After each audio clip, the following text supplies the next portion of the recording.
The Blue Star. Prologue.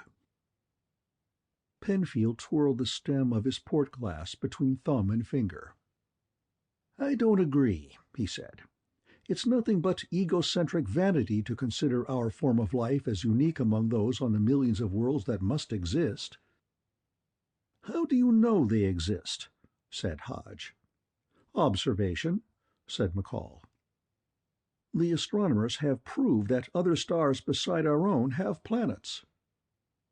"You're playing into his hands," observed Penfield, the heavy eyebrows twitching as he cracked a nut. "The statistical approach is better. Why doesn't this glass of port suddenly boil and spout all over the ceiling?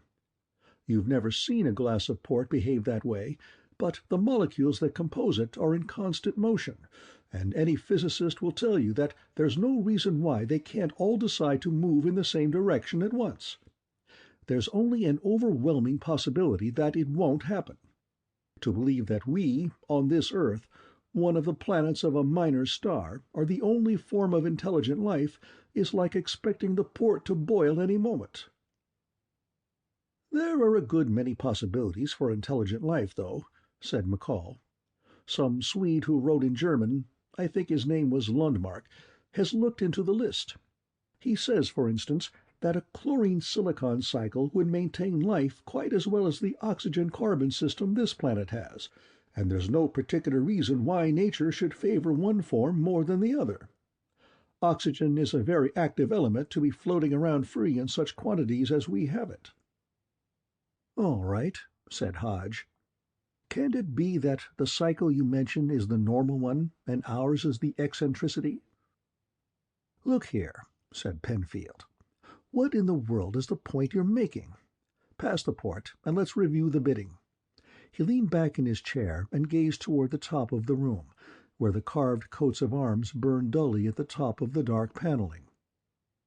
"I don't mean that everything here is reproduced exactly somewhere else in the universe, with three men named Hodge, McCall, and Penfield sitting down to discuss sophomore philosophy after a sound dinner. The fact that we are here and under these circumstances is the sum of all the past history of—" Hodge laughed. "I find the picture of us three as the crown of human history an arresting one," he said. "You're confusing two different things. I didn't say we were elegant creatures, or even desirable ones. But behind us there are certain circumstances, each one of which is as unlikely as the boiling port. For example, the occurrence of such persons as Beethoven, George Washington, and the man who invented the wheel. They are part of our background. On one of the other worlds that started approximately as ours did, they wouldn't exist, and the world would be altered by that much." "It seems to me," said McCall, "that once you accept the idea of worlds starting from approximately the same point, that is, another planet having the same size and chemical makeup and about the same distance from its sun—" "That's what I find hard to accept," said Hodge. "Grant us our folly for a moment," said McCall. "It leads to something more interesting than chasing our tails." He snapped his lighter. "What I was saying is that if you grant approximately the same start, you're going to arrive at approximately the same end, in spite of what Penfield thinks. We have evidence of that right on this Earth. I mean what they call convergent evolution. When the reptiles were dominant, they produced vegetable eaters and carnivores that fed on them. And among the early mammals there were animals that looked so much like cats and wolves that the only way to tell them apart is by the skeleton. Why couldn't that apply to human evolution too?" "You mean," said Penfield, "that Beethoven and George Washington would be inevitable?" "Not that exactly," said McCall, "but some kind of musical inventor and some sort of high-principled military and political leader. There might be differences." Hodge said, "Wait a minute.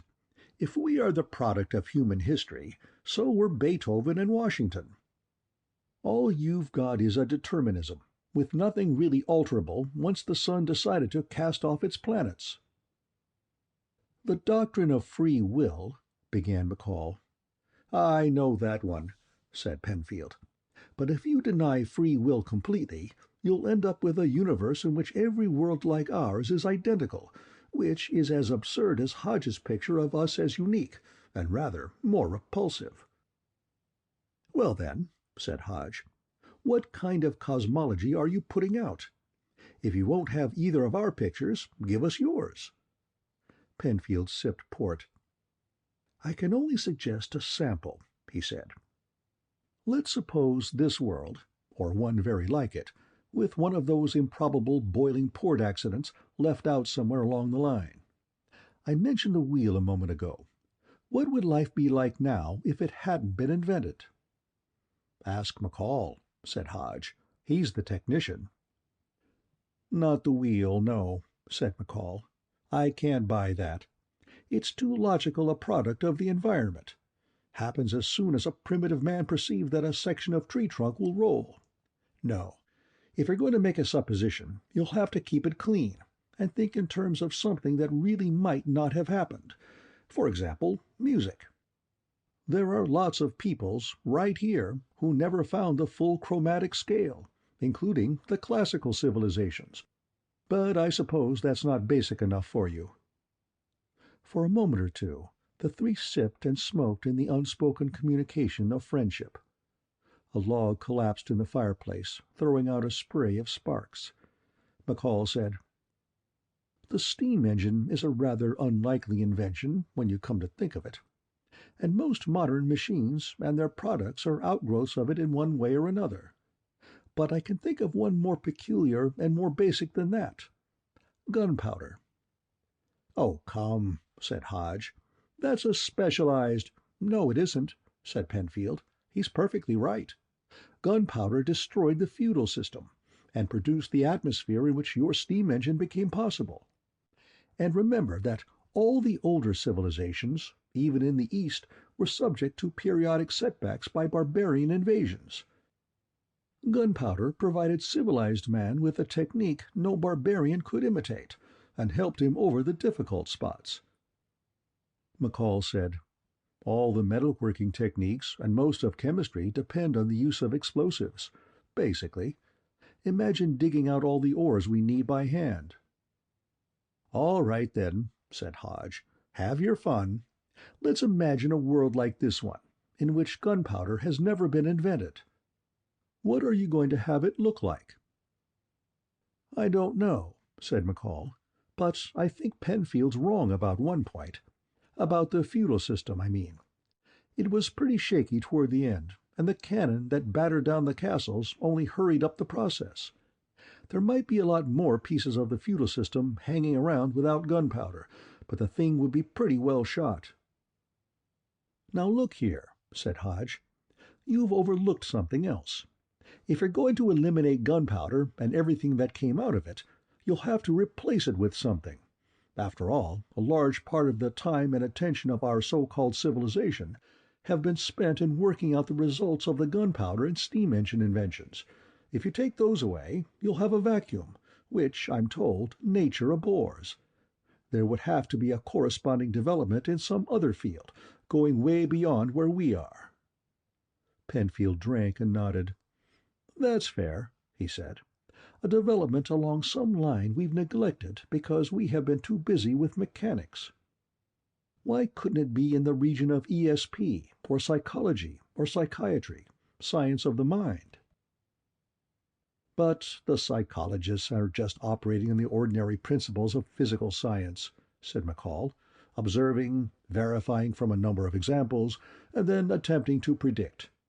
I don't see how another race would have gone farther by being ignorant of these principles or overlooking them." "You're being insular," said Penfield. "I don't mean that in another world they would have turned psychology into an exact science in our terms. It might be something altogether different. Your principles of science are developed along the lines of arithmetic. The reason they haven't worked very well in dealing with the human mind may be because they aren't applicable at all. There may be quite a different line of approach. Think it over for a moment. It might even be along the line of magic, witchcraft." "I like that," said McCall. "You want to make a difference by substituting something phony for something real." But it might not be phony, insisted Penfield. Magic and witchcraft are really pretty late in our world. They began to be talked about at the same time and on the same terms as alchemy, everything surrounded by superstition, lying, and plain ignorance.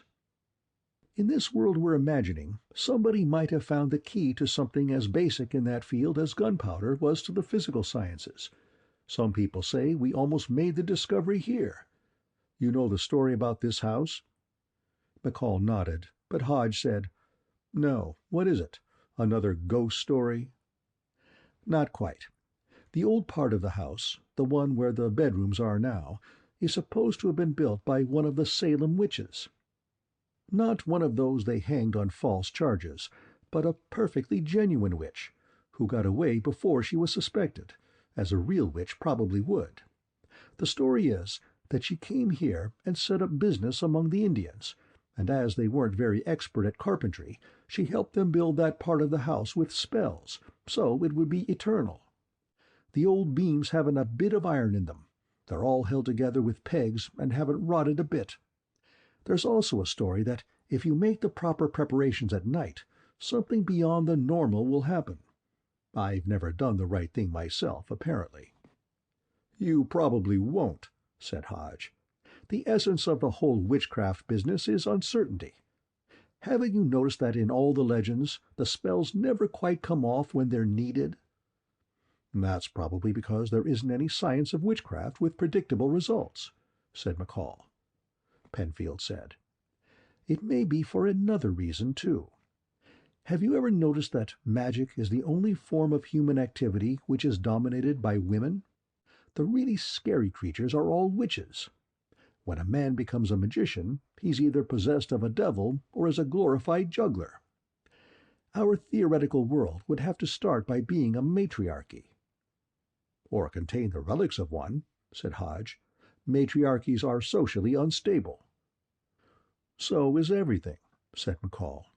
"Flow and change from one form to another is a characteristic of life, or maybe a definition of life. That goes for your witchcraft, too. It would change form, there'd be resistance to it, and an effort to find something to replace it." "Or to remove the disabilities," said Hodge. "The difficulty with any power we don't really know about is not to define the power itself, but to discover its limitations. If witchcraft were really practical, there would be some fairly severe penalties going with it. Not legally, I mean, but personally, as a result of the practice.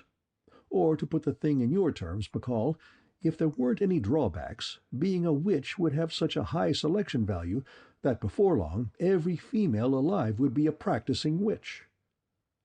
McCall carefully poured more port. "Hodge," he said, "you're wonderful, and I love you.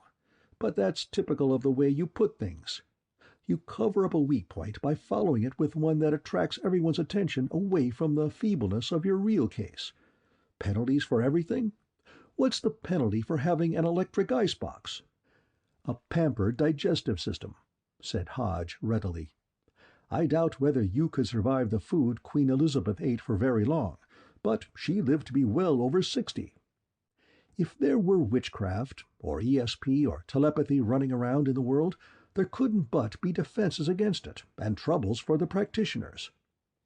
Had it occurred to you that even a witch couldn't spend all her time stirring cauldrons, and might want to lead a normal life, with a husband and children?" Penfield got up and stepped to the window, where he stood looking out and down on the midnight Atlantic, throwing its surges against the breast of the rocks. "I wonder if it really does exist," he said. Hodge laughed, but that night all three men dreamed, and it was as though a filament ran through the ancient rooms, for each knew that he dreamed, and dreamed the same dream as the others, and from time to time tried to cry out to them, but could only see and hear. End of prologue.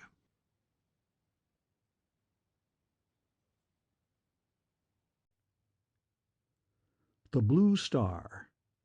Chapter 1. Netznegon City. March Rain. It was raining steadily outside, The older woman's tears and words fell in time, drip, drip. Cold, for the tall window at the room's end would never quite shut close, bottom and top not nest into the frame simultaneously. Lalette, in her soutane, felt goose-pimples and tried to shut out the sound by thinking of a man with a green hat who would give her a handful of gold scudi and nothing asked, merely because it was spring and she put a small spell on him with a smile. But it was not quite spring, and the voice persisted. "All my life I have hoped and planned for you, even before you were born, daughter of my own." Yes, thought Lalette, I have heard that before, and it would move me more, but the night you drank the wine with Dame Carabobo, you told her how I was the product of a chance union in a carriage between Rushaka and Zentz. Daughter, and after I saved and worked so hard, you missed the only chance, Don't know what I'm going to do, and Count Cleudi's not like most. You told him what he offered was frightful. I heard you. It was. Oh, it was. Oh, Lalette, it isn't right. You should be married with a gold coach and 6 horses. But what can we do? Oh, if your father had left us anything before the war, all I sacrificed for him, but that is what all of us must do, make sacrifices. We can't have anything real without giving something away. Lalette! Madam, you will be able to employ the art and have everything you want, and you know most of the patterns already. He does not go to the service often, and after all, it's something that happens to every woman one way or another, and with the art, even if he doesn't marry you, he'll find you a husband you won't mind. It's only men like Cleudi who want to be the first. A man who marries would really prefer a girl to have a little experience. I know. Lalette!" Lalette did not answer. "All the young ones come to the ball after the opera, Lalette. Count Cleudi will present you, and even if you don't bring—" He would have not only a green hat, but southern-made lace at wrist and throat, and a funny-looking man who spoke in a Mayan accent, thick as cream, and carried the purse because it spoiled the fit. As though he were just one of those. So considerate. I suppose we cannot control how we come by our parents. Your father, like an angel out of heaven, and I could have taught you so much more if he— Now she is waist-deep in the past again, and I'm going to hear it all over. Really, for it is more like one step up than a leap down from a high place, which is always what we think before the first time. Lalette!" "Yes, mother." Someone knocked at the door. Lalette's mother hastily daubed at her cheeks, heaved herself heavily from the chair, looked sidewise, saying, "We could sell the stone." But before the girl could reply, the tap again. The older woman waddled across to the door and opened it a crack. A long jaw and long nose under a wet turn-down hat poked in. "I was just saying to my daughter," began Dame Leonalda. A pair of thin shoulders pushed past her, as though not hearing. The man stood in the center of the room, sniffed and wiped his nose on his sleeve. "Listen," he said, "no more stories. I have heard too many." Dame Leonalda gave him a doleful look and bustled back to her seat. "But I assure you, Sir Ruald—" "No more stories," he said again. "I have charges to meet and taxes." She put her hands to her face. Lalette thought, her only device. "I hope I shall not grow like that." Ruald said, "But I do not wish to be hard, no, and I know you have no money just now. So I will be fair, and if you render me a small service, why then it is not beyond me to forgive the whole 4 months' arrears." Dame Leonalda took down her hands again and said, "What is the service?" Her voice had something like a tinge of dread. Ruald sniffed again, darted a glance at Lalette, another at the door, and stepped close. I have heard that you belong to one of the families of the Blue Star." "Who told you that?" "It does not matter. Is it true?" The dame's lips worked. "And what if it is?"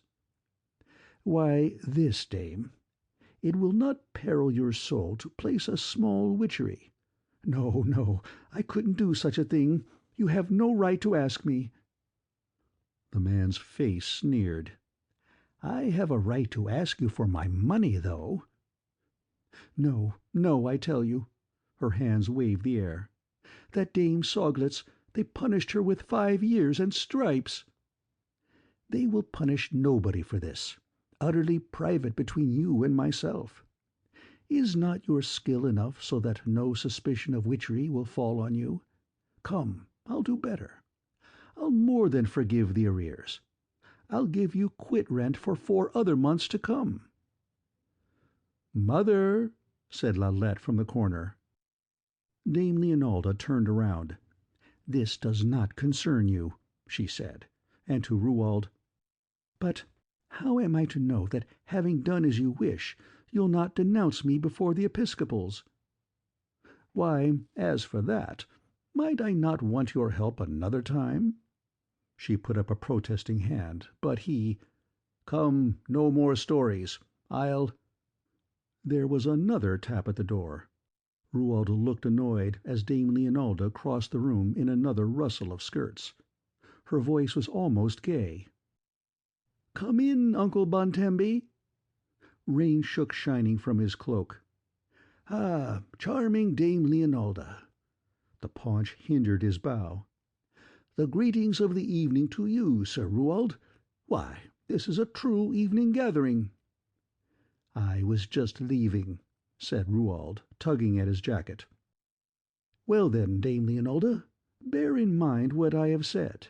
I'm sure we'll reach accommodation." She did not get up as he went. When the door was closed, she turned to Uncle Bontembi. "It is such a problem, dear uncle," she said. "Of course, the child is perfectly right in a way, and it would be different if her father had left her anything at all, but with such a man as Cleudi—" "The Count is a splendid gentleman," said the priest. "I have seen him lose 50 gold scudi on a turn, but never his composure. And he is in high favour. Is there a problem relative to him? Not that his eye has fallen on our little Lalette. I would call that a matter for consent and rejoicing." "Ah, uncle, it is this. If men only behaved as nobly toward women as they do to each other.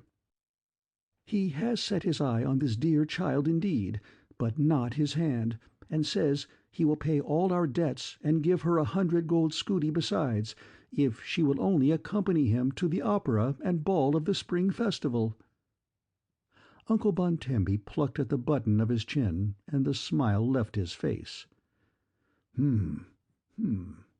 It is certainly on the face of matters a proposal. You are certain you have not been employing the art, Dame Leonalda?" "Oh no, never, never. And my dear little girl, how could she?" The priest glanced sly-eye at the girl. Yes, yes, she has her first confession to make. Well, well, let us think this out together. I will say the Count Cleudi is highly held in other circles beside the political. There was some theological discussion at the Palace Brigats lately, and the Episcopal was of the opinion that he had never heard sounder doctrine or better put than by Cleudi. Wherefore he cannot be very far from the laws of the good God and right moral, can he? And so his plan may be of greater benefit than first appears." "I do not want such benefits," said Lalette, but thought, "then I should have the art." "Oh ho, our junior niece resists. This is not the true humility. Come, Mademoiselle Lalette, let us look at it this way. We can only truly serve good and vanquish the eternal forces of evil through the happiness of others, for if it is our own happiness we seek, then others doing the same will make all unhappy, and so give victory to evil." He signed himself. Thus to bring joy to others is the true service of religion and moral, no matter what the appearance may say. Now, in this case, there would be 3 people given happiness. Yes, yes, the doctrinal point is somewhat delicate, but I cannot find it in my mind to disapprove. There is a technical violation of moral law involved, and I am afraid the Church will have to assess a certain fine against you, but I will make it as light as possible. Enough to remind that a good action should be done for moral gain, and not material." "I do not love him," said Lalette.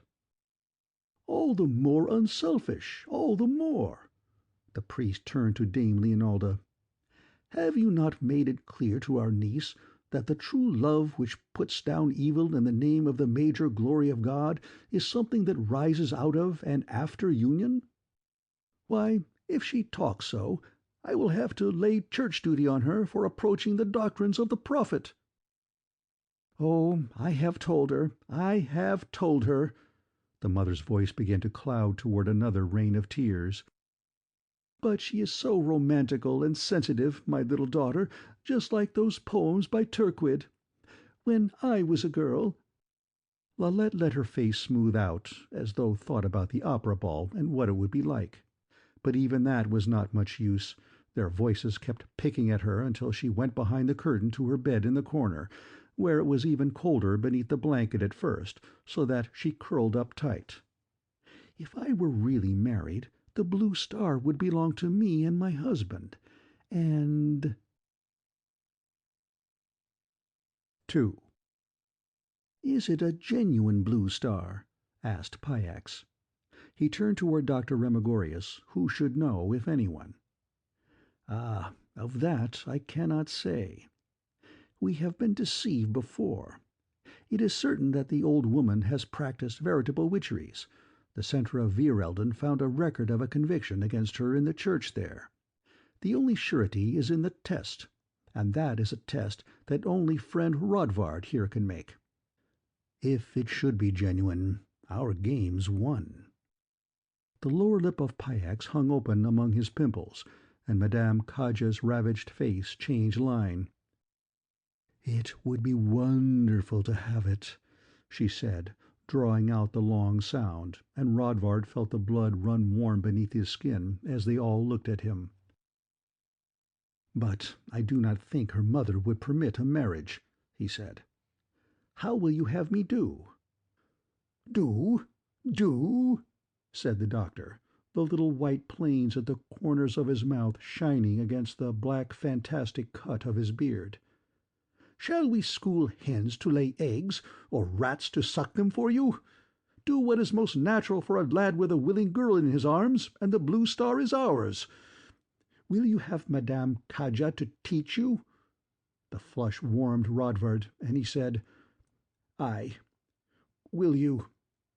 Mathurin in the background opened his thin, tight lips. "Our friend is lapped in the obligation of the Church. Hey, Rodvard, yes and no. What moral do you follow? If it's to be that of the priests, you have no place with us. You are engaged as a soldier to the overthrow of all they stand for." "Oh, you are so wrong, friend Mathurin," said Madame Kaja.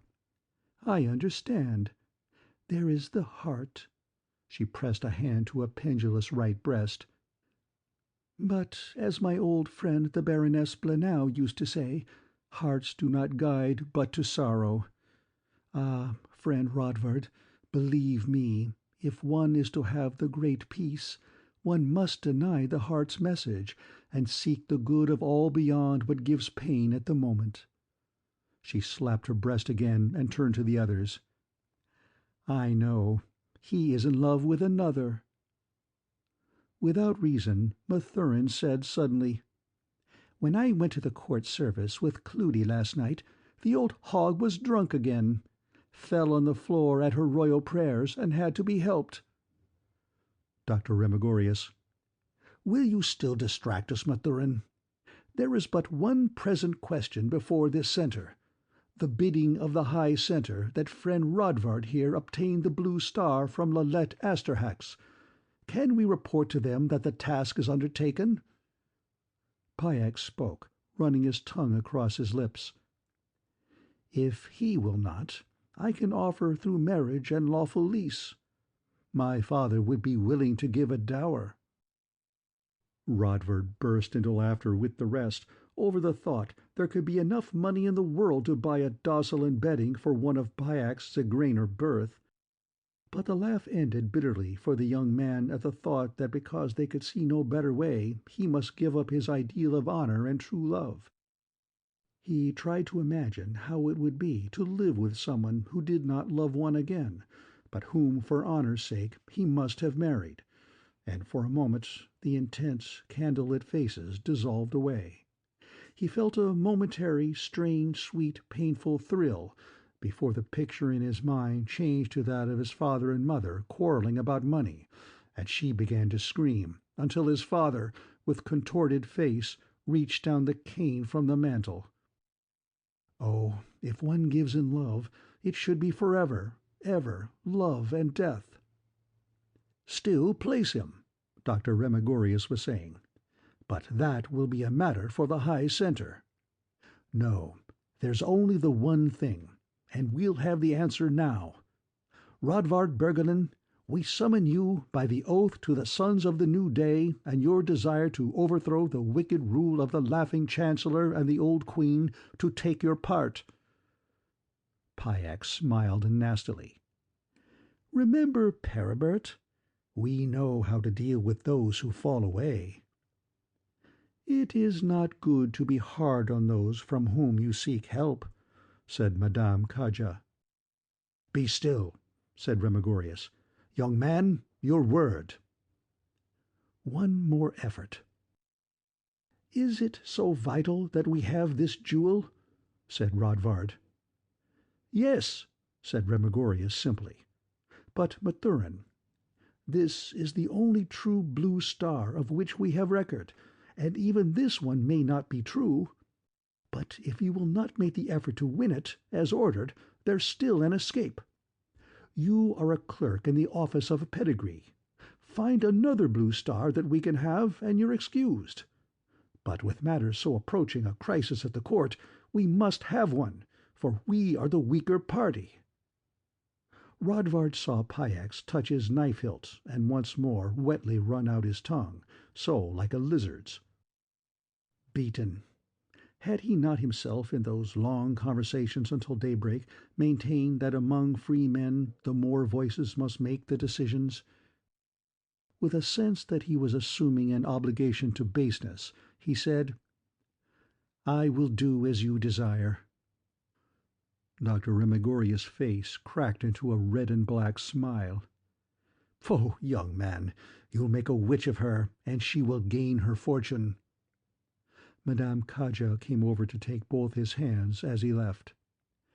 "The heart will follow," she said. End of Chapter 1.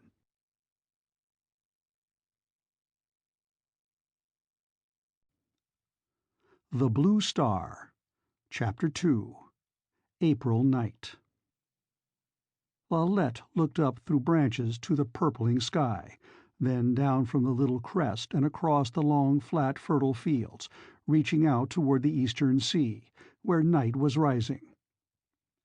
"I must go," she said. "My mother will be back from the service." Her voice was flat. "Not yet," said Rodvard, lifting his head from arms wrapped around his knees. "You said she would stay to talk with the fat priest." "In this light your eyes are green." "It is the sign of a bad temper, my mother tells me. She looked in the waters for me once, and says that when I am married I will be a frightful shrew." It was almost too much trouble to move. She was glad even to make a slender line of conversation that would hold her immobile in the calm twilight. "Then you must be fated to marry a bad man. I do not see. If you really loved someone, how could you be shrewish with them? Oh, the girls of our heritage cannot marry for love. It is the tradition of the witch families." She sat up suddenly. "Now I must absolutely go." He placed his hand over hers, where it rested on the long green moss under the cedars.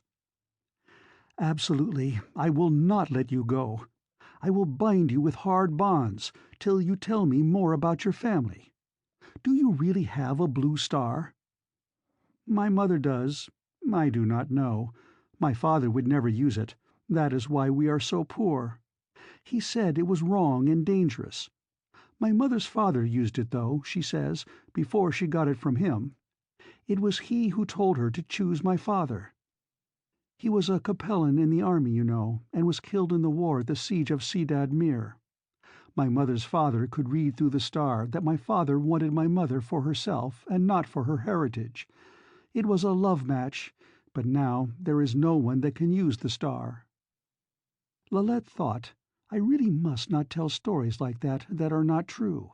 It only slipped out because I do not wish to go back and hear her talking about Count Cleudi again." "Could you not sell it?" asked Rodvard. "Who would buy it? It would be a confession that someone wanted to practice witchery, and then the priests would come down and there'd be a church trial. It is a very strange thing and a burden to have witchery in one's blood." She shuddered a little, attracted and yet depressed, as always when it was a question of that. "I do not want to be a witch ever." "Why, I would think," began Rodvard, really thinking that in spite of her beauty, this was the reason she more than a little repelled. "And have people hating me, and those who want to like me not sure whether they really do, or whether it is only another witchery. The only real friend my mother has is Uncle Bontembi, and that's because he's a priest, and I don't think he's a real friend either, but keeps watch of her so that when she makes a witchery he can collect another fine for the church." Rodvard felt the small hand clench beneath his own. "I'll never marry, and stay a virgin, and will not be a witch." "What would happen to the blue star, then? You have no sisters, have you?" "Only a brother, and he went overseas to Manchurai when the prophet began to preach there.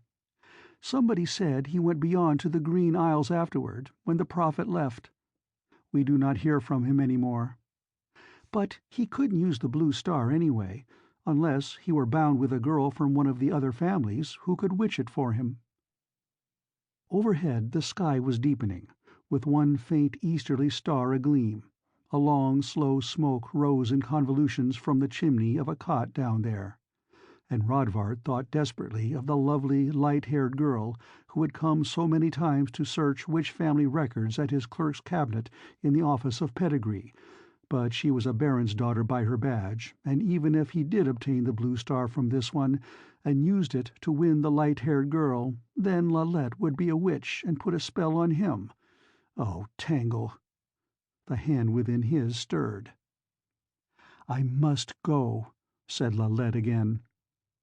He looked something like Cleudi, she was thinking, but not so old and hard and a little romantic, and he had eye enough to catch the wonderful tiny flash of green among the blue when the sun dipped under. "Ah, no, you shall not go, not yet. This is a magic evening, and we will keep it forever till all's dark." Her face softened a trifle in the fading light, but she pulled to withdraw her hand. "Truly." He clung the tighter, feeling heartbeat, vein beat in the momentary small struggle. "What if I will not let you go till lantern glass, and the gates are closed? Then Uncle Botembi will expect me to make a confession, and if I do not, he will put a fine on me, and it will be bad for my mother because we are so poor. But if I kept you, it would be to run away with you, far beyond the shining mountains, and live with you forever." Her hand went passive again. She leaned toward him a trifle, as though to see more surely the expression on his face. "Do you mean that, Rodvard Bergelin?" He caught breath. Why should I say it else?" "You do not. Let me go, or I'll make you." She half turned, trying to rise, bringing the other hand to help pull loose his fingers. "Will you witch me, witch?" he cried, struggling, and his grasp slipped to her wrist. "No." She snatched at the held hand with the other, catching the thumb and crying fiercely, "I'll break my own finger, I swear it, if you do not let go." "No!" He flung her two hands apart. Lithe as a serpent, she wrung one and then the other from his grasp, but it was with an effort that carried her off balance and supine asprawl. He rolled on his hip to pin her down, hands on her elbows, breast to breast, and was kissing her half-opened mouth till she stopped trying, turning her face from his and whispering, "Let me go! It's wrong! It's wrong!" "I will not!" And he released one hand to feel where the maddening sensation of her breast came against him and the laces began. The thought was fleetingly seen in the camera obscura of his inner mind that he did not love her and would have to pay for this somehow. "Let me go!" she cried again in a strangled voice, and convulsing, struck him on the side of the head with her free hand. At that moment the laces gave, her hand came round his head instead of against it, drawing his face down in a long, sobbing kiss, through which a murmur, softer than a whisper, "All right, oh, all right, go on." There was one little flash of triumph across her mind, one trouble solved. Cleudi would never want her now. Afterward, he knelt to kiss her skirt hem. Her lips were compressed at the center, a little raised at the corners. "Now I understand," said she. But he did not, and all the way home was eaten by the most dreadful cold fear that she would revenge herself on him with a witchery that would leave him stark idiot, or smitten with dreadful disease. And the other, his mind would not form her name, and there was a cry within him. 2. All three of them were waiting, with that man of Count Cleudi's, the olive-skinned one with such intense eyes. What was his name? Lalette curtsied. Uncle Bontempi smiled. Said Cleudi, "Mathurin, the baskets. I commenced to think we should miss the pleasure of your company tonight, charming Demoiselle Lalette, and my heart was desolated." "Oh," she said, thinking, what if they knew? "But here is Uncle Bontempi, who will tell you that to be desolate of heart is to serve evil and not true religion, since God wishes us to be happy. For since he has created us in his image, it must be an image of delight." "You reason like an angel, Demoiselle Lalette. Permit that I salute you." She moved just enough to make his kiss fall on her cheek. Dame Leonalda simpered, but there was, flick and gone again, a frown across Cleudi's high cheek-boned face. "What a lovely color your daughter has." Mathurin laid out the table with napkins, which he unfolded from the baskets. There were oysters packed in snow, bubbling wine, a pastry of truffles and pike livers, small artichokes pickled entire, peaches that must have come from the south, since it was only peach blossom time in Desola, white bread, a ham enriched with spices, honeyed small sweetmeats of dwarf fruit. If he were only more to me and less for himself, thought Lalette, he might be possible, for he does not stint. They sat down with herself and her mother opposite each other and the two men at the sides of the table, so small that knees touched. Mathurin the servant stood beside her chair, but flitted round to give to the rest as occasion demanded. Cleudi discoursed, 1,000 things, eating with his left hand and letting his right now and again drop to touch the fabric over Lalette's leg, which, laughing with talk and wine, she did not deny him. An aura like a perfume of virility and desire and pleasure emanated from him. Lalette felt as though she were swaying slightly in her seat. "Lalette Asterhax, the name has 15 letters," said Cleudi, "and the sum of 1 and 5 is 6, which fails by 1 the mystical number of 7. Look also how you may take it by another route, L being the 12th letter of the alphabet, so that to it there is added 1 for A, another 12 for the second L, and so on, the sum of all being 87. He has prepared this in advance, she thought. Being itself summed up again, this 87 is 15, so it is evident that you will be incomplete and thus lacking in happiness, until united with a man who can supply the missing figures. "I am not sure that the Church would approve your doctrine," said Uncle Bontembi. He had moved his chair around to place his arm over the back of Dame Leonalda's, and she had thrown her head back to rest on the arm. "You are clearly wrong, my friend," said Cleudi. "The Church itself takes cognizance of the power of numbers, which are the sign manual of enlistment under God against evil, rather than being the protection itself, as some ignorant persons would make them. Look, does not the Church in Desola have 7 episcopals? Are there not 7 varieties of angels? And is it not dulcet to make 7 prayers within the period? Whereas it is the heretical followers of the prophet who deny the value of numbers."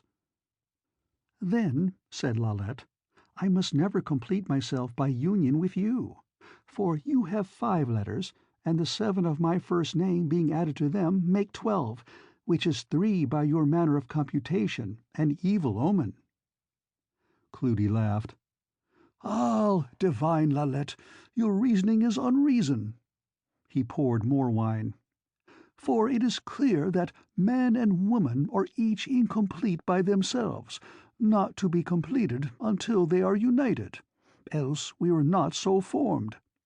Now such union is manifestly to the pleasure of God, since he arranged it thus, so that if anything prevent the true union, it must be contrary to the ordinance of God. Is this not exact, Uncle Bontembi?"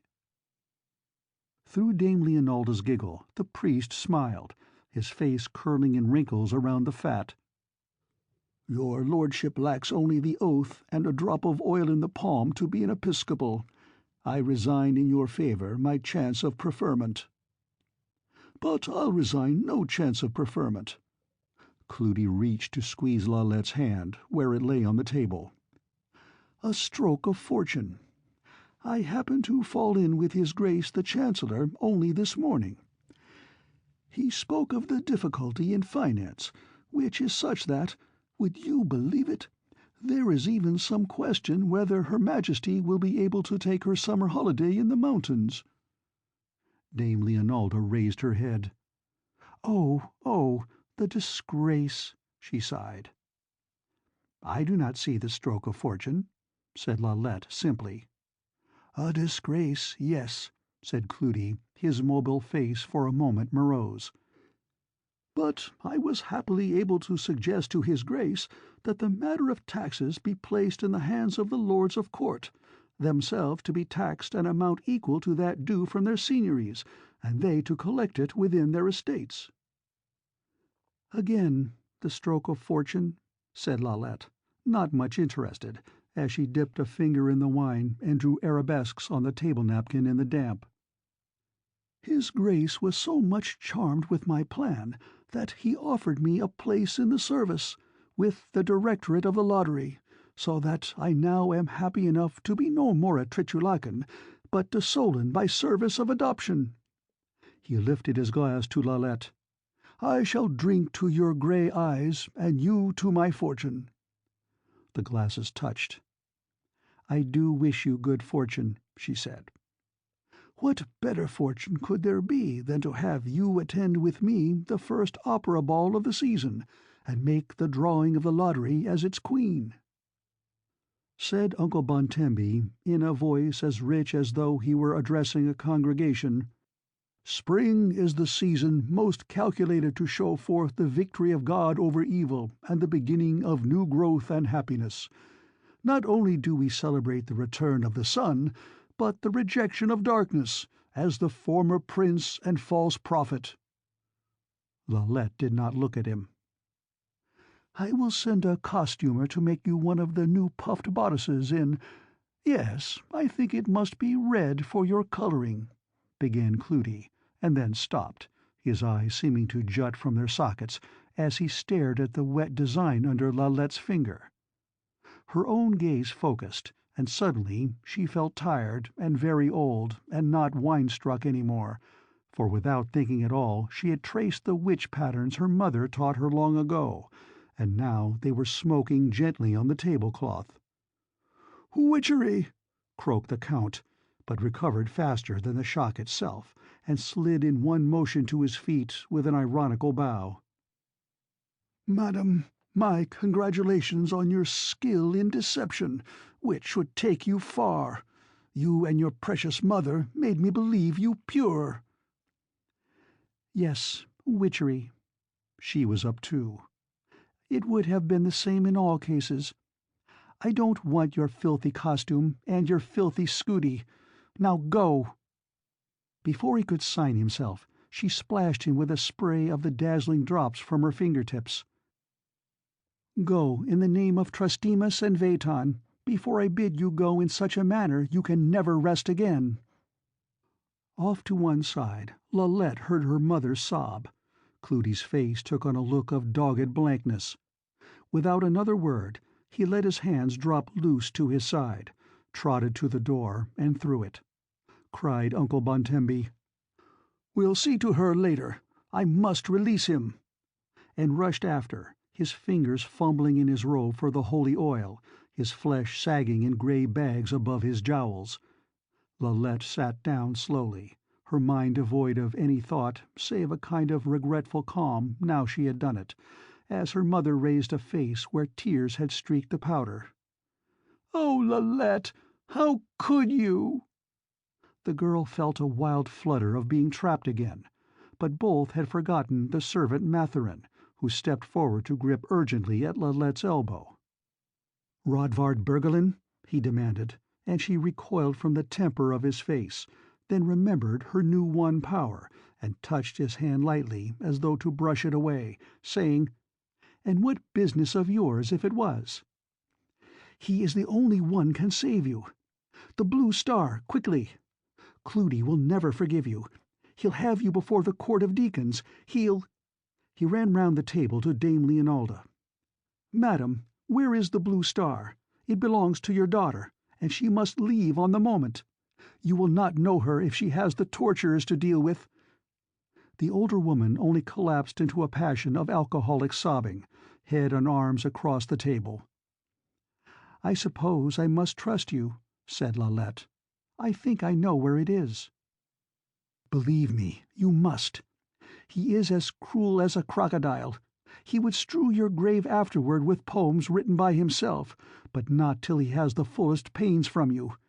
Is it in that?" Lalette had pulled aside her mother's bed, beneath which lay the old leather portmanteau with the bar lock.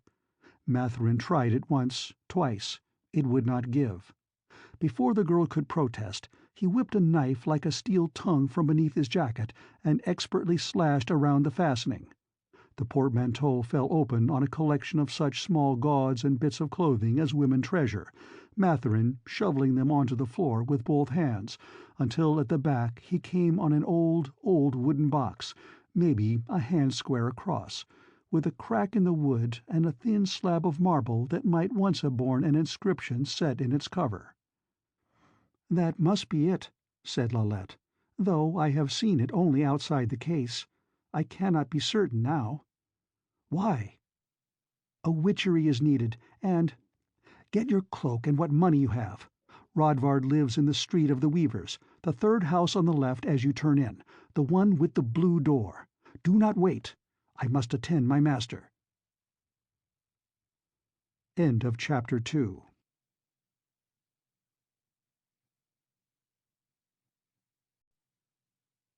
The Blue Star.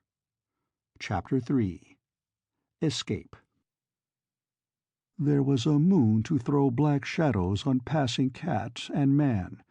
Lalette's little sharp heels clicked so loud on the pave that she almost changed to tiptoe. The Street of the Weavers was known to her. At its gate she had first met Rodvard, amid booths gay with bunting for the autumn festival. He slapped her with a bladder then, and challenged her to dance the volatile among the reeling violins and sweet recorders. "Fair lady," said a tentative voice. Not even looking round, she pulled the hood closer and hurried her steps until those behind her sounded irresolute and then died away. 1, 2, 3. Moonlight showed a door that would be a worn blue by day, clearly a pensionario. Lalette caught her breath at the loud flat rap of the knocker through the silent street, held it for a long minute, and was just wondering whether she dared strike again, when there was a sound of fuzzy disturbance within, and a wicket window beside the door came open on an ill-tempered face, with a long, drooping, dirty mustache. "What do you want?"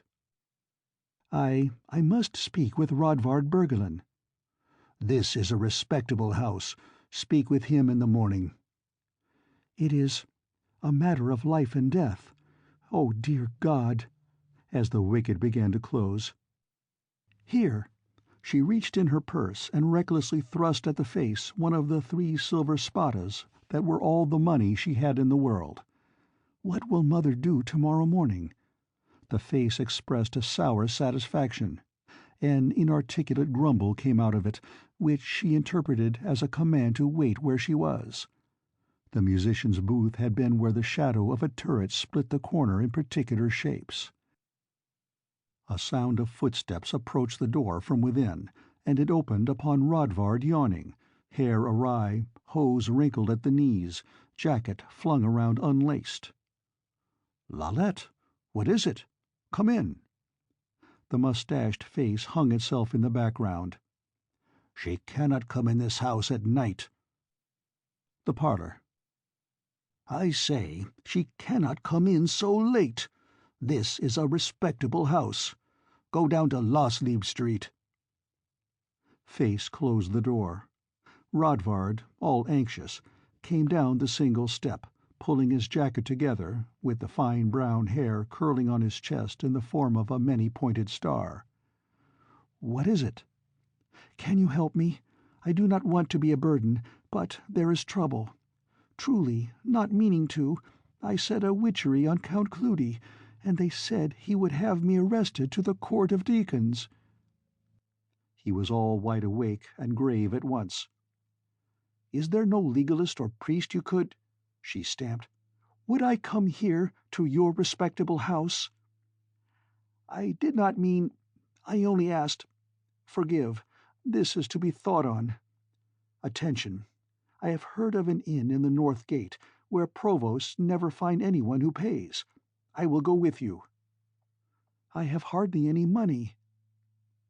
Even in that uncandid light, she saw his face frown and alter, almost as Cleudi's had, another resemblance. "That is what he imagines I am like," the quick thought crossed her mind, bitterer than the dormant suspicion. "Wait. I think I know where you'll be safe for tonight, with a friend of mine who is no friend of provosts or court lords either. But I must get my cap and knife." She was quick enough dodging his kiss to make it seem she was only missing the intention. He went round on his heel and up the stair, back in a minute with the feathered cap he had worn that afternoon, and properly belted with his knife. "This friend of mine is a Dr. Remigorius. Have you heard of him? A great man to roar at you like a lion, but of good and generous heart. For the poor he has always a kind word, and often physics them or delivers their children without ever asking payment." They passed into the night city. "How did it happen?" questioned he at a turning. "In the beginning, an accident. Ah, do not ask me." She gestured impatient, then put the hand that did not hold his arm up to her face. "And now I am a witch, and I swore I never would be." "It is my fault. I am sorry. Will you wed with me?" The words were out. He felt a thrill of peril run up his spine. "Do you wish—" "No, you do not. I know it. Beside, how would we find a priest who'd make a marriage without episcopal license, and for a witch?" "But I do truly desire it. I swear." "Oh, spare me your false oaths. Since you ask forgiveness, I'll forgive anything but those." She gripped his arm suddenly so hard it hurt. At the corner of the next street was a watch of two, one with halberd and helmet, the other sword and lantern, but the sight of the late walking couples would be less than novel to them. They only gave a glance in passing. Rodvard brought her round another corner, and before one of those houses built with jutting overstories in the Zigraner fashion. Small paned windows were beside a door, where a stiff stuffed lizard hung to show that someone within practiced the art medic. The bell tinkled crackedly. Rodvard's arm came nervous tight around the girl. "It will turn to a happy issue," he said. "No harm can touch us, now we have found each other." She did not try to draw from the warm, sweet pressure, and it endured until a second ring brought the man out, with a fine beard ridiculously done up in a sleeping bag to hold its shape, and a robe like a priest's hastily corded round him. "This is the Demoiselle Asterhax," said Rodvard. "Can you help her? She has put a witchery on one of the court lords, Count Cleudi, and is searched for by the provosts." Sleep fell from the older man's eyes. "A witchery? The Trichurlecan Count? He has enough favor to be deadly if he will, and it would involve me in the overthrow. But I am sworn by the practice of the healing art to refuse help to none who come in distress. Enter from the cold." Lalette caught a darkling glimpse of shelves lined with jars and glass or stone as they passed through. Rodvard half stumbled against a stool, and they were at the inner door, where Dr. Remigorius said, "Halt," struck flint and steel to a candle, and stood in its light beside the untidy bed, pulling off his beardy bag. "Now you shall tell me a true tale of how this came about," he said. "For a physician must know the whole nature of the disease he is to cure, ha! Will the demoiselle sit?" He swept the pile of his own garments from the only chair to the bed. The wine in her limbs and the long double walk had left Lalette tired and safe and not caring very much now. She sat down slowly. "It was only that Count Cleudi came with some baskets of supper and was trying to persuade me to go to the opera ball with him, and I was toying with my fingers in some spilled wine on the table. You know how one does." She made a little gesture of appeal.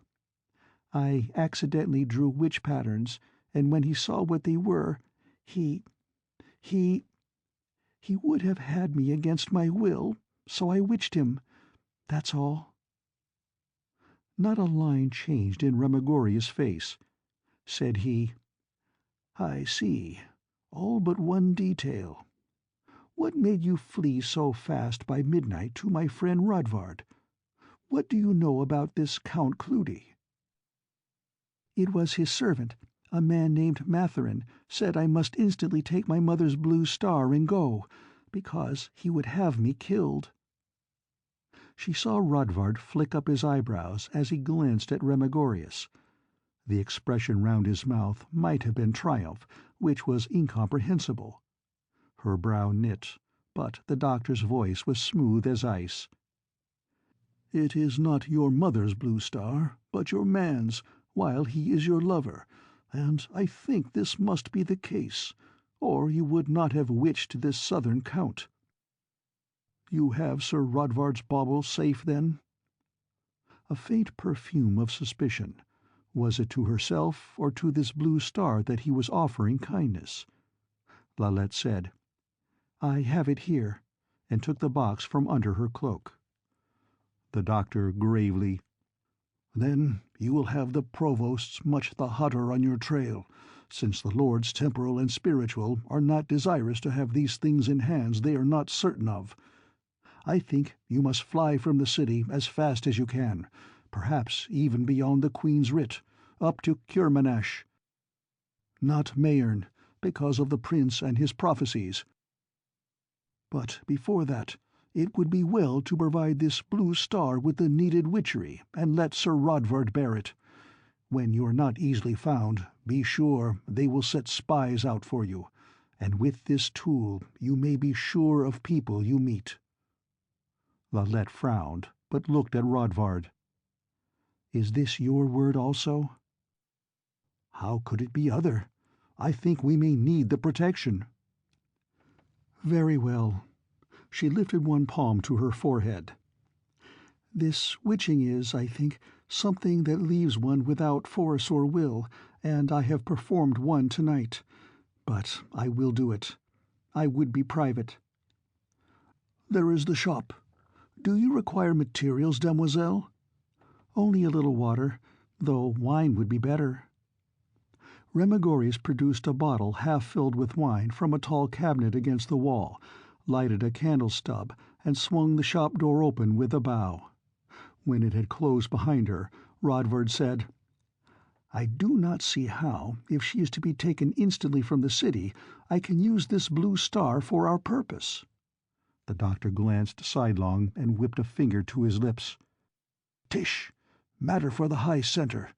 But who said you would go with her?" They were quiet. A small sound, like the mewing of a kitten, came from the shop. Then it stopped, and Lalette came back in. The hood was on her shoulders, and her face was white to the hair roots. The wooden case stood open in her hand, and in it, lying on a bed of white silk so old it had faded to yellow, the blue star, the witch stone, smaller than might have been imagined, barely a finger-joint across, but seeming to have depth, so that even in the candlelight all the sapphirine fires of ocean and cold hell were in its heart. Rodvard shivered slightly. Lalette said, "Open your jacket," and when he had done so, hung the jewel round his neck on its thin gold chain. "Now I will tell you as I have been taught," she said, "that while you wear this jewel, you are of the witch families, and can read the thoughts of those in whose eyes you look keenly. But only while you are my man and lover, for this power is yours through me. If you are unfaithful to me, it will become for you only a piece of glass, and if you do not give it up at once when I ask it back, there will lie upon you and it a deadly witchery, so that you can never rest again." She came forward to take his face in both hands and kiss him on the lips. The stone lay like a piece of ice against his bare chest. Rodvard felt no different, unchanged, but as he looked deep into the girl's eyes before him, he knew without words, but beyond any doubt, that a black shadow had closed round her mind. She would never witch him, she had decided, but was hating all this, and Remigorius and him too, for the moment. He turned his head, the thought flashed away, and the doctor said, with a twist at the corner of his lips, "Now we will see if this star is true marvel, or only another of the bogey tales made up by the lords of court to keep men in submission. Look in my eyes, Sir Rodvard, and tell me what I am thinking." Rodvard looked. Why, he said, "I do not altogether understand, but it is as though you were saying in words that you would try on a living person whether an infusion of squill in vinegar is useful in a stoppage of the passages." It was not the complete thought. There was a formless shadow at the back of his mind, something about a treason. Remigorius shook his head and turned from the gaze with pressed lips. "God's splendor! You are become a dangerous man, Sir Bergelin," he said, "or a cleverer one than I think." Then, "I count the night more than half gone, and you will need rest, having far to travel in the morning. I leave you to my bed while I arrange for your journey." He picked up his clothes and bowed himself into the shop to dress. Rodvard and Lalette were left alone. 2. She remained in the chair, with her head drooping and slightly to one side, so he could see only the angle of cheek and chin. "The bed," he said. "I am so weary," said she, "that it's not needed. Do you take it, and let me rest here. I'll turn my back if you wish to undress." The thought went tingling through his mind that, after this afternoon, so long ago now, they needed no more be modest with each other. It almost reached his lips, but instead, "No, you shall have the bed. You need it," and held his hand to help her up, but she hardly touched it, on her feet with a sweep of skirts, to take one stumbling step to the tousled bed, where she flung herself down in her cloak, and, as he could tell from her breathing, was asleep almost at once. He, wakeful as an owl-bird with excitement and having slept earlier, sat in a chair with the ice-cold jewel unfamiliar round his neck. Bodily contact had not warmed it at all, half daydreaming, half thinking. A high destiny? Not with a witch and through witchery. All he thought revolted against that. It was cheating. If witchery should rule, there was an end of free choice where choice meant most. All hopes were then fled. "There's no new day if this rules. We may as well make our beds under the old Queen's rule, and that of Florestan, the laughing chancellor." Remigorius. The doctor would say this was not what he thought, but what he had been taught. They had quarrelled on this issue before, and Remigorius would say how Rodvard's reasoning led straight as a line to the support of all the things that both desired to throw down, how it was precisely the rejection of witchcraft as devilish and unclean that episcopals and queens stood for. If there were a good God, as the Church said, he could not allow a free choice that might be turned against himself and so deprive him of Godhead. Matherin would chime in at this point to say that no man under tyranny would by free choice choose freedom, the generality preferring rather to have a chance of rising to the tyrant's seat. They must be compelled to take the better way to their own betterment, so that even in the secular affair free choice was a dream, and then he, Rodvard, would be overborne by the whirl and rush of their arguments. A high destiny? Let us, sons of the new day, compel them then. Ride the storm wind to greatness by setting men free. Oh, it would be noble to be acclaimed as one of those who had brought about the change. But no, no, that honor would go to those of the high center, the leaders now hidden in shadow, whose forms would stand forth in granite with the dawning of the new day, while the name of Rodvard Bergelin was never heard. A high destiny? He thought of battle, the close combat where steel bows flung their sharp messengers against the double-locked shields and horsemen went past, while the trumpet shouted. The war tune rang through his head. "Lift the star of old Dasola! Brave men rise and tyrants stare!" No, the star would never rise in this time. Dasola, defeated and dead to honor, bound down by treaties which Queen and Florestan upheld merely to keep their own place. Shame! No high destiny would come from serving such a cause. For so much, what could Rodvard Bergelin do in war, even if the cause were better? There had been Dagus of Grudensteg, to be sure, the archer, the great hero who sprang from night and nowhere when Zigraners were a terror to the land. Rodvard thought of his statue in the long square, one arm aloft to hold the deadly bow, the star badge in his cap. But that was in the far-off glorious times, when one could clap on a hat and run forth to adventure instead of a day's toil over yellow documents in the office of pedigree. What could one do in this modern war, where noble birth and 20 years of service were needed to make a commander? He'd lay some captain's bed, no doubt, and clean his tent, or enter for a 10-year man, learn the halberd, how to shoot the bow and form square, a dull, depressing life, with a cold, lone grave at the end of it. Stupid as a spearman, said the proverb, and all he had known were stupid enough. No, no destiny. The destiny of all is to service, for only so can happiness be won. Who had said that? Some priest, member of what Matherin called the conspiracy against poverty.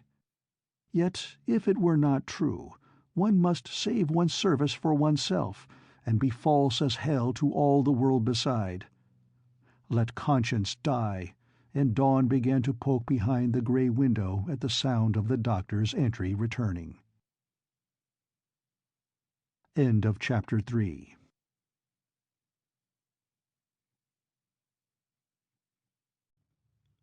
The Blue Star. Chapter 4. Daylight, Refuge. Lalette sat up sleepily and sipped a little wine. There was nothing to eat but the end of a loaf, most of which Rodvard devoured, surprised to find that he was hungry, and a tingle running down his veins as he thought of the evening under the cedars. Remigorius did not even wait for the end of the meagre breakfast before breaking out with, "Hark! The provosts are already forth. This must be hurried, and you two must leave. I have arranged matters to the least peril. There's an inn on King Crotinianus Square, at the north end, called the Sign of the Limping Cat, where the north-going coaches halt to pick up travelers from that side of the city. Go there. You can wait on the bench outside, and had better, to avoid talking with someone who might be a spy. I trust you, demoiselle, to keep your face as much covered as possible. Rodvard, you shall use that devil-stone to know the purpose of any who approach. There will be a blue-painted coach which goes to Bregatz by the way of Trandet and Liazabon. The driver's name is Morsens. Inquire. Before Trandet, you should make an argument for the benefit of others in the coach, you being a young couple just wed, so joyous in the bridal that the new dame's trunk has been forgot. At Trandet, then, Sir Rodvard will descend to return for it, while Demoiselle Asterhax rides on to Bregatz in the care of Morsens the coachman, and reaches those of the centre there. Are you players enough to play these parts? It will thus not be strange when Morsens protects her, which he will gladly do. But you must give him a gold scuderius, for he is not one of ours, and his danger is very great." Lalette, who had begun to take down her hair with fingers swift and sure in order to do it up into the bridal braids, stopped with pursed mouth. "But I do not have a scuderius," she said. "I have hardly any money at all." An expression of furious indignation held the doctor's face as it turned toward Rodvard. "You?" But the young man, flushing, reached in his jacket pocket for a handful of coppers and one single silver spada. "Perhaps we can make it up together," he said. "They are so deep in arrears of pay at the office where I'm employed, or if we can find a Zigraner with his shop open early, I might pledge my wage. Or if we find a kind-hearted provost with scudi instead of bilbos for those he pursues," cried Remigorius. "Madam, you will need all the witchcraft you can muster, for you are surely the most improvident fool that ever tried an evasion with what did not belong to her. I've no money either." He tugged at his beard, looking at her from anger-filled eyes, but before Lalette could more than begin the sound of a hot retort, changed expression, shrugged, and spread his hands. "There's a night's work gone glimmering, then. But I'll not send you back to Cleudi and the deacon's court, even though you were other than friend Rodvard's mistress." He mused, and Rodvard, catching his eye as the head turned, saw in it a flash of deadly acquisitiveness for the Blue Star, no real interest in Lalette's fate whatever. The young man started as from a blow. Remigorius spoke again. "You must hide in the city, then, till somehow transport's found.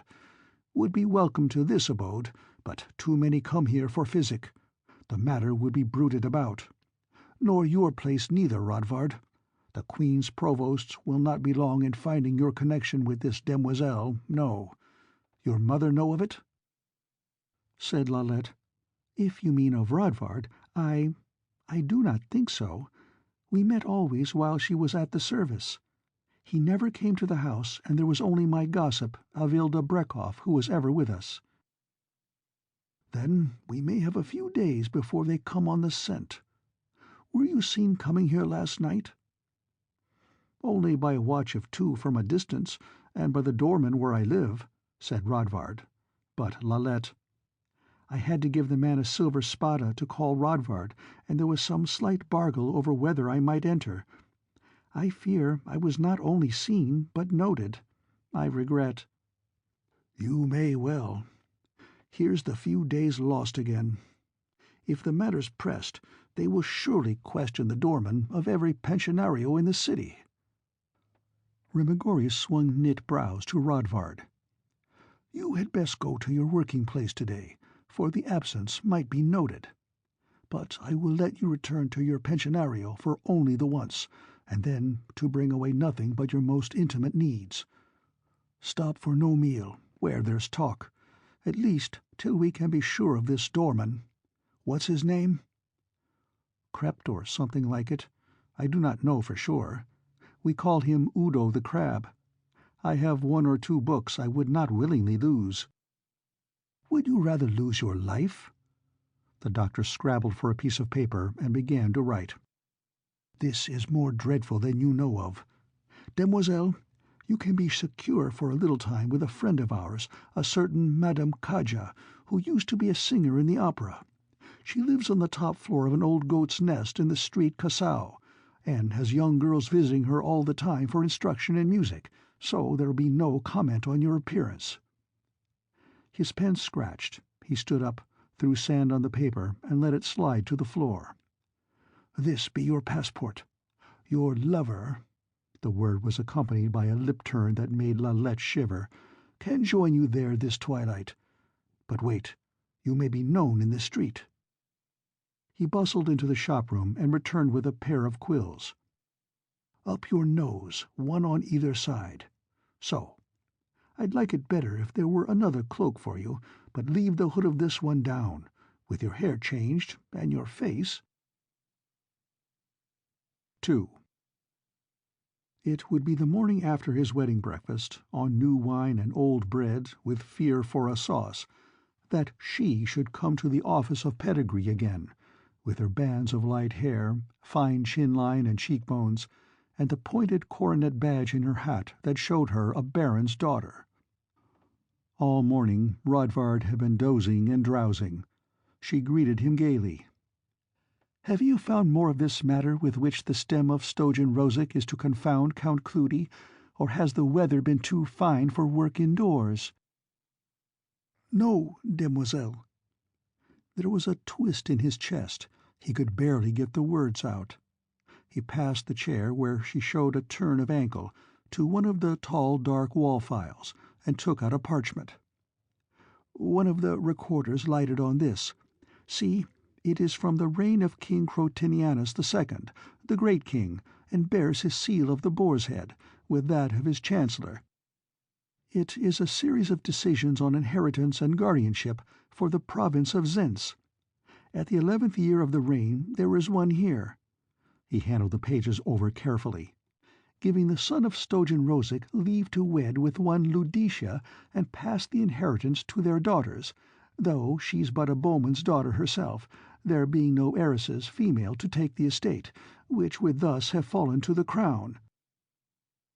She had stood up to look at the old crabbed chancery hand of the document, where he spread it on the table, and her shoulder brushed his. Said she, "Did they wed then?" "Alas, demoiselle, I cannot tell you." Shoulder did not withdraw. "So many of the records of that time were destroyed in the great fire at Zents a quadrille of years ago, but I will search." "Do so." "I cannot read it," she said. "What does this say?" Her fingers touched his in a small shock, where they were outspread to hold the parchment, and the contact rested as she bent to look, in the spring light filtering through the dusty panes. The inner door to the cabinet adjoining was closed. Down the corridor outside, someone was whistling as he walked. She turned her head to face him slowly. He felt the witch-stone cold as ice over his heart, and to shut out what he feared was coming, Rodvard croaked chokingly, "What is your name?" "My name is Maritzel." No use, it came over sharply. "If he kiss me, I will not stay him. I will marry him. I will take him into my father's house. I will even be his mistress if he demands it. this disappearing in the lightning flash of Lalette saying, "If you are ever unfaithful," and flash on flash what would happen if he lost the blue star for which he had sacrificed so much. Sold, sold. She caught her breath a little. He disengaged the parchment from her hand. "I will have it copied for you in a modern hand," he said. 3. Under Remigorius' order, Rodvard did not go home to the pensionario at sun-turning as usual, but took his repast for a pair of coppers on small beer and cheese at a tavern near his labour. He had been there not often, but it seemed to him that the place bubbled with talk beyond custom, and he wondered if the cause were some tale of Count Cleudi's witching and Lalette's escape, a speculation dispelled on his return, for there came to him young Asper Polton from the next cabinet with, "Did you know that girl who squired to the harvest festival turned out to be a witch? She has witched Count Cleudi and stolen all his money. They say he's going to die. They have closed the city gates and set a price on her.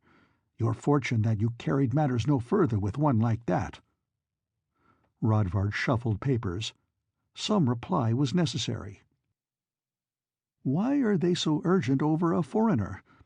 People have been witched before without having all the paving stones in Netznegon city torn up about it. Do you forever live in dreams? He's the new favorite, named a director of the lottery only yesterday. Perhaps that's the reason the witch wrote him, for jealousy more than the Scudi. She's not to be blamed if, as I hear, he's more than a proper man in the parts that matter most to women. They say Cleudi and the Florestan held an exhibition for Her Majesty, and the Tritulacan was longer. Speaking of which, Sir Rodvard, you are not far from fortune yourself. I saw the Demoiselle of Stojan Rosic here again today. She'll have a shapelier body than Cleudi will ever press, and bring you a fortune in addition. Did you see her indeed, curse you? And what business is it of yours? Rodvard wanted to cry. Or, mine's the high destiny of the witch. But aloud he could only say, There's nothing in that. She's only searching out some old family records. I must go to Sir Habermau's cabinet. He has a project forward for me. He stood up with a trifling stagger, lead tingling with the pain of the position in which he had cramped it. Asper Polton made offended eyes. "Ah, plah! You are too nice for anything but priesthood." He turned away, flung open the door to the next cabinet, and could be heard uttering to the three within, "Bergelin again, this time pretending he does not know what women carry between their legs, or what it's used for," with a whoop of merriment from the rest. Rodvard himself, before they could all come in and begin their usual sport of baiting, walked to the outer door, through it, and without so much as pausing at the garde-robe for his cap, straight down the corridor to the street and away, the last steps running. If there were stares at seeing him without headgear or mark of condition, he did not return them, but hurried on to his own living place. The pensionaria was at the foot of the stairs, the little black hairs on her upper lip quivering as she administered some rebuke to a maid who held a tray full of dirty dishes, but her eye lighted as she turned to perceive a new victim. "You are too late, Sir Bergelin. If we make a rule good for one, it must stand for all, because it is only so that I can keep up a place like this, cheap as it is, and I simply can't have you bringing girls here late at night. I have told Udo." The end of it he did not hear, as he broke past her up the stairs, bounding. The extra set of hose must come, of course, but his best jacket would not go on over the other, so he had to make a bundle with underclothing and wrap it in the cloak that it was too fine a day to wear. The festival cap must stay behind, even though it might bring some coppers from a dealer. Also the pair of tiny southern-made health goblets for carrying at the waist on feast days, of whose acquisition he had been so proud. At the last moment he added the volume of Dostal's ballads. Of all the books, he could spare that one least. There was a moment of fear when a glance through the glass-windowed door showed callers closeted with Udo the crab, but side vision registered the fact that they were only a pair of rough fellows in leather jackets, not blue and green provosts. He had been to Madame Kaja's only once before, and then at night, for a meeting of the Sons of the New Day. Under this more vivid light, the street Cassau showed as a dirty courtyard with a running sore of gutter down the center. Garbages piled in the corners, yelling children underfoot, and somewhere among the upper stories, a hand that practiced the violin monotonously, playing the harvest song, but always going sour on the same double-stop passage. Rodvard elected the wrong house first. The doorman did not know of Kaja, but the next one at the back angle of the court was it. He went up a narrow, dark, winding stair, smelling of yesterday's cabbage, and knocked at the topmost door. Madame Kaja herself answered, clad in an old dressing-gown, pink silk and dirty grey where it dragged along the floor, with her hair packed untidily atop her head. Past her a space of floor was visible, with light coming through a pair of dormer windows, a keyed musical instrument and chairs. "Sir Rodvard," she squealed, her voice going into a high musical note, "you are so welcome. We did not expect you this early. The dear girl is waiting."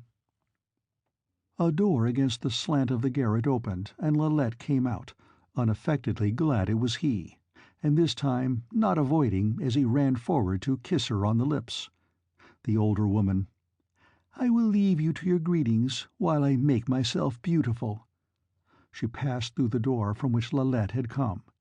The girl sat down. After the door had closed behind Kaja, "Rodvard," she said, very still and looking at the floor. "Lalette?" "I have given you my blue star. Whether to marry you now, I do not know. I think not. It seems to me that you are not altogether willing. I feel you are holding something back from me. But this I say, and you may look into my heart and find it true."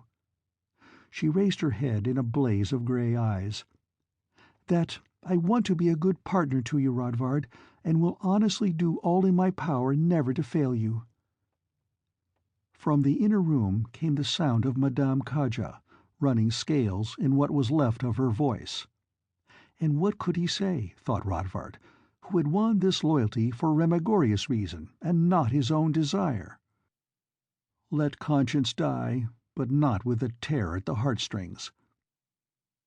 "I will do as much," said he, and as her lip quivered at his tone, "if we ever pass this peril with our lives." She lifted a hand and let it fall beside her. "It is life without account of peril that I have offered," she said. "I do not— How do you know? Lalette, look at me. Will you lie with me this night, in peril or whatever?" But she would not meet the questioning eyes now, and she thought, they both knew there had been somehow a lack of communication. Lalette said, "You have come before time." He shuddered slightly. "They picked at me till I must leave. You will hardly believe how base—" The inner door sprang open, and Madame Kaja emerged with almost a dance step, dressed to the eyes in withering finery. "For a little while I must go forth," she said, "but you will hardly miss me, he. I will bring sup from the cook-shop. Is there a delicacy you desire, or any other way I can lighten captivity for my 2 caged birds?" She beamed on them fondly. Rodvard thought of the cap left at the office, and prayed her for a new one, with the badge of his condition, which took more of his slender store of coppers. The door closed, and now they two had not much to say to each other, having agreed that all that mattered should be left unsaid. The end of it was that Lalette, in all her clothes, lay down on the bed in the corner to make up for some of the sleep lost last night, while he undid his parcel and set out to lose himself in Iron Dostal's harmonies and tales, but that did not do very well either. The poems he had always loved seemed suddenly pointless. He fell into a kind of doze or waking dream, in which the thought came to his mind that if he were really ready to let conscience die in exchange for high destiny, he had only to give this witch back her blue star, call for the provosts, and, claiming the price set on her, seek out Maritzel of Stojenrosic. A destiny not high by the standards of the sons of the new day, no doubt. But love and position, aye. Remigorius would approve. He would call it the act of a great spirit to seek an inner contentment, no matter what others thought of how it was achieved, no matter if others were hurt during the achievement. But Remigorius thought the struggle more important than its end, and it might be that the reason he, Rodvard, could see no higher destiny was that he did not possess such a spirit, immune to scruple, willing to serve any cause. Now he fell on to wondering what was the tangle of ideas and thoughts that made up himself, Rodvard Bergelin, where they came from and how they were put together. Could they be altered? And so drifted deeper into his daydream till it began to grow dusk, and Madame Kaja came back with a covered dish of fish and red beans. End of Chapter 4.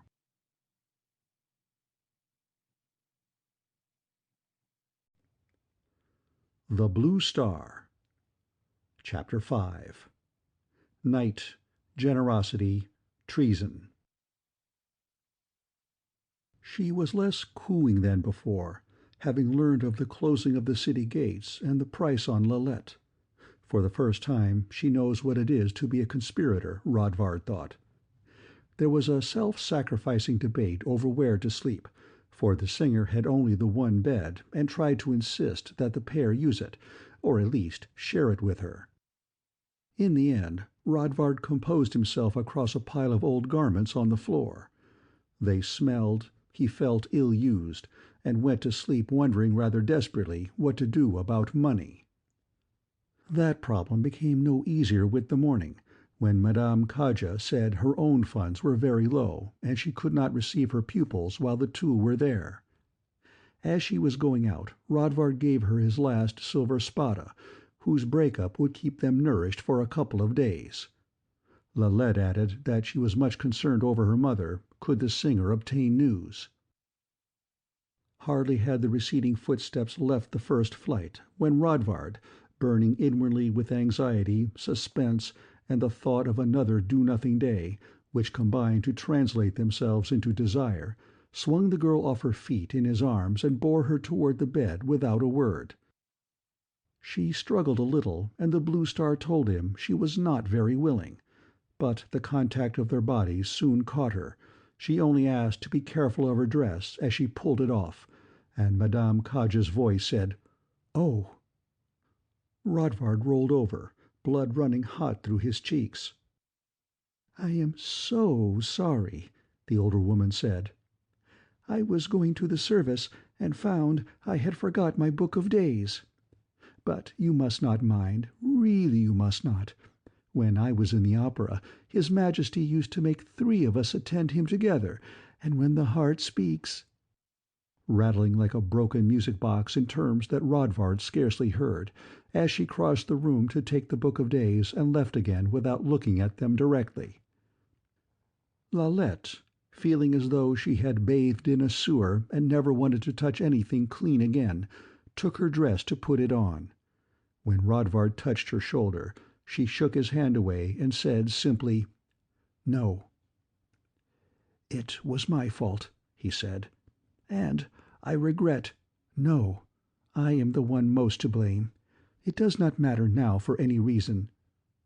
Her mouth moved, and she looked down, tying laces. "Dear God, what your fine friends will think of me! I should have accepted Count Cleudi's offer. At least I would have been well paid for the name I'll have." He felt himself flush again. "Well, if they call you any name you do not wish to have, it will be your own fault," he said. "I have offered you marriage." "Ah, yes, indeed, with me furnishing the priest's spada for the ceremony." "And I will hold to the offer. Demoiselle, You are not just." She turned and sat down, feeling suddenly weary, bitten with the edge of concern about her mother, so that it was not worth while to quarrel. He made one or two beginnings of speech, but could settle on nothing worth saying, moved about the room, clanking the coppers in his pocket, and looked out the window, picked at one or two keys of the music in a manner that showed he had no training with it, found a book of Madame Cage's, and, standing, skimmed a few pages, then set it down, resumed his pacing, abandoned it, walked to where he had placed his few belongings on a chair, took his own book, and settled himself purposefully to read, in a position where his face was mostly in shadow from her. The angry shame had run off Lalette now. She could only see that he was truly unhappy. After a little while she ran across the room, put her arms around his shoulder, and kissed the side of his face. "Rodvard," she said, "I really meant it all. If you want me, you may have me any time you wish." He swung her down to his lap, but, now afraid of interruption, would go no farther than kissing her and holding her close. So for a long time they remained thus lip to lip, speaking a little to exchange memories of things pleasant in their few meetings, and not noticing they had missed a meal, until they heard Madame Cage's step outside the door, which this time she made firm enough to give them warning. The singer began to talk at once about the service, and how, as the chanters intoned the celestial melody and the violet vestments fluttered among the flowers that fell from the galleries to crush fragrantly beneath the worshippers' knees, she could feel every power of evil roll from her mind. Though the second baritone was flat in the musanna. Oh, if only the court could have religion in its heart, as the poor people do, who sat with tears in their eyes. She smiled suddenly on Lalette. "I spoke to my own priest, too, for you. I know you must have a confession to make by now." She held up outspread fingers before her face and tittered through them. "So I made up a story for you about a jealous husband, and he will hear you after dark, when all's safe, and you won't have to pay but a copper or two." Lalette looked up. "But there's no confession to make. Did you find out about my mother?" Rodvard saw Madame Cage's eyes open wide, and felt the cold stone. She was not believing Lalette at all, and for some reason was desperately frightened that the girl should lie. "Oh, you poor child," she said. "It was so unthinking of me to forget to tell you. I did not find out much, but I know the provosts have not taken her, and Count Cleudi is not as ill as pretended. That is only a story." She set down packages of food, a dish of lentils with bread and wine, began to make ready the table, keeping her eyes averted so Rodvard could not read her thinking. It came to him that he would not be the first star-bearer she had met, as she talked rapidly about the service once more. The priest had said that when anyone admitted evil to his heart, peril lay upon all persons approaching the lost one. "For these powers of evil increase like mice in a granary, running from one soul to another, and as farmers will often burn an old grain-bin to keep the vermin from spreading, so it is lawful and even necessary to destroy the body of one infected by the powers of evil." He was talking about this poor child here, it was easy to see. Rodvard, to whom this was interesting, if somewhat questionable discourse, would have inquired more as she paused for breath, but Lalette, who found it more than tiresome, broke in to ask what of the city, what of the hunt for her. "Oh, they have opened the gates again, though I did not go to see, and put guards everywhere. But it will be all right. Have I ever recounted to you, friend Rodvard, that I was in arrest once myself? It was because of that Orinari, who was so jealous because I could carry the high note in the Mayer lovers while she could not, and had accused me of stealing some of the jewels that were loaned for the spring festival performance.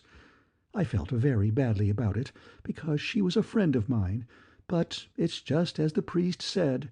The power of evil had gained control over her, and there was nothing I could do but complain to the Baron Cospel, who was my protector then, and he had her banished the—" She stuffed food into her mouth, masticating noisily as she babbled.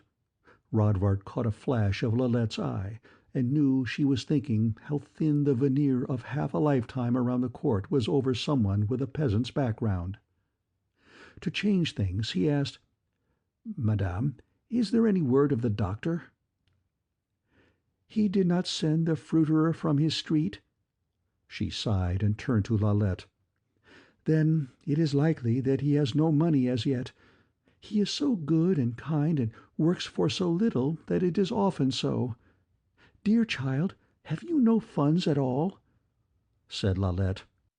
"Only 2 spadas, but I took all the money in the house when I left, and my mother—" "Dear child, of course we all love our parents and do all we can for them, but after all they are only our relatives by accident and not the choice of the heart." She smote her breast in the gesture Rodvard remembered. "And when the heart speaks, God dwells in us to drive out the powers of evil.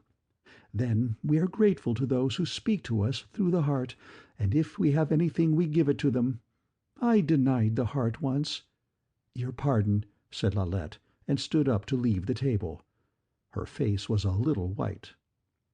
Madame Kaja finished the last of the wine and wiped her mouth. "I know it is hard for you, being of the witch family, dear child," she said. "But Uncle Tutul, who is the priest we are going to see tonight, says that even a witch may save herself if she gives up everything to those she loves.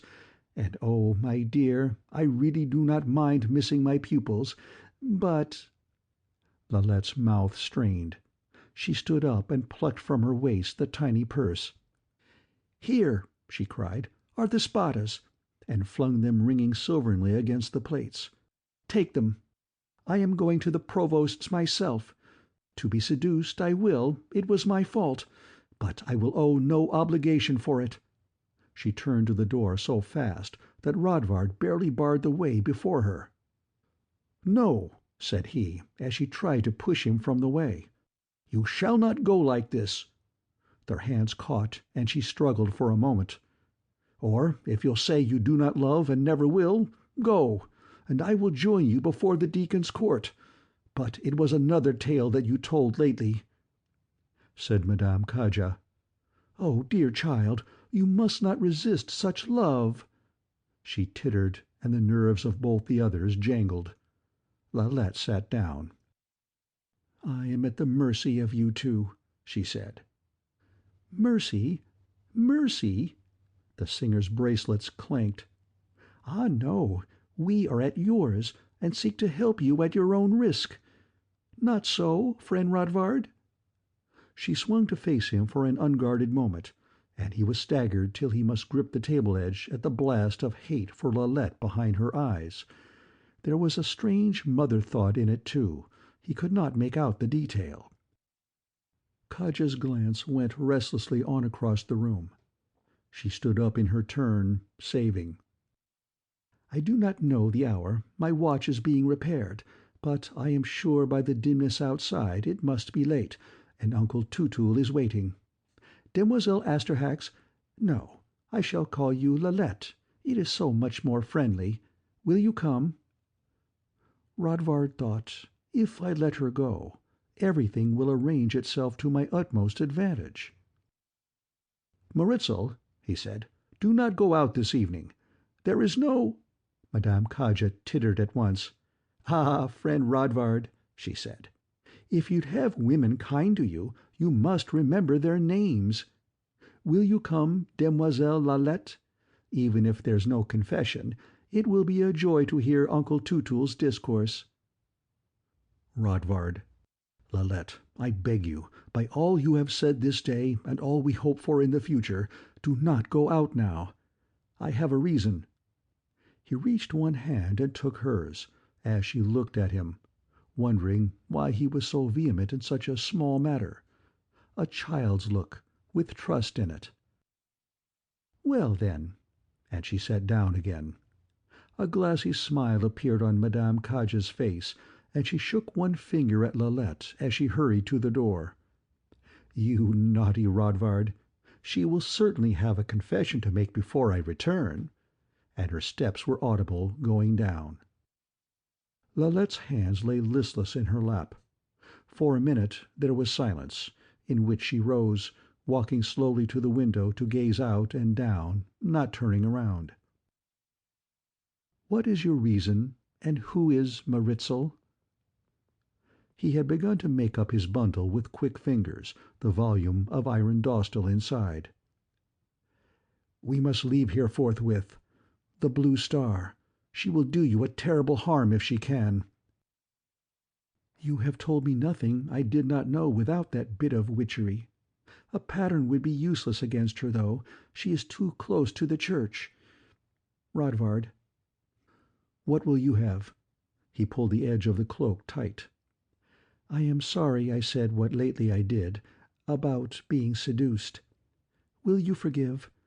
I do not wish to be a shrew, as my mother said, and I will say that I do not regret what we did." He dropped the knot half made and ran over to her, but she shifted in his grasp, pointing. "Rodvard!"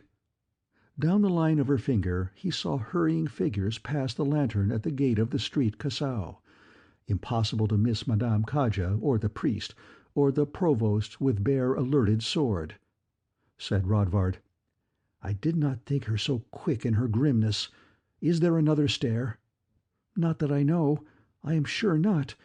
No escape. Oh!" "That cannot be true. Life is to those who struggle for it, says Dr. Remigorius." He threw the latch and pushed the window outward. Not a foot down lay a broad rain gutter, which, being proved solid by foot-weight test, he went 3 rapid steps across the room to sling his bundle over one shoulder, stepped out cautiously, caught a grip at the edge of the dormer with his right hand, not daring to look down into the dizzy dark, and stretched the other to Lalette. "Come." "Oh, come!" He could feel her shiver dreadfully as she took the step. She almost tripped over her dress on the sill, but once out it was she who stretched to the limit of his restraining hand to swing the window closed. By good fortune it was a suave spring night. Rodvard could see stars past the rim of the house as they edged rightward, free hands pressed against the slates of the mansard, until contact was made with the second dormer, the one in the dressing-room. He gripped at that edge, sliding foot against foot, the bundle almost pulling him off balance where he came against the projection. "Hurry," whispered Lalette. "I can hear them."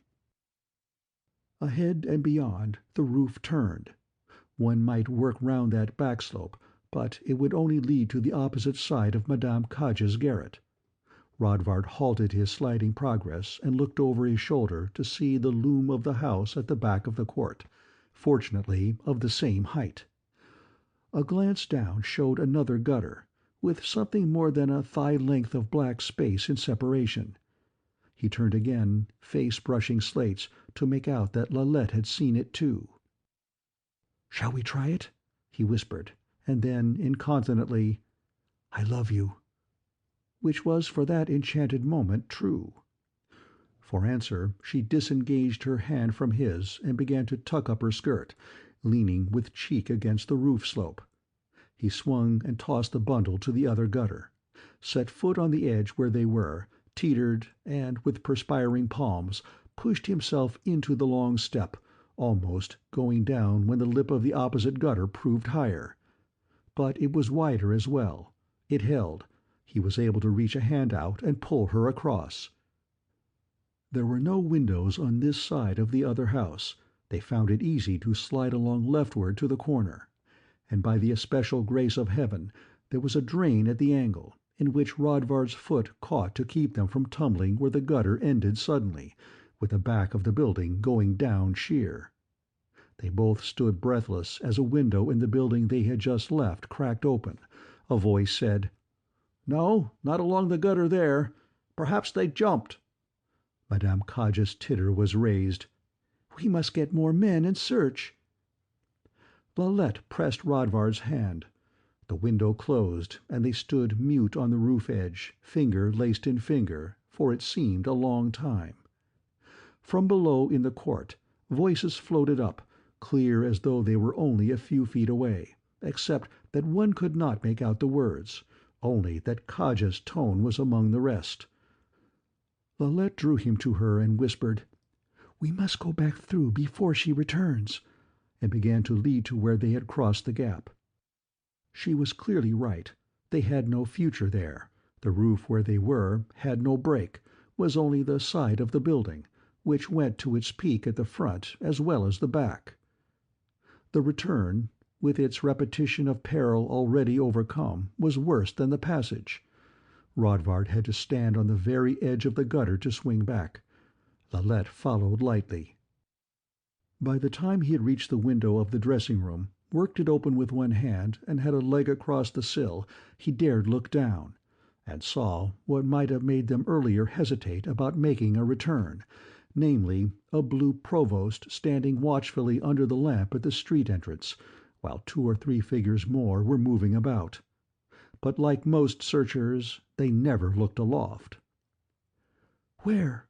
whispered Lalette as they stood in the room, and he, "We dare not leave the building now. Even if they were not below, the doorman will be awake. Have you seen anyone else here?" "I have been a prisoner." "Then we must try at random whether it is true, as the priests say, that not all men are evil." Crossing the outer room, hand in hand in the dark, Rodvard stumbled against a chair, swore softly, and they both laughed under breath. A board creaked, so did the hinges of the outer door, and they were going down, each in turn tripping a little at the short end of the steps where the stairway turned. By unspoken mutual agreement, they tiptoed past the door of the outer apartment of the 5th, and to that at the rear of the house. Rodvard gathered his breath and knocked. End of chapter 5.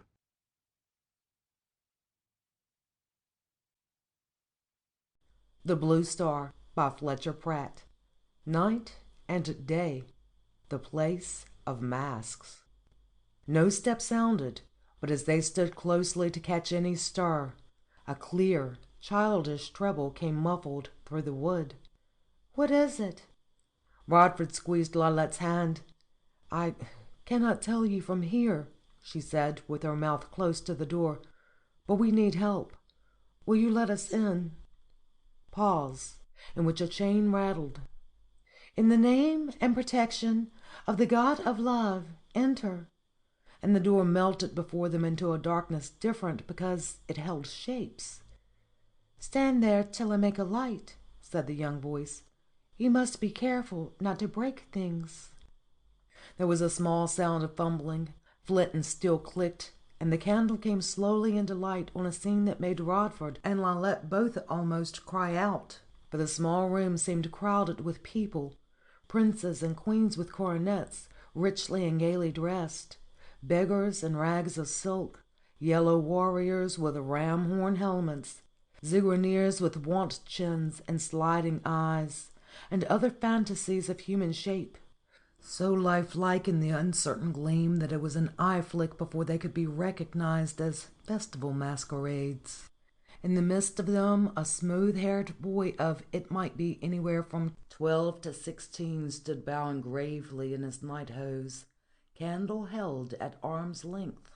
"I am glad to see you," he said. "My name is Ladjuis Domagaic." It was a good name for them, from the northwestern provinces, where Queen and Florestan were least popular. Said Rodvard, "We are pursued by the city provost because a court lord wishes harm to this lady. Will you help her get away?" The boy looked at Lalette, cocking his head on one side as though listening to a distant voice. "Yes," he said, "my heart says it is right, and we must always listen to the heart. Besides, we don't like the provost." "Thank you," said Lalette. "Where are your parents?" "Father is in another world, and mother's at the Marquis of Palm's palace to make the costumes for the spring festival. She's going to stay all night, and she told me I must go to bed. but this is more fun." He looked at Lalette again, and his eyes widened suddenly. "Oh, are you the witch? Witch something for me." In spite of her situation, Lalette smiled. "Aren't you afraid it would hurt you?" "Oh, no. We are Amorosians, and so witches can't hurt anything but our outsides. I'm not supposed to tell anybody that. Only the provosts are after you, too, so it's all right." From outside came the sound of feet tramp, tramp on the stair and distant voices. "They're going to search," said Rodvard. "Laguis, the lady will come back and witch something for you another day, but just now we must get her away from the provosts. Is there any way out of this house except by the main stair?" The boy was all seriousness. "Not from this floor, sir. I used to go down the drain pipe from Sir Tatarin's quarter, but that was when I was 13, and it isn't dignified." "Then we must hide her." Rodvard's eyes darted around the small room, took in the door to the still smaller where beds must be. "The masks. Can you help us into some of these?" Laguis Damajeg clapped his hands, and they set to work. For Lalette, a Kazmerga princess, whose billowing imitation furs would hide the trimness of her figure, a hunchback Zigraner money-lender for Rodvard, with a bag of brass-plated scudi. Her dress had to come off, but the boy took it to hang with his mother's, and came back to help Rodvard adjust the face mask as furniture was moved overhead. The thumping came to an end. There was the sound of feet on the stairs once more. Rodvard and Lalette squeezed past the ghostly figures at the front of the assembled masks, and the boy blew out the candle. Bang! "The Queen's warrant," said a voice outside. "Open." Rodvard could hear the boy's feet go pad, pad on the floor from the bedroom, acting his part in all detail. "What is it?" "Queen's warrant. We're looking for an assassin." Chain rattled. Through the eye-peeps of the mask, Rodvard could see the priest in the light of the provost lantern, and held his breath. "My mother is not here." "We don't need her. Stand aside." Rodvard stood rigid, cursing himself for a fool to have put on the Zigraner guise, with its bag of false coins that might jingle. "By the service, the whole assembly's here." The priest held high his amulet. This was the moment of test, but it passed so lightly there might have been no test at all. The provost raised his lantern. "Anybody call on you tonight, Sprout?" "I was asleep, Sir Provost." The man grunted. Light flickered as he went into the bedroom. There was a thud, as though he might be kicking something, and he came back into the sweep of sight, a naked short sword showing in his hand. Not here," he said. Bah! She's a witch, and has spirited herself to the Green Islands. But I'll have my revenge." He swung his sword at the neck of a yellow-armored Mahern fighting man, and Rodvard heard the head crack to the floor as the boy cried, "Oh, no!" The provost. 3 scudi reward for a foreman down. Tell your mother I saved you from a villain. Hark now. Open your door this night to none more. An order in Her Majesty's name." The door banged to leave it dark for those within, and feet retreated beyond. Rodvard stirred cramped muscles. "Will they come back?" Lalette's voice whispered. The candle lifted slowly into light. Laguis Damajeg was on one knee beside the fallen head, whose nose was broken off. The eyes that looked up held tears. "That man killed Baron Mondefer," he said fiercely, "and I would like to kill him too." Lalette slipped off her head mask and ran a hand across her hair, looking very princess, with her dark head against the white Kazmerga fur. "A true sorrow, and it is our fault," she said. "Do you have names for them all?" "Oh, yes. You are the Princess Sunema, and she's always getting into trouble because it's cold where she comes from, and her heart is all ice, and the others don't like her except for Bonsteg the beggar, who is really a prince in disguise, only she doesn't know it yet. But Baron Mondefer was one of my favorites. He's from Erin, you see, and he's always lived in the forest, even if he is in favor of Prince Pavinius and thinks he's still a good prophet," said Rodvard, undoing laces to get out of his Zigraner dress. "Your mother will get someone to fix him and bring him back to life." "No. His spirit's gone away to another body, like father's, and now there isn't anything left but dust. If mother has a new head made, I will have to give it a different name." The boy looked at Rodvard solemnly, and though the blue star was cold as cold upon his breast, he could not somehow draw quite clear the thought behind those young candid eyes. Something about a place shrouded in clouds, an old house somewhere, with a diffused golden light.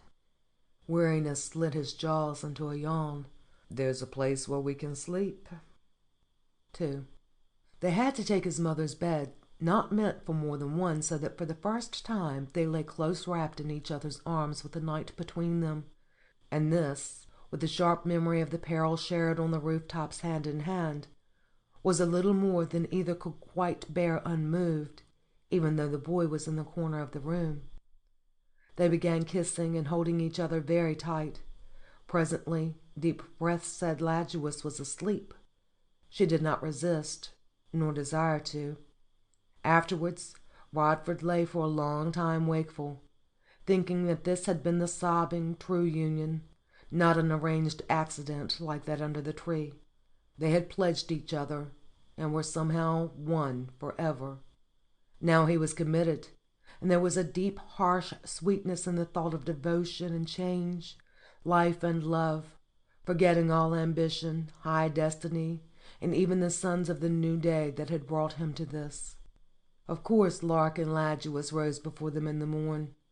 The first the pair heard was a double rap at the outer door, and the boy's voice saying, "Mother, we have guests." Rodvard rolled out to make the best bow he could with half his laces still undone, and saw a small woman of careworn aspect, at maybe 35 years, who had just set a heavy basket on the floor. "Madame Damajaic, I am your humble servant, Rodvard Bergelin. Your son took my sweetheart and myself in last night to save us from distress." "Mother, I listened to the voice of the heart, as you said," piped the boy. "They are good. Besides, a provost came and broke Baron Mondufer. It is well done, son." She placed a hand protectingly on his shoulder. "Sir, I am glad that Ladjuis could help you. Have you breakfasted?" "I left some of my bread and cheese for them, mother. The lady is a witch." Rodvard saw the woman's face alter, and her eyes, which had held only a mild questioning, were taken away from him. She fumbled in her belt purse. "Ladjuis," she said, "will you get another pitrot weight of millet from the shop at the market square?" Lalette came from the bedroom, looking only by the half as delightful as Rodvard's night memory painted her, curtsied her, and said straightly, "Madame, I am in your benevolence and honour, so now no concealments. I am Lalette Asterhax, the veritable witch on whom the provost have set a price, and if my being here will trouble you, I'll leave on the instant. But I swear I have done nothing for which I might truly fear from a just God." Doubt melted from Dame Damajaic's face.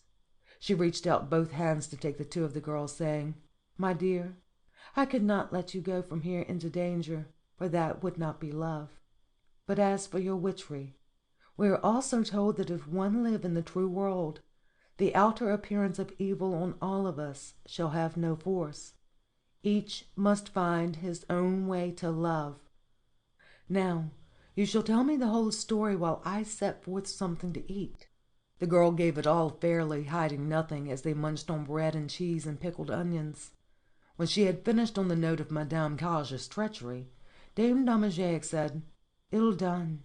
But the poor woman's fault is partly your own," said Rodvard, surprised. "How can that be, madam?" "It takes more than one to make a murder. If you had been wholly ruled by the god of love, the goodwill you bore her could not have been but reflected back toward you. Was there not something, perhaps something of slight importance, on which you felt almost in fury with her?" Rodvard flushed, recalling the moment when Madame Caja had burst in to find them on the bed. But Lalette said simply, "Yes, and on a question that most sharply brings angers, to wit, money.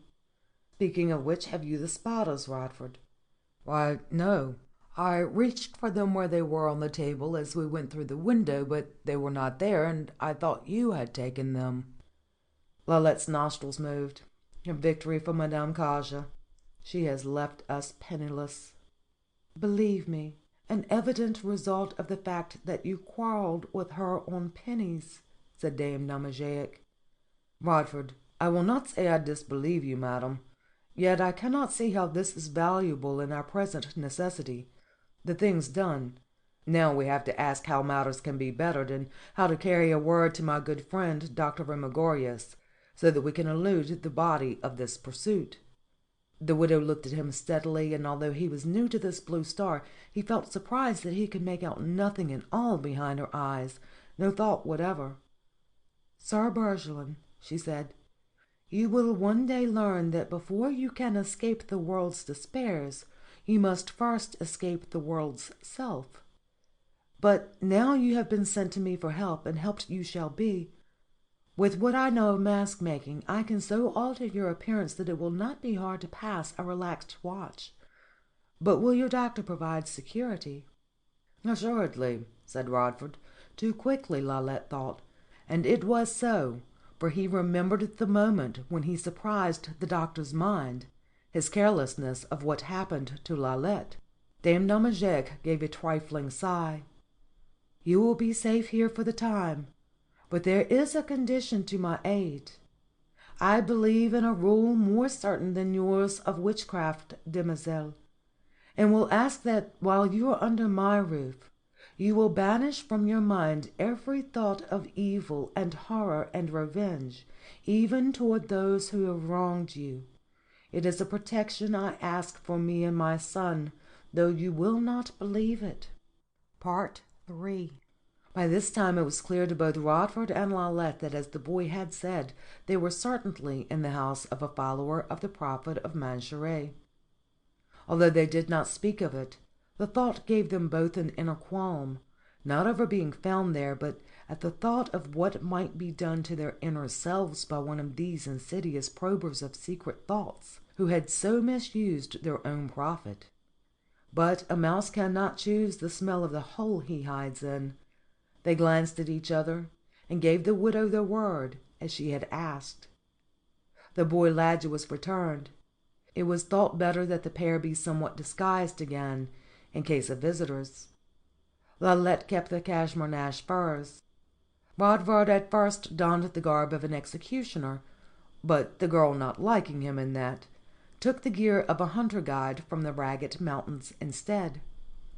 It was a moment of nervous attente, through which they heard feet come and go in the apartment overhead. Between the promise to the widow and their own feelings, there was hardly anything that could be said of what they wished to say, so they spent the time listening to the lad, who told them tales of his imagined people behind the masks. It would be about the noon glass when a man knocked, who said he was the butler of the Baroness Stampella, to look at a costume, coming so quickly to the door that Rodvard and Lalette were without time to don head masks, and sought refuge in the bedroom. This was as well. The butler examined attentively everything in the outer room. Not long later the widow returned, narrowing her eyes over the tale of the Stampella butler. "She has her own dressmaker. Could he have been a spy?" Then to the couple, "You see, you obeyed my injunction as to thought, and were protected." Rodvard would have made a point of this, but Dame Domagiac gave no time, turning to Lalette with, "Touching your mother, my dear, I think you have not to be troubled. I have not seen her myself, but the gossip is that Count Cleudi has most generously sent her a present of money, which is as evident of the working of the god of love, though the instrument may not be what we would desire." Rodvard, whom this style of discourse filled with the discomfort he could not readily assay, asked about Remigorius. The dame had visited his shop. She produced a chit from the doctor which confirmed all Rodvard's discomforts on the matter of Lalette, for it commanded him in guarded words to come at once and without her. Lalette did not understand when he showed her the paper, but she said he must clearly go. Dame Damajek added her voice to the same purport, saying that if Rodvard were needed to go elsewhere, Lalette would be safer there for hiding alone. From a cabinet she brought some of the false hair used on masks and skilfully affixed a fur of it to Rodvard's face, while Lalette, suddenly gay, changed the dress of his head and added a ribbon that made him quite a different person. He kissed her farewell. The widow simpered as though it were she who had been saluted, and said she would offer an answerable prayer to the god of love for the success of his going. End chapter 6. Recording by Angelique G. Campbell. September 2018.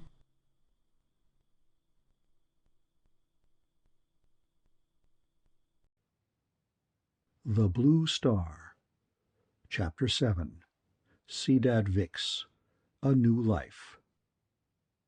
The doorman did not glance from his cachet, a lazy doorman, and the provost on guard at the street entrance was equally indifferent as Rodvard went past, feeling a trifle unreal after so long close indoors. Remigorius was compounding a filter with mortar and pestle. He hailed Rodvard almost boisterously, laughing over the figure he made in his false facial hair. "What? Will you have a career as a lady's lapcat, now that you've turned seducer by profession? Well, I have summoned you here because things mount to a crisis. The court's finances utterly broke, and the High Centre holds that we must move fast, for though there are stirrings in the west, it seems they move in the direction of Pavinius." Said Rodvard, "We are likely to be broke ourselves. Madame Kaja's a traitor." Pestle stopped in mortar. The doctor's face seemed to narrow over the midnight thicket of his beard, and a soft pink tongue came out to run a circlet round his lips. "I'll mix that bitch a draught will burn her guts out. Give me the tale." Rodvard told it all plainly, with the hiding on the rooftop and the household of the Amorosian woman, over which last Remigorius' eye held some anxiety. "The one who came here? You did not tell her of our fellowship. These people of the Prophet's rule lie as close together as so many snowflakes, and though they're as deep against the court as we, I would not trust them. But touching your affair of the old singer—" He placed one finger to his cheek and held his eyes averted, so that Rodvard could not see where his true thought lay. "You're too censorious.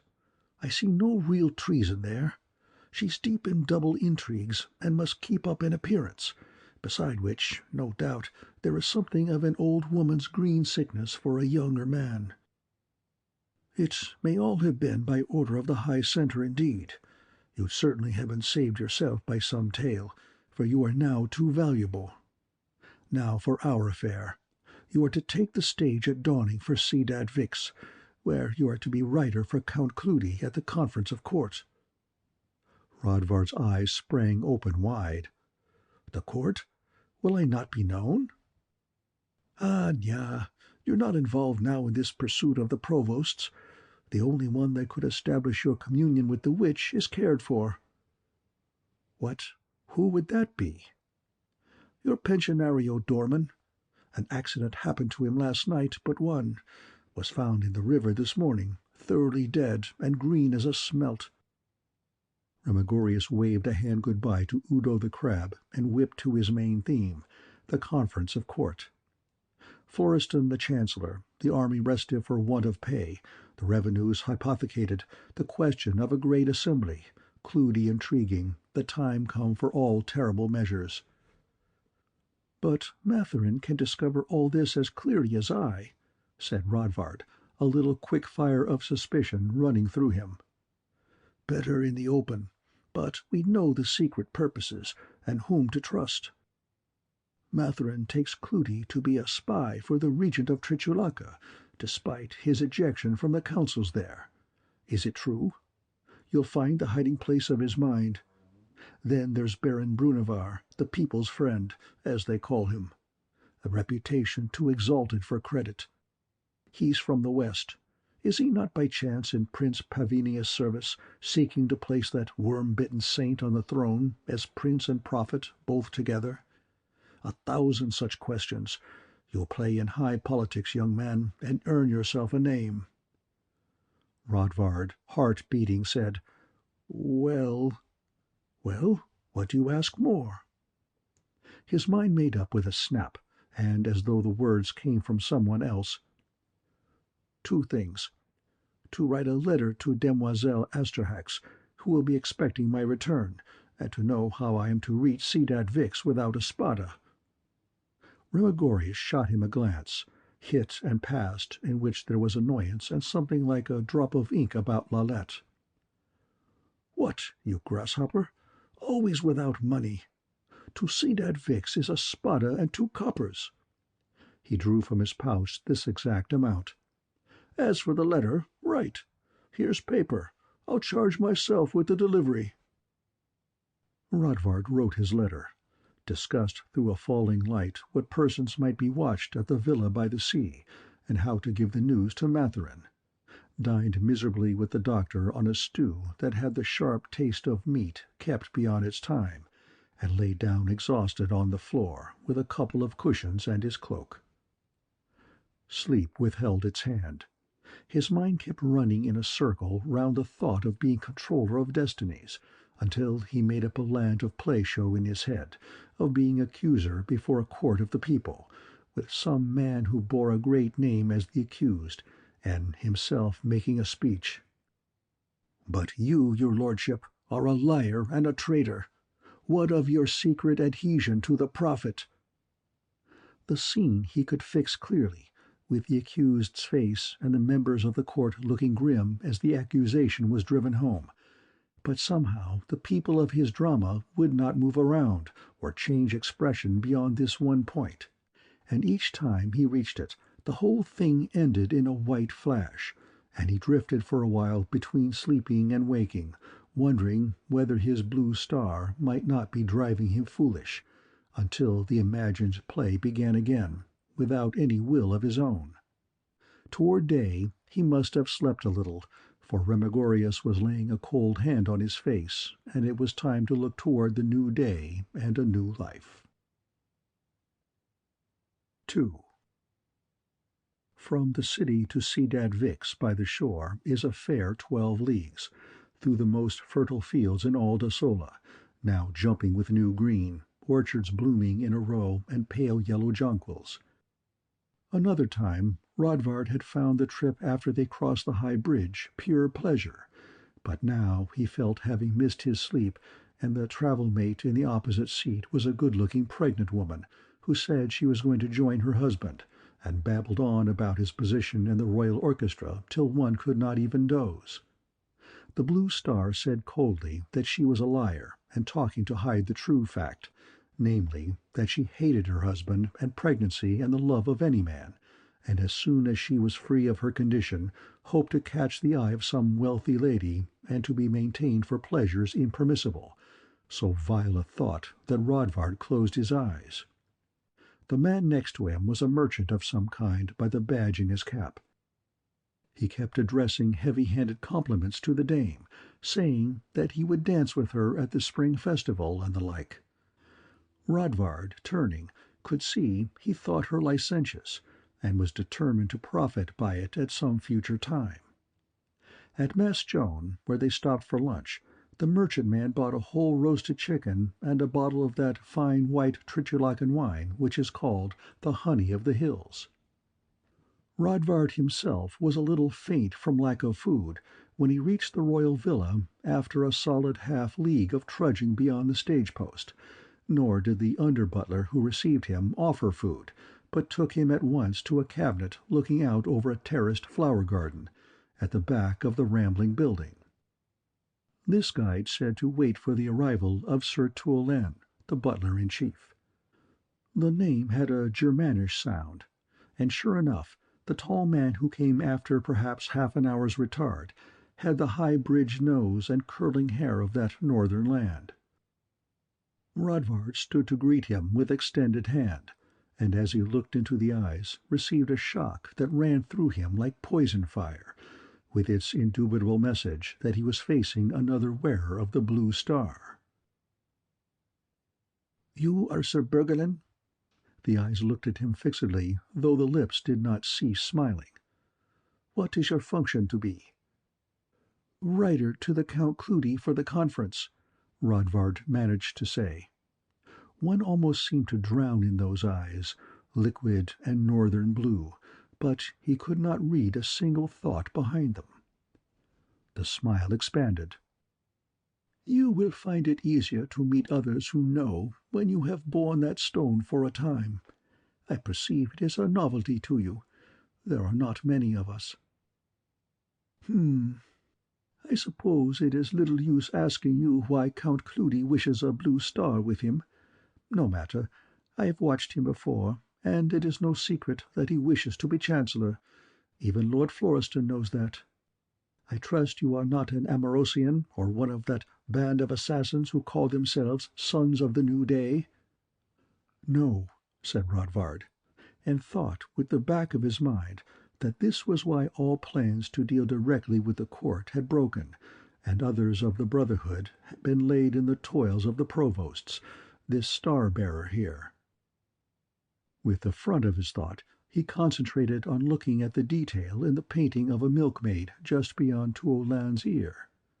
The butler-in-chief turned. "It is by Rabasco. He was not satisfied with the highlights in the middle distance, and I discovered by a means you will understand, so it was easy to persuade the painting away from him. Do you intend to bring your wife?"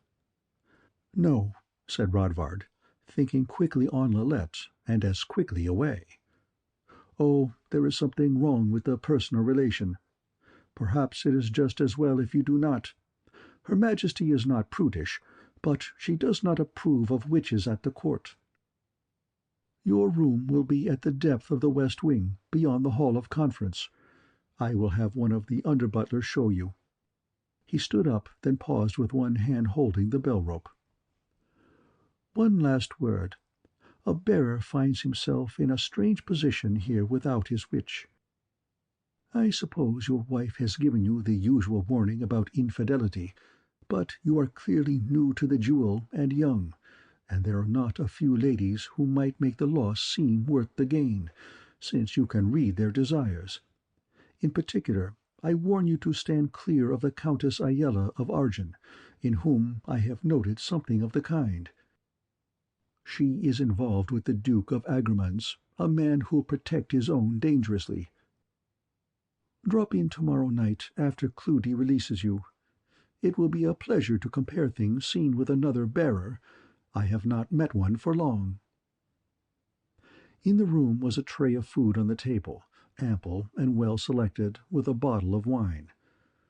3 or 4 books also, but they were all Gessling romances, and of a kind Rodvard found it difficult to bear even when well written, as these hardly were.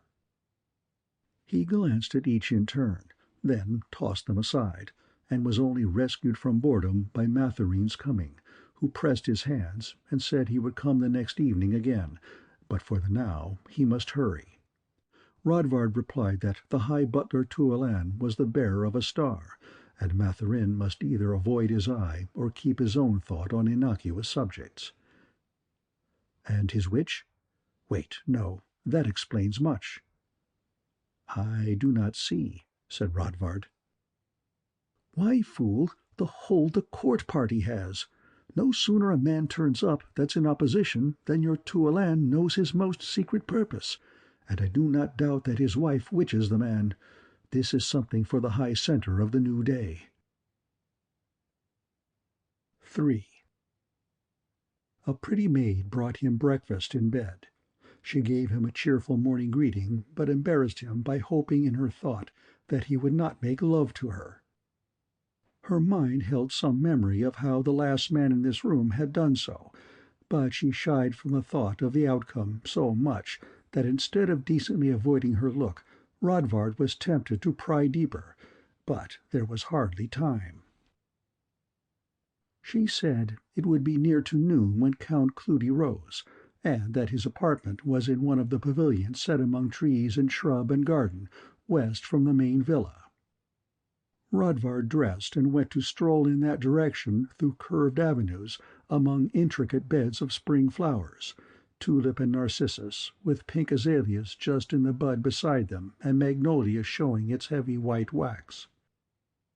The pathways had been laid out so that each sweep brought somewhere into view through the trees the pale blue bay, with the white houses of Sedad Vix climbing the slope beyond, their walls touched to gold by genial sunshine. Bright yellow birds were singing overhead, or busily gathering morsels for their nests.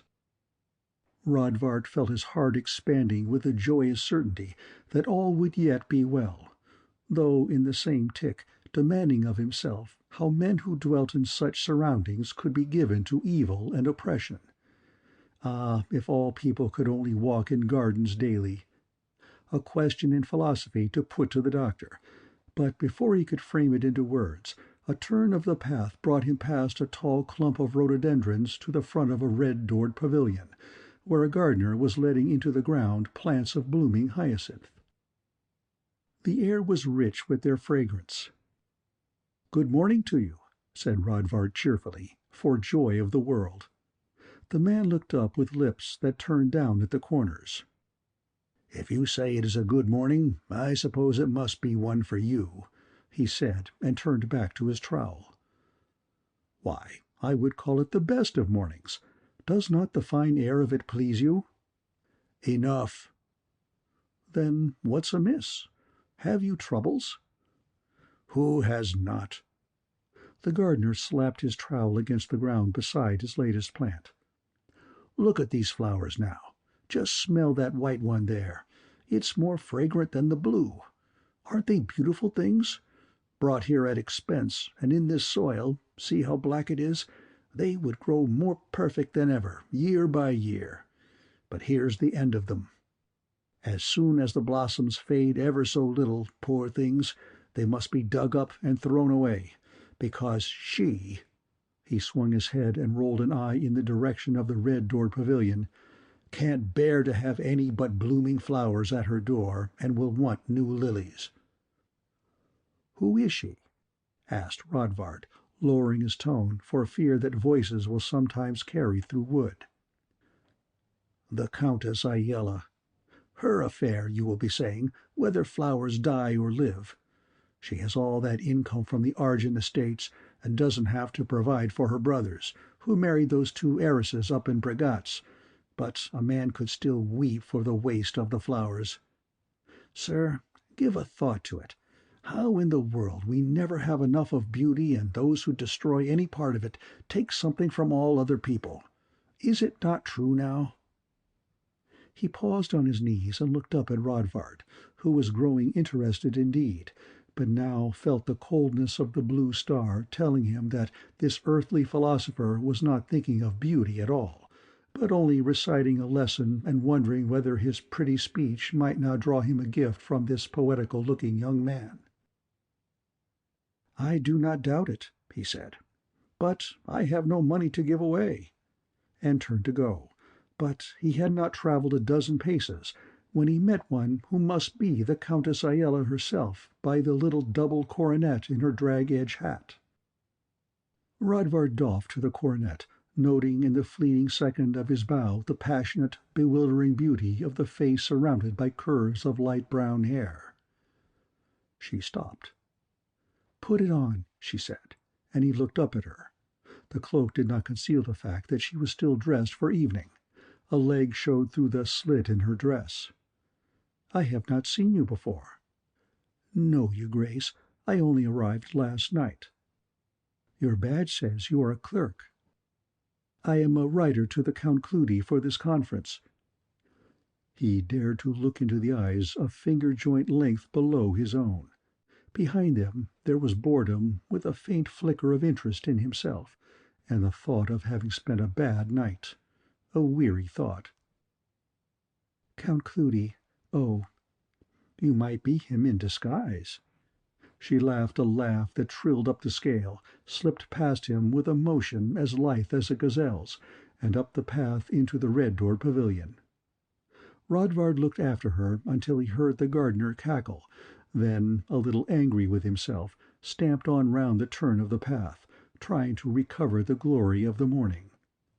Some of it came back, but not enough to prevent him thinking more on the comparison between this countess and Lalette than the difference between this day and any other day. And so he reached Cleudi's door, with its device of a fishing bird carved into the wood. Mathering greeted him properly in words to show he and Rodvard barely had met each other. The pavilion was all on one floor, the Count in a room at the side, with a man doing his hair while he sipped hot spiced wine, from which a delicious odour floated. Rodvard had heard of, but never seen, this famous exile and intriguer. He looked into a narrow face with a broad brow above a sharp nose, and lips that spoke of self-indulgence. Matherin pronounced the name of the new writer. A pair of dark eyes looked at Rodvard broodingly, the thought behind them wondering what his weakness was and how he would cheat.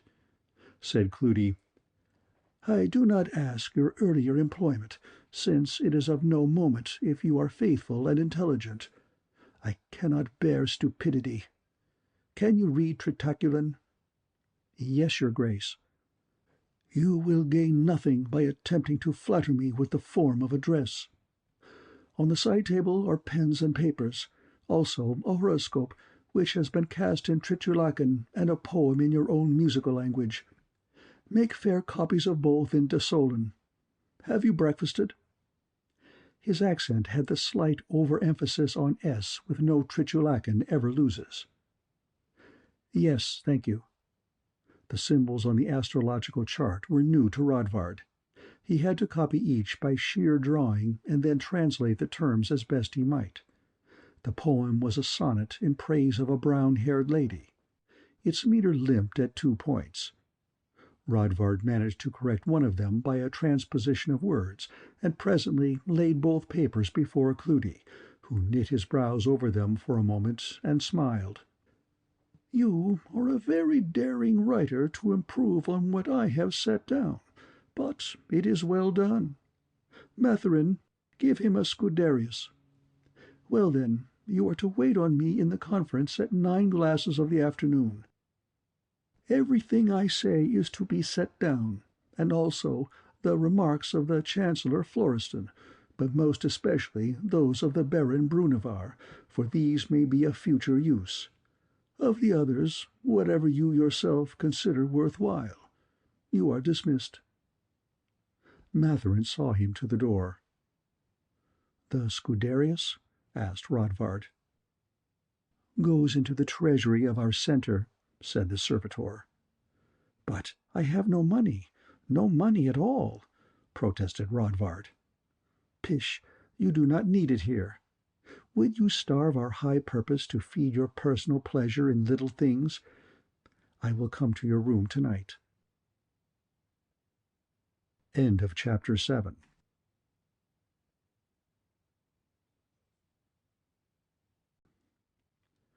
The Blue Star. Chapter 8. High Politic. Although the day was bright outside, little light could seep through the leaded panes, and what little light there was had been cut off by heavily looped curtains. There were candles down the long table and in brackets on the walls. In the marble fireplace at the high end of the room a small flame smouldered under the stone cupids. Before it 3 men were standing, with goes of brandy in their hands. Baron Brunevar was recognizable by his description.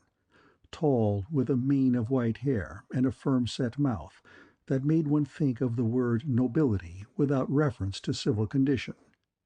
He was talking with a short, round man who looked as jolly as he could possibly be, and a dark, grave-faced lord who held a kitten in his arm till the little thing struggled to be set down, whereupon it played round his feet, catching for the shoelaces. In spite of his solemnity, this would be Florestan, the laughing chancellor. He was known to favour cats. In a moment he looked around and signed to Tuolan, the head butler, who rapped a little silver bell on the table. All the men from various corners of the room gathered. 3 of them were Episcopals in their violet robes with flowers of office. Florestan quietly waited till all were at rest, his visage in calm lines, but Rodvard could see just enough of his eyes to catch an intimation that this might be a grim business. He tapped the bell once more. "My lords, if you were ignorant of this convocation's purpose, you had not been summoned. Therefore, let us leave all preliminaries and turn straight to the matter of Her Majesty's finance." Pause. The apple-faced man said, "What's there to say of it?" "That it is a very dangerous thing to have the court in poverty when we are threatened with this question of the succession." The faces along the table watched him attentively, all set in varying degrees of stubbornness, and as the kitten scratched at the leg of his chair, he reached down to pet it. "My lords, this has now grown so grave that we can dissolve our troubles only by measures never taken before, all the old means eaten up. Yet we still want money to pay Her Majesty's army, which is not only a disgraceful thing, but also a perilous. Those who should protect us may become our persecutors." The little round man's smile was jolly as before, his voice not. "Your Grace, a bug close to the eye may look as big as a lion. Is there proof of true disaffection?" A man with silver-streaked hair and the breast star of a general on his silk nodded gloomily. "I bear such proof. This brawl among the red archers of Eldon has been given a light appearance, but my men have looked into it, and it runs deeper than you think. Namely, they were shouting for the restoration of Pavinius to the succession. We hanged one of his emissaries, a Myron man." "Pah," said the round man. "Since he was exiled, every ruction has been a shout for his return. They do not mean it." "De Sola will never bear a king who is himself the leader of a sect opposed to true religion," observed one of the Episcopals. "Even his one-time followers of the Amorosian faith have rejected him."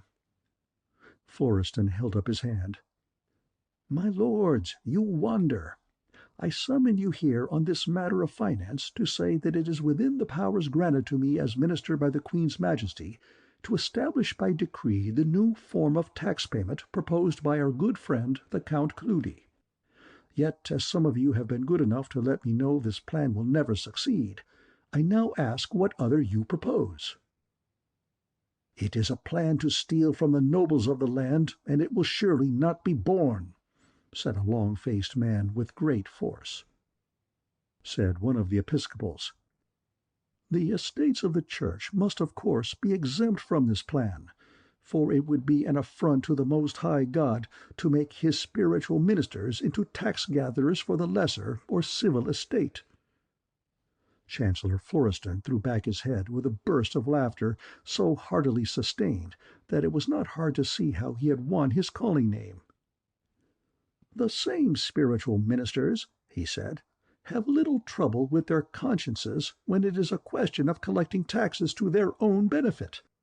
No, I do not contemplate that the Lords Episcopal shall be exempt, however ill that sits, and I tell you plainly that I will enforce this plan with every strength there is. Come, my lords, you waste my time, which belongs to the Queen, and so dissipate her resources. I ask again, who has a sharper scheme than Cleudi's?" Now they burst in on him with a flood of words like so many dogs barking, which he hardly seemed to hear as he leaned down to pet the kitten. Rodvard, watching the calm, indifferent face, could not catch a clear vision of the eyes in the candlelight and flow of movement. He saw Tualan advance to pick up one of the glasses, with his eyes fixed on the horse-faced lord who had been so vehement, and it came to him that Florestan must know there was another blue star in the room, and be concealing his thought from reading. The Chancellor reached over to tap his bell once more. "We will hear the Baron Brunevar," he said. The lord he mentioned turned a stately head, but though he was squarely in face, Rodvard could only make out a thought troubled and urgent, nothing definite. "Your Grace," he said, "when I first learned of this plan, I thought it was put forward merely to provoke a better. Now I see that it is not, and though I have no plan for raising more money, only for spending less, I ask you to think what will happen if you persist in it. More taxes cannot be borne by the commonalty. They'll rise, and you'll have Prince Pavinius over the border with a Myern army at his back." The laughing Chancellor turned his head and said to his own writer at the side table, "Be it noted that Baron Brunevar spoke of treason and wars in the west, where his seigneury lies." White eyebrows flashed up and down over Brunevar's orbits. "You shall not make me a traitor so, your Grace. I have stood in the battlefield against this Pavinius when he was prophet of Manchuray, with all Trichelaka to aid him, and there were some who fled." He looked along the table. "It is not exterior war I fear, but the Solons at each other's throats, and an unpaid army against us." Florestan's voice told. "Write it down that the Baron Brunevar doubts the army's loyalty to Her Majesty." Brunevar's face became a grimace, but he plunged on. "Let me beg your Grace, could not enough be saved on the household budget for the spring festival to keep the army happy for long?" "Write it down that the Baron Brunevar declares Her Majesty to be extravagant." "I'll say no more. You have my completest word." Said Cleudi lightly, "I thank you, my Lord Brunevar, for having shown that no plan but mine will do." Brunevar's mouth flew open and shut again. Said one of the Episcopals, "Let us think if there be not another plan. I have heard that in some of the estates of Germanach, when extraordinary measures are needed, they have a tax on flour which is levied at the mill, most collectible, since no one can avoid it if he wishes to eat bread. Could not a similar be laid here?" Florestan's lips twitched. Brunevar struck the table. "I said I'd done, but this outdoes all. My lord, in the West it is exactly that our people have not coppers enough both to buy bread and pay their present taxes that has roused our troubles. Will you starve them?" The little fat man said, "Yet the present revenues are not enough." A general murmur. Brunevar stood up in his place at the table. "My lords," he said, "I am forced to this issue. The burden lies not on the court alone, but on all of you. The popular can pay no more. Whatever comes must come from our estates. It has been so since the Trichelakhan War and the loss of the Manchuray revenues that kept us all in luxury. We in the western seigneuries have made some sacrifice toward the happiness of our people, out of free will and the love of humankind. We have been without the troubles that vex such seigneuries as yours, your Grace of Agremens." He looked at the round man. "And without witchings. And this, I think, is because we show some love for those we rule." Cleudi lifted his hand for speech, and the Chancellor signed to him. He said, "I speak here under permission, being a foreigner, and not familiar with these new religions that have vexed and divided the ancient realm of Desola and its former dominion overseas. I would ask whether the Baron Brunevar's talk of love for humankind places him more definitely with the Amorosians, who follow the first doctrine of the Prince Prophet, or with those who now accept his word." Head bent to set down these words. Rodvard did not catch a glimpse of Brunevar's face at this accusation, but he heard the quick gasp of breath that was covered by Florestan's laughter. The Chancellor said, "My lords and fellow scoundrels of Baron Brunevar's accusation, I think this most happily clears the air. You see where the true resistance to Count Cleudi's plan for taxes lies, and on what ground. Will you make yourselves one with that purpose, which is clearly nothing but the establishment over us of Pavinius and his form of witchcraft?" His eyes swept the table, and the noble lords and episcopals stirred in their seats, but nobody said a word. Now I'll add more. You are jealous of your privilege, my lords, as to this new plan, and fear the government will be the only gainer. By no means. It is only a device of finance which will in the end work favorably for all. You are charged with the taxes due from your seigneuries, yes. But when this happens, there is created a class of financial paper which, having value, can be bought and sold. I mean the warrants drawn by the court on you for the tax moneys. Good. Her Majesty's government will sell these warrants at discount to Zigraners and others who love to speculate. There's a fine speculation. For instance, will the tax on the province of Agremans yield twice what it did last year, or the half? Thus the paper will change hands. But at every change of ownership in the paper, the government takes a small tax on the transaction, small enough not to discourage the purchase and sale. Thus we are provided instantly with the full treasury we must have, obtaining it from the sale of the warrants, and at the same time we have a steady source of income, while you, my lords, lose nothing." The small fat man who had identified himself as the Duke of Agremans spoke up. "It all sounds very well, but why must the nobles of the realm be converted into money-grubbing tax-gatherers as though we had Zigraner blood? What, can you not cheat the speculators as well by selling them paper on taxes collected direct in the name of the Queen?" The laughing Chancellor flung out a hand. "Why, touching your first question, my lord, you'll be no more a tax-gatherer than you are today. Only the agents who now speak in Her Majesty's name will be by degrees transferred to your service.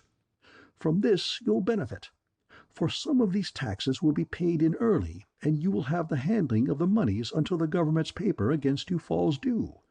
As to the second, why, if we are to enlist the speculators to our work, it must surely be through having papers of different values, which go up and down from one seigneury to the other, instead of all being equal, as the government's own obligation is." The general said, "The moneys must come soon, if we're to have peace with the army." Florestan stood. "The session may be considered closed." 2. Outside the hall, it was a shock to come into bright flowers and green. The sun was just plunging down behind the low green hills westward, the birds singing sleep songs and everything in perfect peace, not a leaf in movement. Tualan the butler tapped Rodvard on the shoulder, and when they were together in his cabinet, brought forth a bottle of Cherminash Ceriso, held it up to contemplate the ruby glow against the falling light, and poured into goblets of crystal.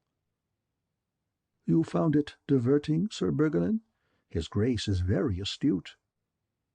Rodvard, sipping, perceived that a reply was asked. "Did he convince them, then?" "Where were your eyes? Ah, over your papers. But surely you saw enough to know that conviction was beyond his Grace's purpose. The Lords Episcopal will never be convinced. The Lords Militant are convinced already. Did you watch Brunevar when Cleudi accused him of being a follower of Pavinius, whether as prince or prophet?" "No, I was writing." "It would have been worth your trouble.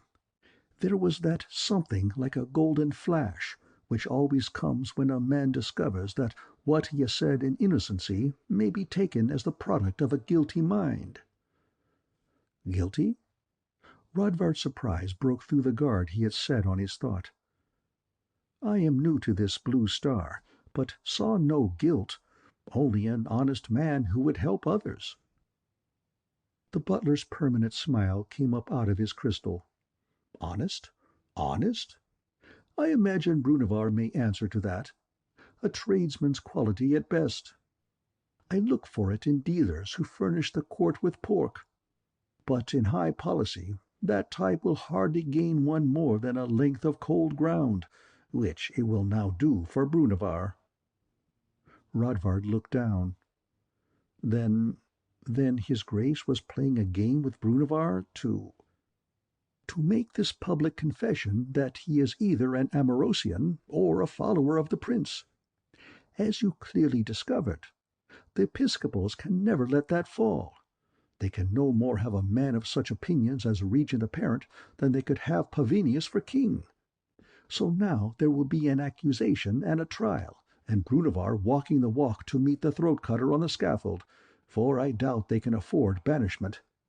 Not while Her Majesty insists on carrying through the old king's will that makes Brunevar regent apparent for his honesty if the throne falls vacant. But mark the astuteness of his grace, who at the same time destroys the popular party by taking off its best leader. But I do not think more will be until after the spring festival, since to condemn Brunevar now would give him the cancellation of punishments which the festival entails. He gave a grunting laugh, drained his cereso, refilled his own goblet, and brought Rodvard's up to the brim, while the latter's thoughts whirled wildly, to cover which he asked, "The short man, always smiling, though he spoke so sourly, was the Duke of Agramans?" "Yes, one to watch. I have caught him thinking of schemes by which he may one day reach the Chancellor's seat. That is why he opposes Cleudi. Sir, why are you so deep in turmoil of mind?" I suppose it must have something to do with Baron Brunevar," said Rodvard, not daring to try to conceal. "I have always heard him well spoke of as a man who thinks of the benefit of others than himself." The steady smile became a chuckle. "So he does. These are the most dangerous kind in politic. The next step beyond thinking on the good of others is deciding what that good will be. A privilege reserved to God. But is not his grace astute? Yet it seems to me shocking that a man who has done no wrong— Ah, I see where you lead. Sir Bergelin, wrong is not in acts alone, or else every soldier would be a criminal, but in the thoughts with which they are done." He tapped the jacket just over his heart, where the blue star would hang, and for the first time the smile left his face. "When you have borne one of these baubles as long as I, you will learn something, namely, that few of us are different from the rest. I saw a man in a dungeon once, a murderer, whose thoughts were better than those of the deacon who gave him consolation. To my mind, that is. You or another might take those same thoughts for hideous. Take now your Baron Brunevar, who seems so lofty to you because on one range of topic his desires chime with your own. Yet you are not his identical. Watch him, I say, and you will find his gold more than half brass in another light. Wrong? Right? I do not know what value they have to one who wears the blue star." 3. Let conscience die. The hours wheeled timeless past, as they so often do when there is a change in outer circumstance so sharp that landmarks vanish. Let conscience die. Was it true? Rodvard thought of the high ideals of service with which he had joined the Sons of the New Day. Was any purpose as good as another? Lalette. His mind shot off on a sudden tangent of tenderness toward her, who fairly desired to be a good partner, it might be for her own interest, but still making two instead of one against a world, and Matherin came in. When he was told that Baron Brunevar was likely to be condemned only for being the best man in the state and its appointed future regent, his eyes burned like coal fires. He said, "It is the thing we need. The people will not bear to hear it. They will rise. First gain for your blue star, friend." He ran out with his nose sharpened by excitement, his eyes glowing like those of a rat. End of Chapter 8.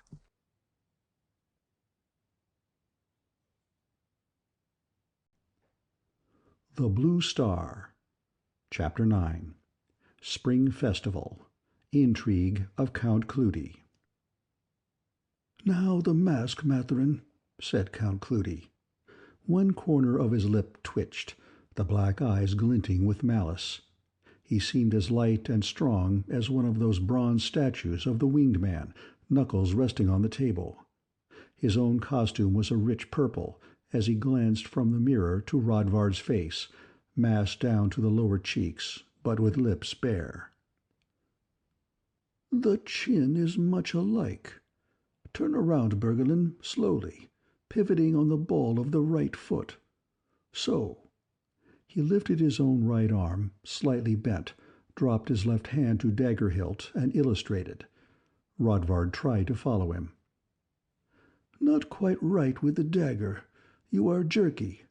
But you will hardly be dancing a corabando.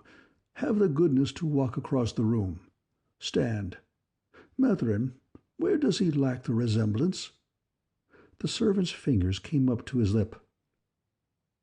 "The voice is almost perfect, my lord, but there is something in the movement of the hands not quite—" "It is only birth that does it," said Cleudi. "The wrist laces. He is not very used to handling them. But for the rest, Bergelin, you were born a most accomplished mimic and swindler. Remind me to dismiss you before your natural talent is turned in my direction. Now the instruction. Repeat." "I am to be at the ball when the opera is over, at least a glass before midnight. The fourth box on the left-hand side is yours. I am to look at the door-base of the second box, where a handkerchief will be caught. If it is white, edged with lace, perfumed with honey musk, I am to go below and make myself seen at the gaming tables. But if the handkerchief is blue and rose-perfumed, I am to take it away and leave in its place another. Then, without being seen on the dancing floor or at the games, go at once to my lord's box, but leave the panels up and the curtains closed. Someone will presently tap twice, a lady. I am to greet her with my lord's sonnet, eat with her, declare my passion for her." "My lord." "Yes?" "What if, that is, I would—" Cleudi shot him a gleam, containing amusement mingled with a little dark shade of cruelty and the thought of shaming him with the full statement of his quaver. "You want money, apprentice swindler? You should—" "No, my lord, it is not that. But—" The Count's toe tapped, his expression became a rictus, and Rodvard rushed on with heat at the back of his neck. "What if the intrigue does not succeed? That is, if you do not appear in time?" The rictus became a bark. "Ha! Why, then you must suffer the horrid fate of being alone in a secluded apartment with the shapeliest and most willing woman in Desola. Are you impotent?" Rodvard half opened his mouth to protest in stumbling words that he was a promised man, who thought it less than honest to violate his given word, but Matherin tittered. The stream of hate and fury that flowed from those black eyes, he only made a small sound. Cleudi barked again. "Ha! Will you be a theologian, then? It is she who should make confession, not you, by the wise decision of the Church, as I was discussing but lately with the Episcopal of Zentz. The minor priests will say otherwise, but it is a reflection from the old days, before the present Congress of Episcopals. Listen, peasant. Is it not manifestly to the glory of God that men should seek women for their first and highest pleasure, as it is that daughters should have all monetary inheritance? Is it not also manifest that all would be under the rule of women, who have the art as well as their arts, unless some disability lay upon them? Ah, chut! Why do I talk like a deacon to be a bedamned clerk? Enough that I have given you an order. Greater things than you think hang on this intrigue, and you'll execute it well, or by the service I'll reduce you to a state where no woman will tempt you again. Now take off that finery. Be prompt here at 2 glasses before midnight for Matherin to dress you." 2. "But where does this intrigue lead?" asked Rodvard.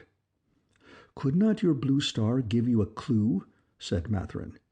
They sat on a green bank behind the hall of conference, many-coloured tulips waving in the light breeze about them, and Rodvard carefully tore one of the long leaves to ribbons as he answered.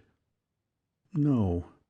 There may have been something about agremens in it, but he was not thinking of his central purpose at all, only about how it would be a nasty joke and a revenge." "What?" It was behind his lips to ask what he should do lest he lose the power of the blue star, but in mid-flight he changed. "What have you done towards saving Baron Brunevar? Will there be a rising?" There was a quick note of suspicion and surprise in the eyes that lifted to meet his.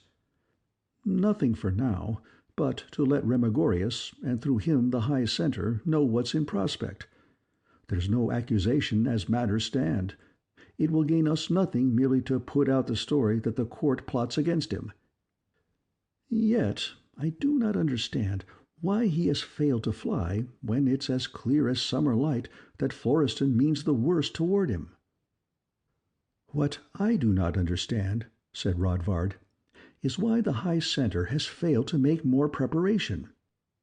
It will be too late when Brunevar's been placed in a dungeon, under guard and accusation, with a shower of soldiers around him." "It would never pass." Matherin's voice trailed off. He contemplated the lawns, brow deep, and Rodvard could not see his thought. "I can understand the High Centre." "What would never pass? You are more mysterious than the Count, friend Matherin, with your hints here and there." The servitor turned on him eyes of angry candor. "Rodvard, yes and no, my friend. Cleudi is right in calling you more of a moralist than a churchman is. By what right do you question me so? Do you think I am of the High Centre? Yet I will show you some of the considerations. It will never pass that the Chancellor should execute Brunevar and then have it proved that this fate came on him for some private reason. And now that you whip me to it, I will say as well that it will never pass that Brunevar should not be executed while we cry shame. We need a general rising, not a rescue that will drive many of us abroad. People will not leave their lives to fight until there is something in those lives that may not be sustained." Conscience again. Rodvard set his mouth. "If you wish the reign of justice for others, it seems to me that you must give it yourself, Matherin, and I see no justice in watching a good man condemned to death when he might be saved. I heard the Baron speak out in conference, and he might yet win something there. But even fled to Tritulaka or to Mayern and Prince Pavinius, he would still be worth more than with his throat cut." The serving man stood up. "I'll not chop logic against you, only say, beware. You are a member under orders. Your own will or moral has nothing to do with the acts of the High Centre. Brunevar is nothing to us. Down with him. He is a part of the dead past which is all rotten at the heart, and of which we must rid ourselves for the living future. I will see you later, friend Bergelin." 3. A tray had been left in his room as usual, but Rodvard hardly ate from it before flinging himself down to lie supine, watching the pattern of light through the shutters as it slowly ticked across the wall, trying to resolve the problem that beset him. Brunevar, with his noble aspect and surely his noble mind. Free will and the love of humankind, the Baron had said, and they called it the doctrine of the apostate prophet. Yet for what else had he himself joined the sons of the new day? What else had the Baron put into practice out there in his province of the West? Yet here is Matherin saying that no happiness could be bought by love of humankind, since certainly no love of humankind would let a high man go to shameful death when it might be prevented. No, perhaps that was not true either. Even barbarians had sacrifices by which one gave his life that many might live, though their method in this was all superstition and clearly wrong. But only by the consent of the one, Rodvard answered himself, only when there was no way but sacrifice. Brunevar had made no consent, was being pushed to a sacrifice, by malignants on one side, with the other accepting the unwilling gift he gave. Yet in that acceptance was there not something base and selfish? He remembered the curious unformed thought of treachery he had surprised in Remigorius' mind, Madame Kaja's active betrayal, Matherin's violence, and was glad they were joined with him in one of the minor centres of the sons of the new day. When that day rose, but then too late for Brunevar. Ah, if there were some deliverance, some warning one could give that would be heeded. A clock somewhere boomed 4 times. Rodvard twisted on the bed, thinking bitterly how little he could do even to save himself, willing in that moment to be the sacrificed one. With witchery one might. Lalette. Little cold drops of perspiration gathered down his front from neck to navel at the perilousness of the intrigue in which he was now embarked for the night. Perilous and yet sweet, delight and danger, so that with half his mind he wished to rise and run from this accursed place, come what might. With the other half it was to stay and hope that Cleudi would not interrupt the rendezvous in the box, as he had said, so that the heart-striking loveliness he had now and again seen from far in the last 7 days, for he did not doubt that the mass to meet him in the box would cover the Countess Aella, might lie in his arms, come what might to the felon of Lalette's witcheries. Was he himself one of those whose purposes were hideous, as Toloan the butler had put it, with an inner desire toward treachery toward her who had received his word of love? Wait. The word had been wrung from him, given under a compulsion, was the product of a deed done under another compulsion. This too.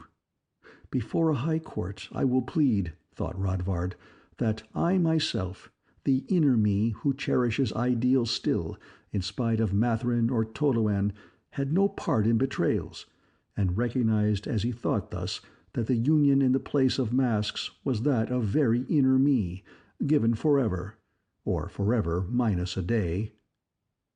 Flee then. Where? A marked man and a penniless, trying to escape across the seigneuries, with only a clerk's skill which demands fixities to gain bread. Brunevar might perhaps be held from flying to safety by compulsions as tight as these, at which the wheel of thought had turned full circle. And the realization of this shattering the continuance of the motion, Rodvard drifted off into an uneasy doze, twitching in his place. He came fully awake with a final jerk, swinging feet to the floor in the twilight, stood up, made a light, and, not daring to go on with his self-questionings, pecked a little at the gelid remains of his noon viands, while speculating on Cleudi's intrigue. But the Count had so buried the line of his plan that nothing could be made of this either. Rodvard went to seek Toloan in the hope that he might have some light. Vain hope. The butler's cabinet was dark, and everyone else encountered in the corridors was hurrying with burdens here and there, in preparation for the grand ball. There was an atmosphere of anticipatory excitement that built up along Rodvard's nerve chains until he stepped forth into the spring eve to escape it. Out there the evening had turned chill, with a damp breeze off the eastern sea that spoke of rain before sun. All the flowers seemed to have folded their wings around themselves to meet it, and Rodvard felt as though nature had turned her back. He longed for a voice, and as a girl's form came shadowy around a turn of the path, he gave her good evening and asked if he might bear her burden. "Ah, no, it is not needed," said she, drawing back. But a shaft of light from a window caught them both, and there was a mutual recognition, she being the breakfast chambermaid, whose name was Damaris. "Oh, your pardon, sir," she said. "It is most good of you," and let him take her package, which was, in truth, heavy.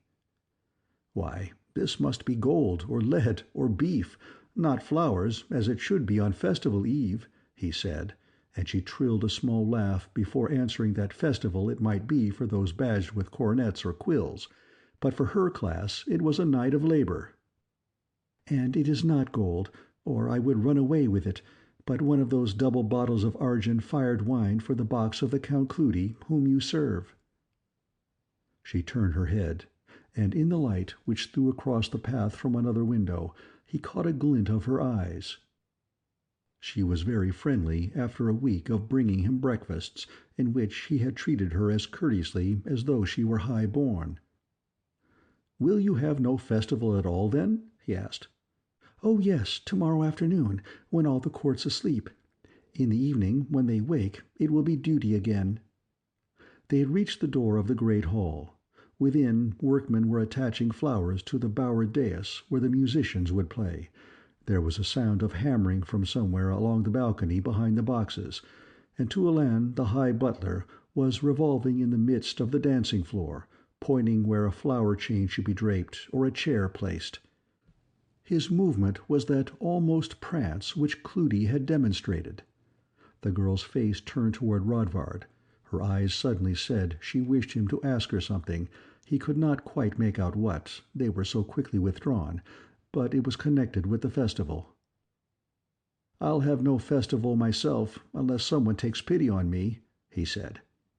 That was it. "Will you come and dance with me? It is only a servants' ball." She was a little frightened at her own boldness in asking someone so far above her in station, yet trembling, hopeful he would accept. "Why, you have no partner?" "My friend has been called away to serve in the army. I have my ticket already, and it will only be 3 spades for yourself." Somehow he would get them. It would be an afternoon of real relaxation from complexities. "You honor me, Demoiselle Damaris. Where shall I meet you?" "Oh, I will wake you with breakfast as usual, and wait for you. Here is the door." The box was larger than one might think from the outside, and already heavy with the perfume of flowers. End of chapter 9.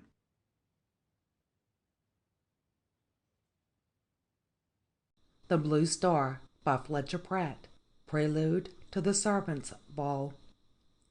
Under the colored lanterns swinging from trees there were already a score or more carriages lining the side drives. Coachmasters talked in groups. The doors of the hall stood open, a wide bar of light silhouetting those who came on foot from the opera hall, and turning to a more vivid green the tender grass. Violins sounded piercingly. As Rodvard joined the throng at the entrance, striving to walk with Cleudi's slight strut, he saw how all the floor beyond was covered with jewels and flashing feet, while nearby the mingled voices were so high that only the rhythm of the music was audible, with women's laughter riding on all like a foam. Right behind him, a bearded prophet of Mancheret showed the slim legs of a girl through an artfully torn silken robe, and tossed at him a rouge ball which marked his white jacket. He must weave his way to the foot of the stairs around a group gaily trying with tinsel swords to attack an armored capuchin, pausing to bow before any one of 20 queens. Halfway up the stairs in the dim of the balustrade, an archer of the guard, with his star badge picked out in emeralds, was kissing a sea witch in flowing blue. They disembraced at his footfalls. The sea-girl leaped up and threw her arms around Rodvard's neck, crying, "Snow Lord from Kazmerga, I will melt you. Did I not tell you, Sir Archer, that witches are all fickle?" "But are tamed by those who battle for them," said the archer, as Rodvard gave her the kiss she sought. Behind her eyes was nothing but reckless pleasure. "My lord of Kazmerga, I challenge you. Will you duel or die for her?" "Oh, fie!" cried the sea-girl. "No one shall ever tame me!" And giving them each a box on the ear in a single motion, ran lightfoot and laughing down the steps to throw herself on the capuchin, shouting that he was her prisoner. "Lost! Lost!" cried the archer in mock agony.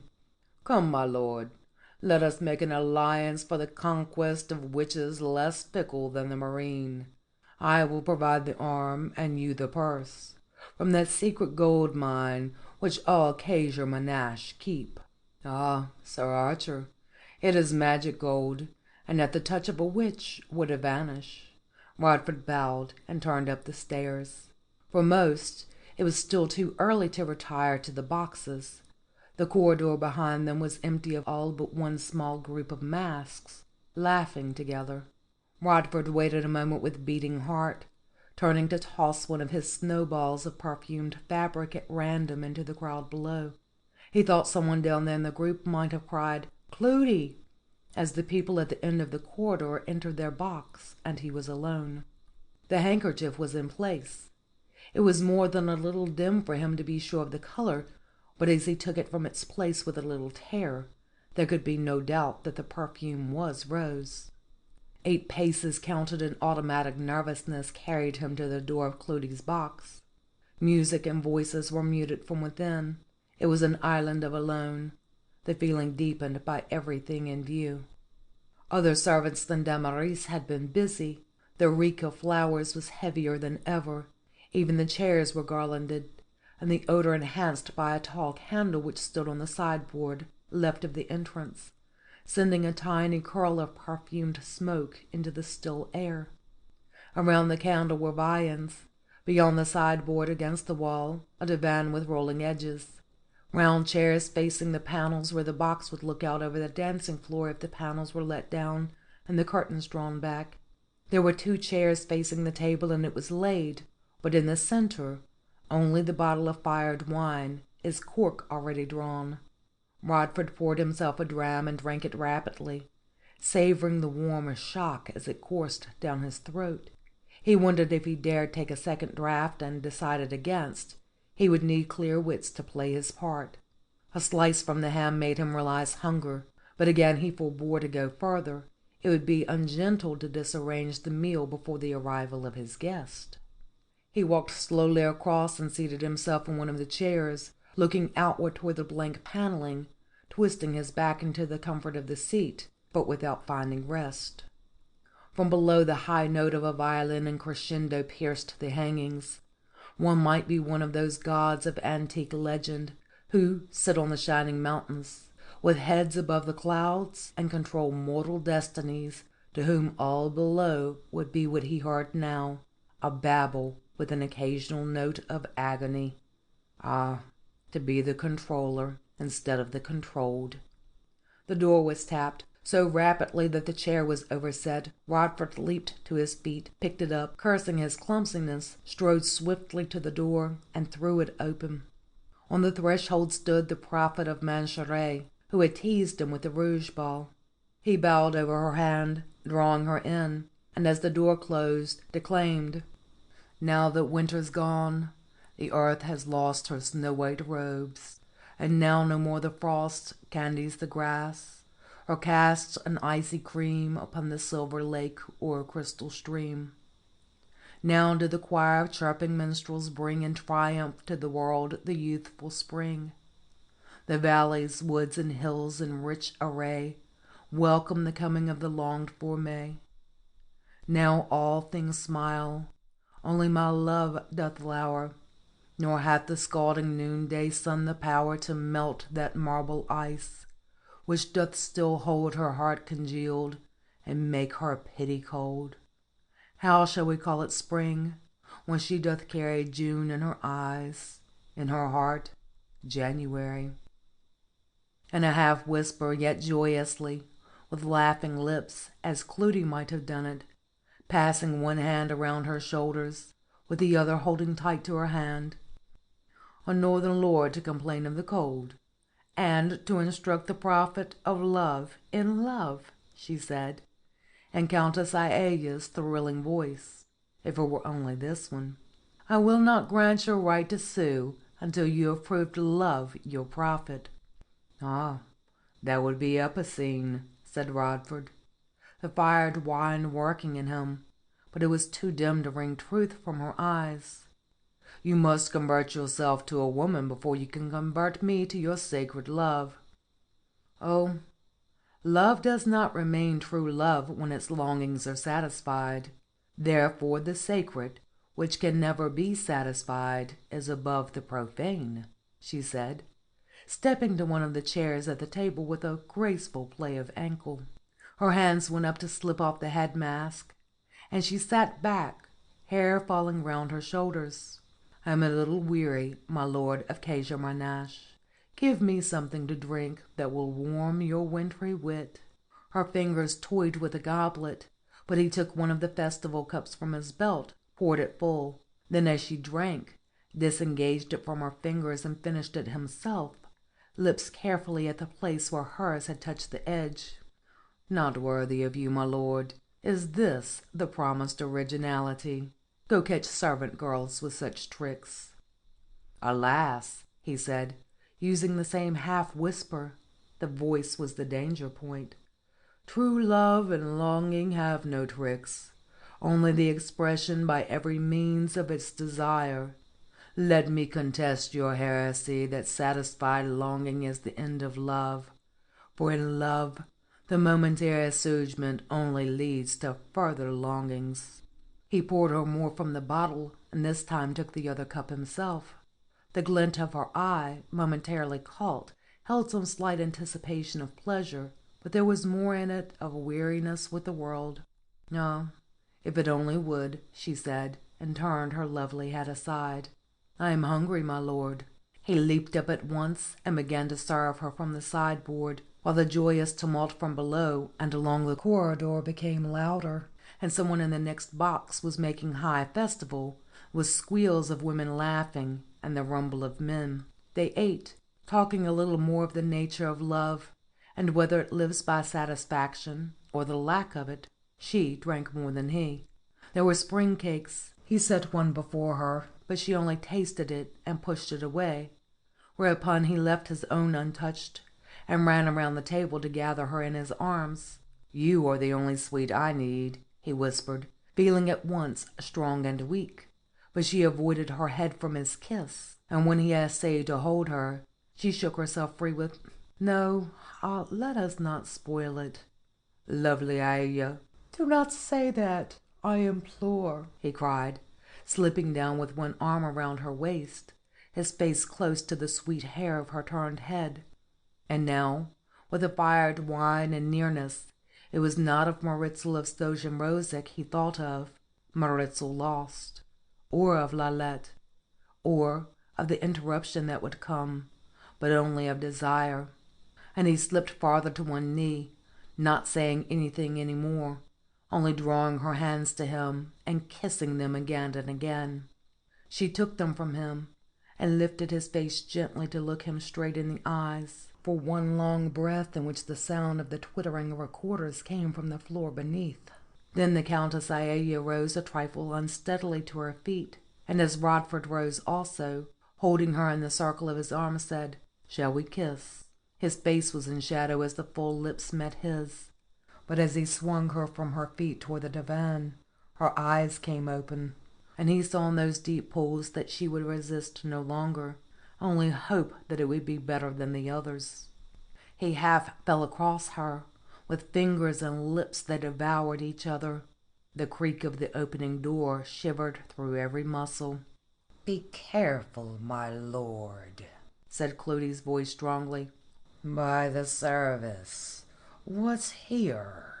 Rodvard rolled himself a foot. The thought of that other union unconsummated and Madame Caja's garret shouting a trumpet through his mind and making him now glad of this failure, and around to see Cleudi, all in his purple costume, with the pudgy Duke of Agermans, as between the two a mask dressed as a bear. The man was very drunk. As the lolling white head came upward in its swing, Rodvard found himself looking into the eyes of the people's friend, Baron Brunevar, and even in the dim light was appalled by what he saw there, for the man was not only drunk, he had a witchery upon him. The mouth opened. "Shh, my always darling," said Brunevar thickly, and disengaging his arm from Cleudi's, swung it in a round gesture. "Glad you found her for me." Agermans released the other arm. The Baron took 3 stumbling steps toward Aia, and as she slipped his clutch, stumbled onto the divan, pushed himself around, focused his eyes with difficulty, and cried, "Now I found her. Festival night. Go on, leave us, and I do anything you want tomorrow, my lord." Agerman's round face had gone cherry red.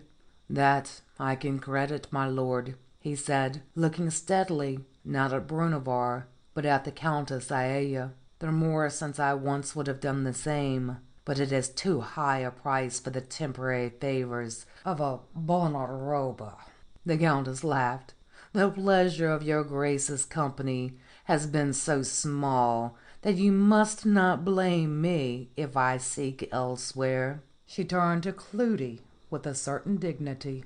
"As for you, my lord, I know whom I have to thank for this shame, and believe me, I will not forget it." He bowed. "If the memory lasts until the next time when you laugh over having given a rendezvous you never meant to keep, I shall feel myself repaid for my troubles," he said. "Ah, she has been deceiving you, too," said Agamemnon, and turned toward Rodvard as Brunevar made one more pawing effort to grasp the girl. "And who is this? I think I should like to remember him." Concentrated venom streamed from his eyes. "Why, since this is another costume of mine, I think this will be my rider," said Cleudi. "Take your mask off, Bergelin." Rodvard drew it off slowly, not knowing what to say, but the Countess Aelia spared him the trouble. "I see," she said. "It was all planned, not a part only. At least he has a heart, and so the advantage over any of you." She stepped over to take the young man's arm. "Sir, will you escort me as far as my pavilion?" Cleudi stepped aside to let them pass through the door and down the stairs. "What, unmasked already, my lady?" cried someone in the gay crowd round the door, but she did not turn her head until they were out in the shadow, when she released his arm with, "Now, go." From within the hall came the moan of violins. Part 2.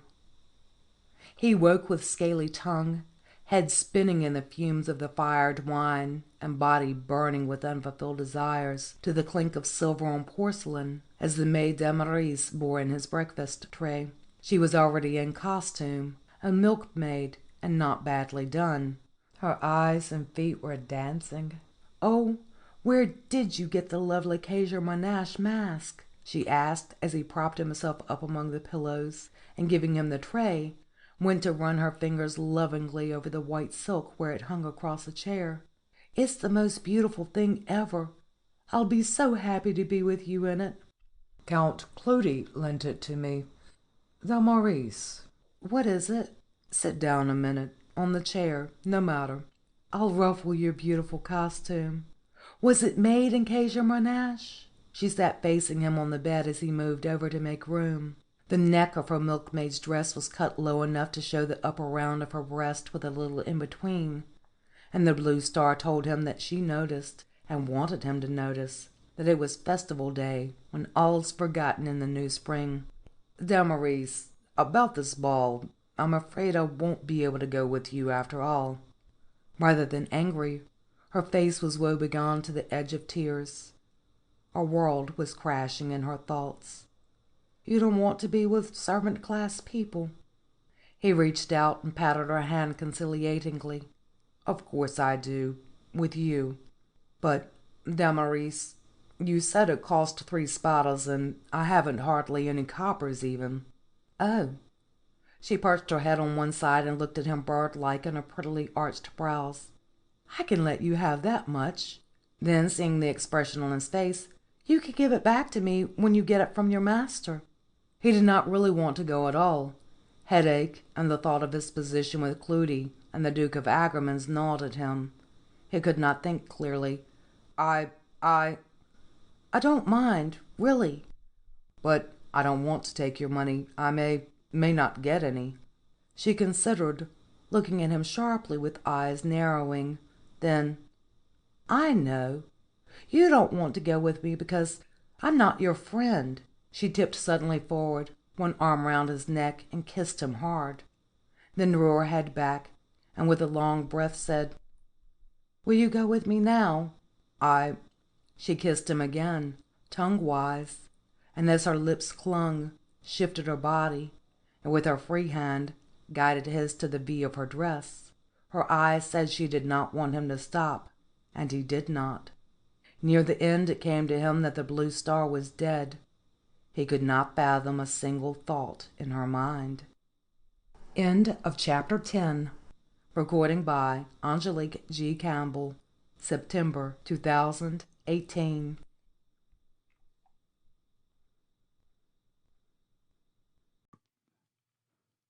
The Blue Star. Chapter 11. Kazmerga. Two Against a World.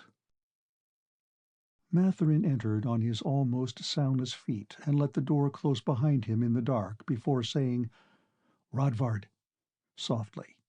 Rodvard, who had been letting his mind drift along endless alleys rather than thinking, swung himself up. "I will make a light." "Do not. There is danger enough, and its point would so be sharpened. Do not even speak aloud." "What is it?" "The Duke of Agerman's. His bravos are let loose. No time. I only just now learned it from the Count." Outside there was the soft sighing of rain. "I am to go?"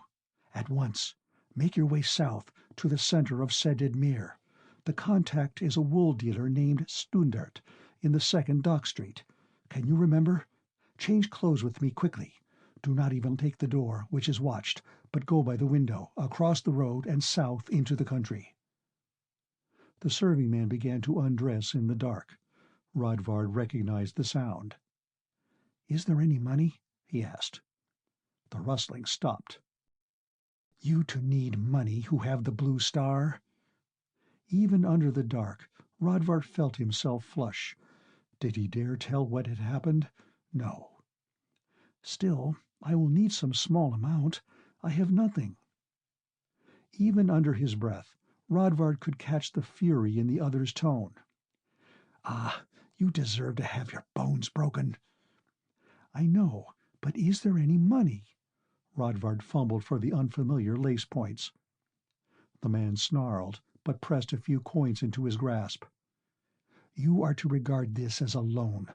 Cleudi sends it." "Oh, you did not tell me he was aiding this escape." "He wants you to go south to Triculaca, and gave me a letter for you to carry, which I will transit to the High Center." It might be a girl's light tap at the door. "Go!" whispered Matherin fiercely. The window swung wide. Rodvard felt rain on his face, and the mud of the flower bed squished round Matherin's soft shoes as he took the leap down. A light flamed up in the room behind him. He began to run, stumbling up the terraces with branches snatching at his body, zigzagging to avoid the pennon of light. A voice shouted across the rain after him, and he thought Matherin was a mighty bold fellow to face the Duke of Agerman's assassins back there. He came against a hedge. There was another shout and the sound of crashing footsteps from the left, in which direction the hedge ran. No way to turn, and he stumbled over a root, prone to roll beneath the lip of the shrubbery, thinking concealment might be a better resource than speed. So it was. Shout echoed shout with an accent of lost. Footsteps went past, but apparently no one had a light, and before one could be brought, Rodvard rolled out and began to work cautiously toward the end of the hedge, bending double. The bushes turned back to enclose a square of garden, but there was a locked gate, low enough to be climbed. Over, the gravel path beyond, for a wonder, did not run circular like most, from which he deduced that it must be the one leading down from the main road. It offered the only real clue to direction, for the lights had winked out back there, the villa's masts and trees had cut off the night shine from the bay, and the slope was no help at all with everything so gardened. Rodvard pushed forward cautiously. Presently the feel of ruts under his feet told him his reasoning was sound, and he paused to consider whether along the road or across it. The second alternative won. If Agermans were so in earnest, his people would not give up easily, and they would likely spread along the road.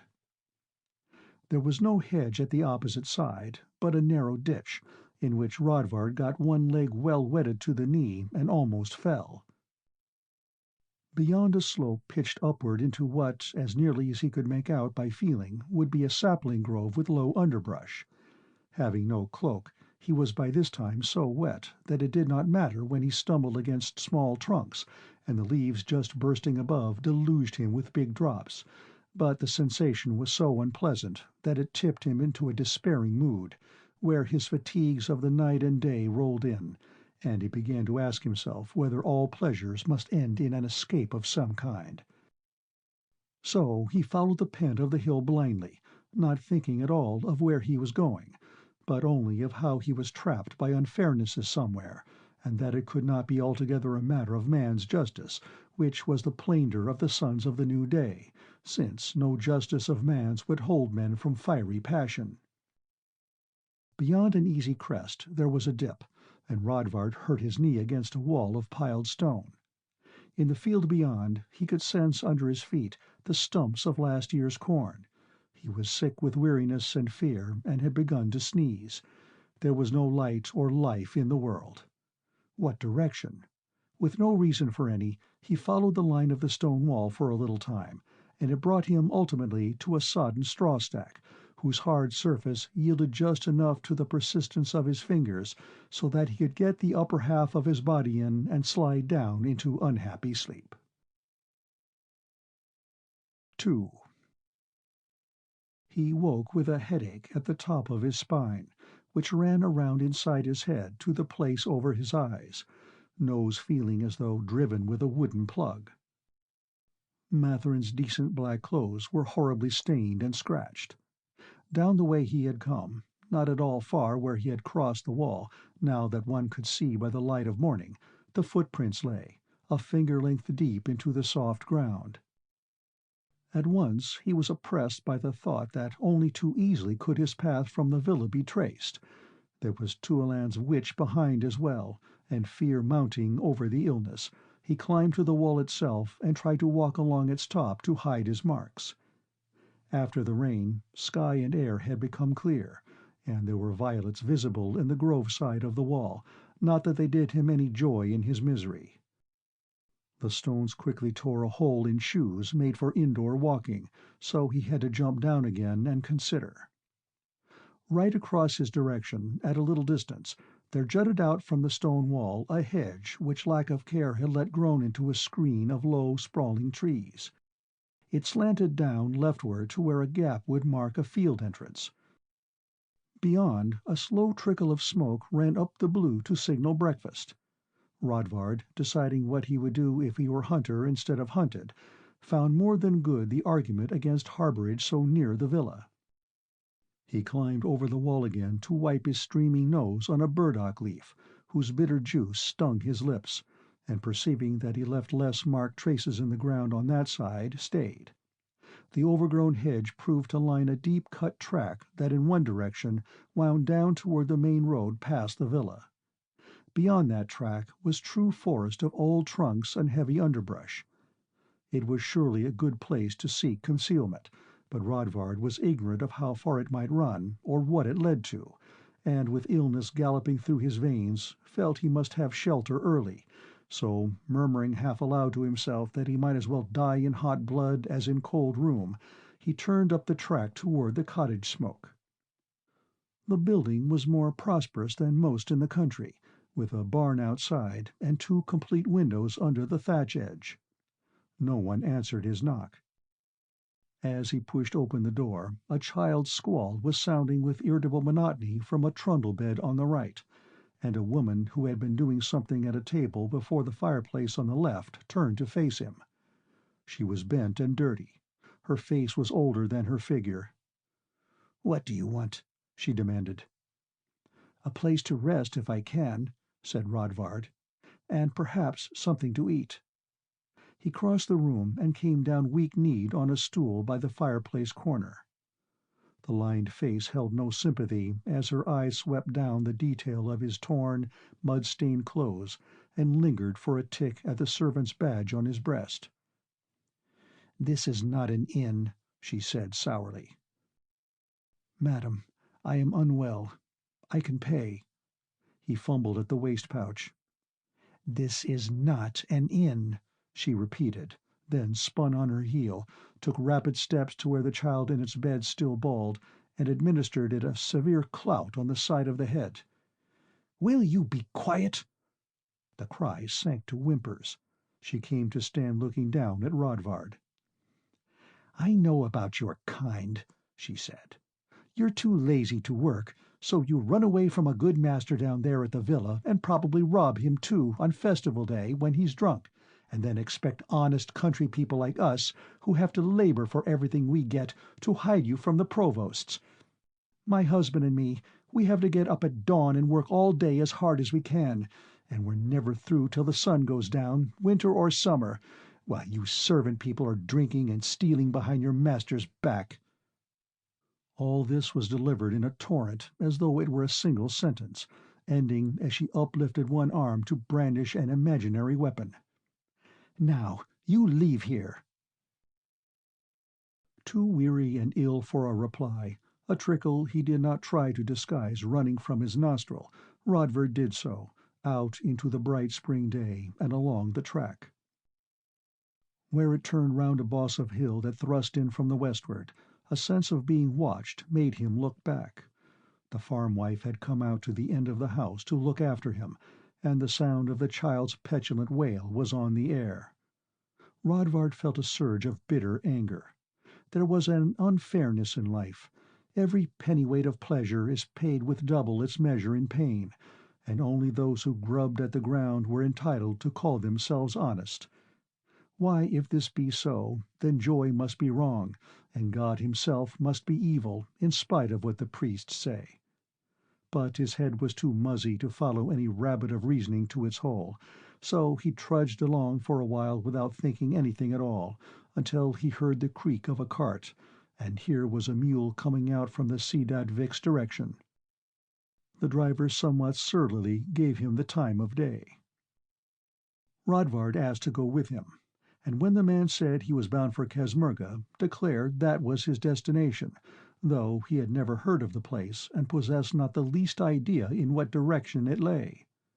The fellow grunted and let him climb in, sat silent for a while as Rodvard sneezed and drizzled, then was moved to remark that this was a heavy case of the phlegm, but it could be cured by an infusion of dandelion root with certain drugs, such as his old woman made, and so well that they often accused her of being a witch.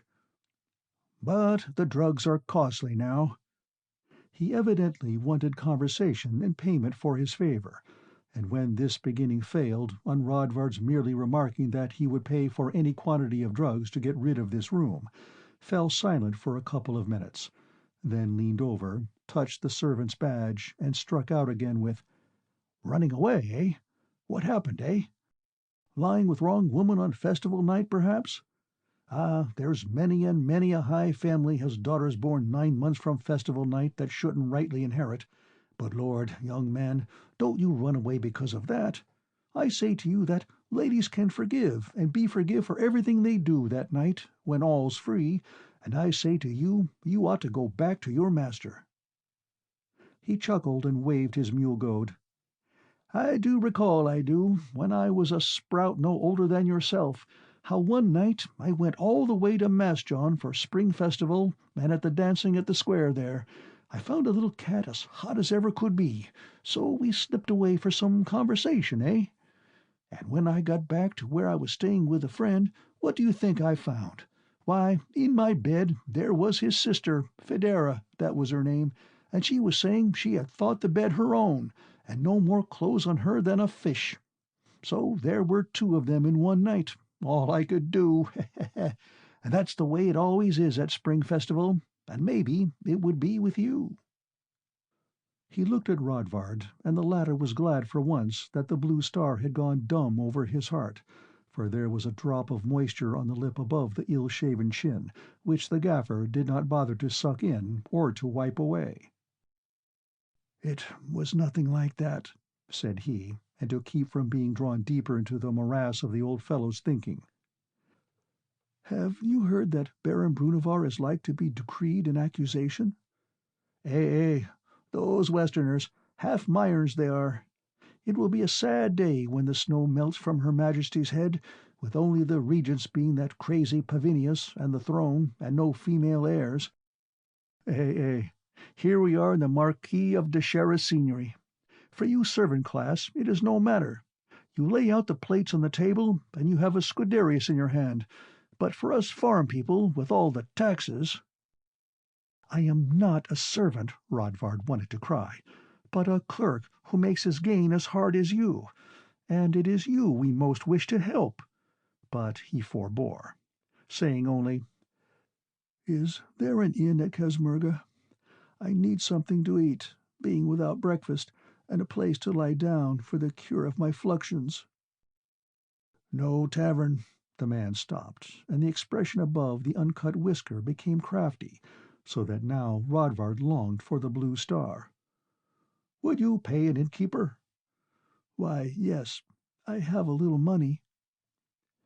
"You be letting me take you to my home. The old woman will arrange your fluxions in less than a minute, with her specific, if you can pay for it, and give all else you need for less than half what an innkeeper would ask, and no questions if the provosts come nosing, eh? Go, Marinell!"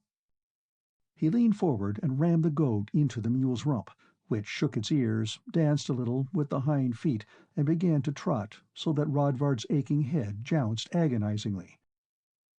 There was a turn, the track was broadening, fields showed, pigs rooted contentedly in a ditch, and the trees gave back to show a church with its half-moon symbol at the peak, and around it, like the spoke of a wheel, houses. "Kazmerga," said the muleman. "I live on the other side." 3. She was fat, and one eye looked off at the wrong angle, but Rodvard was in a state not to care if she had worn on her brow the mark of evil. He flopped on the straw bed. There was only one window, at the other end. The couple whispered under it, after which the housewife set a pot on the fire.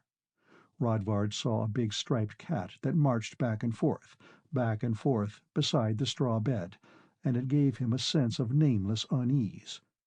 The woman paid no attention, only stirring the pot as she cast in an herb or two, and muttering to herself. Curtains came down his eyes, though not that precisely, neither. He lay in a kind of suspension of life, while the steam of the pot seemed to spread toward filling the room. Time hung. Then the potion must be ready, for through half-closed lids Rodvard could see her lurch toward him in a manner somewhat odd. Yet it was not till she reached the very side of the bed and lifted his head in the crook of one arm, while pressing toward his lips the small earthen bowl, that a tired mind realized he should not from his position have been able to see her at all. A mystery. The pendulous face opened on gapped teeth. "Take it now, my pretty boy, take it." The liquid was hot and very bitter on the lips, but as the first drops touched Rodvard's tongue, the cat in the background emitted a scream that cut a rusty saw. The woman jerked violently, spilling the stuff so it scalded him all down chin and chest as she let go. She swung round, squawking something that sounded like "Posexus" at the animal. Rodvard struggled desperately as in a nightmare, unable to move a muscle no more than if he had been carved out of stone, realizing horribly that he had been bewitched. He wanted to vomit, and he could not. The cottage wife turned back toward him with an expression little beautiful. Her grubby hands were shaking a little. She grumbled under her breath as he felt her detach the belt pouch with all his money and then slip off his shoes. The jacket came next, but as she undid the laces at the top, grunting and puffing, her hand touched the chain that held the blue star, and she jerked out the jewel. In all his immobility Rodvard's every perception had become as painfully sharp as an edge of broken ice. He thought she was going to have a fit. Her features seemed to twist and melt into each other. Her hand came away from the stone as though it had been a red coal.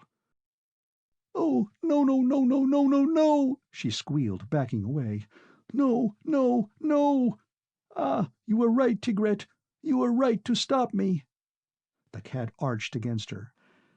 As though the small act had released some spring in herself, the woman bustled to the invisible end of the room, where Rodvard could hear wood click on earthenware, then some kind of a dumb, low-toned chant she raised, then became aware of a different and aromatic odor.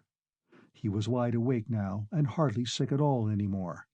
He could see how the mist in the room was clearing a little, then heard the door creak open and the mule-driver's voice saying, "Did you get it done, eh?" Not I, you old fool, you rat-pudding, you dog-bait." "Old fool yourself." Rodvard heard the sound of a slap. "Call me an old fool. You weren't so dainty with the last one. Taken with a pretty lad, are you? Now go do it, or I'll slice his throat myself and never mind mess. What's one runaway servant more or less, eh? This is real money, hard money, more nor you ever seen." Now she was whimpering. "I tell you, you're a fool. He has a blue star, and his witch will know what's put on him and recoil it back to us double, triple. Worms that never die crawling under your skin till you perish of it. All the hard money there is not worth it." A sound of steps. The scratchy face looked down at Rodvard. He felt the man palm the jewel. "Blue star, eh? Ah, Fritzes, this is some piece of glass." But the tone was little sure. "It's a blue star, and nothing else, the second one I see. They're wedded with the great wedding." The man turned, and though his own head did not, Rodvard could see how the expression of craftiness had come one back to him. "Blue star? Now you witch it for him, wife, witch it for him, so it will no longer good. You can witch anything, then I'll take him away from here." The whimper became a sniffle. I'll witch, mumble, mumble, mumble." Rodvard heard her tottering shuffle go and come. The fat face was over his again, all filled now with oily kinks that held little beads of sweat. She looked at him closely, and then flung over her shoulder, "Go out, old man, and leave us. There's something not healthy for you to see," and began plucking at her garments to undo them, at the last moment pausing to throw an edge of stinking blanket over Rodvard's face. His heightened senses caught the stiff rustle of clothes sinking to the floor. The aromatic smell declared itself over all others. Her fingers sought his burned chin beneath the blanket and applied a relieving unguent. "Mumble, mumble," came her voice, and he understanding not a word. "Meow, meow," shouted the cat as it raced through the narrow cot from end to end. He could have melted with relief as the fingers soothed his chest, but then his mind went off on a picture of Lalette become old in the manner of this one, and he would have shuddered if he could have stirred. The crooning mumble ended, the witch-wife's ministrations at the same time. There was a silence set with small sounds, over which the continued mewling of the cat. He heard the woman at the door summon her husband, then the two of them speaking in voiceless sibilance, a contention going on, which terminated with the man's strong arms around Rodvard, heaving him up like a sack of meal. Exterior air came through the edge of the blanket. Step, step he was borne, and with a grunt dumped in what must be the mule-cart. A pause. The blanket was twitched from his face, and he was looking up into the desperate eyes of the woman. Nice boy, said her voice. "You tell your witch now how I do good. You tell her I respect the great wedding. Not him. He keeps your hard money." She patted his still unmoving cheek, a touch that made his senses creep, and the blue star was suddenly, shockingly cold over his heart. He could see beyond any question that there was in the woman's mind a great fear, but also the great longing kindness of two joined against an armed world. From where he was leading the mule to hitching, the man's voice came. "Wife, get that badge we took from the last one, the mechanician. I say to you, you hurry now." End of chapter 12.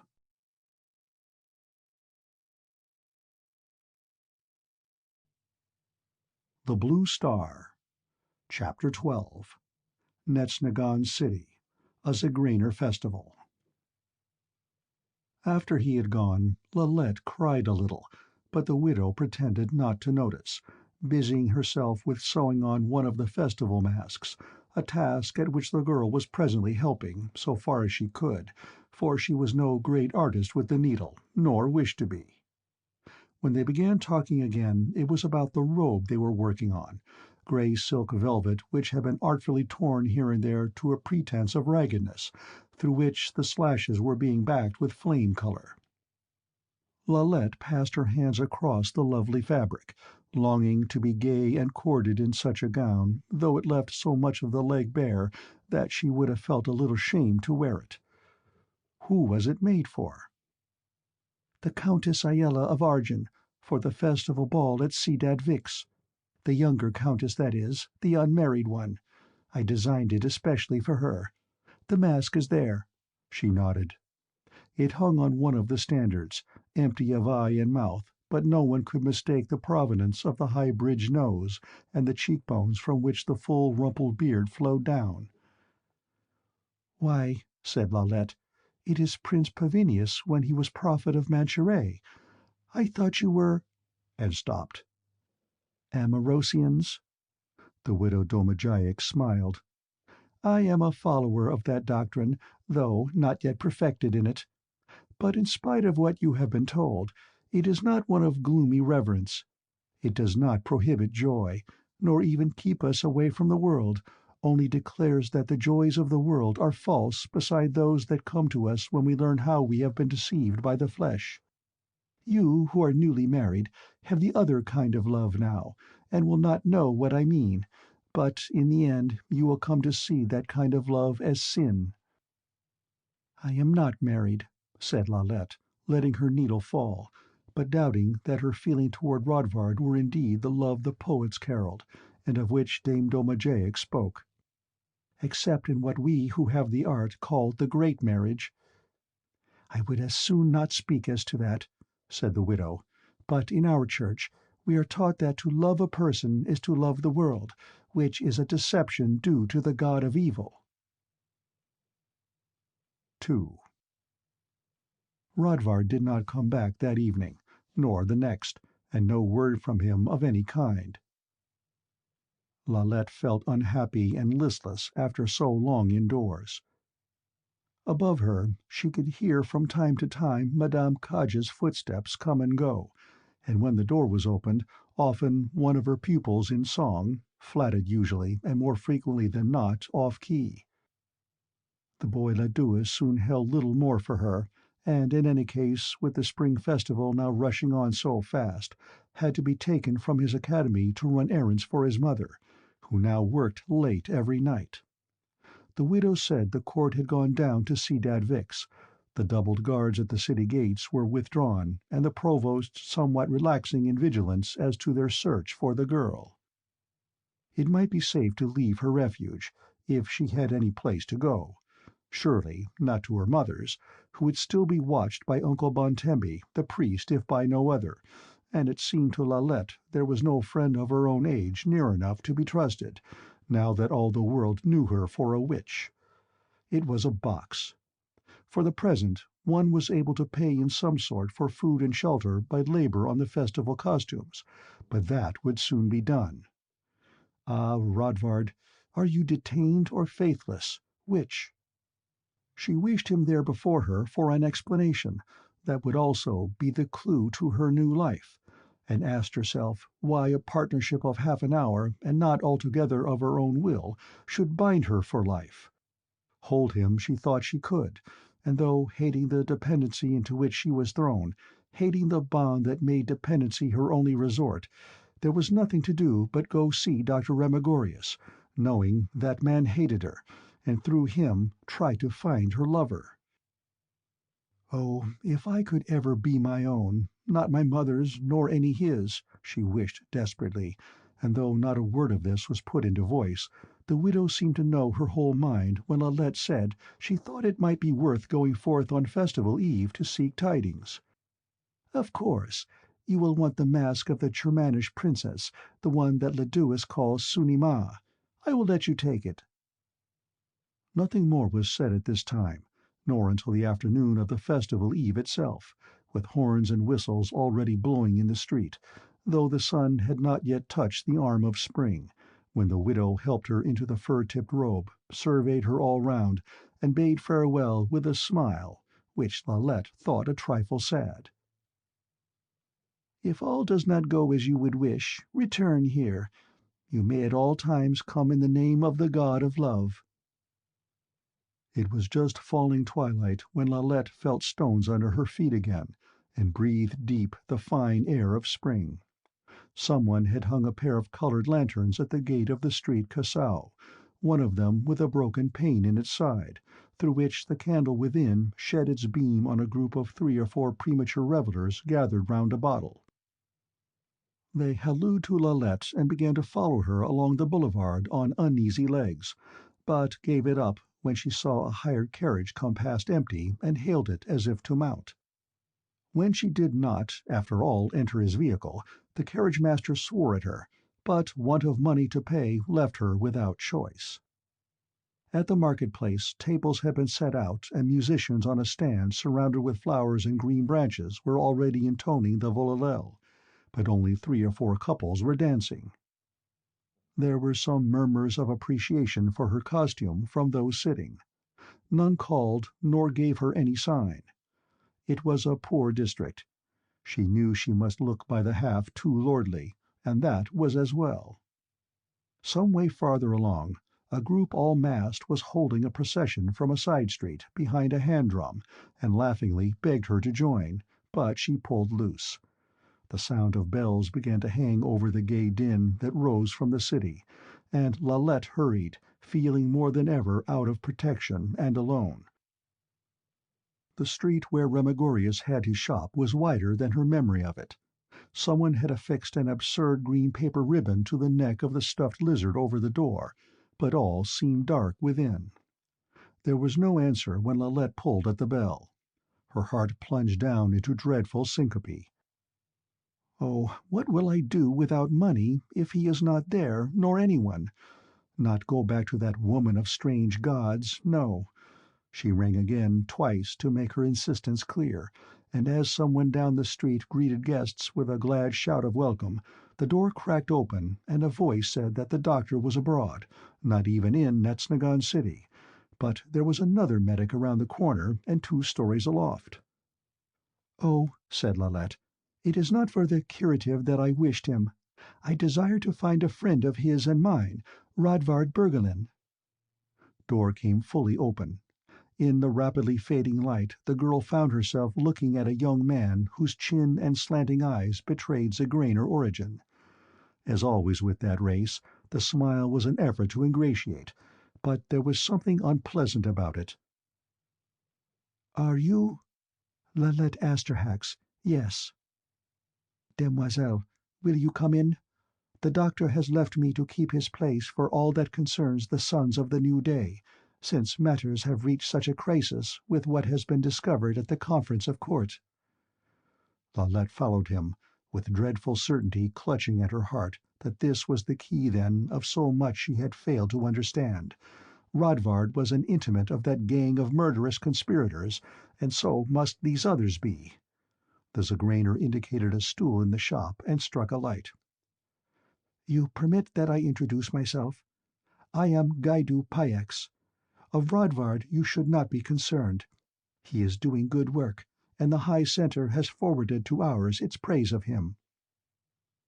"I am planets and centuries away from the man who has chosen me," she thought. "How can I say it? What shall I ask?" "There was no word." The Zigraner frowned. "The sub-leader of your center doubtless told you of the plot against Baron Brunevar, the regent prospective? It was Rodvard who uncovered it." "Oh." The conversation was going to stop. She cried desperately, "I thought he would be back with me for the festival." "And you have so lovely a costume, demoiselle. Duty bears hard on us." His smile changed to a little bark of a laugh. "But be tranquil for him. He will sport high with the court at Sedad Vix." The tongue of Gaidu Payax came out and made a circle round his lips. He glanced where the clock ticked against the wall and darted his eye around quickly. "I will see you home, or if you will, it is only, that is, would you care to see how we Zigraners keep festival?" Outside, the dark was almost full. The bells were all chiming in chorus, and Rodvard at Sedad Vix. "I have no home," she thought, and he has sent no word. It would be pleasant. For one must do something. Payax leaped to his feet, his mouth all twisted with joy. Come, let us go at once. I do not wish to be late for the light. He ran into the rear room with blundering, skipping steps, tripping at the door-sill. Lalette heard him stumble, and then, in a break of the street noises, how a voice in that rear room growled at him heavily. Remigorius is there after all, she thought, and maybe Rodvard. They are lying to me. Payax's high-pitched voice said, I don't care if she is a witch. She's going to... and was cut off by the long bellow of a horn blown nearby, and he was back, his face somewhat abashed. He did not lock the door. In the street the festival was now full met, with lights tossing along and the horns blown from every window under the steady bells. Gaidu Payax wore only a simple eye mask, and his voice had a lilt of excitement. Lalette knew it was because how all his family would boast of having a true Desolan girl to keep festival with, but she said, I thought you told me that Dr. Remigorius was abroad. In the flickering light his eyes were sidelong. He is. He truly is, demoiselle. Was that not his voice I heard in the rear room? Oh, no, that was one of our people for whom the provosts are searching, and it is your fault in a way, because he had to eliminate the doorman at Rodvard's house, who recognized you. How much further he would have carried the useless lie she did not know or care, for at that moment a girl in a passing group threw a scent ball that struck him in the face. 3. There was a high hall of entry with upholstered chairs, whose members were tortured spirals of wood, and a pair of gigantic silver candlesticks from the floor, rhinanthus plants in form. A respectful doorman came to take her furs, but they were only festival imitations without weight, and she kept them. Payax said, At our festival we do not wear masks indoors. So she removed her headdress, and drew a glance of admiration when he saw the dark hair flowing across the white. The inner door opened, and a middle-aged man with a grave, kindly face came out, somewhat ridiculously caparisoned in the red underjacket of a general. Payax bowed low before him. Father, this is the Demoiselle Asterhax, who has come to keep spring festival with us. A little uncertain where the line of politeness lay in a Zigraner house, she would have curtsied, but he, without showing whether he recognized her name, took her by the hand with, The friend of my son is welcome, and led her in. Beyond the inner door was a narrow hall hung with glyptics, in which he turned rightward through a second door, and, releasing her, clapped both his hands together. This is the Demoiselle Asterhax.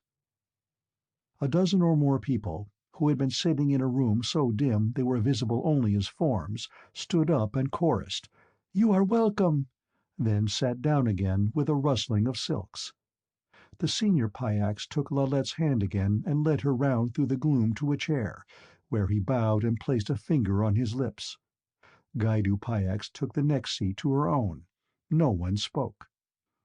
The whole place had the strange, almost musty odor that forever hangs round Zigraners. The sound of the rejoicing city could not penetrate. Lalette felt that the arm-pieces of her chair were carved into animals' heads, and now turned her attention toward the center of the room, where a single very weak taper burned on a table of almost eye-level height before a bronze armillary sphere formed an interlaced tracery. A clockwork turned the sphere. Its parts flashed dully. In that breathing silence the voice of the elder Payax spoke out, deep and almost ominous. Father, in our darkness, we who have waited long and long hoped, pray you not to turn your face from the children of your creation and the hope of your glory, but to give us light, light that we may surround your throne with our praises. Someone sobbed in the dim. Lalette's side glance caught a glimpse of Gaidu's face buried in his hands. To her, as the older man went on with his prayer, the scene that might have been moving became painful and ridiculous. Grown people playing make-believe like silly children, weeping before a machine that must unfailingly come to the end expected of it, while there were true matters of life and death and love lying unsolved. So, watching the dull repeated gleam from the sphere, she swept into reverie till sphere and taper reached the term of their movement in a sharp intake of breath from those around. A tiny runnel of flame slipped across the base beneath the device. Its heart seemed to split apart, discharging a bright ball of purest fire, which threw the whole room into color. At once the people leaped to their feet and shouted, "Light! Light! God sees us!" began embracing and congratulating each other, while servants hurried in to light tall candles. Lalette found herself in the grip of a woman with a haired mole on her chin, whose over-ample contours were laced into a costume from one of the knightly legends. The woman capered up and down as she talked. "Isn't it wonderful?" she cried in a high voice. "We are so glad to have you come. Sir Pyax never spends less than 100 scudi on his festival. You are the one who witched Count Cleudi, aren't you? The other 2 Pyax boys couldn't come for the ceremony, but they have no sisters, you know. God never fails as the world turns. You must try some of our Zigraner wine." A servant was at Lalette's side, with the beverage in a huge silver flagon on a huge silver tray, and Gaidu Pyax was offering her one of his paired festival cups, curiously carved, and so heavy it must be pure gold. "My Aunt Zanzana," he said. "A dog bit her when she was a baby, and never since has she been able to control her tongue." "I will bite you and drive you madder than I am," replied the woman with the mole. Lalette looked around over the top of her cup from wine strongly flavored with resin. Everybody was talking at once and in all directions, disjointedly. The room was a little smaller than it had seemed in the dark, but still large, with heavy hangings worked to tapestry at all the windows and pictures occupying every finger-space of wall between. The chair where Senior Pyax had sat was jeweled around its top. At one end of the room, musicians were setting their instruments in order. Most of the people were approaching middle age, and were of a strongly Zigraner cast of countenance, but there was one girl of surprising loveliness, blonde enough to be a Germanish. The man with her did not look like one of these people either. Now the musicians struck up, and everybody began dancing, even quite an old woman in a corner who had no partner, but stepped alone through the figures. The groups did not form patterns, but each pair towed it by themselves until they reached the end of the measure, when all formed a circle, partners pledging each other in their festival cups and crying, "Light! Light!" Gaidu Pyax danced well, swinging Lalette strongly when the step called for it. Food was presently brought in, and from time to time a servant would summon the elder Pyax, whereupon he would go to the door and return with a new guest on his arm, clapping hands to make everyone stop what they were doing, whereupon all shouted, "You are welcome," as before, and there would be more drinking of pledges. Lalette began to feel quite giddy and happy, no longer minding that all these people seemed to be talking about how terribly expensive everything was, or staring at her across their shoulders, as though she were an actress. She did not think anyone here would betray her to the provosts. The women all seemed to be trying to be kind. The thought of what Dame Leonalda would say if she knew her daughter were in such a place struck Lalette as funny, and she sat down, laughing softly to herself over it, to find Aunt Zanzana bending over her. "Would you like to lie down for a while in your room? We have such a nice one for you." It was easier to walk with the older woman's arm around her. The room was up 2 flights, heavily bowered with hangings, and Lalette thought she noted a scent of musk as she lay down on the rich bed in all her clothes. The musk made her feel sick. When she returned from the cabinet she felt so weak she had to lie down again, but the melody of the volalel they were dancing down there would not let her alone, It kept going round and round inside her head as she slipped down through drowsing wakefulness to full dream and an uneasy sleep. It must have been nearly day when she woke again, and she felt stiff. The scrape of violins still came from below. For a few minutes she considered returning to the festival, then slipped off her clothes and got into bed. 4. She woke again to see complete spotted sunlight bright across the wall, wondering for the first sleepy seconds where she was. It was a footstep that had roused her. She turned her head and saw Gaidu Payax looking down, with spots on his costume. "The greeting of the morning," he said. "It is spring." "Oh," was all Lalette could say, pulling the covers closer round her neck, and then, "Well, I greet you." The smile she had once thought rather pleasant became fixed. "I have come to keep the spring with you." He laid his hand on the edge of the covers. "You are my partner." "No, not this time. No." "It is festival morning. You must." "No. What would Rodvard say?" His laugh had an edge of nastiness. "His head will be on another pillow now. I know him. Why should you not do it as well as he?" He reached down and began to paw at the bedclothes against her resistance.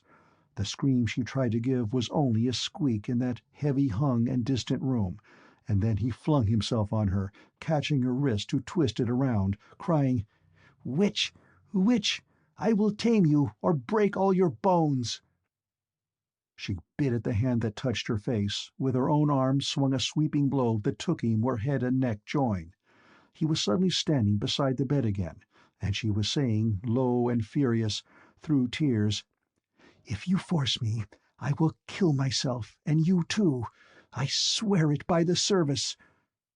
Gaidu Payak's lips pouted out like a little boy's. He sank slowly to one knee beside the bed, reaching a hand out gropingly. "Ah, I knew it couldn't be true," he said, and lifted toward her a face of wordless misery. For a long minute she looked at him, all her fierceness and resolution melting in the face of that unhappy desire. She felt no spark for this boy, only thought, "And what if I do? They do not want me. It was all a deceit put upon me, and I can at least heal this one's hurt," and was just reaching from under the covers to draw him to her and comfort him, when a flash of lightning wrote in letters of fire across the inside of her mind the words, "Will you go with me now?" And though there was no meaning in what they said, she understood that it told the unfaithfulness of her lover. The hand that had extended to take that of Payax patted it instead. "I am sorry," she said. "Perhaps it was my fault. I should have told you. When others do it, I never could. But I thank you for the good festival." End of chapter 12.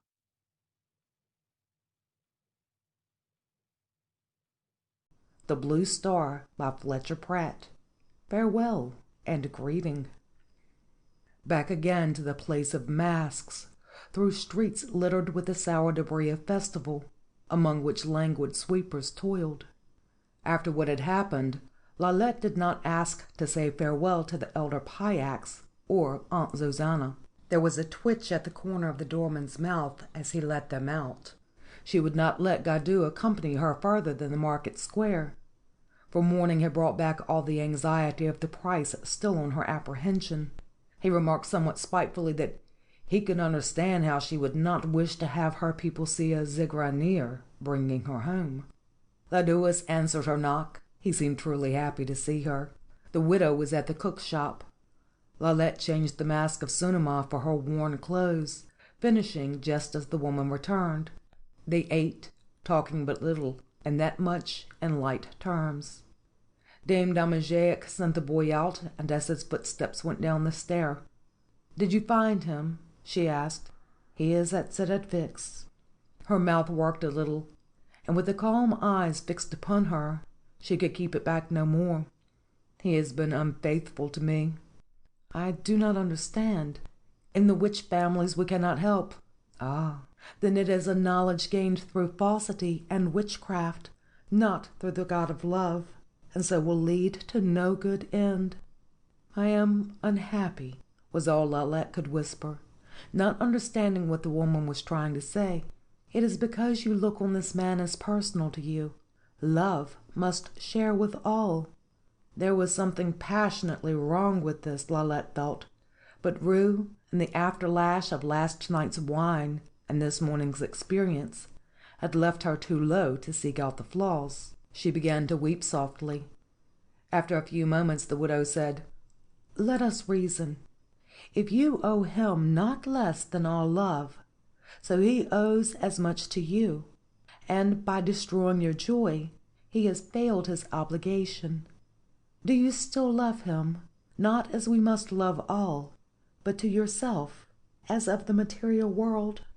It seemed to Lalette as though there was something big and dark and heavy in her breast where her heart ought to be, and she had no clear thoughts at all any more. "I do not know. Ah, I do not know. He is all I have."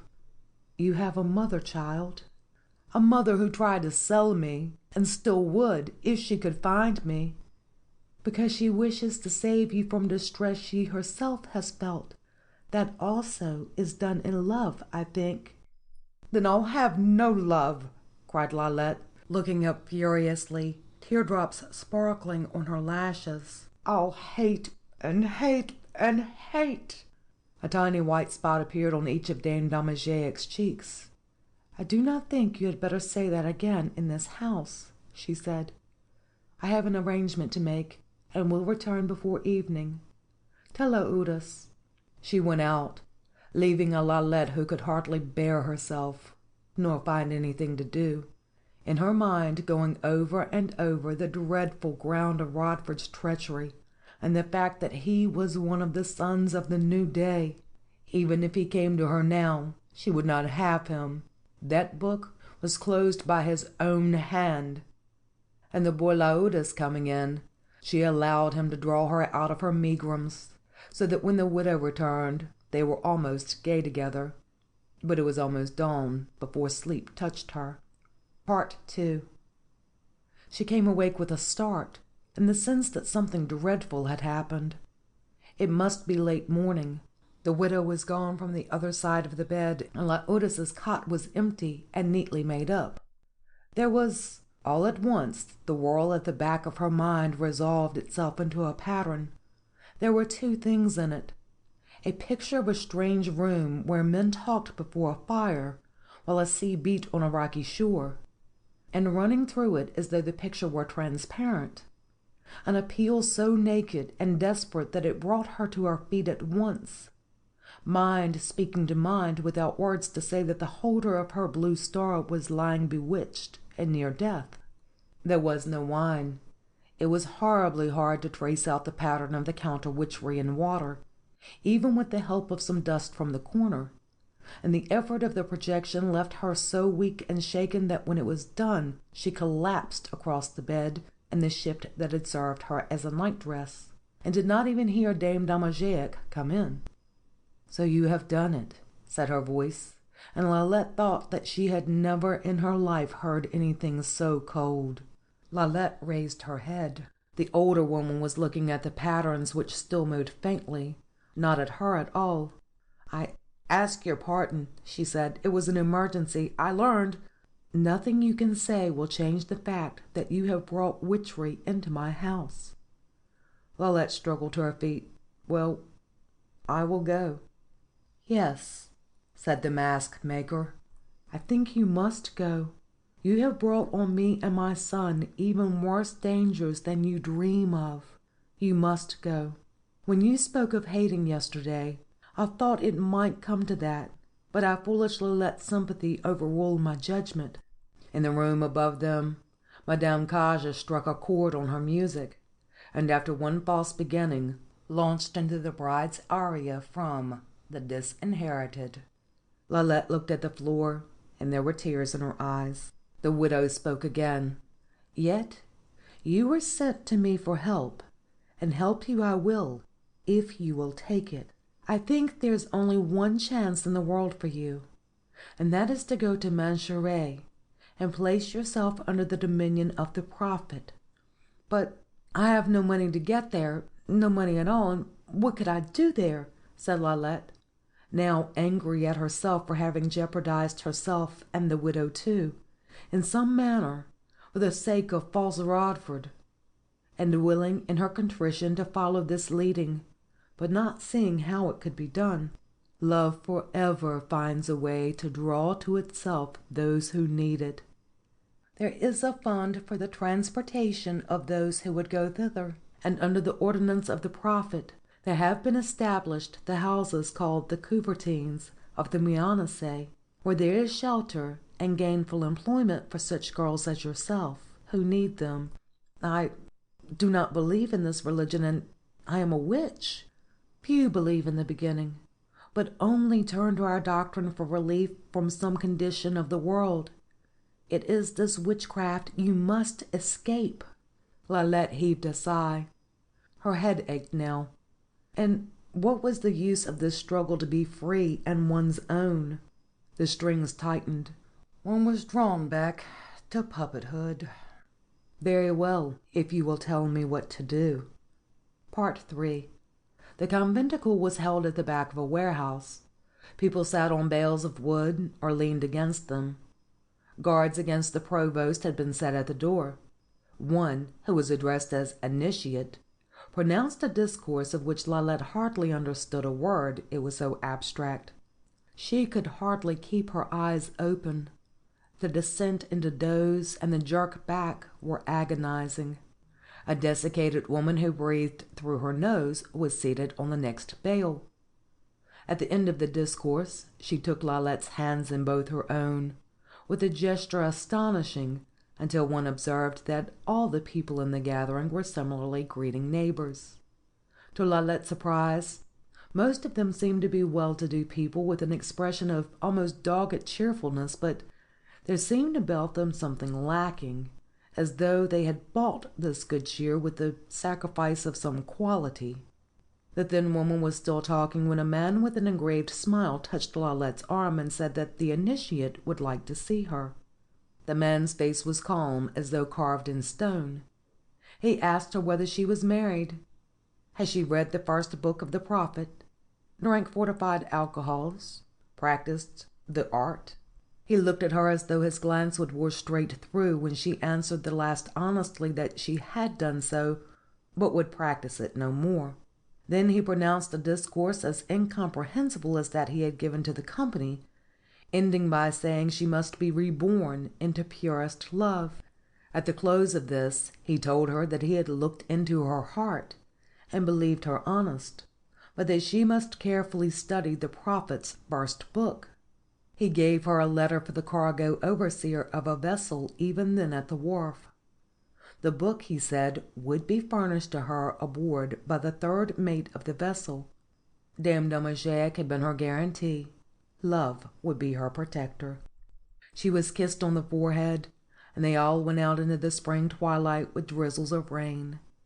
At the wharf, someone was trying to lead a protesting horse into the ship, among stampings and confused shouts.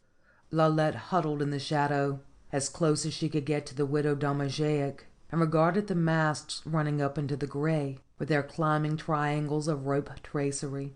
A wide plank led through a gap in the bulwarks before them, and now the horse was disposed of. The ship's people were engaged in some bargle at one end of the vessel. No one paid any attention to the two women who tripped to the deck and stood uncertain. At last, a man detached himself from the group with a cheerful farewell, and came along the deck toward them, cap on head and munching a piece of bread. He would have passed with a brief stare in the assembling gloom, but the widow halted him with outstretched hand, and asked where was the overseer of cargo. He halted with mouth open and cheek puffed out with food.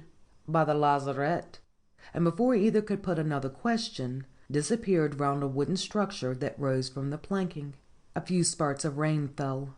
Lalette shivered more snugly into her cloak, wondering whether "witch" might not be written on her forehead to make all shun her, save those whom others shunned, as Emerosians and Zigraners. Now the chatter broke up, and 3 or 4 men together came toward the head of the plank, porters mainly with their iron hooks in their belts. The exception had broad but stooped shoulders, a close grey mat of beard, and an unlighted lantern in his hand.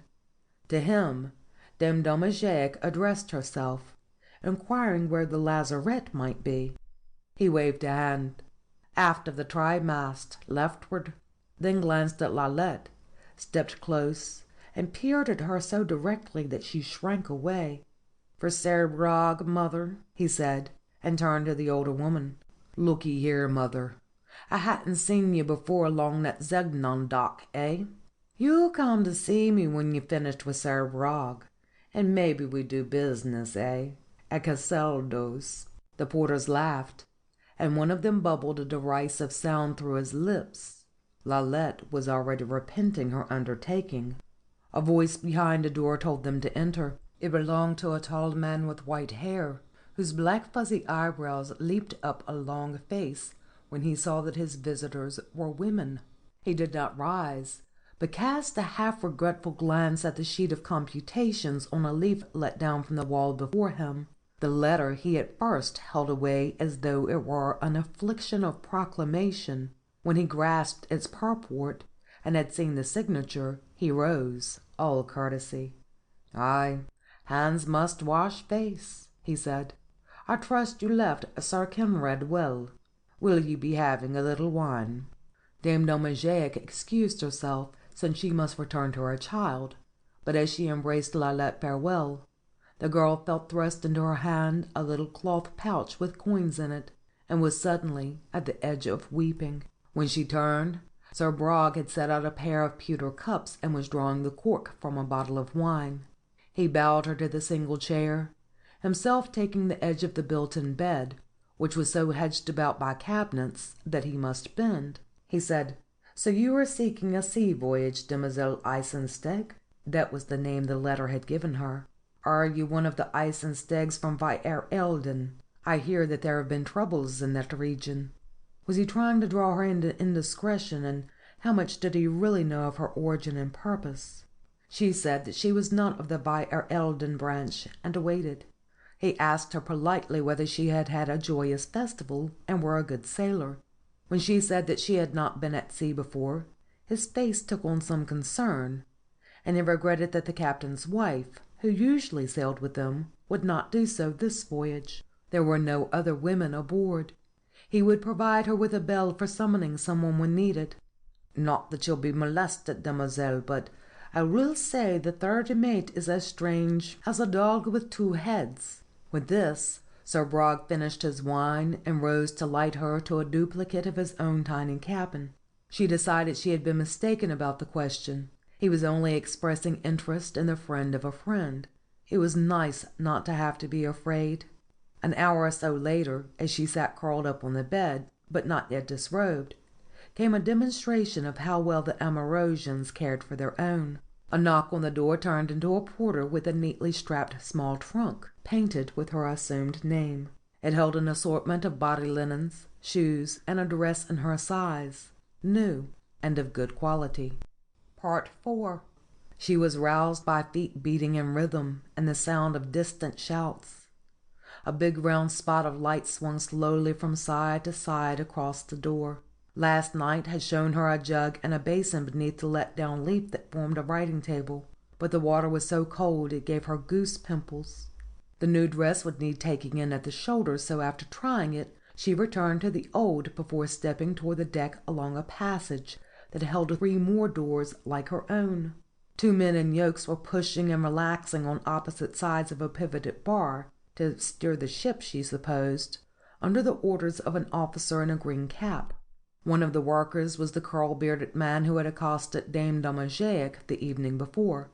He relaxed one hand to touch his forelock, and had the grace to look sheepish. The officer hardly looked at her. He was watching the mast that rose on every side and the small boats about, for they were well out into the Bredafloss, moving steadily downstream, though the sails hung so flat it seemed they could contain no air at all.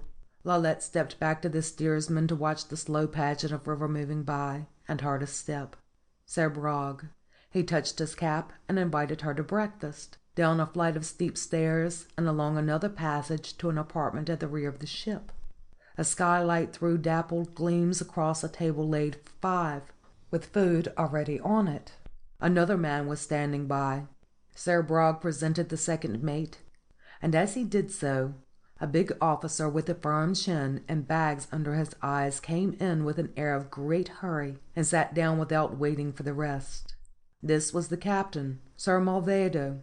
He bounced half an inch from his seat when his name was mentioned, and fell to eating while the rest were taking their places. Lalette thought his courtesy somewhat strange to one who wore a badge of good condition, and it was stranger still when a youngish officer entered, to be greeted by the captain with, "You are tardy.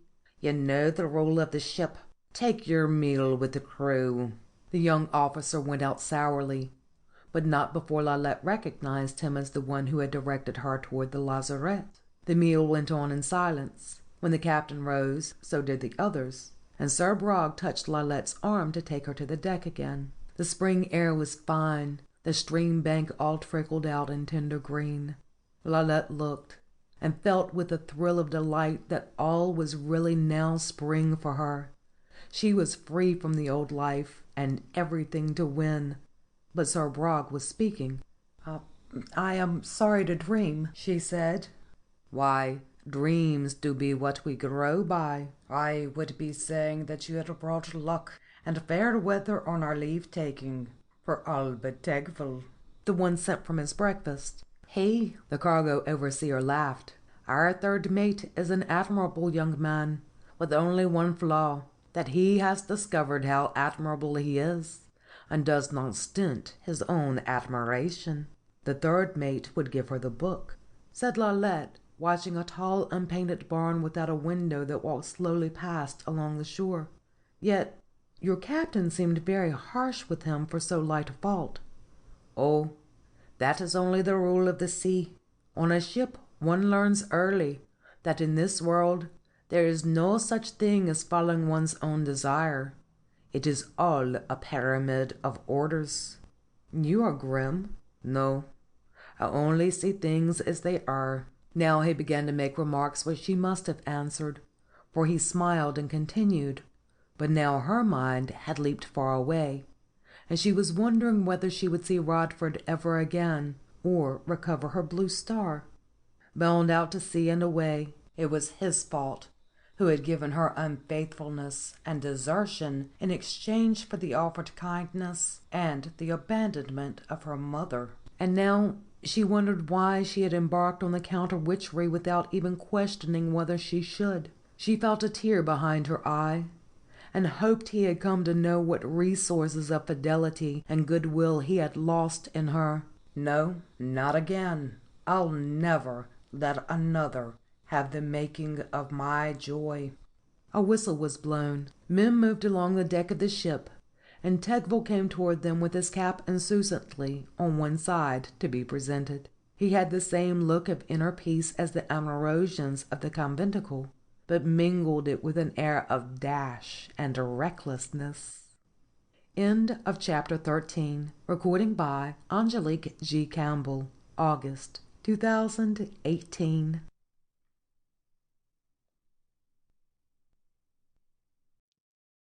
The Blue Star. Chapter 14. The Eastern Sea. The Captain's Story.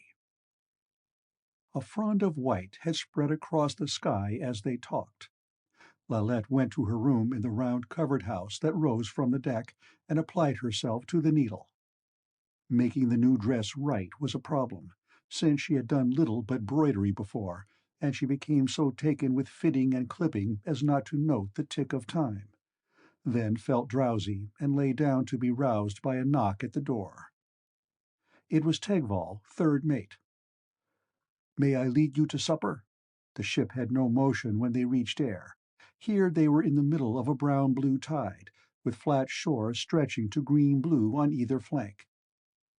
Tegvel helped her graciously down the stair, and was this time prompt enough so that all of them were waiting when Captain Mulvedo came in. This officer was now at ease, cracking his face into a smile for Lalette, and trying to converse with her about people a demoiselle of condition might be expected to know. Some of them she did know, but was forced to avoid the issue lest he learn the falsity of her name.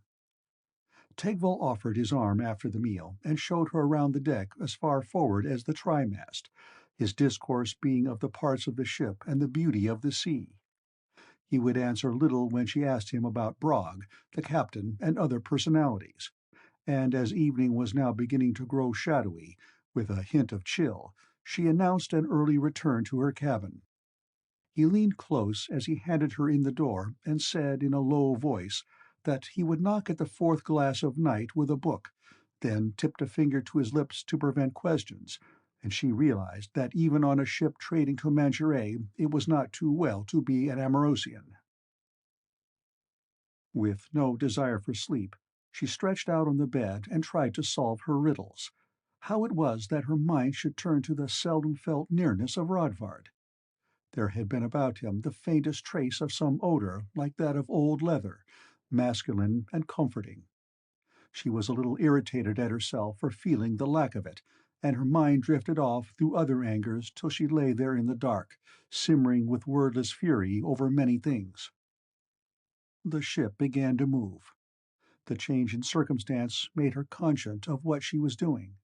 She began to weep for her own troubles, the tears trickling into the hard pillow where her face was buried, thinking that after all Rodvard had perhaps been right to slip away from a witch with so vile a temper. There was a lamp hanging from a kind of pivoted chandelier. She swung out of bed to light it, but had to strike more than once to obtain a good spark. By this time there was the queerest feeling in her stomach, as though it were turning. She lay down again, not sure whether this was the over-robust supper she had eaten or the veritable malady of the sea. Orderly stampings and the sound of shouts drifted through the cabin's small window as her illness declared itself more firmly. She was miserable, her mind going round like a rat in a slat trap until a whistle was blown 4 times and someone knocked at the door. Tegvall, of course, with an overjacket on that swung as he stood balancing to the motion of the ship on widespread feet. "We sail on a fair and rising wind," said he in a lilt. "Good fortune. Are you troubled by the sea, demoiselle?" "I am ill," hating to confess it. "No matter. Give me your hand." It was taken in both his in a manner curiously impersonal. The eyes were closed, and his lips moved. They opened pale blue. "You will be well," said he, and sat down on the chair which, for the first time, she noted as bolted to the floor. She did not believe him, and the swing of the lamp made her dizzy.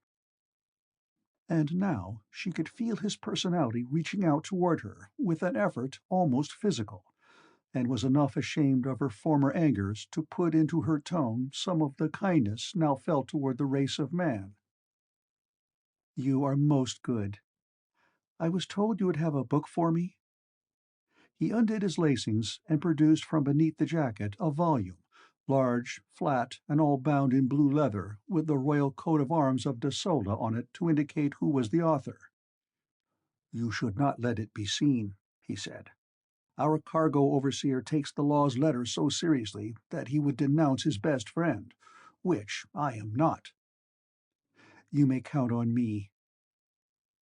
Their fingers touched as he handed it to her, no longer impersonal, and she let the contact linger for a brief second before leafing over the pages. They were printed in heavy letter with the red initials. "What a beautiful book," she said. "It is the word of love," he said. "A true word, a good word." Chopping off suddenly as though there were more it would be imprudent to tell. "I will read it." She did not want him to go quite yet, and sought for words. "God knows I need some help in the tangle of my life," said he. "We make a distinction between the god of evil and the god of love, in whose arms we may lie secure from the savagery that infests the world. Ah, inhumanity! Today a plover lit in the rigging, and what must they do but net that bird to be eaten by the captain? I could barely consume my supper for thinking of it." Lalette stirred. "I do not understand this feature of your doctrine. One must often go hungry by thinking so, it seems to me. Do we not all live by the death of other beings, and even a plant suffer when it is devoured?" Tegval stood up. "In true love, as you will learn, all are parts of one body, and must give whatever another needs for sustenance. Read the book and sleep well, demoiselle." He was gone, and to Lalette's surprise, so was her illness. 2. It was a strange book, cast in the form of a marvelous tale about a young man whose troubles were manifold, and only because he sought at each step to control his actions by reason, as he had been taught. It seemed that reason forever deceived him, because something would arise that was not comprehended in his philosophy, but was born from the natural constitution of an imperfect world. Thus reason always led him into doing evil, from which he would only be rescued by rejecting reason for affection to his fellow men. Lest the reader should miss any part of the thought, he who had set this down abandoned his romance from time to time to draw a moral, as "None can turn from vileness to virtue but those unbound by the teaching of the academies that consistency is a virtue." Lalette found such interjections an annoyance, but forgave many of them for the beauty of the words, which were like a music, and the great glory of the description of clouds, trees, brilliant night, and all the things that one person may share with all others, but were polluted, said the author, when the one would hold them to himself. Yet the type of the volume made it hard reading. The swing of the lamp made it flicker, so after a time she turned out the light and drifted to sleep. By morning the ship was leaning through long surges under a grey sky, with all her sails booming. It was hard to keep food on the table. At breakfast, Captain Mulvedo rallied Lalette hilariously, saying she was so good a sailor he must send her to the masthead to run ropes. Brogg smiled at her paternally. The first mate, whose ears moved at the end of a long jaw as he chewed, laughed aloud at the captain's light jest, and offered to teach her to direct the steering yoke. On the deck she felt like a princess, that this adventure would succeed after all, glad that she was done with tortured Rodvard, with her hair blowing round her face and salt spray sweet on her lips. The water set forth an entrancing portrait of sameness and change. She turned from the rail to see Tegval all jaunty, with his eye fixed bowward, balancing lightly. Said Lalette, "I would be glad to know what witchcraft it was you used to cure me so quickly." "No witchcraft, demoiselle," said he, not turning his head, "but the specific power of love, which wipes out misery in joy. And now no more of this." The ship heaved. She would have lost her balance, but he put out a hand to sustain her, and the captain's voice bellowed, "Tegval, I will thank you to remember that an officer's duty is to watch his ship and not the pretty ladies. You will do better in the forward head." He had come unobserved upon them. Now, as the third mate made a croak of assent, he touched his cap to the girl. "No disrespect to you, demoiselle. You know the legend old seamen have, ha, of sea witches with green hair that speak to the spirit of a ship and witch her to a doom that is yet ecstasy for her crew. Be careful how you handle the people of my ship, for at sea I have the rights of justice and can diet you on bread and water." He shook a finger and ruffled like a cock, laughing till all the loose muscles of his face pulled in loops. "But my hair is not green," said she, falling into the spirit of his words for very joy of the morning, but thinking with the back of her mind, what if he knew I am a witch? And this one can do nothing for me. Why am I here? "There was a mate with me once," he said, "in the old Quinata at the time of the Tritulacan War, which you are too young to remember, demoiselle." He ducked his head in a kind of bow to emphasize the compliment.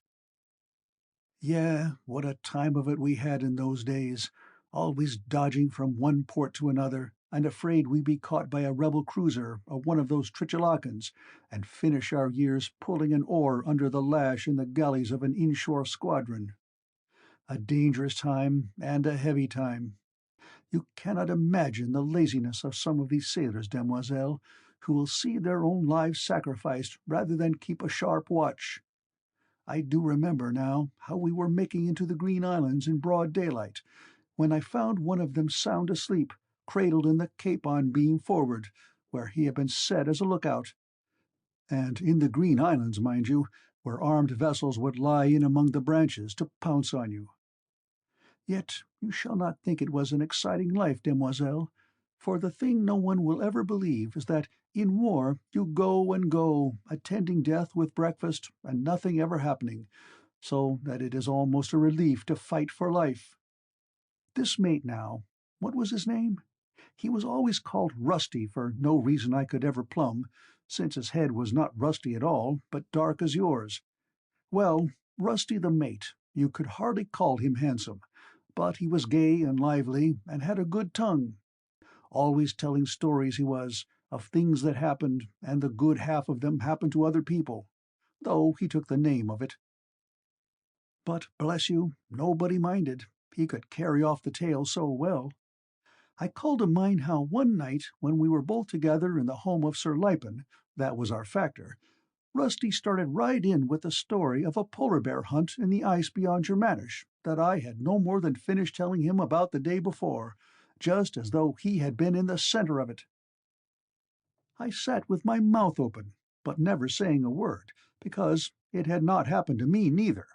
And beside, the Lipens had a daughter, a pretty little thing named Bellella, who seemed as much doting on Rusty as he on her, and it was no part of my game to spoil him, since I was spoken for already, you see? So he told the story of the polar bear hunt, and soon enough the two of them were off in an angle of the parlor, and within a week they were married. Brog approached, touching his cap. "Your pardon, Captain," he said. "There is a trouble among those bales of wool. I can find but 6 marked for your account, whereas by the papers it should be thrice that number." Mulvedo frowned. "Ah, pest, I am engaged." He took Lalette's arm tight under his own. "See me later, Brog." They moved a few steps away, the captain steadying her against the shuddering heave of the sea. That was his name now, Piansky, though why he should have been called Rusty I never could see. They were married, as I said, after one of those lightning courtships we sailors have to make because we have no time for any others, and they went to live in a big house in Candovaria Square, which the old man had built, and some said it was a cruel waste of money for just the two of them. But I could never follow that, since she was the only daughter, so she would have come into the whole inheritance in time, and she was only getting what would be hers. One voyage Rusty missed while they were building their nest, but after that he came back to us, happy as a rabbit, and well he might be, with a fine wife, a good home, and his fortune made. It was about that time my own wife died. Rusty took me home to be with him while the ship lay over for a new cargo. Dame Bellella always had a great deal of wine and a house full of people, different ones always, to whom Rusty must forever be telling some tale of his adventures. She would laugh at the ridiculous parts and look proud over him. They were very gay, at least up to the time of the Trichelakan War, which I was speaking of. I remember going to Rusty's house after the 2nd or 3rd voyage in that war, and a dangerous running passage it was, too, out with wool to the south and back with goods for the army. But our captain had judged where the Trichelakans would be, and we never saw a sail of them. That was the passage where we slipped through the Green Islands, as I have said. We reached Rusty's house late in the evening. The parlor was already full with people, sitting drinking round the fire, and Dame Bellella stumbled as she got up to embrace him, which shows how much cargo she had taken aboard already, ha! She let him take her place while she sat down on his lap, saying we must be quiet because here was Ensign Glaverth of the Red Shar, who had been on a raid right through the Ragged Mountains and was just telling about it. I did not think a thing at the time, since this Glaverth was sitting on the floor with his back to a red leather hassock. And besides, he was one of those Glaverths from Sedole, the family they called the Mountain Glaverths, to distinguish them from the ducal branch. He was telling how he had requisitioned a bed in a Trichelachan farmhouse where there was a daughter, and made love to her so that she told him of an ambush that had been set for the Shar. As I said, I had no hint that Rusty would take it ill, till he suddenly interrupted the tale by throwing his cup into the fire, and crying that he would have no more of this southern red, which he called hog's water and trader's wine, but one of the honest fiery beverage of the north. 2 or 3 of them laughed, and Dame Bellella put her fingers over his lips, and after that she had called the servitor for fired wine. She begged this Glaverth to go on with his tale. When he had done, and they were all murmuring to ask him questions, Rusty pushed his wife off his lap as though she had been a sack of meal, and stood up next to the fireplace, with his own cup in his hand. "You sows of soldiers," he said, begging your grace, demoiselle, but he said it so. "You sows of soldiers talk of your perils, but they are not real dangers at all, only what you can meet with on a city street and solve with a strong arm or a little straight talk, or— well, I will not say what else he said, demoiselle, but it was something that made all those in the room to gasp, if you know what I mean, and at least a third of them wearing coronet badges." "Yah," Rusty said, "your Trichelachan wenches. What could they do at the worst but slip a steel splinter in your back, so that you go to heaven with the Church's blessing for the glory of old Desola? But the harridans we seamen must deal with could cost a man his soul and eternal agony. Even now I may be a lost man, a lost man." I remember how he said it, putting both hands to his face with a sob, and somebody dropped a cup. They all thought Rusty taken with wine, do you see, and so did I, but now he began to tell a long tale, with no sign of winishness at all in his voice. It was all of our voyage to the south through the Green Islands, and I swear to you, demoiselle, had I heard it before I sailed, I would not have sailed at all, so gruesome he made it, with escapes from storm and Trichelachan raiders, and all this only a prelude to telling of a thing he said happened in the Green Islands, where we lay becalmed one night, and he walked on deck.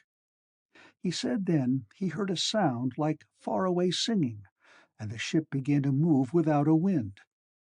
Going forward, he said, he saw something like pools of green fire in the water, therefore knew the ship was approached of sea witches who were carrying her on.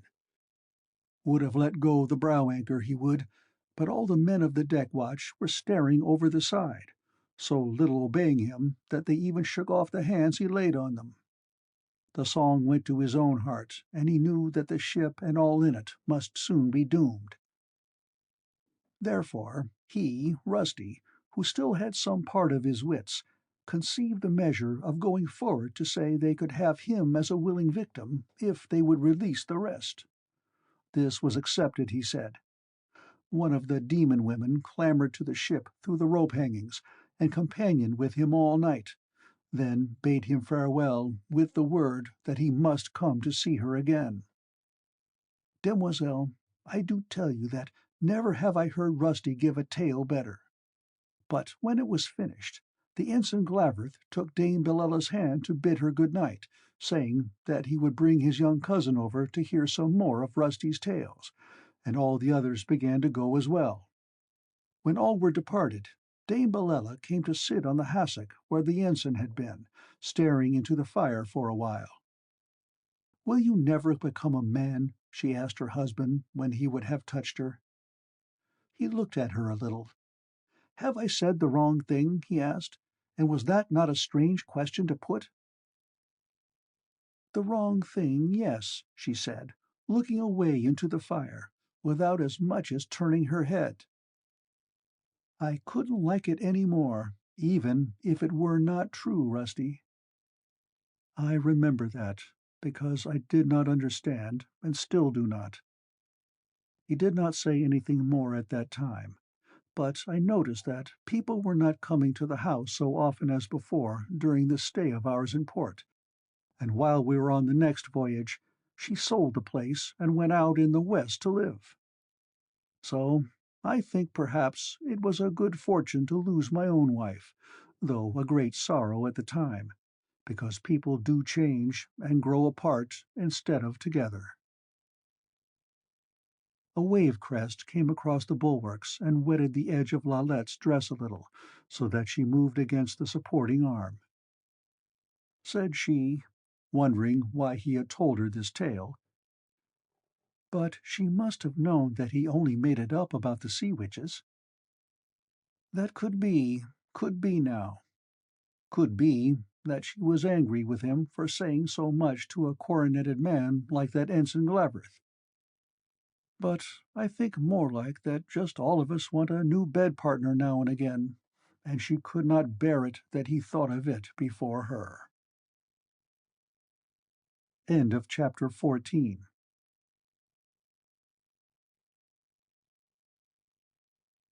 The Blue Star by Fletcher Pratt. Charalkis. The door closes. Brog leaned back and lifted up his cup. As human people age, he said, the most important part of the body does gradually move northward from organ to organ, beginning with the feet, on which you will notice a baby's attention always fixed, and ending with old men who do nothing but sit still and let thoughts go through their heads. Now, I have myself reached the comfortable age of the stomach, for which I give thanks. "Yaw," said the first mate through a mouthful of food. "You'd put Sir Degful lower down." "We lower, yes." Brog looked at Lalette. "Do not trouble you.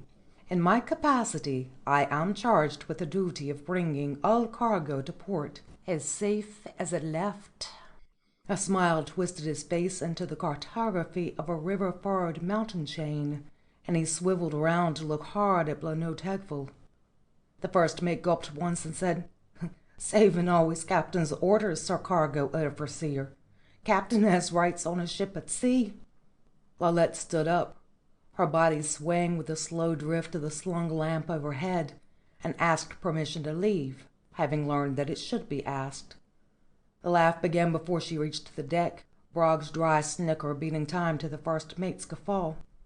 She had so little lost her resentment at their remarks, and the suggestion that she was spied upon, that when Tegful tapped on her door in the break of twilight as usual, she cried through the wood for him to be gone.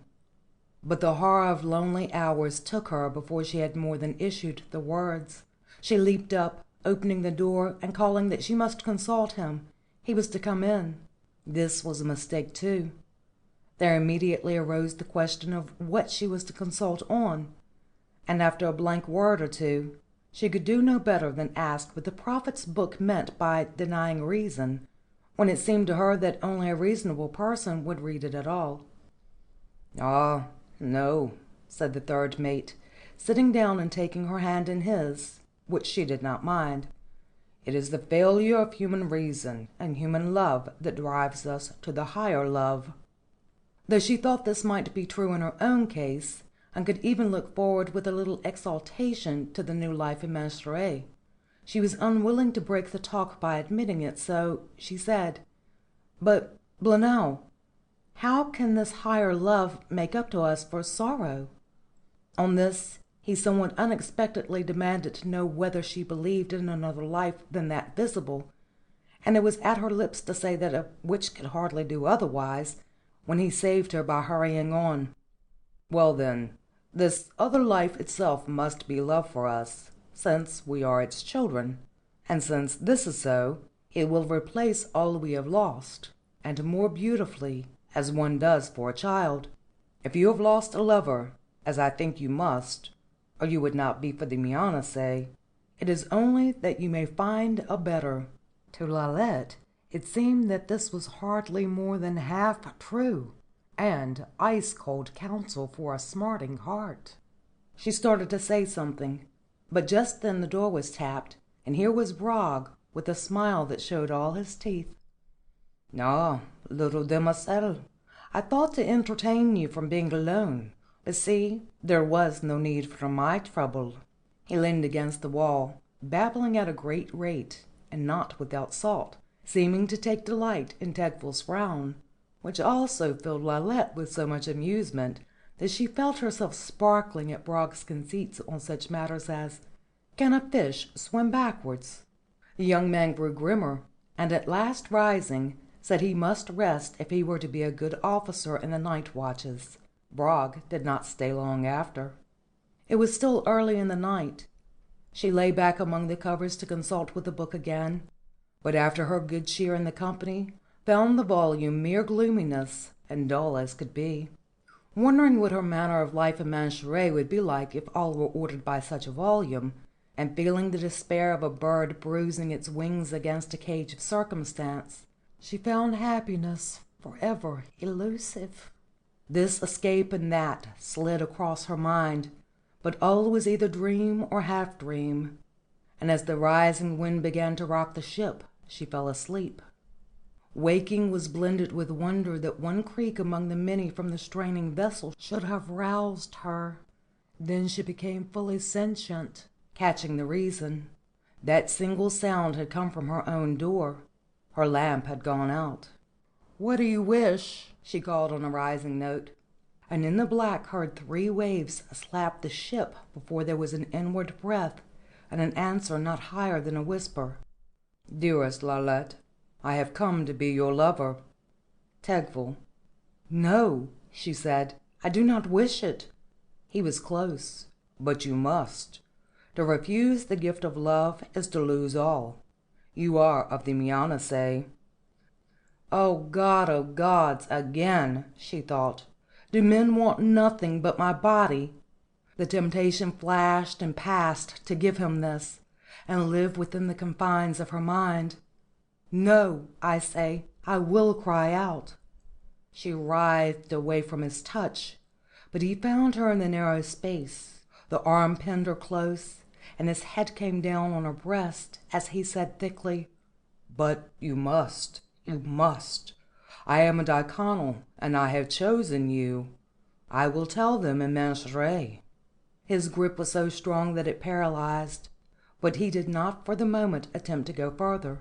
Scream? Would she be heard above the rocking wind? "No," she said, "no. Sir Brog will hear, the captain." "It is the watch to daybreak. No one aboard will ever know." No, I will not," replied Lalette, feeling all her strength melting, though he did not try to hold her hands or to put any compulsion upon her, but that of the half-sobbing, warm, close contact, somehow sweet, so that she could hardly bear it, and anything was better than this silent struggle. No water. She let a little moisture dribble out of her averted lips into the palm of one hand, and with the forefinger of the other traced the pattern above one ear in his hair, she did not know whether well or badly. "Go!" she said fierce and low, noting, as though it were something in which she had no part, how the green fire seemed to run through his hair and to be absorbed into his head. "Go, and return no more." The breathing relaxed, the pressure ceased. She heard his feet shamble toward the door, and the tiny creak again, before realizing, then leaped like a bird to the heaving deck, night-robed as she was. Too late. Even from the door of the cabin she could see the faint lantern gleam on Tedful's back as he took the last stumbling steps to the rail, and over into a white curl of foam. A whistle blew. Someone cried, "A man lost!" and Lalette was instantly and horribly seasick. II. "I will tell you plainly, demoiselle," said Captain Malvedo, "that if it were not for Sir Brog saying how he saw with his own eyes that this young man moved to the rail without your urging, I should have been most sceptic. As things stand, I must acquit you of acts direct. As for others, as employment of the art, They are matter for a court of deacons. And since you are bound to Mancheret, you'll be beyond such jurisdiction." He stared at her gloomily. "As captain of this ship, and therefore judge in instruction, I must ask you to keep your cabin until we reach port." Lalette looked at the moving gullet of the first mate as he stood by the captain beside the bed, and even this sight seemed to make her the more ill. Said Brogg's voice, dry as a ratchet. "Aye, you have my word for it." The little demoiselle never touched a hand to him as he went over, but he came from her cabin. "No more rehearsing of things known. We know all except what she will not tell us," said Malavedo. Her body ached all over from lying in one position. "Aye," it was Brog again. "Yesterday he was all quick with life, maybe a little hasty, but a kindly, helpful young man. And now the fishes are tearing pieces of his guts out." Brogg's face wrinkled in what might have been a smile, had there been any mirth in it. She turned her face away and began to retch, but nothing came up beyond a few drops of spittle, bitter and sour. "Not nice to think on, no," said Brog, "but nicer than the mind that would bring such a death to the lad. There's the real black, stinking hell." The bird of Lalette's mind felt the bars shift in tighter. She wanted to cry and beat with her hands. Said Captain Malvedo, "Sir Brog, I have acquitted this demoiselle of direct acts. You will oblige me by not questioning, as though the matter was still to decide. If this were the art, no jurisdiction lies in us." "You are my captain, and I am therefore even under your orders, even as to the court of the ship," said Brog, his thin lips closing sharply. "But I am master of the cargo, of which she forms a part, and it is my province to know what kind of goods I deliver." Lalette had a sense without seeing it directly that the chandelier swung twice as she looked at the three and thought, the truth? But how to explain about the trip, what Tegvil had done, how he had demanded the deepest fruit of love as a casual thing, like a cup of water, dragging her down. No," she said in her dying voice, and swallowed again, turning eyes of misery toward the captain. He frowned, and she knew it for a frown in her favor, and knew the reason for it, and hated him and herself. "Sir Brog," he said, "I now declare the court shut. The demoiselle is not cargo, but a person." Brog's wrinkles ran deeper. The three passed out, the captain remaining until latest, to pat her hand on the coverlet. Revolt ran through her veins at kindness for the wrong reason, which was worse than hate or anger. There was no understanding in the seaman, who only wanted to change bed partners now and again. She was afloat on a sea of desires. The daylight swung from powder to deep dusk. One knocked, and it was the gnome-like creature who stewarded for the captain, who offered her a bowl of broth. The motion of the ship being a trifle easier, she was able to eat a little and hold it in spite of the shadow that lay across her mind. "But I will not regret," she cried inwardly. And then one half of her mind played critic to the other, and cried, "No, no! Is there no surcease?" The hours slid by along a silent stream, and she was alone. Part 3. All movement ceased. Sickness dropped from her like a veil, and from beneath burst such a joy of spirit as Lalette had rarely known, so that she could have sung herself a song, as she almost leaped from her place to put on the new dress. There was no mirror, and she had to feel the strands of her hair into the demoiselle's knot, hoping the result would not look too recklessly wild. Outside the deck-house, shouts and confused orderly trampings were toward, but no one came to call for her until long after she had packed everything into the small trunk with the book Tegvil had given her at the bottom. The door was tapped. Brog, followed by a man with a red peaked hat and a fur of side-whisker, who held an annotation roll in his hand. "This is the demoiselle Eistensteg," said Brog, and Lalette reflected incontentedly that it was hard to distinguish an appearance of melancholy in a face from one of dissipation. "I transmit her to you. She is recommended from Sir Kimred, the residentialist at Netznegon." He handed the man in the hat a folded letter. "It is my duty to warn you that in this ship she has been confined on suspicion of man-murder through witchery. In the home country I would have brought her before a court of deacons." The denier bowed, as unsmiling as Brog himself. Then, with his annotation roll as a wand, touched Lalette on the arm and her little trunk. "This is not Dosela, but Mancheray," he said, "subject to the regulations of the realm of Mancheray and the association of the Mianase." "We accept her charge and her possessions." Then, turning to Lalette, "In the name of the god of love, come with me." Knowing barely the name of these Mianase, unwilling to ask more, lest she somehow tip over the razor-narrow bridge of safety, Lalette only smiled and turned to the door. A plankway led to the dock. The sun shone yellowly upon a row of wharf-side houses, whose brick looked as though streaked with wet, while at many windows there was bunting as though for a festival, but much of it faded, miscoloured, or torn.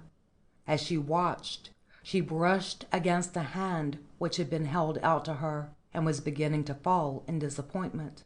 "Captain Mulvado." "I am sorry," she said, and took the hand. "Farewell, demoiselle. I do not believe it.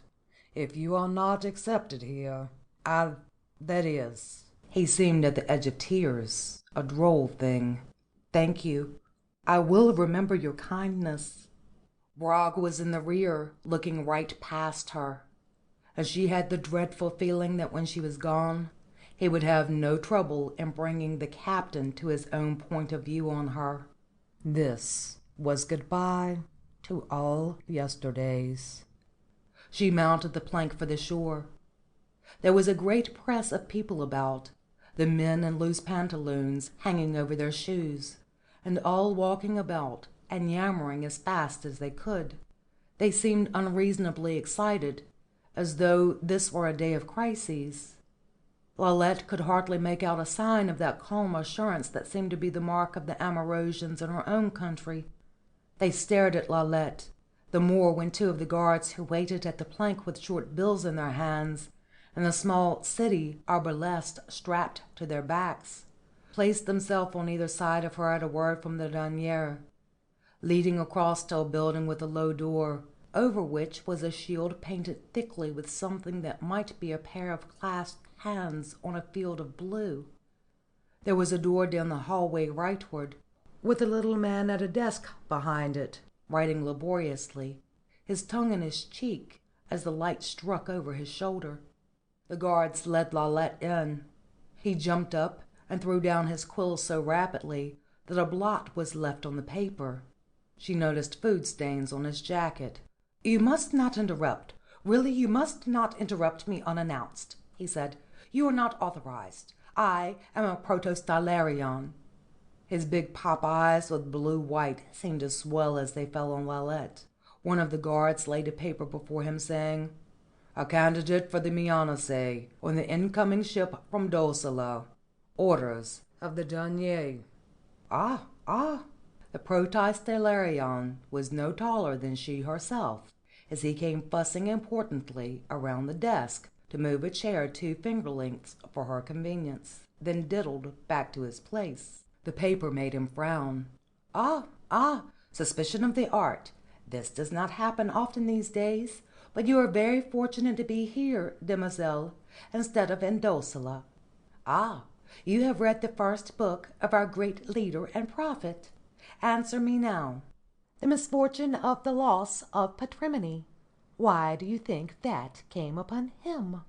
Not quite sure whether he meant the character in the book or the prophet's own ejection from the airship of Dulcilla, Lalette said hesitatingly, "Why, sir, I suppose it would be because he tried so arrogantly to increase it."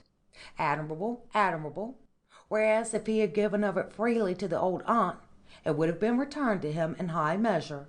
From which we learn, demoiselle," the jargon was distasteful, but "that we must lovingly give all we have," said Lalette, remembering.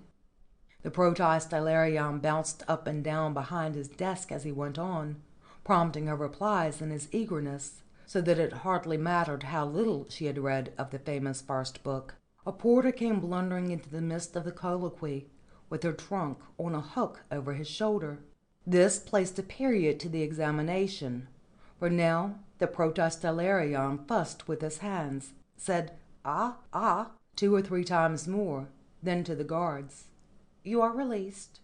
As the pair filed out, he drew from his desk a large ledger and a sheet of blue-colored paper, pointed his quill and said, "You swear that whatever the art you have practiced in the past you will abandon with all worldly vanities on reception into the high order of the Mianacea," all in one breath. Then, more judiciously, "Your name is—" "Lalette." "Should she say Eistensteg?" "Ah, you made an evasion. The god of love demands all truth from those who come to him." She felt her cheek spot heat at this nagging. "Asterhax, I have given you nothing but truth. If you doubt it, I will return to the ship that brought me." "Oh no, my dear demoiselle, you must not mistake. All pasts are buried in the world of love." "Well, I have done that." "And they will welcome you, I am sure, my dear demoiselle. Oh, the perfect peace!" His pen went scratch, scratch, skipping from ledger to paper, the head cocked on one side as he surveyed the result from one angle, then another, as an artist might look at a drawing, and his smile approved. A fly buzzed in the room. "So, demoiselle Lalette, you are now registered of the honorable estate of the Mianacea in the service of the god of love." He trotted around the desk to hand her the paper, with a red seal on it. "Rest here, rest here. I will seek a porter to lead you to the covertine." "What would he say if he knew I am a murderess?" she thought, and followed this with a quickly suppressed flash of anger at Tegvil for having made her one. The protostylarion came back with a porter who grinned at her fine new dress and picked up the trunk. "Farewell, farewell," said the little man, waving from where he sat. "You will hardly need a carriage. It is not far." He was writing again as Lalette followed the porter through the door. A little recovered from her chagrins, she turned eyes about the street to see what this strange law of the prophet had made of the country that was to be her new home. The streets seemed wider than those in most of the cities of the ancient motherland, but the new life would have little to do with that, nor with the height of the buildings, which mostly gave red brick for Netznegon's gloomy dark stone. The shop windows were full of goods. Lalette could hardly pause to inspect, for from the distance they had an air of meretriciousness and false luxury. All the people seemed to be in a great hurry. Lalette began to wonder what they would do if she put a small witchery on one of these urgent passengers to make him stand like a post, then shuddered away from the thought. The porter turned a corner, and they were at the gate of what had evidently been at one time a very handsome villa, set back deeply from the street, with a low wall in front of it. One of the trees in the foreyard was dead, and another so yellow among the spring green leaves that it must soon go as well. There was no gate tender.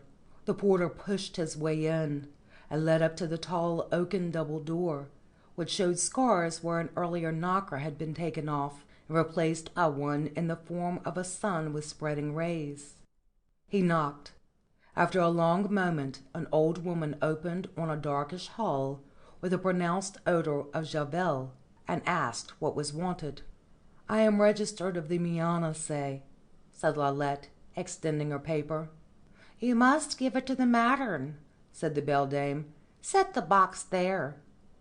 2 obulas, said the porter, and as Lalette produced her purse, shot a swift, suspicious glance at the old woman. No, not in Dulcelin money. Do you want me to be thrown into a dungeon? Lalette flushed. It is all I have. I only arrived from there yesterday. Can someone change it for me? She appealed to the woman who had admitted her. Certainly not. It is contrary to the regulation. The porter rather surprisingly lost his temper.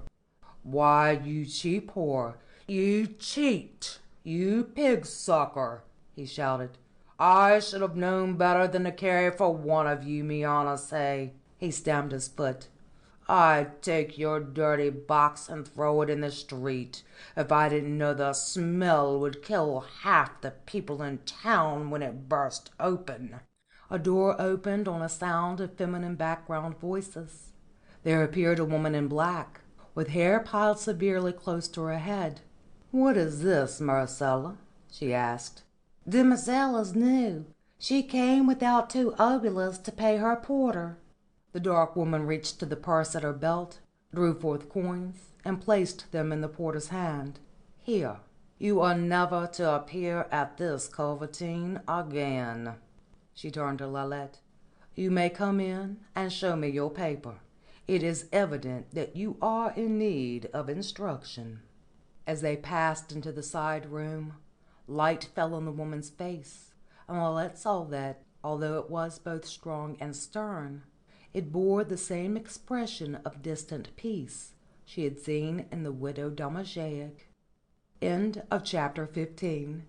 Recording by Angelique G. Campbell, September 2018.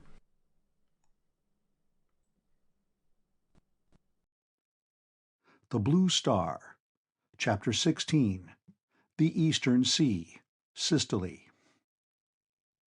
The queasiness had gone from Rodvard's stomach and the illness from his head, but all his senses were more alive than jets of flame.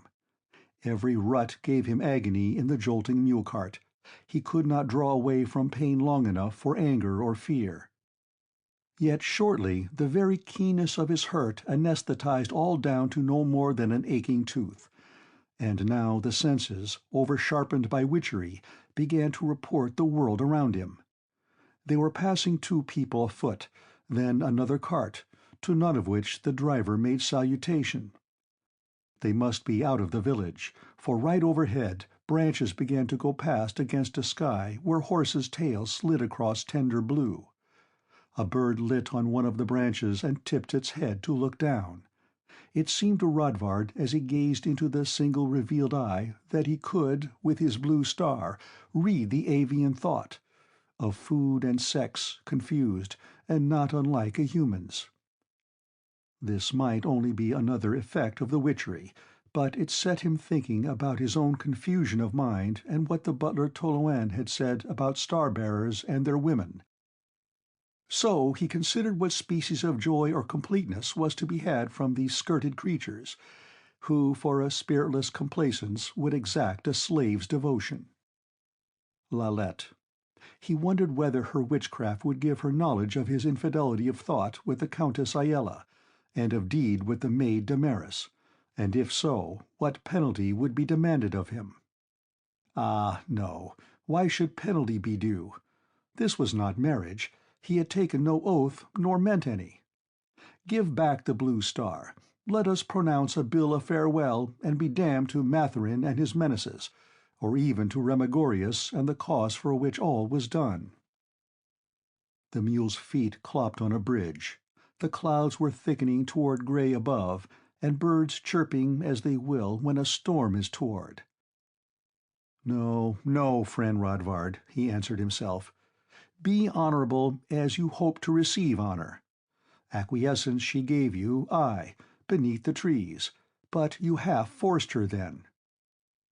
The night in the widow Domageic's bed was no unwilling gift, but for both of them the end of life and its beginning. A new life with Lalette the witch, holding the sweetness of peril, not that of repose, something beyond any connection that might have been formed with Maritzel of Stojanrosic. Had she laid some witchery upon him to make it so, not being herself affected? Seek her out anywhere. Discover if that enchantment were forever. Could such things be? Witchery was something which, like death, he had no more than heard of from the world beyond his world. When he was a lad in the village among the spurs of the shining mountains, there was the fat old woman who had grown so dreadfully thin, all in a week, and people saying it was witchery on her. The priest came with his oils, but it was too late, and she died the next day, and no one ever found the witch, if there were one. Oh, aye, there were prosecutions of witchery in town, and now the mule-driver's witch, Lalette, the Blue Star, and he himself caught into something he did not understand and which made him afraid, and because he had done no more than cherish high ideals and obey orders. The pains were less, but all his muscles so immobile that they afforded no yielding to the throw of the cart, and thus piled bruise on bruise. A long ride. It must be after the meridian of the sun, though even heightened perception would not tell him if this were so, since he had lost all sense of direction in the intricacy of the turnings. The mule's feet and cart's tires struck paving stones. The movement became uneven. Voices were audible, and they were entering a town, so that Rodvard began to hope of a rescue, and with that hope a fear of what would happen if there were no rescue. What did the man mean to do with him? He found no visible answer, for though it was evident that though the repulsive spouses were minded for murders, and himself not the first to fall into their clutches, it hardly seemed they would have fixed the mechanician's badge on his breast in mere anticipation of disposing of a body. Droll to think of oneself as a body, an idea he did not remember having held before ever. His mind achieved a wedding between this line of thought and the earlier one, or how it was when that urge toward the Countess Ayala had slipped out of merely playing a part into deep desire. It was the voice of body speaking to body. But it was not that way on the widow's bed. That night it was as though a flame sprang up, to which their bodies responded last of all. Ah, Maritzel, he thought, with you also there might have been such a union of flames, to last forever and ever, only I did not know, I did not care, before the Blue Star had bound me to this other. Now a certain brightening of the diffused light reflected into the cart told him they were passing houses with snow-white walls. By this, with the time and distance, they must be in Sedad Vix city. Odors floated to him, salt water, fish, the spicy products of the south, not unpleasantly blended. The docks. Was the man going to make him a body by heaving him into the sea? To his futile angers was added that of not being able to see the old rascal's eye, now the Blue Star had recovered its virtue under the witch-wife's ministration, but there was a time for little more of thinking, for the cart drew up with a cry to the mule, the driver got down heavily, his feet sounding on stones and then on plank. He was gone briefly. Rodvard felt the covering taken from him, and with a grunt he was hoisted to a shoulder, stiff as a log. A whirling view of pallid dockside houses, the masts of a tall ship with her sails hanging in disorderly loops. He came down with a jar that shook every bone onto what appeared to be some structure projecting from the deck, where a red face surrounded by whisker looked into his own. One eye in the face was only a globule of spoiled milk. The cold blue star on Rodvard's heart told him the good eye held both cruelty and greed. "Yeah," said Redface, "the fish is cold." "I tell you now, live as an eel. Fetch a mirror." Redface reached out a dirty nailed hand and pinched Rodvard's cheek hard. A spada's worth of life. To save argument, I'll give you 2. "Hey, look at him, a proved mechanician with a badge and all. I say to you, my old woman, she has done with him, so he'll work like a clock. Pick, pick, never mind time nor nothing. A gold Scuderius, you should give me 2. They chaffered horribly over his body, while Rodvard lay moveless as a statue. thinking of how he was one, alas, not cradled in light and speed like the winged man to whom he had compared Count Cleudi when Cleudi marked the resemblance between them, not upborne by spirit like the figure of the archer hero, but a stiff corpse, subject of a sail, a carcass, a beef. He heard the chink of money passing. The one-eyed man gave an order that Rodvard was to be taken below, and someone carried him awkwardly with many bumpings down a ladder to a tight room smelling of dirty humans. He was tossed high onto a kind of shelf and left alone for a long time, thinking all the while of what the mule driver had said about his being witched to work like a clock, and wondering whether it were true.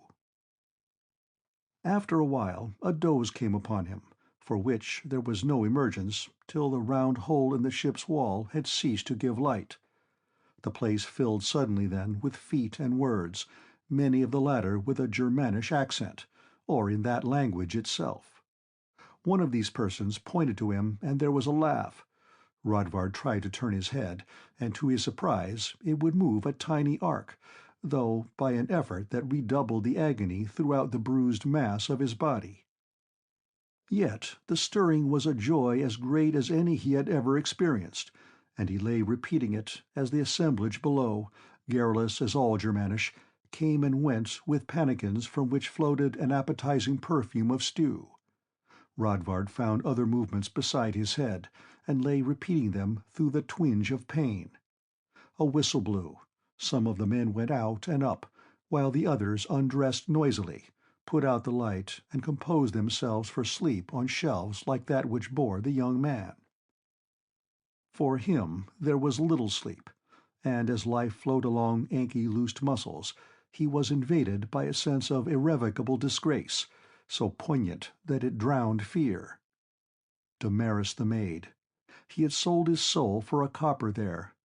Not that he felt to the girl any profound debt as to Lalette, or that such a debt were just, but whether from the priest's teaching at the academy or the words of Remigorius, he had somehow grown into a pattern of life, which, being violated, one was cast down into a sea of life by merest impulse. Ah, no, should it not be rather that each event must be judged by itself? And no again, for by what standard shall one judge? Impulse or an absolute, there is no third choice. So thinking, so seeking to find a clue to conduct, or to justify his own merely, Rodvard told himself in a moment of bitterness, he lay on his comfortless couch, aware that the ship had begun to move with uneasy tremors. And presently dawn began to flower. At the room's entrance a lantern showed a bearded face, into which a whistle was thrust to blow piercingly. All the men leaped from their shelves with a gabble like a common growl and began dressing in the greatest haste. The bearded man shoved through them and shook Rodvard so rudely that he was jerked from his shelf, coming down thump on the deck with feet that would not hold him. "Rouse out!" said the bearded man, catching him a clout across the head-bone. "You lazy scum of shore mechanicians must learn to leap when the mate sounds." Rodvard staggered amid coarse laughter, but having no means of protest, followed the Germanish, who were scrambling rapidly up the ladder. They were in the open sea. The breeze was light, the day clear and the air fine, but even so, the slight motion gave him a frightful qualm. His first steps were across the deck to the rail, where he retched up all that lay on his stomach, which was very little. "You, what's your name?" said the bearded mate. "Rodvard Bergelin." "I call you Puke-Face. Go forward to the mainmast, Puke-Face, eat your breakfast if you can, and then repair the iron fitting that holds the drop gear rependant. The carpenter's cabinet under the break of the prow-house will give you tools." I cannot use tools. I am a clerk, not a mechanician." "Death and dragons! Come aft with me, you cunnilingus bastard!"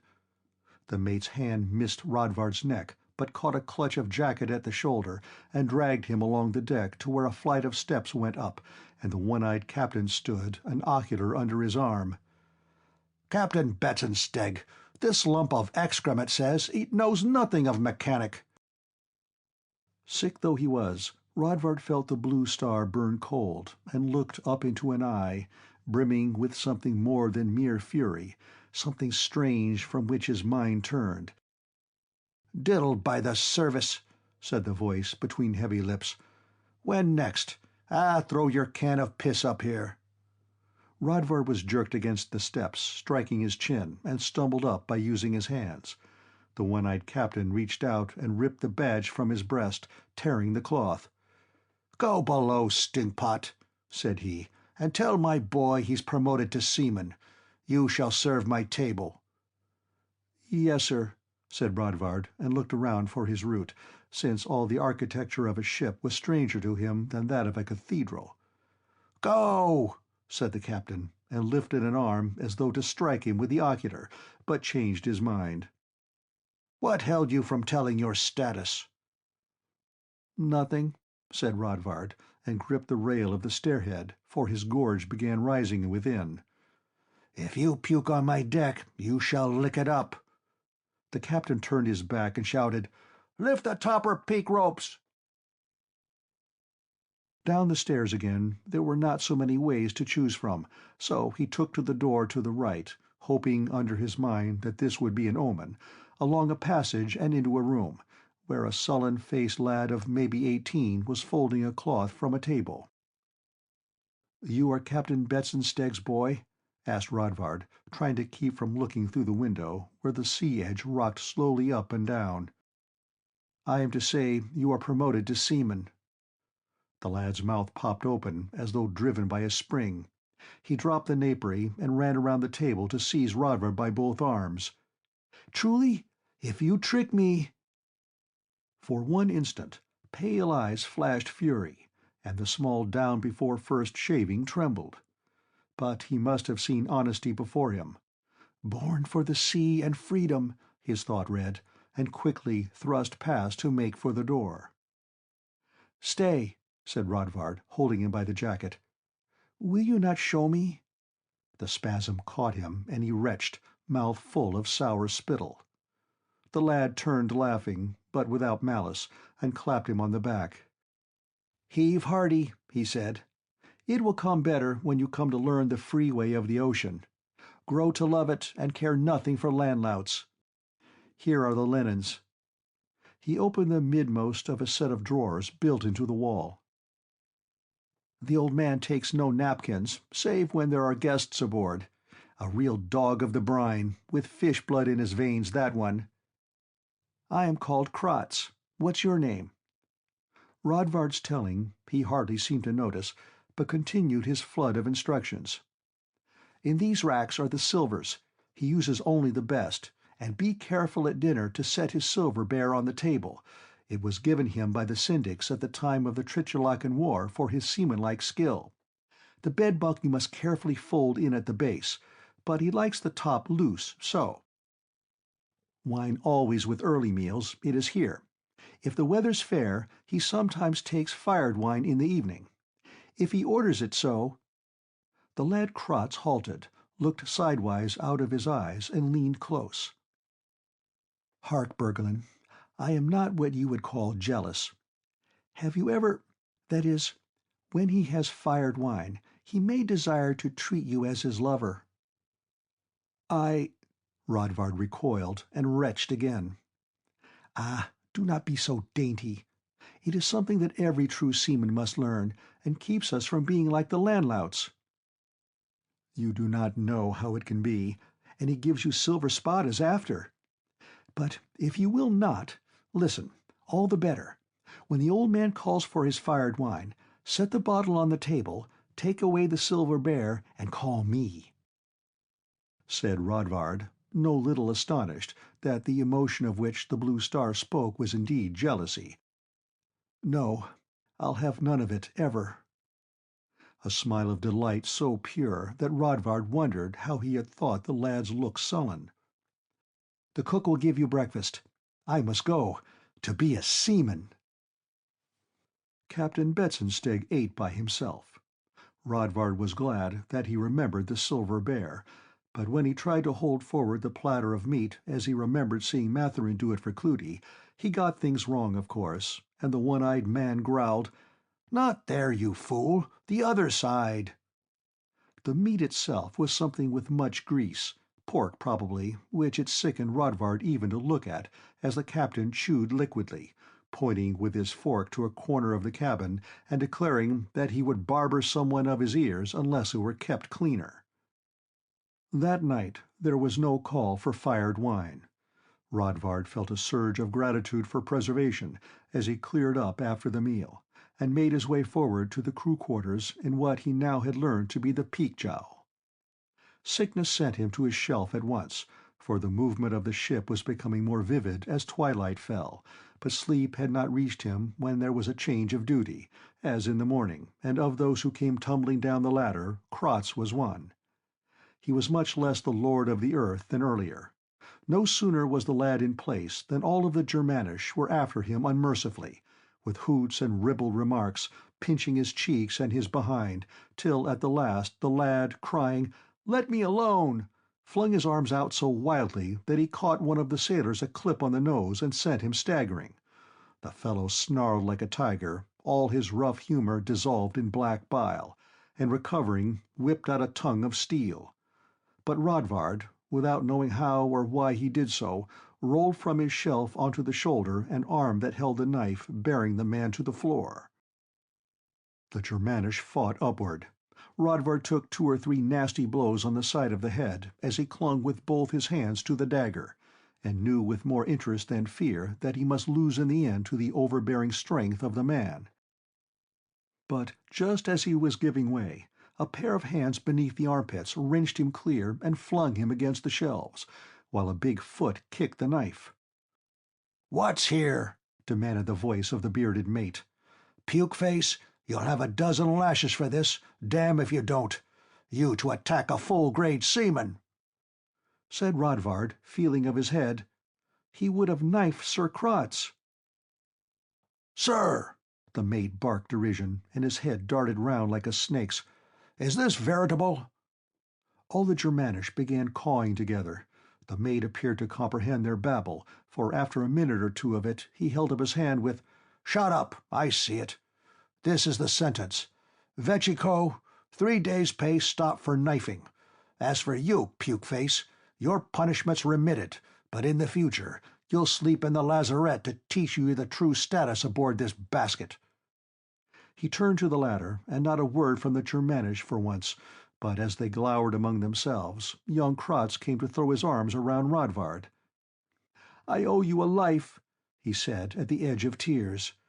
Said Rodvard, "But I will pay for it." "Ah, no, I will surely buy you free." "I did not know there was status aboard a sea-ship. You said the life on one was free as a bird." "Why, so it is indeed, but not for lack of status, which is the natural order of things. Are you an Amorosian?"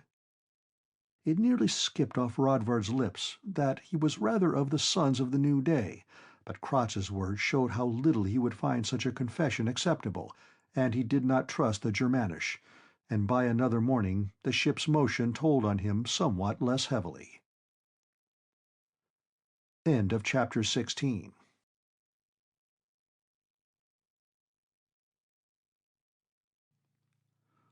The Blue Star.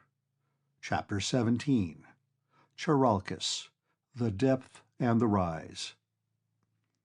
It would be maybe on the 4th day out, for time had little meaning on that wide blue field, when Rodvard remarked how at the evening meal Captain Betzensteg took more than usual wine, glowering sullenly at his plate while he jabbed a piece of bread into gravies as though they had done him a harm.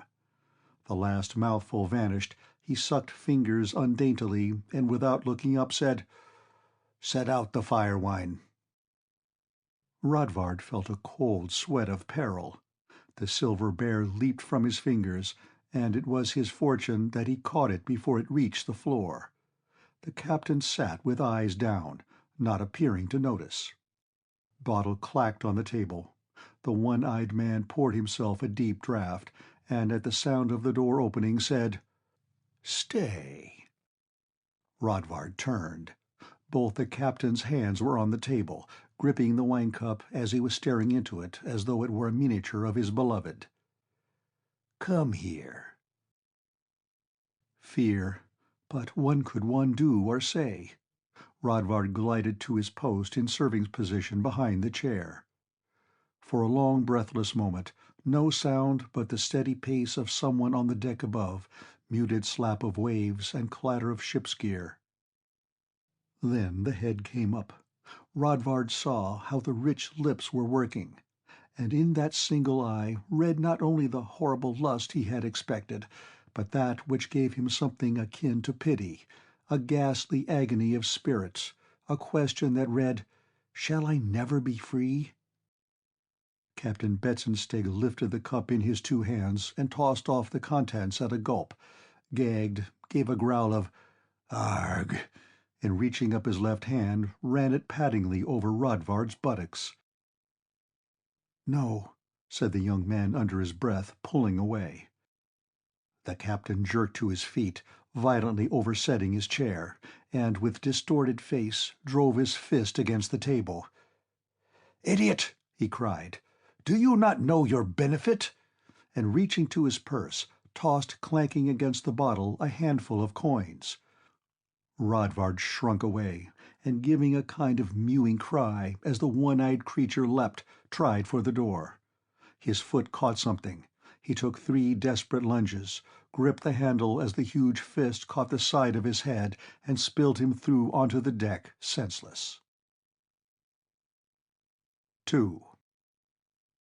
When next he knew, there was a sour smell of wine. It was dark, and dripping sounded. He could not think through the curtain of headache. The scampering was undoubtedly rats, but why? Where was added to why, with slowly gathering memory. Still on the ship certainly, since the bare boards on which he lay heaved with a slow and even beat. The right side of his neck was sore, and the opposite soreness was on his head. He thought, for why am I so punished? And heaved himself upon an elbow to find a pannikin of water by his side, which he drank greedily. It was dark, a kind of velvet twilight, yet not so dark that he failed to make out that he lay prisoned in a narrow passage between tall casks that rose on either hand, groaning in their lashes. The quantity of light must mean day was outside, and he had lain a long time. Now he came afoot and wondered whether he should seek the deck, but decided contrary, since someone for some reason had brought him here, and there might be perils abroad. Sleep? No. He sat down to think out his situation, but could make no sense of any part, therefore abandoned the effort, and with a tinge of regret over his lost books, let his mind run along the line of Iron Dostal's sweet rhymes until tears reached his eyes. This could not occupy him forever either. A profound and trembling ennui came on him, so his fingers made small motions tracing out an imaginary design. A long time. A step sounded, coming down from somewhere and then along among the casks. Kratz. He said, "You must be careful. Oh, do not make a noise. He would hurt me if he knew I helped you. Here." In the gloom something was thrust against Rodvard's hand, which, by the touch, he knew for a dish of congealing food. "What is it?" he asked. "I was struck and lost remembrance." "You truly do not know? I thought it was feigned when you failed to speak, as he said you were to be thrown overside, and he took the young Germanish." A shout sounded flatly from above. "Oh, I could hurt him. I must go." The last words went dim as Kratz disappeared among the tall columns of casks, and Rodvard was left to his meditations. The food was a stew of lamb, and it tasted like candle grease. Dark had come before the lad did again, with a meal even worse than its foregoer, trembling and unwilling to talk. Rodvard found himself fingering round the great casks from one curve to another, counting the planks in them and thinking whether there might not be some mathematical relation in the figures he counted. A futile thing to do, he told himself, wishing he had Dr. Remigorius's philosophy, who often spoke of how a man should be complete in himself, since each one lives in a self-built cell of pellucid glass and may touch another only with, not through, that veil. Ah, bah! It is not true, he thought. I have been touched sharply enough by this very Remigorius, but for whom I'd not be in such a coil, with Lalette and Damaris ideals thrown down and on a mad voyage to nowhere.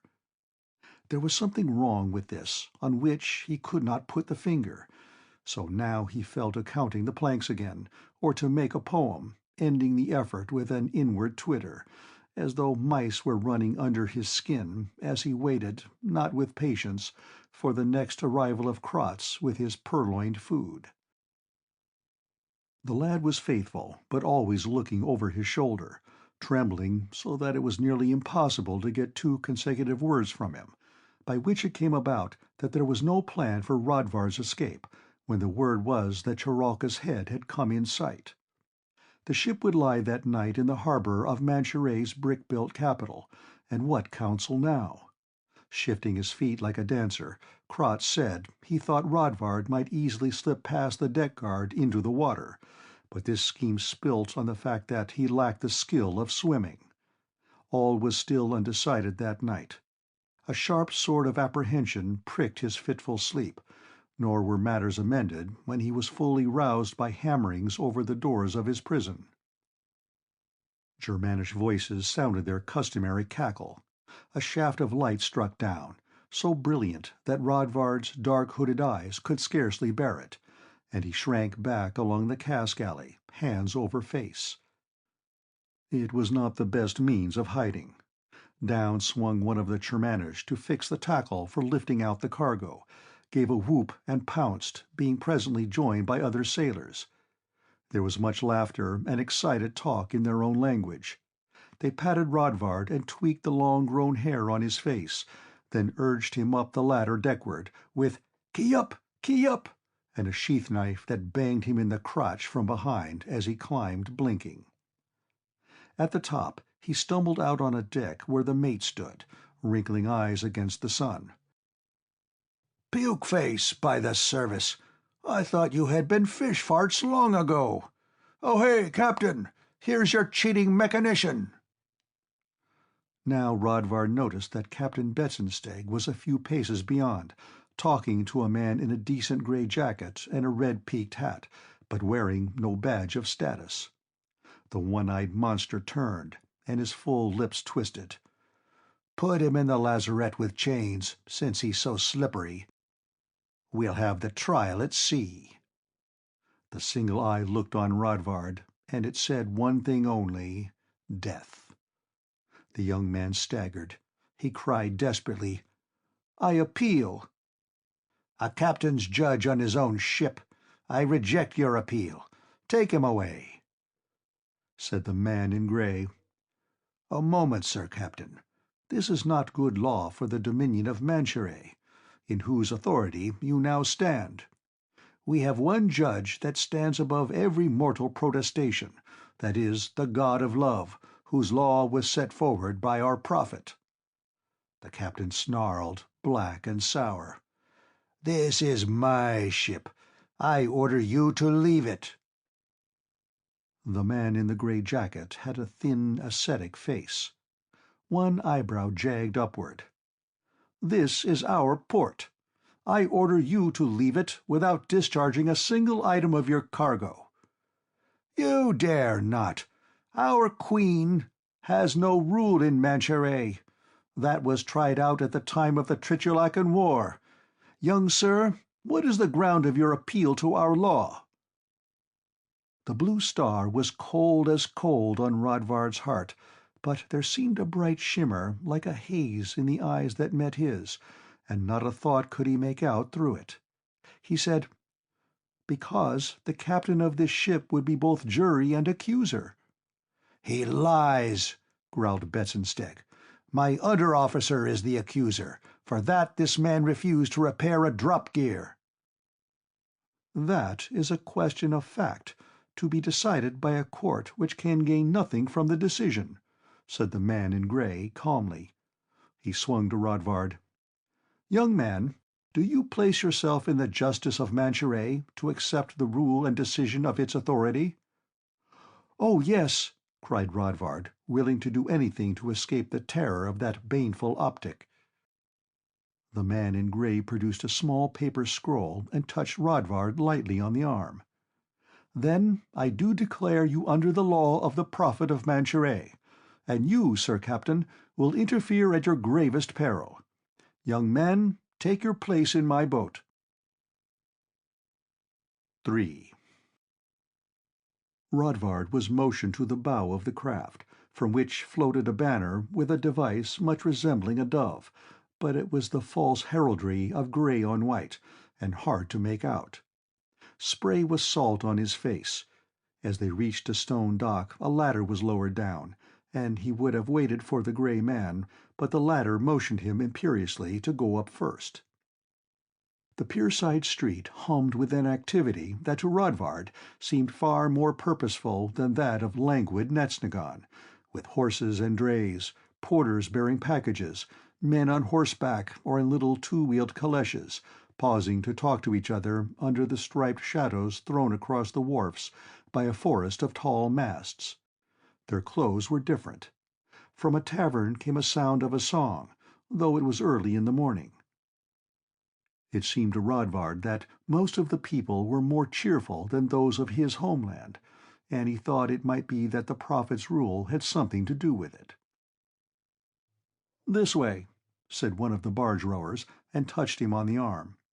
He was guided across the dock and up to a pillared door where persons hurried in and out. "What is your name?" asked the grey man, pausing on the step. Made an annotation, then said to the rower guide, "Take him to the Hawkhead Tavern, and see that he has breakfast. Here is your warrant. I will send archers for the complaining mate, but I do not think the court will hear the case before the 10th glass of the afternoon." "I am a prisoner?" asked Rodvard. The other's face showed no break. "No, but you will find it hard to run far. Be warned, if you are not condemned unheard, no more are you released because the accuser overrode his right. The doctrine of our prophet gives every grace, but not until every debt is paid and the learner finds by what it was he has been deceived." He made a perfunctory salutation and turned on his heel. Rodvard went with the rower, a burly man in a shirt with no jacket over it, asking, as he strode along, "What was it he meant by saying I'd find it hard to run far?" The face composed in wrinkles of astonishment. "Why, he's an initiate. You'd no more than think on an evasion when the guards would be at your heels."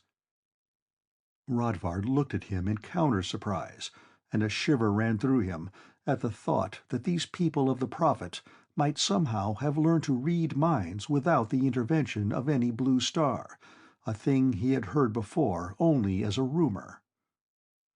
"What?" he said to change the subject. "I see no badges of status anywhere. Is it true that you have none in Manchuret?"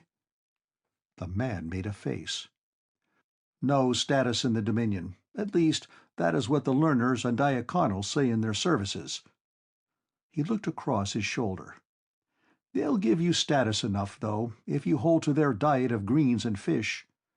Bah, here we are." The breakfast was not fish, but an excellent casserole of chicken, served by a red-faced maid who slapped the rower when he reached for her knee. He laughed like a waterfall and ordered black ale. Rodvard hardly heard him, eating away with appetite in a little world of himself alone, hope mingling with danger at the back of his mind, so that it was a surprise when the rower nudged him and stood. "The reckoning's made for you, Bergelin," he said. "Come the meridian, you've only to ask for bread and cheese and beer. Go out, wander, see our city, but do not fail to return by the 10th glass. And take notice, your Desolan coin will buy you nothing in shops here. It is a crime to take such moneys." He swaggered out. The last words recalled Rodvard to his penniless condition, and he looked along himself uncomfortably, seeing for the first time how the black servant's costume he had from Matherin was all streaked, dirty, and odorous, with a tear at the breast where the badge had been wrenched off. There was no desire to present himself to the world in such an appearance.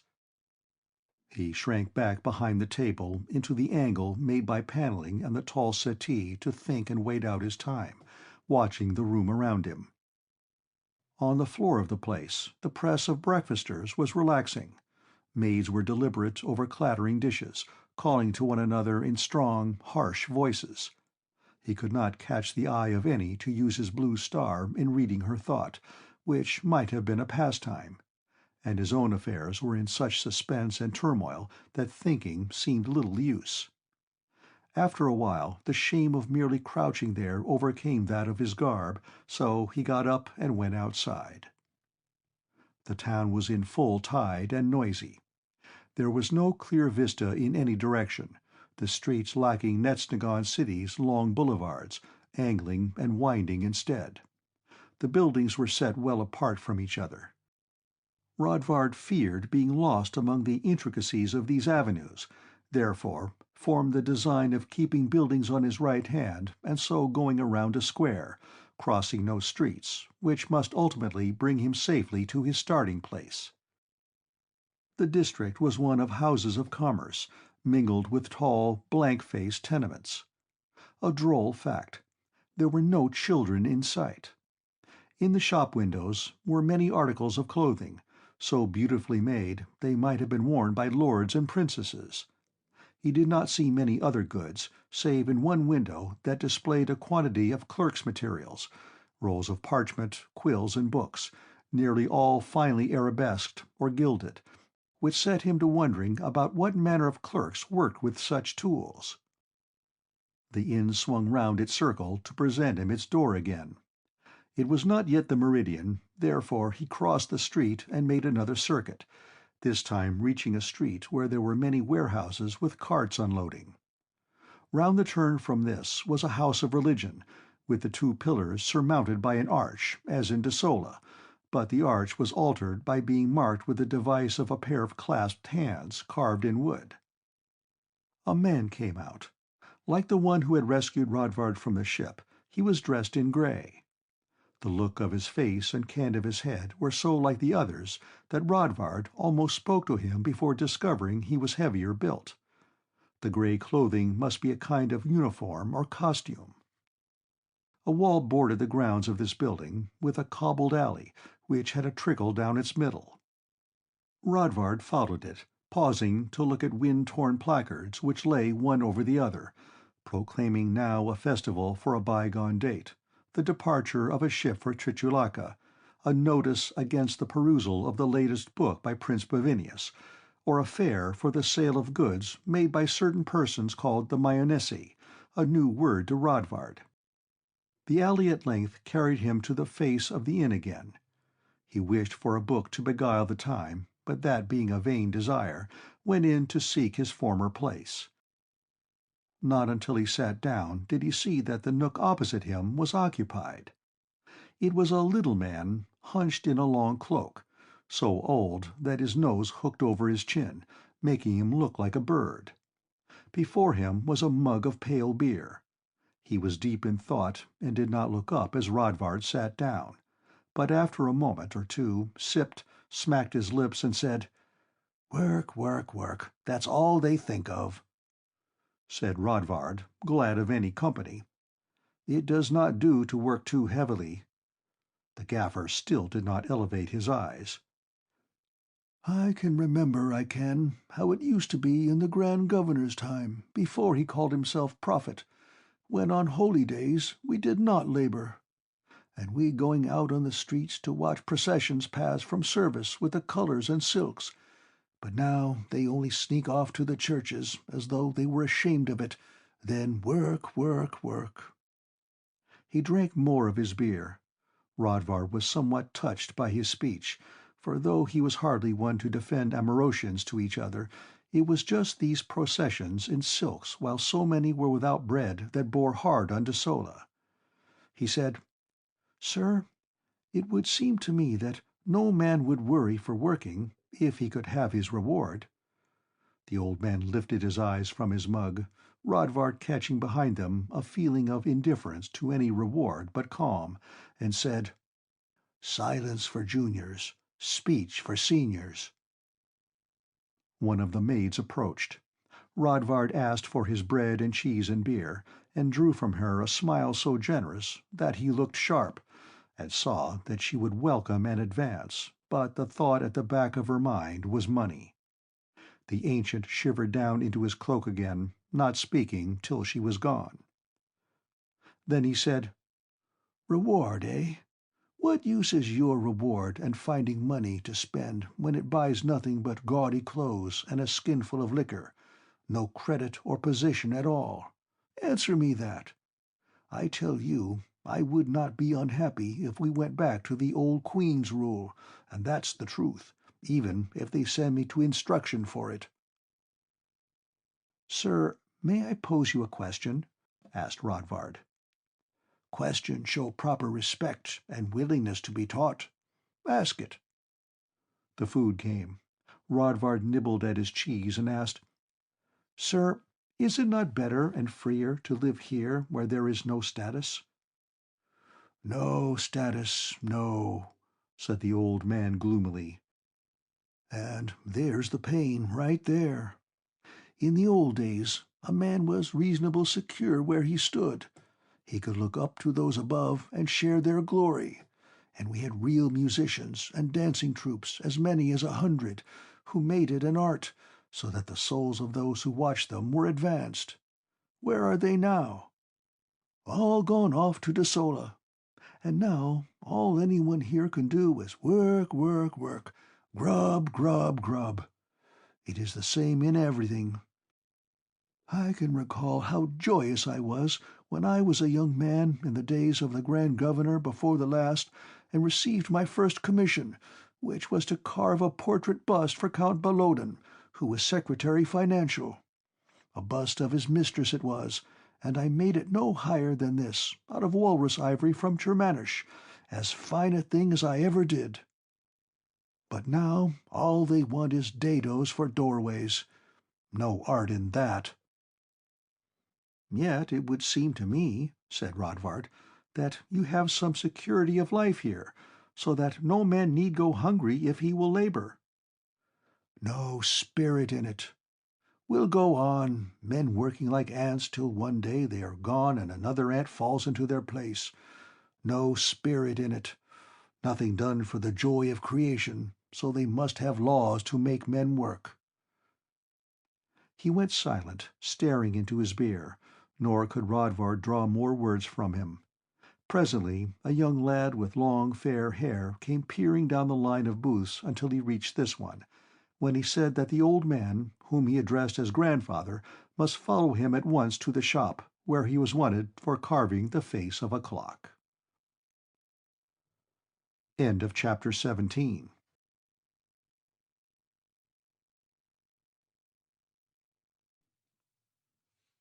The Blue Star. Chapter 18. Decide for Life. It was like no court Rodvard had ever seen. Behind a simple table sat two of the men in grey, their features calm and strangely like each other. At the end, one with an ink-pot and sheets of paper before him wrote down Rodvard's name as it was given. The guards at either side carried no weapons but short truncheons and daggers at the belt. The burly mate was already in one chair, looking truculent, with a pair of Germanish sailors beside him, one of them a fat-faced lad, unhealthy of appearance. A man of negligent air, richly dressed, occupied the end of the table opposite from the writer. There were no other spectators, and the proceeding began without ceremony, when one of the initiates asked simply what was charged against Sir Bergelin. "Mutiny," said the mate. "I gave the rat a task to do, which he flatly refused." The well-dressed man said, It is Desolan law that cases of mutiny at sea be tried by the captain of the ship, who bears judicial powers for this purpose, else mutiny would spread through a ship. I would have your writer here record that I make formal demand for the body of this criminal, in accordance with the treaty of amity and respect between your nation and the Queen, my mistress." One of the grey men said calmly, "Be it recorded. Record also that the treaty declares none shall be delivered before the adjudgment of guilt, for though we be all criminous, it is not love's desire that men shall exploit each other for anything but sins determined as such by the word of human law." The well-dressed man's eyes said utter disgust. His lips said, "How can there be an adjudgment before trial? It is to try him that we demand him." The second initiate spoke. "This young man has placed himself in the protection of the domain of Manchuret. Before he is delivered for trial, there is required proof of a wrongdoing that would merit sentence. Is there such proof?" "Why, damn, yes," said the mate. "I saw the fellow do it. I heard him refuse my order. Here are two of my crew to say as much." He swept a hand toward the Germanish, who began to cackle at once, but the first initiate merely nodded to the writer, who laid the pen down and clicked at the pair in their own tongue. When they had answered, he said, "They declare it is true that Sir—" he consulted his sheet, "Bergelin was ordered to repair a mast, and he refused." The initiate looked at Rodvard, and not a thing could he read behind those cold eyes, though they seemed to pierce him through, saying, "The evidence is sufficient for a trial unless you can contradict it." Said Rodvard, "I could not make the repair. I did not know how." The initiate, "That is a question for the trial to determine. No reason for not hearing the case." The mate guffawed. Cried Rodvard in despair, "But, sirs, this captain, I pray you, it is not for this. He is—" "You shall clearly speak your trouble, for it is the will of love that nothing is to be hidden." Rodvard felt the rosy flush light up his cheek. "Well, then, it is not for any failure of duty that this captain pursues me, but because I would not be the partner of his unnatural lust." With an exclamation, the ambassador of Desola brought his hand down on the table, and the hard-faced mate gave a growl, but the initiates were as unmoved as mountains. One of them said, "No lust is more natural or less so than another, since all are contrary to the law of love, and the soul in which love runs full tide may and should give to this unreal world of matter all that it desires, without imputation of sin. Yet we do find that if the wrong case for this trial has been stated, there is a basis of appeal to our law. We would hear of this further." He signed.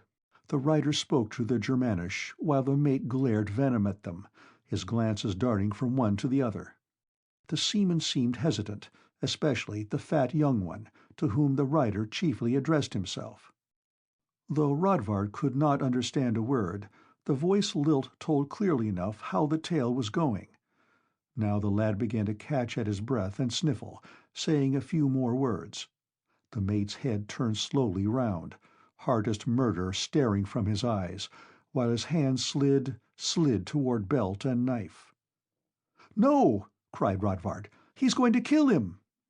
The mate leapt snarling to his feet, bringing out the knife with the same motion, but Rodvard's shout had quickened the guards. One stepped forward, striking with his truncheon, while the other seized his man from behind, arm around neck. A roar from the mate, squeaks from the Germanish, and with a crash of heavy bodies, the big man was down and firmly held, cursing and trying to wring a broken hand. One of the initiates said serenely, "This is an act of self-accusation." Then to the writer, "Do these also accuse?" "Yes, brother. The lesser one says that he has been this captain's catamite, and that Sir Bergelin was cabin-keeper to the captain, and must have been solicited to such purpose, for this was his custom with all. They say further that an order was given to throw Sir Bergelin into the sea. Further, they say they were instructed as to what they should report on the repairing of the mast." "Love is illumination," said the initiate. His companion: "Our decision is that this mate shall pay a fine of 10 desolent scudi for ruffling the peace of this court, but for having brought false accusations against one under the protection of the Prophet, he shall be submitted to detention of the body and instruction in doctrine until such time as the court shall release him." The mate gave a yell. "I protest," said the well-dressed ambassador, "against the condemnation of one of our gracious Queen's subjects on perjured evidence, and as the result of the actions of one who is not only himself a criminal, but a provocateur of others." "Your protest is recorded. We declare the business of this case has been dispatched." The two initiates rose as though their muscles were controlled by a single mind, but as the Desolan rose also and the guards frog-marched their prisoner out, one of them looked at Rodvard. "You will remain, young man," he said. 2. They sat down again. One of them said, "Be seated," and the pair stared at him unmoving with those impassive eyes. The inspection lasted a good 3 or 4 minutes. Rodvard itched and hardly dared to squirm. One of them addressed him. "You bear a blue star." It was not a question, but a statement. Rodvard did not feel an answer called for, therefore made none. "Be warned," said the second initiate, "that it is somewhat less potent here than elsewhere, since it is the command of the god of love that all shall deal in truth, and therefore there is little hidden for it to reveal." "But I—" began Rodvard. The initiate held up his hand for silence. "Doubtless you thought that your charm permitted you to read all that is in the mind. Learn, young man, that the value of this stone, being founded on witchery and evil, will teach you only the thoughts that stem from the evil god, as hatred, licentiousness, cruelty, deception, murder." Now Rodvard was silent, thinking swiftly that this might be true, that although he was no veteran of this jewel, it had never told him anything good about anyone. "Where is your witch?" said one of the initiates. "In Desola." "It will be impossible for you to return there with the case of today's court standing against you, and the mate of your ship in our detention, by our necessary action." "Perhaps, in time—" began Rodvard. "Nor can you well bring her here," said the other initiate. "The practice of witchery is not forbidden among us as it is by the laws of your country. But we hold it to be a sin against the god of love, and it is required that those found in witchery undergo a period of instruction in the covertines of the Mayonnaise." A wild wave of longing for Lalette swept across him, drowning the formless regret of leaving behind the sons of the new day, a new life, an empty life. "No spirit in it," the old man had said. Before Rodvard could think of anything to say, one of the initiates spoke again.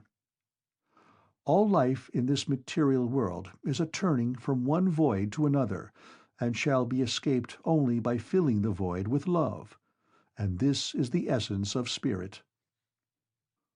A jar, like a fall from a height, told him that he was facing men who could follow his thought almost as clearly as he could that of others, and Rodvard half thought of how the butler at Sedad Vix had said it was possible to conceal one's thoughts, half wondered what these strange men wanted with him. The strong, resonant voice went on. "It is not the thought of the mind, but the purpose of the heart for which we seek. For the mind is as material as the world on which it looks, a creature of evil, while the other is arcane." Said the second initiate, as though this matter had now been settled. "What is your profession?" "I am a clerk. I was in the office of pedigree at Netznegon." "Here we have no pedigrees. Soil tillers are needed, but if you lack the skill or desire for such labor, you may serve in the commercial counter which places for sale the products of the Prophet's benevolence." "I think I would prefer the second," said Rodvard, not really thinking it at all, for tillage and commercial clerkship he held to be equal miseries, yet the latter might offer a better chance of release. The initiate stood up. "We will form the Stylarian at the door, who will find you harborage and instruct you where you are to report for work.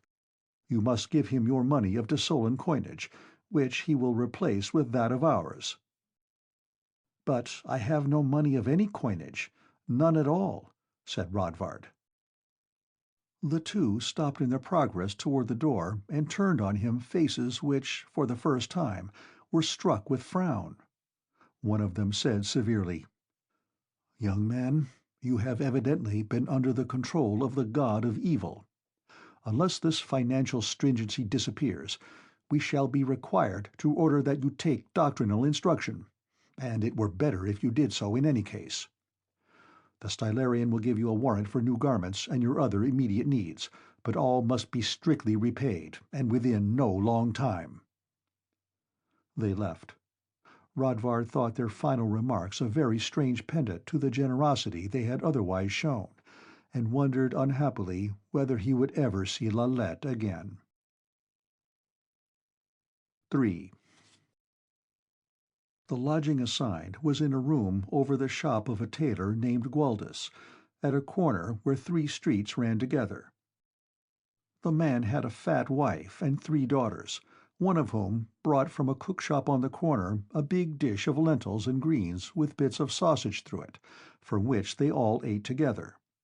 The girls chattered profusely, curious as so many magpies about Rodvard and how life was lived in Desola, for they were too young to remember when Prince Previnius had turned from Grand Governor to Prophet and the Tritulacan War began. Rodvard liked the middle one best, called Lys. She had thick and vividly black eyebrows that gave her eyes a sparkle when she laughed, which was frequently. The blue star told him that behind the sparkle crouched a kind of dumb question whether he might not be the destined man, and the thought of being sought by her was not unpleasant to him, but she turned her head so rapidly and talked so much that he could make out no more. After he had been shown to his bed, the usual sleeplessness of a changed condition of life came to him, and he began to examine his thoughts.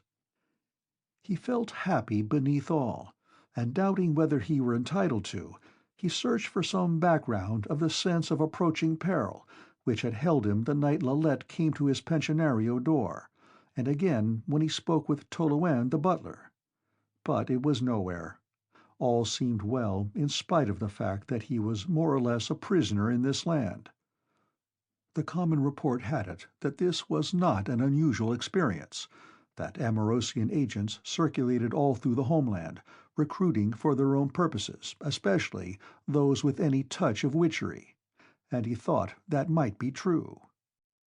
The initiate on the ship had taken him very readily into protection, and if he were like those in the court, must have known that Rodvard bore a blue star. Yet it seemed to him that these Amorosians were so well disposed toward each other that one might do worse to live out a life among them, in spite of a certain unearthliness among their initiates.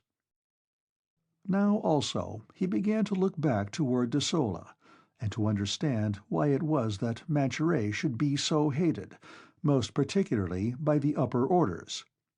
For it seemed that if he could but return, persuade Remigorius, Matherin, and the rest how the people of the Prophet lived among themselves, the Sons of the New Day might fulfill their mission by striking an alliance in Manchuret. No, never, he answered himself. That would be to set the son above the parent, the colony over the homeland, and Politic would never permit it. Yet was it not cardinal in the thinking of the Sons of the New Day that to hold such a thing wrong was in itself wrong? The evil in the old rule was that it set one man above another for no other reason but his birth. Was not Pyax the Zigraner, with his odd smell and slanted eye, entitled to as much consideration as Baron Brunevar? Why not, then, up with the standard of Manchuret and its prophet? For that, what had Pavinius found so wrong in this place that he had deserted the very rule he founded? Rodvard twisted in his bed and thought, of course. I have been slow indeed to miss the flaw. For though there were no episcopals here, the initiates surely filled their office. If freedom from tyranny were won only by making episcopals into judges, then it was only a viler slavery. Was life, then, a question of whether spirit or body should be free? But on this question Rodvard found himself becoming so involved that he went to sleep, and did not wake till day burned behind the shutters.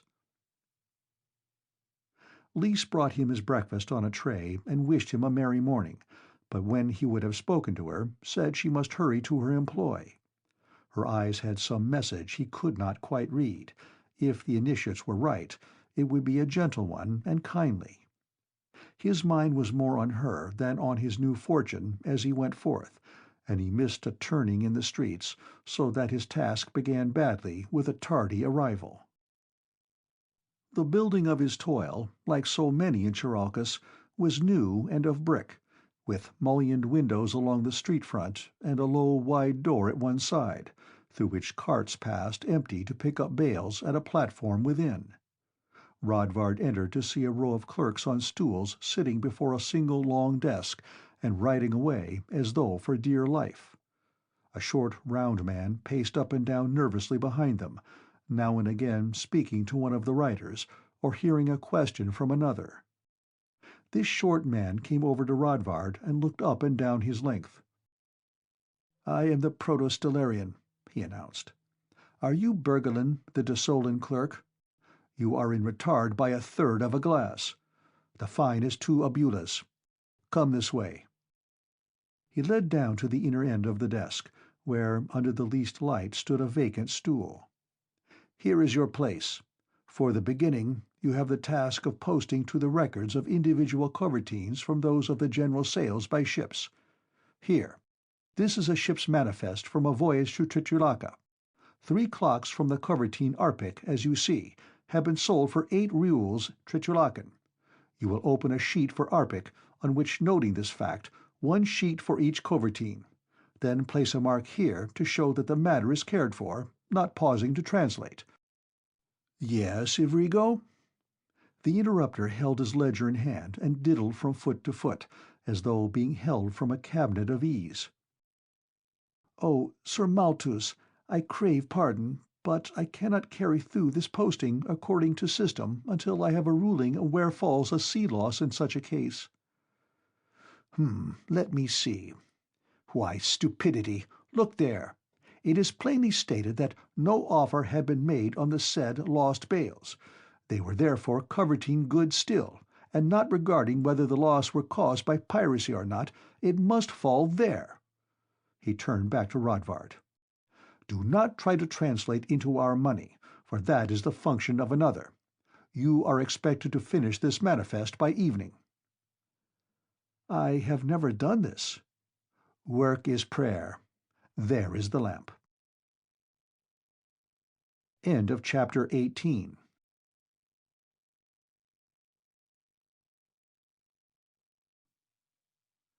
The Blue Star. Chapter 19. 2 Choices. The stern-faced matron's name was Dame Quaso. She told Marcella to show Lalette to a small brown room angled by a dormer, where a bed with 1 blanket, a chair, and a chiffonier were the only furniture. "The dress-room is down here," said the servant, pointing. "The regulation is that all demoiselles stir themselves together at the ringing of the morning bell, so that the day's tasks may be assigned." "Why?" said Lalette, sitting down on the edge of the bed, so glad to hear a voice without malice or innuendo in it that the words hardly mattered. The eyes were round and the mouth was round, a series of rounds. Said Marcella, "It is the regulation. You must dress your best for evening. It is the day of the diaconals." "Ah?" "Oh, some of them are quite rich. We will have roast meat for supper. Wouldn't it be nice if one of them would take you way up in the mountains?" Lalette felt her heart contract. "What do you mean?" she asked. "I am from Desola, and this is all new to me." "Why, the diaconals. Those learners who are in the second stage, almost initiates, so they can't be married, and once a month they come—" "Marcella," came Dame Quasso's voice impatiently. "I must go. You won't have to work today. You never do on the first day." Lalette thought, "What trap am I caught in?" It was a diaconal that Tegval said he was, and that he had chosen me, that horrible night, when— A fierce surge of anger burned through her at the widow Domagaic, who had babbled so of love and God, yet brought her to this dubious resort. And once more, as when she stood in the mask-maker's parlour, there was the feeling of being hemmed in by metal walls. But before her fury could rise to the performing of the black witchery already forming in the back of her mind, the door was tapped, and a toothless old man brought in her chest and said Dame Quasso awaited her attendance. The entrance broke a spell. Lalette was inwardly assuring herself there was some mistake. The thing might be better than appearances, while the matron began in the most ordinary way to ask her what work she had done or might be fitted for. At last Dame Quasso said, "I do not know what you Desolin girls are trained for by your mothers, except marriage to counts. No one of you can earn the worth of her clothing. You know nothing, but I will place you with the stitchers who work on linen till you have learned something better. You will find your witchery of little value here. I suppose the charge is justified?" Lalette stamped her foot, all the fury returning at this treatment. "Madame," she cried, "as I was brought up, a girl sold into prostitution had already earned the worth of her clothing and something else beside." There was a silence, in which the cool, hard eyes did not change, nor the face around them, and Lalette had the sensation that if she looked into them any longer she would drown. Dame Quasso said, "Sit down. We have had girls like you before, and always they make me doubtful of those who admit you to the company of the Mayonnaise. Nevertheless, it is our task, who conduct these covertines, to see that you are instructed to a better way of life. Listen attentively. There is in this domain of Manchuria, and in our honorable order, no question of prostitution, which concerns those who sell for money what they should give for love. But it is the wise ordinance of our prophet that they who would attain to the state of initiates shall not marry before quitting this material body for that life which is the god of love. For marriage is viewed with approval by the old churches as though it were something to be desired. Yet it is but a license to serve the god of evil, in whose armory no weapon is so potent as the propagation of further mankind into this bodily world, which he wholly rules. Therefore, it is ordered that when one who has reached the diaconal estate is overcome by the desires which the god of evil has placed in all flesh, he shall seek out the Mayonnaise, choose one, and cohabit with her for as long as they both will. It is a matter of free choice and no compulsion. Yet during such time the diaconal is not allowed to continue his studies, thus standing in danger of never becoming initiate, but of dying and being reborn into some ugly form, as a serpent or an insect." Said Lalette, nipping a lip in her little white teeth, "And what of us, who merely satisfy the lusts of these men?" From severity the matron's face turned to astonishment. "Why, this is the very service of love, that we offer our bodies, not in exchange for the sustainment a man gives us and the satisfaction of our own desires, but in the name of the love of God, that all may benefit by learning the vanity of earthly wishes." "I was not told of this, and I do not think I like it." Dame Quasso's face turned stern again. "Very well," she said in an iron voice. "There are some who will not accept instruction. I will have the account made up of what you owe for the passage here. When it is paid, you may have a porter take your box wherever you please." Where indeed? And how pay? Panic mingled with the anger that boiled anew in Lalette's mind. "Ah," she said, "you talk of love and holiness, and—" then burst into tears, leaning forward with her hands covering her face. The matron came around and placed a surprisingly gentle hand on the girl's shoulder. "My child," she said, "it is not I, nor the initiates of Manchuria that place you under hard compulsion, but this material world, in which the god of evil has all power. All you have learned, all you have gained through witchery, is straight from hell. Return to your room. Meditate what I have said until supper, when some of the diaconals will come, and see for yourself whether it is as sour a fate to be of the Mayonnaise as you now think." 2. Rodvard had no meal at noon, lacking money. His eyeballs ached from toiling under lamplight, and the others had finished their eating when he reached the Gualdi's shop. The dame's voice was not very pleasant. The blue star told him she hoped he was not going to be as much trouble as something he could not make out. But Lise and Vienna, the oldest daughter, reheated for him some of the stew in a casserole, and made to entertain him by asking him about his work.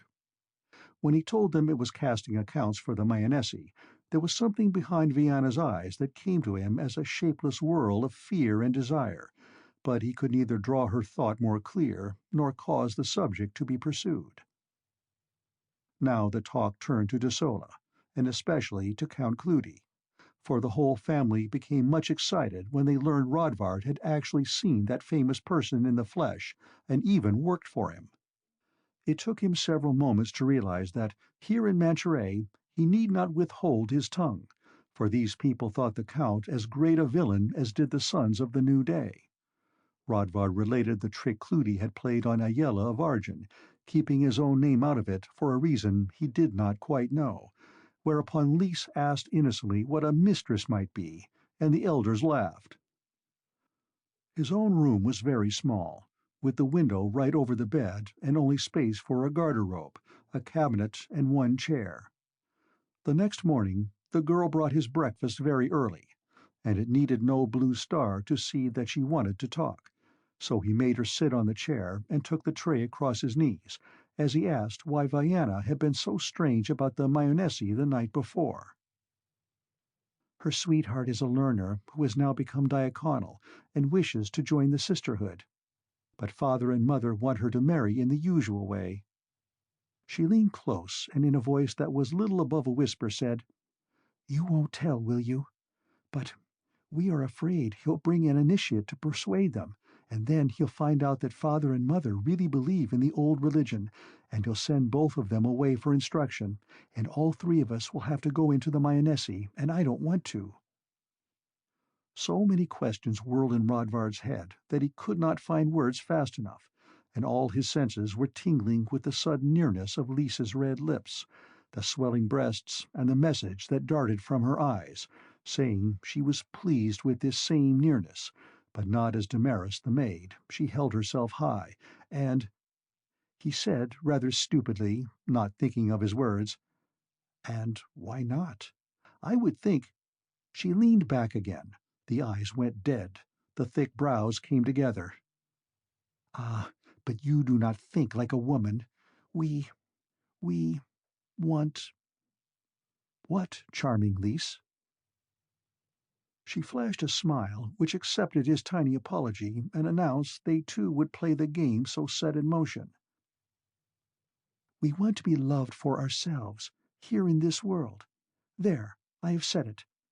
Now, when you make your fourth-day report before the Stellarian, you have only to complain that I am out of the law of love, and they'll send me somewhere for instruction, and you won't have to be bothered with my questions about Systola."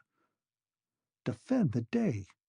But tell me, Lise, is it contrary to the law not to be Amorosian? "Oh no, you don't understand. It isn't that hard, really. Only the initiates have to see that people don't do wrong things, and doing something wrong always begins with thinking, so they send people away for instruction when they begin to think the wrong way." She rattled off this like a lesson learned. Rodvard said, "But who decides whether the initiates themselves are right?" "Why, they have to be. They learn everything through the god of love, and one of them couldn't be wrong without the others finding out. That was how they found out that the prophet was falling under the power of the god of evil, when he tried to change everything and had to leave us." Rodvard picked at the bedcover for a moment, deciding it was as well to change the subject. "But tell me, why can't your Mayonnaise be loved for themselves? I am only 2 days here, and know so little about your customs." "By the diaconals who choose them, you mean? Ah, no. All the Mayonnaise know they are only second choice. The diaconals have already chosen the service of the god of love first." "Then the Mayonnaise are jealous of the church, or of your god of love?" "Oh, no. Women think more spiritually than men. You must go to a service with me, and then you'll understand." The corner of her mouth twitched slightly. She reached over to touch his hand. "I must go," she said, and was gone. This was the beginning of a custom, by which she came to him each morning to be his instructor in all that concerned Manchuret. Once or twice fat Dame Gwaltus wheezed up the stair and smiled through the door at the two, wishing them good morning as she went past on some errand, real or pretended. She seemed to find it decorous that the girl often sat on the edge of Rodvard's bed. Their conversation never seemed to fail, and they took delight in minor contacts, as when he showed Lys the fashion of sitting wrestle he had learned as a lad, with each opponent gripping the other's right elbow and only that arm engaged. Lys was so nearly as strong as himself as to make the contest a true one, and she was as greedy as he of the almost meeting of bodies, as the Blue Star told him. She would go a long way with him, it said, perhaps all the way if pressed, but felt a little fearful of her own desires, and would want him as a husband in permanence. When she left, he would think of Damaris the maid as he dressed, and how she also had sat on his bed, and the end of that meeting, sweet and terrifying, how she had killed his Blue Star, and how he would surely have been trapped into some regular connection with her, had not circumstance ordered his flight from Sedad Vix. At this it seemed to him, walking the street to his daily toil, that there was nothing in the world so precious as that jewel and the use to which it must be put, and he must reach Desola again, and by no means do the thing that would rob the Blue Star of its virtue. And then he thought of the penalty Lalette had promised, which lay at the back of his mind like a dark cloud of dread. But as he took his place on his stool, the thought came that he had already earned whatever penalty there was.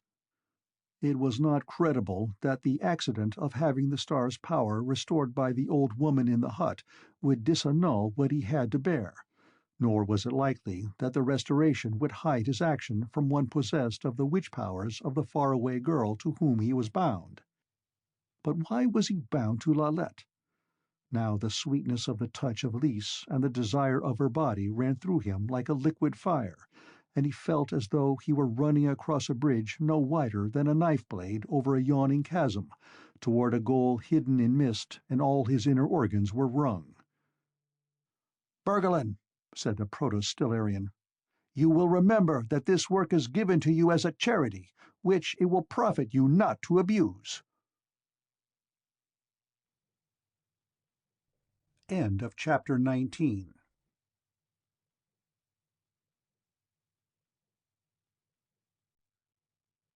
The Blue Star. Chapter 20. Inevitable. Another girl was already before the mirror in the dress-room, running a comb through fair hair, taller than Lalette. She looked over her shoulder at the newcomer with an expression not unlike that of a satisfied cat, and went on with her task, humming a little tune. Lalette felt that she was being asked to speak first. "Your pardon," she said, "but I have just come. Can you tell me where the soap is kept?" The tall girl surveyed her. "We use our own," she said. "But if you have not brought any, you may take some of mine tonight. In the black dressing-box there on the table. That is, if you do not mind violet scent." "Oh, thank you. I didn't mean— My name is Lalette." Again the hesitation, a momentary question whether to say Bergelin here, but that was all dead and gone. She would never see him again. "Asterhax." My name is Nanhilda. We don't use second names in the Mayonnaise unless we have been married. Have you ever? I... Oh, you must get rid of old-fashioned prejudices in a place like this. I used to think that being married was something I wanted so much, but it isn't really. It only chains you to some man, and next thing you know, you're sewing jackets and raising brats for him. You wait till you're chosen. He'll want to marry you and give up being an initiate. They always do, and if you say yes, you're lost, not your own mistress anymore, and he'll always blame you. Lalette had been washing her face. Now she lifted it from the towel in time to catch the middle term of the series. But are we of the Mayonnaise prevented from having children, then? You are a greenie, aren't you? Of course not. Only we don't have to snivel around any man for their upkeep. There's a covertine for that. I have one there now. The diaconal who fathered him on me had his miniature painted, and I'll show it to you. Hurry with your dress and we'll go down together. Old Quince-Face doesn't like anybody to be late. She took Lalette's arm and guided her along a hall already powder-gray with dusk to the stairwell, where the racking note of a violin floated in a funnel of light. Below, it was all so different than Lalette had seen it in the morning, or even at noon, when she had eaten a rather gloomy meal of pulse and one apple, while the others around her chattered in a subdued manner under the eye of Dame Quaso. The whole place was now gay with lamps, and someone had hung spring branches among them, under which girls were gathered in excited little groups, some of them talking to young men, the ruffles of their dresses vibrating, as though they too had caught the mood of animation. Among the moving heads, Lalette could see how the double doors of the eating-hall were flung wide. At its entry the matron stood, talking with a white-headed man dressed in grey, whose expression never changed. Dame Quaso beckoned. As Lalette worked her way in that direction, a voice floated past. "I told her he already said he would choose me, and I don't care if I do lose my place. I'm going to ask for an initiate's trial." The eyes looked down into hers from a height. "This is our newest member, called Lalette," said the matron. "She is from Dasola, where she was accused of witchery, and she is somewhat troubled in mind." A long gaze. The grey man said, "It is because she feels compelled, and has not learned the wonderful freedom of the service of the god of love. My child, witches find it harder than anyone else to forget the material self, but once they do so, attain the most surely to perfection." Perfection? Lalette wanted to cry that it was no desire of hers. She said, "The material self? I don't really care what I eat or where I sleep." The grey man said, "Do not think in mere terms of nourishment, which is a means of maintaining the material body we despise. In love we serve the soul." Lalette felt her inner gorge rising toward forbidden anger. "I am not sure I understand." "Do not be troubled. Many fail to understand in the beginning, and to many perfection comes after a long struggle in self-denial." The rebecks and flutes broke out, all in tune. Dame Quaso offered her arm to the grey man, and Lalette looked around to see other pairings, two and two, moving into the eating-hall. She herself was suddenly left unattended, to go in with the blonde Nanhilda. The taller girl leaned close and said, "Nobody." "What do you mean?" said Lalette. "Nobody. Not an obula tonight," replied Nanhilda. 2. "Listen," said Lys. "Oh, here. I am not ignorant. If you really desire that I should come no more, I will not. I am not one to intrude." "Lovely Lys," he said, "it is for you, not I," yet knowing it was for himself, and drew her hand to his lips, folding her fingers round the kiss he placed in the palm. She looked at him intently. "There is a cold breeze," she said, and stepping to the door, closed it before she ran across the room with little quick steps to throw back the covers and slip in beside him. The black brows brushed his cheek. "If you hated me and really wanted to get rid of me, let me ask you, what would you do? How different would you behave toward me than you are now doing? You tell me that talking with you here in the morning gives you pleasure and is a help to you. Why do you wish to stop it, then, if I am willing to come? And if you are thinking of any danger to me, why surely that is my concern." As her arm came around his neck and their lips met in the long, deep kiss, he closed his eyes, not daring to look into hers, for this was no Damaris the maid, and it was not that he dared not, but that he would not. They came shuddering from the contact. "Ah, no," he cried, and drew her close again, and for a third time. But then she said suddenly, "3 is enough," and without another word slipped from beside him and was gone. All nights were now turned into a prelude to the mornings, and all days to a prelude for the evenings, when one of the other sisters would talk with them and gently jest at them for a pair of lovers, until Rodvard and Lys went out for a stroll under avenues of plane trees, where lights flickered through the leaves in the warm summer air. The elder Viana or the younger Medale often accompanied them on these journeys, laughing a great deal as they conversed on matters of no importance, for it was as though he and Lys had signed a treaty never to show anyone outside how deeply they were concerned with each other.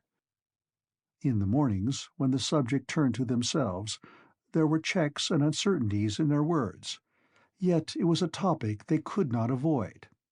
Rodvard would often leave his breakfast uneaten, the better to lie beside her, kissing and kissing, with now and then some little thing said. "You must not love me," she whispered one morning, turning her burning face from his. "Not in the human way." "Why not, Lys? I love this," and kissed her again. "Ah, so do I. But to love, it would be falling into the hands of the evil god for me to love you or you to love me, before you have been to instruction and accepted the doctrine of the prophet. Do you understand?" He did not, nor when he broke the rule he had set on himself and looked into her eyes, could he read behind them any illumination. "I am not sure I want to be an Amorosian," he said gravely. "But if you say I shall not love you, I will try not to. Only—" She hugged him close then, and her lips sought his to end this, and to say without words that this commerce of theirs was a pleasure for its own sake, and might be brought to destruction by any talk of a deeper relation, or so he reasoned out her action that night as he lay in the hour between waking and sleep. The pleasure of it was so sweet that he dared do nothing to change the pattern. Though when she tried to tell him of the strange religion of the prophet, he would change the conversation to the mystery of their mutual attraction, in the midst of which a vertigo of kissing and clasping would come upon them, and there would be silence for a long time. The door was always closed now. Sometimes the footsteps of Dame Gwaldus could be heard outside, but after the first time, when Lys slipped from the bed in panic, they paid no attention, for the mother neither knocked nor entered. Only when the steps sounded, Lys would gently hold his hand to make him cease fondling her breasts, which she now allowed him freely to do at all times, lying with dark lashes on her cheek and lips half parted. She would not let him go further than this, nor did the cold blue star speak of any willingness to do so. When once, with senses reeling, he would have pressed the matter on, she said no, someone might come, there was no time, and made other excuses, though she kissed him as she said it, and caressed him with curious fingers. Yet it had become part of an unspoken agreement between them that he should ask for no more, only kiss her and be as bold as she permitted, and it was she who ultimately brought the matter into words. "If we were married, you could have me whenever you wished." She said it half regretfully, and he did look this time, catching behind her eyes something like a color, something that spoke of a desire in her, though somehow not of the same kind as his own. By the convention into which they had fallen, he must now clasp her eagerly and say, "Ah, Lise," and kiss her for a long time, before saying, "Yet, if we did marry, and the mixture proved imperfect, consider how we might hate each other." "I like to kiss you," she said simply. "Viana cried last night. She saw him in the afternoon, and does not know what to do." "Feel my heart beat," he said, placing her hand over it. "It would seem to me that she and her lover are really meant for a perfect union. Could she not enter the Mayonnaise and be chosen, and persuade him to marriage afterward?" The girl went stiff in his arms, looking at him with eyes wide in astonishment. "Why," she cried, "that would be deception and sin, leading him from the service of the god of love to evil. Oh, Rodvard, never say such things." There was a true trembling in her voice, and he felt the moisture of a tear, where her face was pressed into the crotch of his neck. It did not seem to him that a chance remark was a matter for such fervor, for as he knew religion, it was a guide, and the world would go mad if one tried to observe its commands in every particular. But all this was only the background of a flicker of surprise across his mind, as he left her face and kissed her closed eyes. "Lise, Lise," he said, "I didn't mean—" and did not know what more to say. "Oh, Rodvard, I could not bear it if you deceived me like that." "Do you think I am trying to?" Kiss. "I do not know. No. We must not do this. It leads us into the hands of evil. Rodvard, Rodvard, you must, if you want me. Oh." The word died into lips moving without sound, on which his lips closed. Her breath began to come fast. She let his seeking fingers linger a moment at her breasts and slide past. He could not see her eyes, but without the intervention of his amulet, he knew that this was the moment. But at the very point of sliding from the crest, Lise flung herself gasping from his arms, and with a sob was gone. Next morning his breakfast was left outside the door. 3. The linen stitching was very tedious. 5 or 6 of them, all novices like herself, sat in a circle and went round the edges of napkins, drawing 3 threads, stitching them home, drawing 3 threads, bringing them home again, while the Mattern or Marcella or one of the older girls read slowly from the first book of the prophet, pausing now and again to make exposition of the meaning of a passage. Talking was discouraged. At noon there was always the same meal of pulse with fresh greens or fruit, but in the evening sometimes a piece of meat. Every 4th day they all marched in procession to the house of religion, and there was a service, not like those in the Desolent churches, with their flowers and music, but merely a discourse, such as Lalette had first heard at the conventicle in Netznegon, with everybody embracing each other afterward, and prayers of grace pronounced by an initiate. This took place at noon. After the service, no more work was done on these days. After dinner, and on the free afternoons, all were at liberty except for such matters as personal laundry. Most of the girls walked 2 and 2 for a while in the garden, where tall alleys of hollyhocks divided the vegetable plots on which some of the Mayonnaise labored during the day.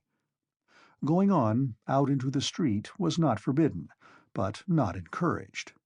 Neither, as Lalette quickly discovered, was it very pleasant, for although these people of Manchuria had no badges of status, which at first seemed a very strange thing, everybody seemed to know at once that she was one of the sisterhood. This was all right as to older people, but in the half-twilight young men would call out to her, or, what was worse, sidle alongside her on the pave and try to make conversation, or offer a glass of wine. She found their insinuations so infuriating that the second time this happened, with a fellow almost directly making an insinuation, only the memory of Tegval kept her from putting a witchery on him then and there. Dame Quasso had been walking in the garden that night. As Lalette came hurrying through the gate, She looked so long and intently that it seemed she must somehow have caught part of the initiate's trick of thought-reading, and to Lalette's other troubles was added the fear of being known for a murderess. On this night of all, the blonde Nanhilda would choose to come to her room for a talk, babbling against the clerks of account, who had allowed her far less than she deserved for some broideries she had done. "And they gave Zena just double my price. I know what it is. She slips out of here on fourth days and gets drunk with some of those clerks and lets them do anything they want. She's awful." Lalette, upset and wanting to talk about anything but this. But how can she keep the Manor from knowing about it? Oh, she is careful. A girl has to be in this place. She always gets back before bedtime, and her sister in town says she spends the afternoons there. Lalette sighed. "I thought when I came here—" Then Hilda said, "What did you expect to be different?" Lalette's hands fluttered. "Is there no way we can escape from the overwhelming lusts of men?" "A girl in the Mayonnaise can do very well if she does not fear herself." Lalette burst into tears. End of chapter 20.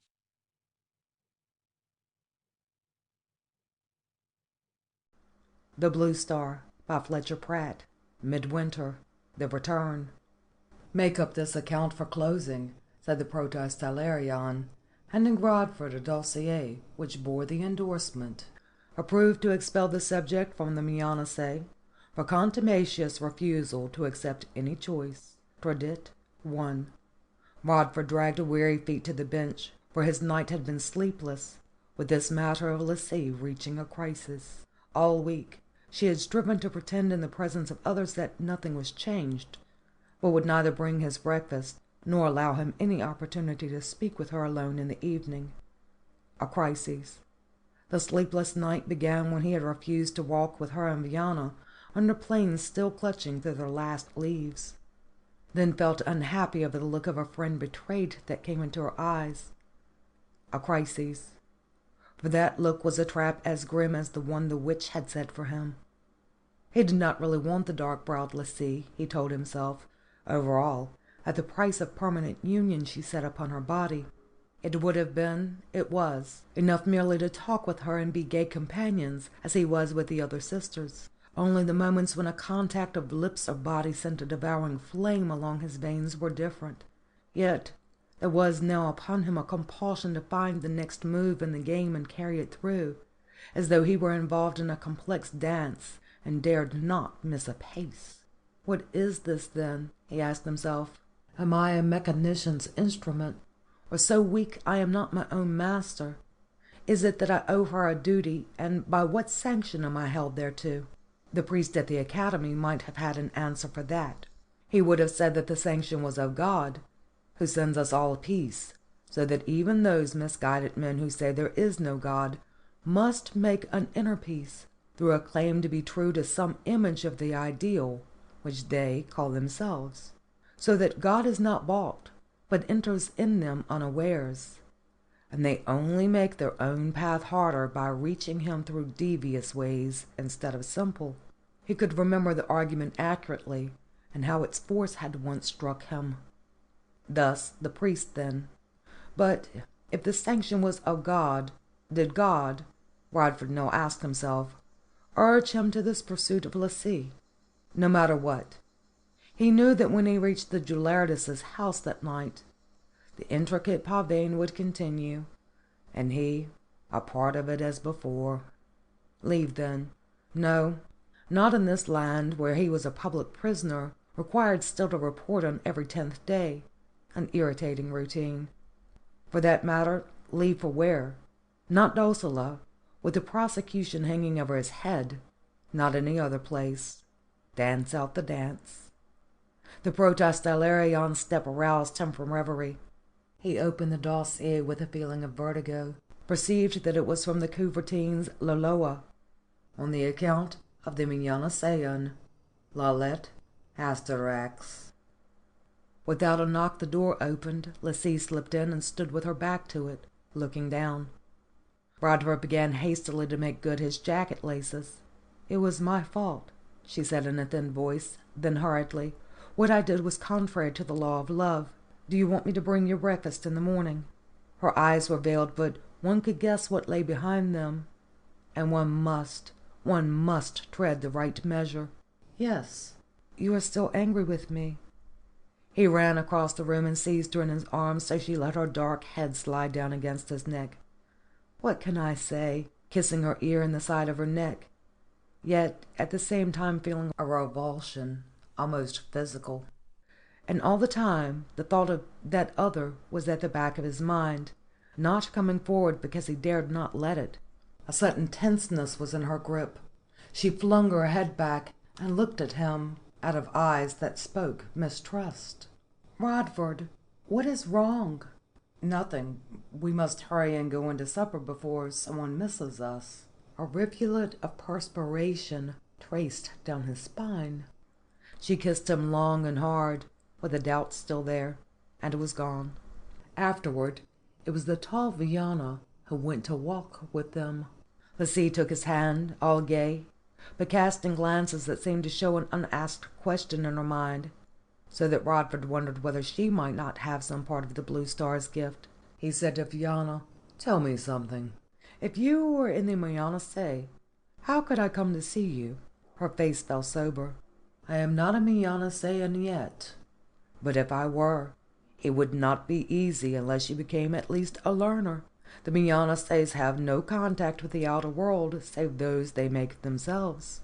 "A strange rule," he said, not daring to push the matter further, lest he betray his thoughts. Now Lassie spoke, trying to justify the regimen under which the girls lived. But Viana, being so near to the sisterhood, was doubtful, and Rodvard heard both of them with only part of his mind, considering what he must do. There was no question but he must do it. Ah, no. The expelled of Mianase, he knew well, were shut up in gloomy prisons for instruction. It might be for years. The Couvertine Loloa was— "Do you not think so, Rodvard?" said Lassie's voice. "I am sorry, I was thinking of a thing." All her attention and affection suddenly rushed at him. She pressed his hand hard. "I was only saying," and in spite of that warm grip, his mind went off again under the babble. The Blue Star would perhaps let him make his way in, if the light were good, and they reached the door. Lassie squeezed his hand again possessively. He knew she would have sought a corner and kissed him, but he managed to avoid that, with a certain shame picking at him. Inside he went rapidly upstairs, then stood tingling in his own room as outer steps went to and fro. His mind toiled at details. The lock of the street door was a heavy one, usually turning with a grating sound. He must have a story ready to tell if someone woke and asked him questions. But before he could work at a tale, the small sounds died to a single series of pat, pat, pat, and he had a moment of dreadful fear and excitement mingled that it might be Lassie coming to him that night. This was his turning point in life, he thought, and the choice was being made from outside himself. The steps went past. Rodvard released his breath, sat down, and trying to use up the time until all should be asleep, began to repeat to himself Arundostel's ballad of the archer and the bear. But at the third stanza a rhyme somehow eluded him, and he nearly went mad trying to recall it, while at the same time the other half of his mind went round the problem of Lassie, Lalette, Lalette, Lassie, without once making a real effort toward the plan he must have. Then he tried to solve how the line of duty might be considered to lie, according to one or another system of philosophy, but all this yielded was the unsatisfactory conclusion that he did not know where duty or even true desire lay, only what he was going to do. Now he began to count boards in the floor, as he had counted the cask staves of the ship, merely to pass time, and time passed. He cracked the door ajar, heard someone snore, and reached the odd thought that even the loveliest of girls sometimes snore. Tip-tap, and he went down the hall to the stairs. A board creaked there. He paused. The key grated even more harshly than he had anticipated, and again he stood breathless a minute, then was in the street. A sense of freedom swelled through him as he looked up at the winter stars. This must be the right line, the glorious line. Hurrah! Even though the adventure failed. A slight street, down which advanced in the near distance a cloaked couple, picking their way along with a light boy before. The checkered gleams from the window of his lantern caught the tree trunks and half reflected from the dull surfaces seemed like weary fireflies. A one-horse caleche went past, its form dimly outlined against the darker shadows beneath the branches. "Step on, Rodvard. The way is here." He stumbled in the dark over the edge of a cobble, turned a corner and another, wondering how the glass stood, and reached the Curetin, the Loa, at last. He remembered it as the building he had passed on his first day in Charalkis, with a foreyard in which a dead tree stood. The lodge box held no porter. His window was broken. Rodvard thought, now this is somehow the model of the Mianase, if I could trace the resemblance. As his feet clicked on the pave up to the door, where one light burned behind a transom and a fan of glass, summoning his force, he knocked. No answer. He knocked again. Far in the interior a step sounded. Coming. The door was thrown back to show a fat beldame with a robe gathered round her, whose hand trembled slightly with palsy. "What is it?" she said. The light was above and behind him. He could not see her eyes to use his jewel. "I am from the office of account," he said, depending upon sudden inspiration, "in the matter of the demoiselle Asterhax." "Poor hour to be coming," she grumbled. "Ay, the Lalette. I will call the matron. They will take her in the morning." She moved aside to let him enter, and as she did so, the light caught her face. His glance, quickened by emergency, caught in those muddy eyes a green flash of mingled hate and greed. "Wait," he said, and touched her wrist. "Perhaps it is not needed to rouse anyone." That covetousness, he could use it. "What do you mean?" "It is a simple matter, not official accounts." He fumbled out a coin or two and pressed them in her hand. The fat face moved into a leer. "Ha, ha! So that's the story. Want to take her, do you? And poor Marcella will be blamed, maybe sent for instruction. It should be worth more." Money again. He experienced a moment of panic. "I am from the office of account," he repeated. "I am to take her there to close her reckoning. You will have the perquisite of her possessions." "Heh, heh! And you the best perquisite. It should be worth more." "Sh! Someone will hear us." He found another pair of coins. "This is all. If not, give back the rest, and call your matron." He turned. She clutched his arm, grumbling in her throat, and he could see she did not believe him in the least, but would be satisfied if given a story to tell. "Come, come." Another stair journey through a silent house, this time upward. The place had the indefinable perfume of many women. The guide shuffled along in the dark, almost complete. Rodvard heard the chink of keys, then a tick against the lock, and the door opened. "Strike a light." Rodvard felt a candle pressed into his hand. Being forced to give his attention to it, Lalette saw him first when the light flared. He heard her gasp, and looked past the little flame to see her standing with dishevelled hair, so lovely beyond the imagined picture that he could not resist running across the room to kiss her astonished lips. She must have been sitting fully dressed in the dark. "Rodvard, how did you come here?" The fat woman shuffled in the background, and he— "No matter now. It can wait. We must go quickly." She stared at him like a sleepwalker. "Where?" "Hurry." There were no more words between them at this time or place. Lalette turned in the feeble light to make a package, but the fat woman said, "Ah, my perquisite," so she only snatched her cloak. The beldame addressed Rodvard. "Now, you use your knife on the lock to show where it was picked, then leave it. Then they know my story is true. A man was here." He hacked at the brass plate that held the keyhole for a moment, and fortune favored by letting one of the screws come loose with a snap, and the fat woman clawed his arm to indicate that was enough. She led the way down the stair. Rodvard could see no eyes, and he and Lalette were suddenly out the door. She turned to face him under the dead tree. "You do not want me any more. How did you find me?" Where did you come from? He thought, out of one pattern dance of compulsions and into another. I do want you, or I would not have come. I could not help it. Did you not receive my letter? I suppose you have some story to cover your utter desertion. I swear I left with Dr. Remigoras a letter for you, telling how I was called to Sedad Vix on the most urgent of affairs. And then things happened. I will tell you.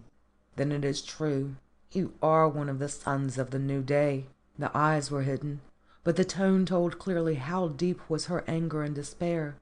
I have come for you, he said simply. She uttered a bitter little laugh. It is somewhat late, my friend. I am one of the licensed whores they call me honestly, and now an attainted criminal. I know, and so am I for bringing you from there. She took 3 steps in silence. Where are you taking me? A tavern. He had not thought this was part of the plan he had been too excited to make. Do you lodge in it? The voice was so small that he knew something lay behind the words. I have been working in the office of account, and learned of your trouble there, he said, inconsecutively. She turned toward him in the dark street where far down someone walked with a light, the hand on his arm trembling a little. Oh, Rodvard, they would have put me in that prison for instruction, and then turned me in the street without an obula. I know. See, this is what we are looking for. An inn it was, a palpable inn, beyond the corner with light streaming from its windows. They entered through the public room where a table of men with mugs before them all turned their heads like sunflowers. One of them whispered behind a hand, and there was a snicker. A lugubrious person in dirty apron came to the inner door and said, yeah, he would give them welcome for the night. Supper. No, said they both, and a small girl with her hair in tight braids showed them to a room where there was only one chair and a bed where they would sleep together for the first time since the night in Dame Domijaic's rooms, now in a far country and long ago. Rodvard thought, she is wearing her hair down as an unwedded girl, and that is why they snickered. She sat on the edge of the bed, tossing her head back. Rodvard, she said, you have been unfaithful to me. No, he answered in reaction merely, and the thought that crossed his mind was not of the maid Damaris, but of Lissie, now perhaps herself sleepless, and waiting for the dawn when, your blue star is still bright. She did not move, only crossed her eyes in a spasm of pain. I think perhaps it was another witch. I know one put a spell on you.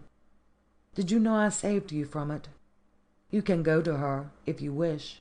Even take the blue star. I do not want it any more. Lalette, do not talk so. He stepped to her on the bed, slipped his arm under both hers where she supported herself, leaning backward, and drove her down, his lips seeking hers. She met him passively, neither giving nor avoiding. Lalette, he breathed again. Now she twisted in his arms. Ah, men think there is only one way to resolve every problem with a girl. It was that I wished to get away from. I will go back. He released her then and lay beside her, unspeaking for a moment.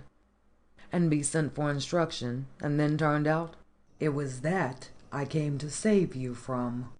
Oh, I am grateful. I will not go back then, and you can have what you have bought. There was a torture in it that he should at this moment think Maritzel is so generosic. He double-jointed to his feet and began to pace the floor. Lalette, he said, truly you do not understand. We are in real danger, both of us, and cannot afford bitterness. I have not been in this country long enough to know its laws, but I know we have broken more than one, and they are very intent after both of us. You as a witch, and me with the blue star, even though they say witchery is not forbidden here. Now, I ask your true help, as I have helped you. Ah, my friend, of course. What would you have me do? She sat up suddenly with a tear in the corner of her eye, which he affected not to notice, all kindliness. And they began to talk, not of their present emergency, but of their adventures and how strangely they were met there. He gave her a fair tale on almost all, except about Damaris and Lissie. She interrupted now and again, as something he said reminded her of one detail or another, so that neither of them even thought of sleeping until the candle burning down in a pale window spoke of an approaching day. "But where our line lies now, I do not know," he concluded. Inconsequently she said, "Tell me truly, Rodvard, about the sons of the new day." Her face was toward him as he spoke. He was astonished to catch in her eye a complex thought, something about feeling herself no better than the group she considered thieves and murderers. "Well, then, we are not murderers and steal from none," he said, as she, remembering the power of the jewel, lowered her head, for she had not told him the fate of Tegvil. "We are only trying to make a better world where badges of condition are no more needed than here in Mancheret.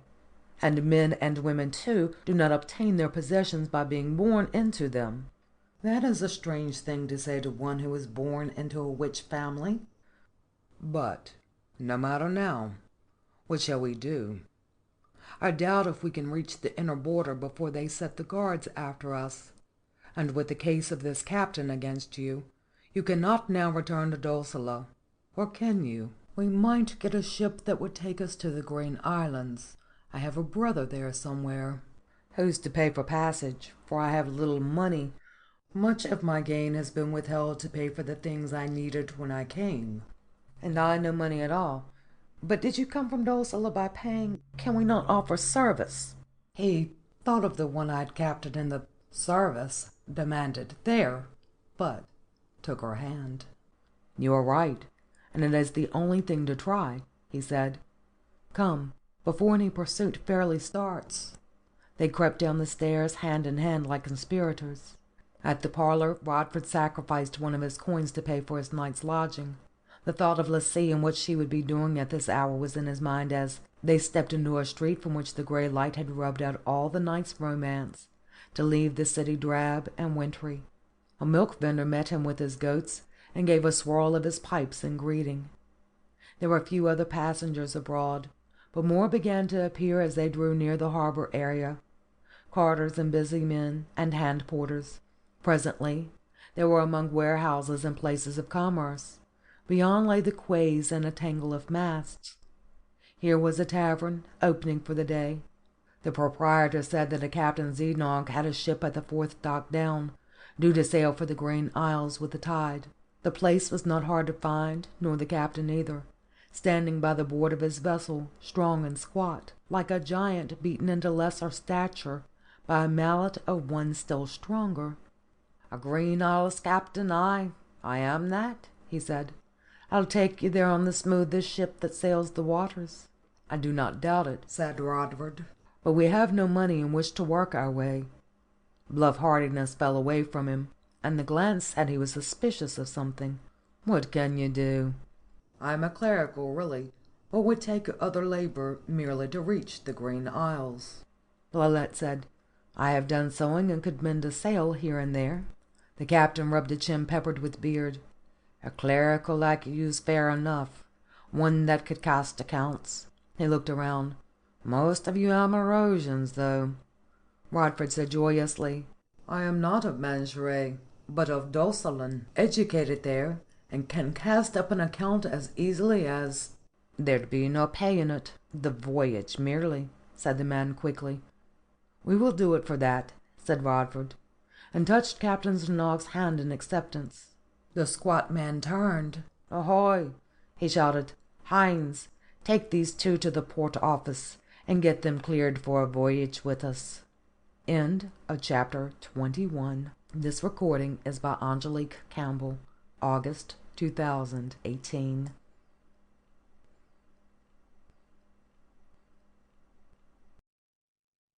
The Blue Star, Chapter 22. The Law of Love. For a moment after the men had spoken, Rodvard felt as though he were falling. He looked at Lalette and saw the same black fear was in her also, but the step was taken. They could only hope to carry matters through at the port office. Hinz was a thin man in a sailor's jacket, who looked over his shoulder back at the captain as he led them down the cobbles to a brick building that Lalette remembered all too well. "You will find it a good voyage. "The ship is tight as an egg, but the food not too good," said he. There was a doorman in his coop, who directed hints down a hall, whereupon the girl clutched Rodvard's arm and said, "I do not like this. I—" A silly remark, he thought. "We cannot run away now," he said. "It is the only chance." And Hinz was back to say that the proto-Stylarian would entertain them at once. There could be only a moment of waiting. They looked at each other apprehensively. Lalette leaned against a wall and closed her eyes, and a man came down the hall to call them in. Rodvard led the way into a room where a little man sat behind a desk with lines of disobligingness set round his mouth. He said, "You wish to leave the dominion of Manchuret for the barbarous Green Islands?" "It is because of a family matter," said Rodvard.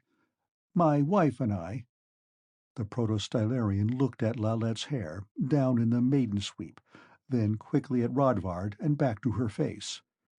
Wrinkle shot up the middle of his forehead. "Wife? Wife? What is your profession? Where is your certificate of employ?" He came up out of his seat, like a small bear, Rodvard thought, peering the more intently at the girl. "Ah, I have it. I know. You are the one I registered for the Mayonnaise. The Desolin. And a witch, too. Guards! Guards!" His voice went treble. 2 or 3 armed men tumbled into the room.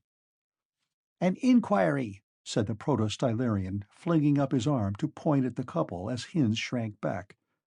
"These 2 for an inquiry. I accuse her of being a runaway Mayonnaise." The face was distorted, the thought behind it one of the purest delight and triumph. "Be careful with her. She is a witch." Rodvard was gripped above the elbow and jerked stumbling to the door, catching only a glimpse of Lalette's despairing face. Outside, people stopped and goggled as the 2 were hurried along and into a carriage, with a guard beside each. "I am sorry," began Rodvard, but one of the guards said, "Close your clack. No talking among prisoners."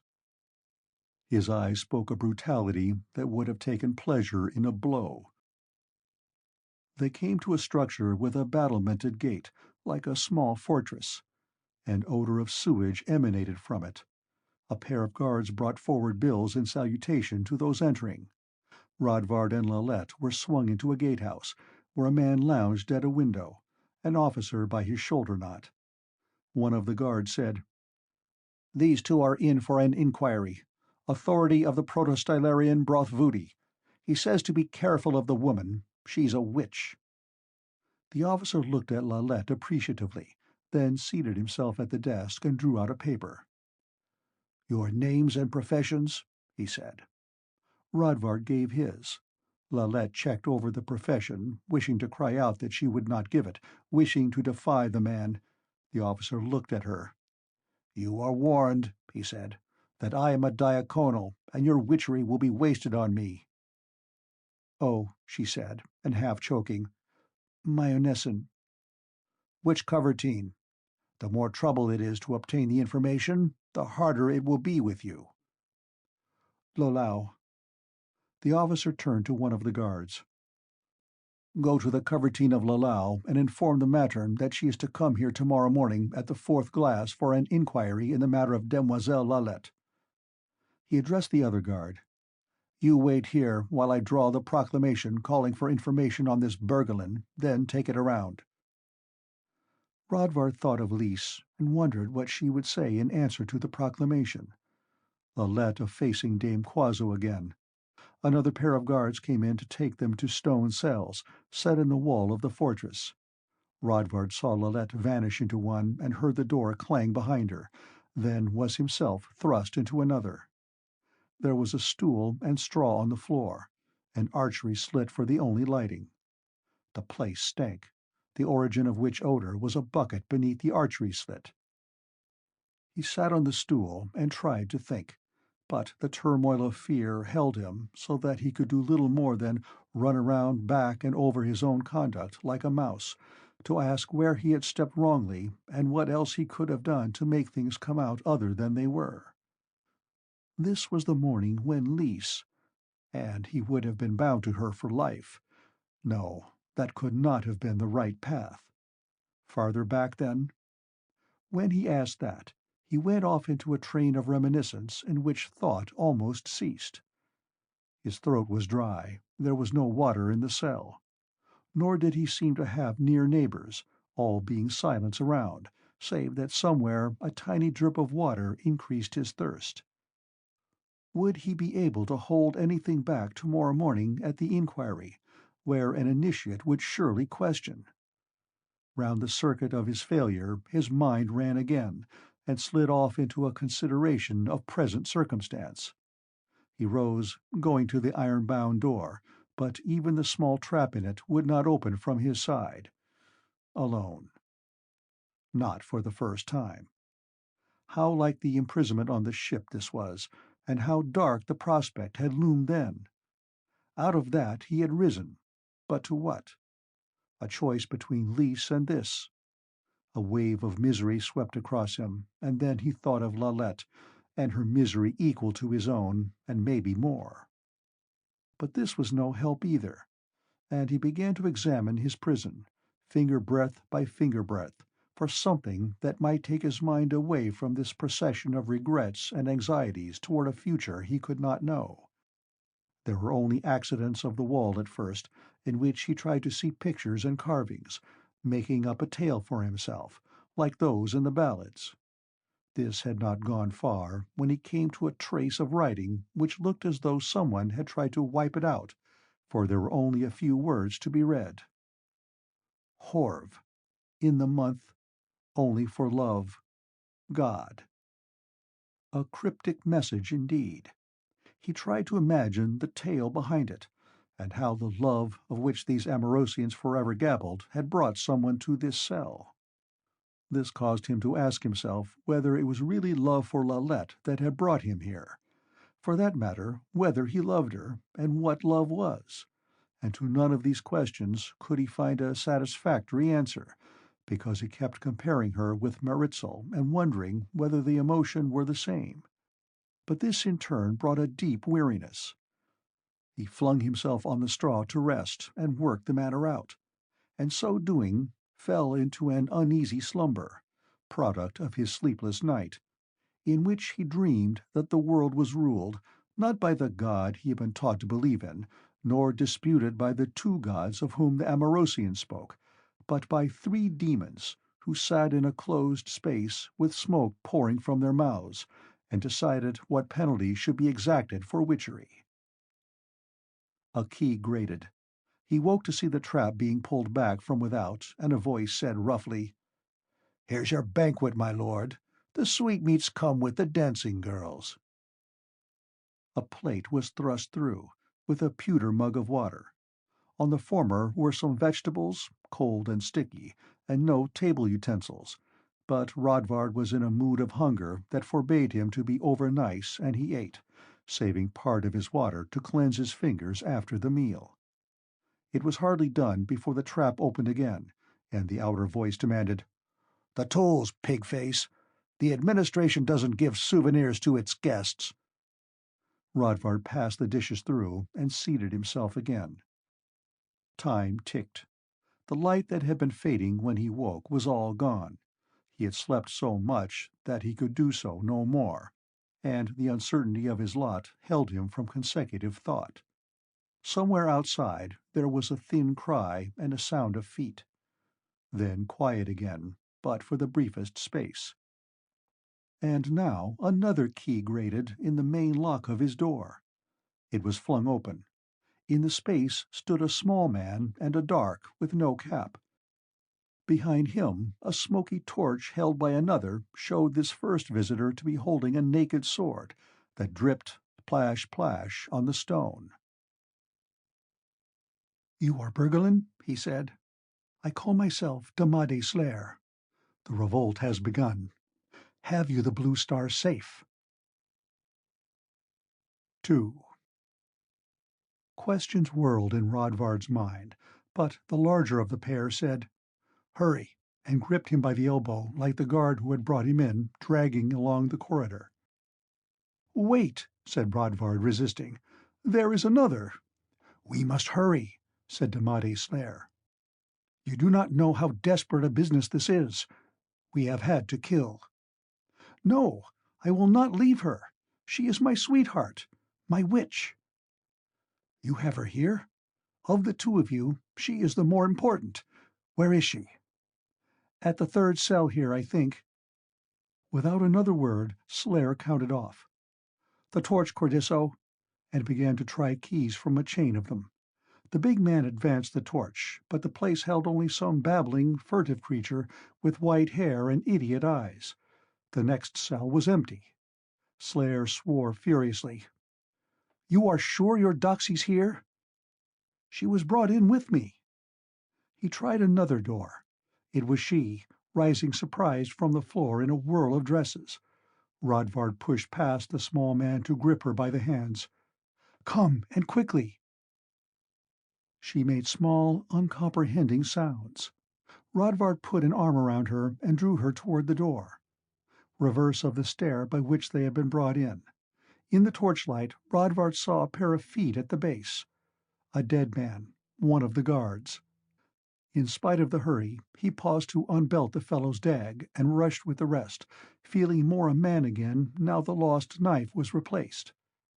At the outer gate stood two more men, hoods pulled over their faces. They saluted Damade respectfully and led across the street to where a carriage stood, pushing Lalette into the back seat. There were 3 horses, one in front of the pair, according to the Manchuret fashion. One of the hooded men cracked his whip, and they were off at a bumping pace, as Damade Slayer said, "It is well you were placed in arrest and proclaimed this afternoon. We should not have known how to find you otherwise." "Who sent you? Dr. Remigorius?" A shadow winked across the man's face, even in the dark. "The High Center. I say, the revolt has begun, and they are in rule. But you shall be told everything soon." He would say no more. The carriage bumped across cobbles, and they were at the dock, with a man holding a candle-lantern by its side.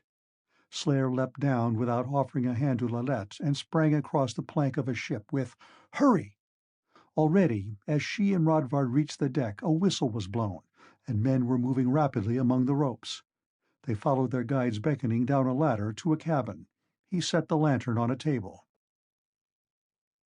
"Let yourselves be placed, and hear me carefully," he said. "It is of the utmost moment to the cause and everything that you are not caught or even held back. If the guards come aboard, if we are stopped by a galley as we leave the harbor, you are strictly to go down the ladder leftward of this cabin.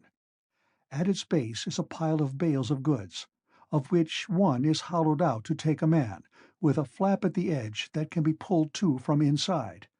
Insert yourself and pull the flap."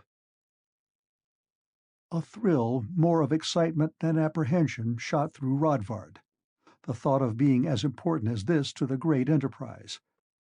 He said, "If this ship's invaded, they will likely have an initiate, or at least one of their diaconals with them, and from the mind of any one aboard, he will be likely to know where the hiding place is." Slayer grinned. "That has been thought of. No one knows of this hollow but me. I made it and can take care of myself." Lalette said, "And I? What shall I do?" Slayer frowned. "You are a problem, demoiselle. We came for friend Rodvard and his blue star, imagining you were still in Desola, and there's no preparation." He put an index finger on his chin. "You have the art. Could you not—" She raised a hand. "Ah, no, never."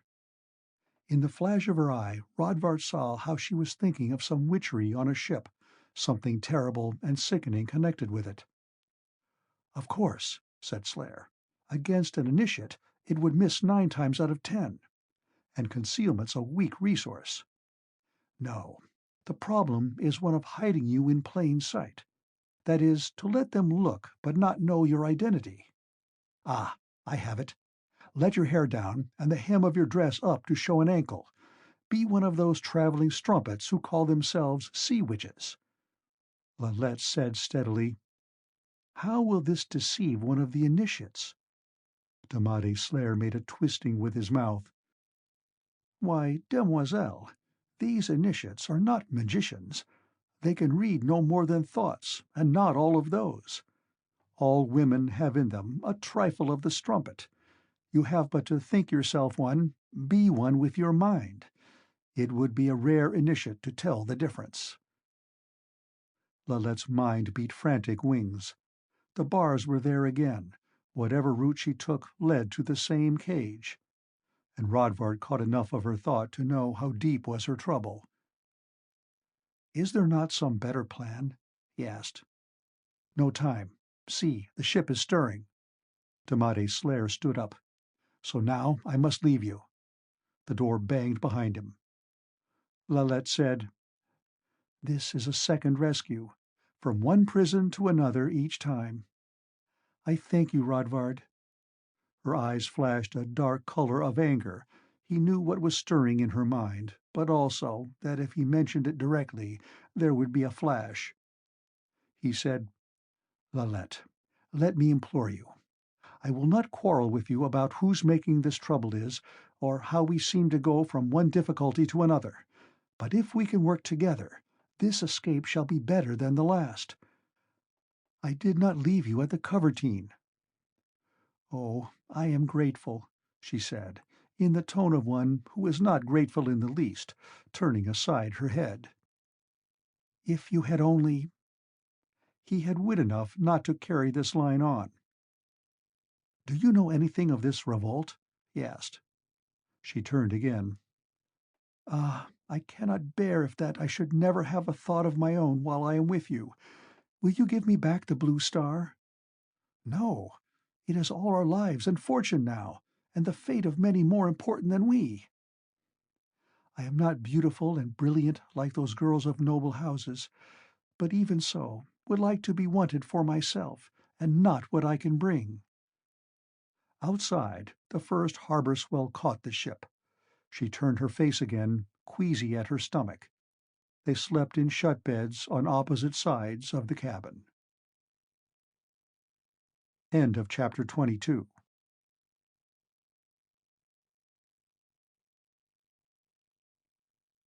The Blue Star. Chapter 23. Netznegon. Return to Glory. The skies were filled with glory, the new day rising.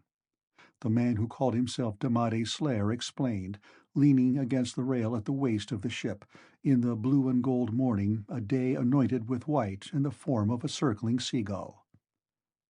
"It's an intricate tale," he said, "of which the sum is that we are unlikely to see queens in Netznegon again. But I'll begin with Cleudi's plan for having the nobles gather taxes in their seigneuries. They would not have it." "Something like that seemed to be happening when I was at the conference of court," said Rodvard.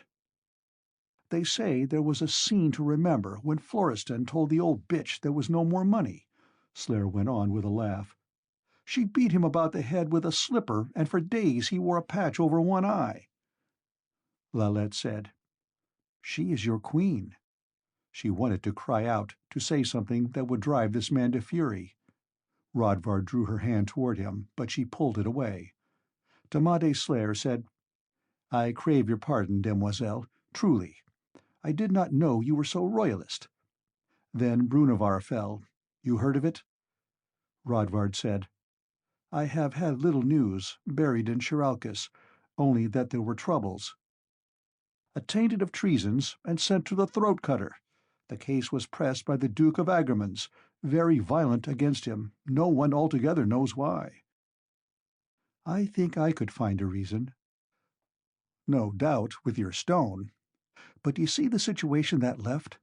With Brunavar gone, there's no regent apparent in the case of Her Majesty's death, which may fall any day. I think it was you who sent word to the centre that Florestan expected the regency in his room. Very likely he would have had it too, but for the tax matter. But the regency question furnishing an excuse, the nobles summoned a general assembly of all the estates, and once they were met, they began to consider everything." "And the revolt?" "Oh, it began in the west, at Veyrelden, with some of the army, and not with our party at all. Brunavar's people joined, setting forward the name of Prince Pavinius, and how he was wrongfully set aside from the succession, and had long since abandoned being an Amorosian. They even persuaded the old man to come out of Mayern and raise his standard. Most of the nobles have gone there with what troops there are, but I don't know how much fighting there has been. Neither side's very anxious for war. The important thing is that the Great Assembly was left in session with the nobles out of it, and you can see what that means." "Not quite. Enlighten me." "Why, our party in the majority, and Matherin in control of everything." Rodvard turned a face of utter astonishment. "Matherin? How? What? I might have thought Dr. Remigorius—" Slayer laughed again, a sharp bark. "Bergelin, for one who can see the thoughts in a head, you are the ignorantest man I have seen, or one of the cleverest." He shot a quick glance of suspicion at Rodvard. "You truly did not know that Matherin was the head of the High Center, the major leader of the Sons? As for Remigorius, the less you mention him, the better. Some connections are not quite healthy." "I did not know," said Rodvard slowly, trying in his mind to reassort the tumbled building blocks of his world. "But the Blue Star's a treasure, but why send a ship for such a mouse as I am?" "Answer your own question, friend Bergelin. Look, here's Pavinius, the court, our party with its control of the Great Assembly. Maybe some of Trichelacan tendency, and a few Amorosians, all opposed to each other. You are the only man we know can untangle where the true loyalties lie and discover whom we can trust." "But surely this is not the only Blue Star." "The only one we can be sure of. We know the court butler Tuluan had one. Perhaps there is one or more in Pavinius' party." "You said 'had.' Does Tuluan have it no longer?" Slayer looked sidewise, with something a little savage in his glance. "An accident befell him. You know Matherin," said Lalette. "If I understand what you mean, you had him killed. But this would not affect the Blue Star itself." "Not if we could find the heiress. And there's another question also. Suppose we have found her. Does she know enough of the art to make the star active? True witches are very hard to find, with the Episcopal so bitter against the art on the one hand, and the Amorosians draining so many off to Manchuria on the other." "My mother—" began Lalette. "Oh, Matherin followed that line up long ago. She could instruct, but would she? I think not for our party. The last I heard, she had followed Cleudi and the court out to Zentz." "You, too, are our mainstay."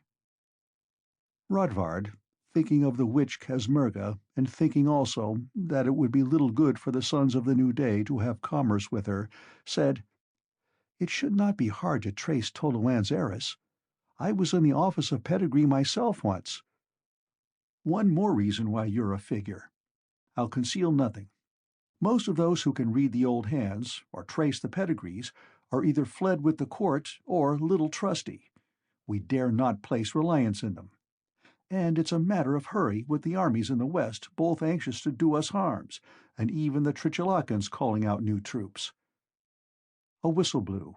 Men moved along the ropes, the ship changed slant. Rodvard said, "What you say is very strange. I would like to know— enough of politics for now. I must make my apologies to this lovely demoiselle for having spoken unthinkingly." He offered his arm to Lalette. "Will you honor me?" Rodvard was left standing, and not for the only time either in the next 3 or 4 days, for Lalette formed the habit of walking with Slayer along the deck, she laughing and both of them talking of trifles in a manner that seemed to Rodvard inane and pointless. Of an evening the girl would hardly speak at all, or if she did so, it was in a flat voice, shunning his eyes, so that he could tell little of what she was thinking. At night she shut herself in her lock-bed before undressing.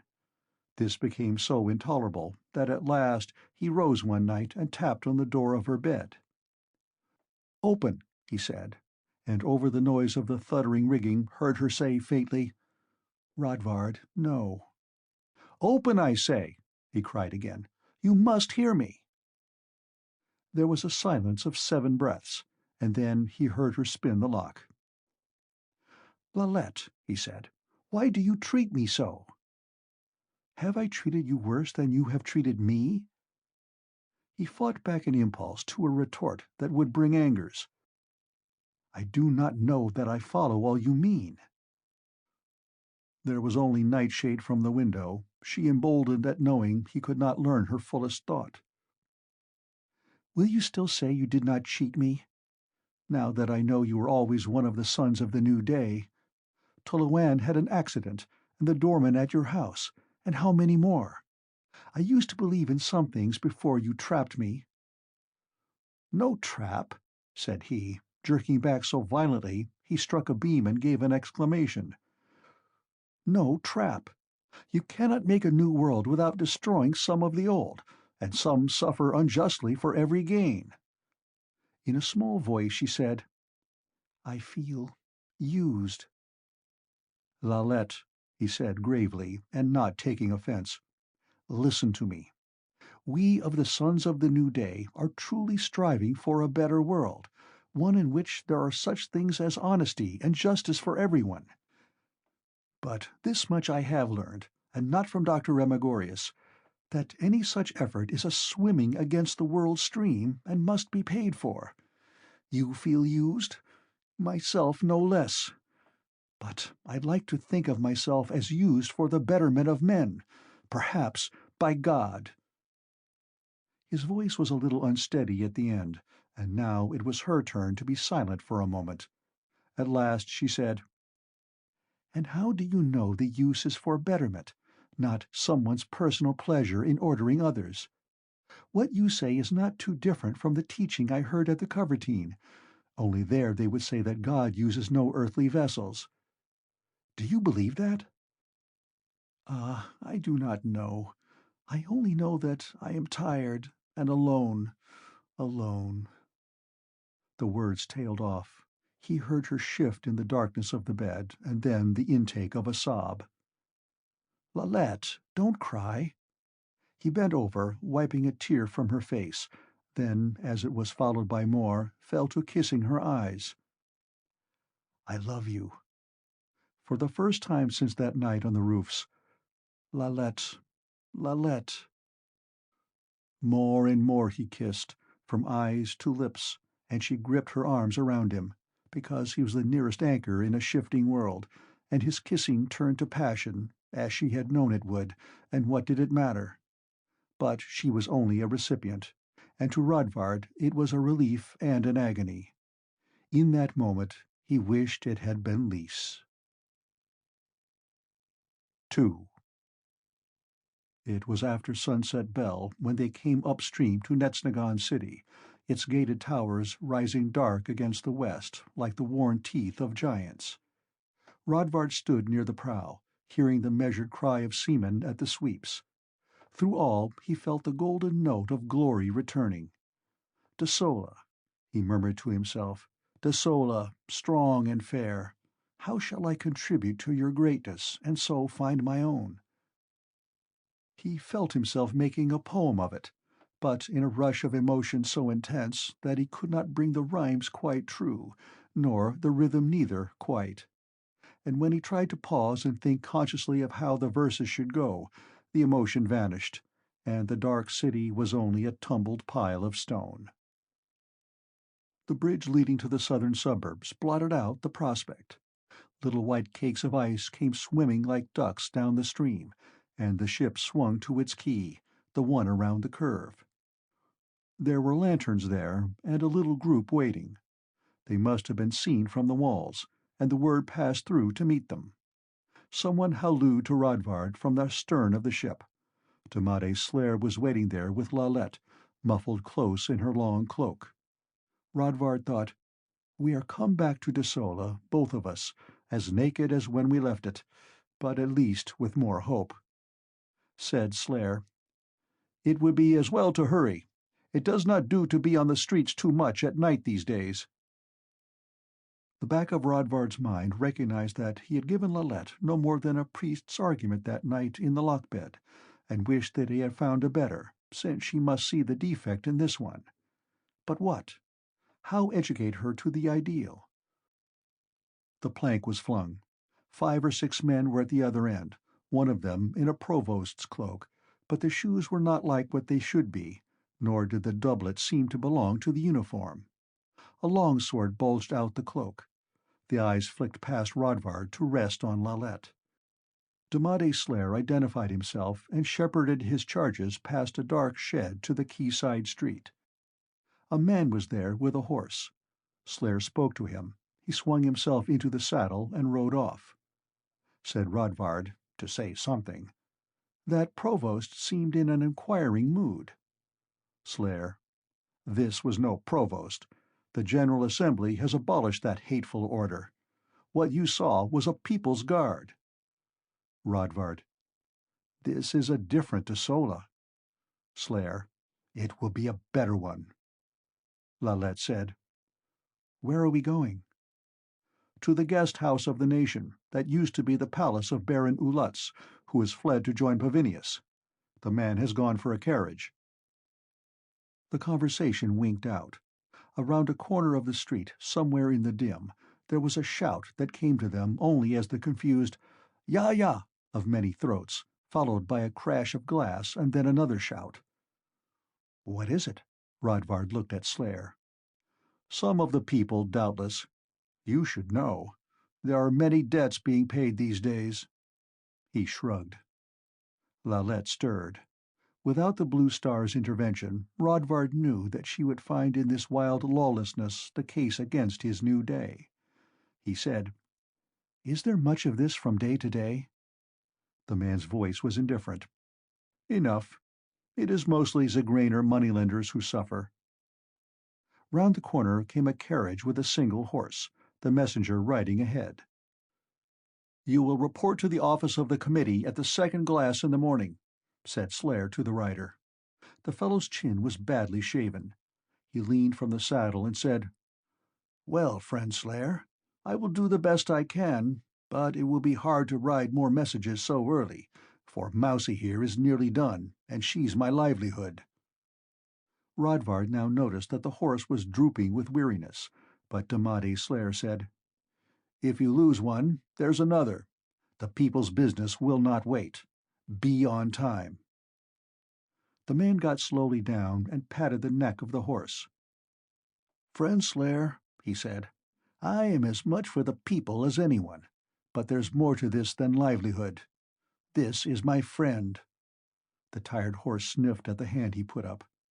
Slayer surprisingly burst into laughter. Go then with your friend. I'll be your warranty if you are late. The carriage had wide seats.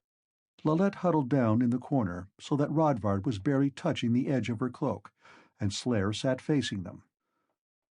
Beyond the corner, where the turbulence was, figures were visible at a little distance, and torches moving, but nobody said anything in the vehicle, because, thought Rodvard, there was so much to say.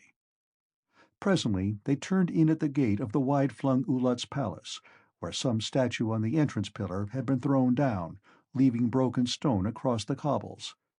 There were lights in the building, but no doorman.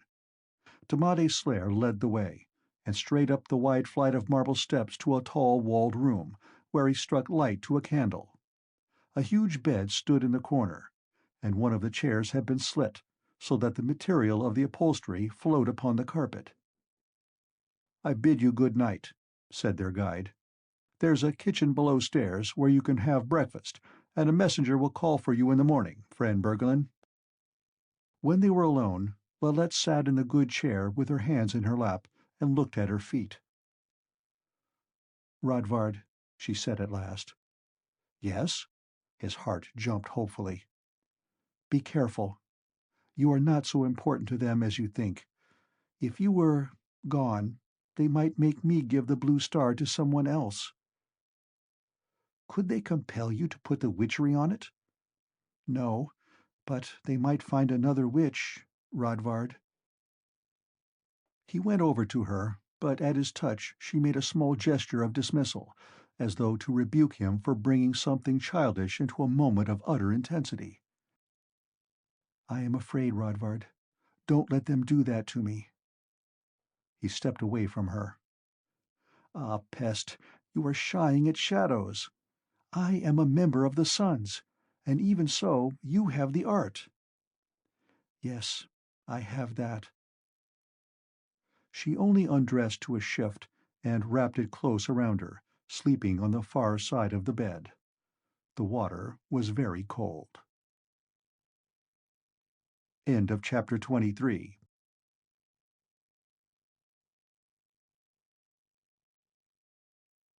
The Blue Star, Chapter 24.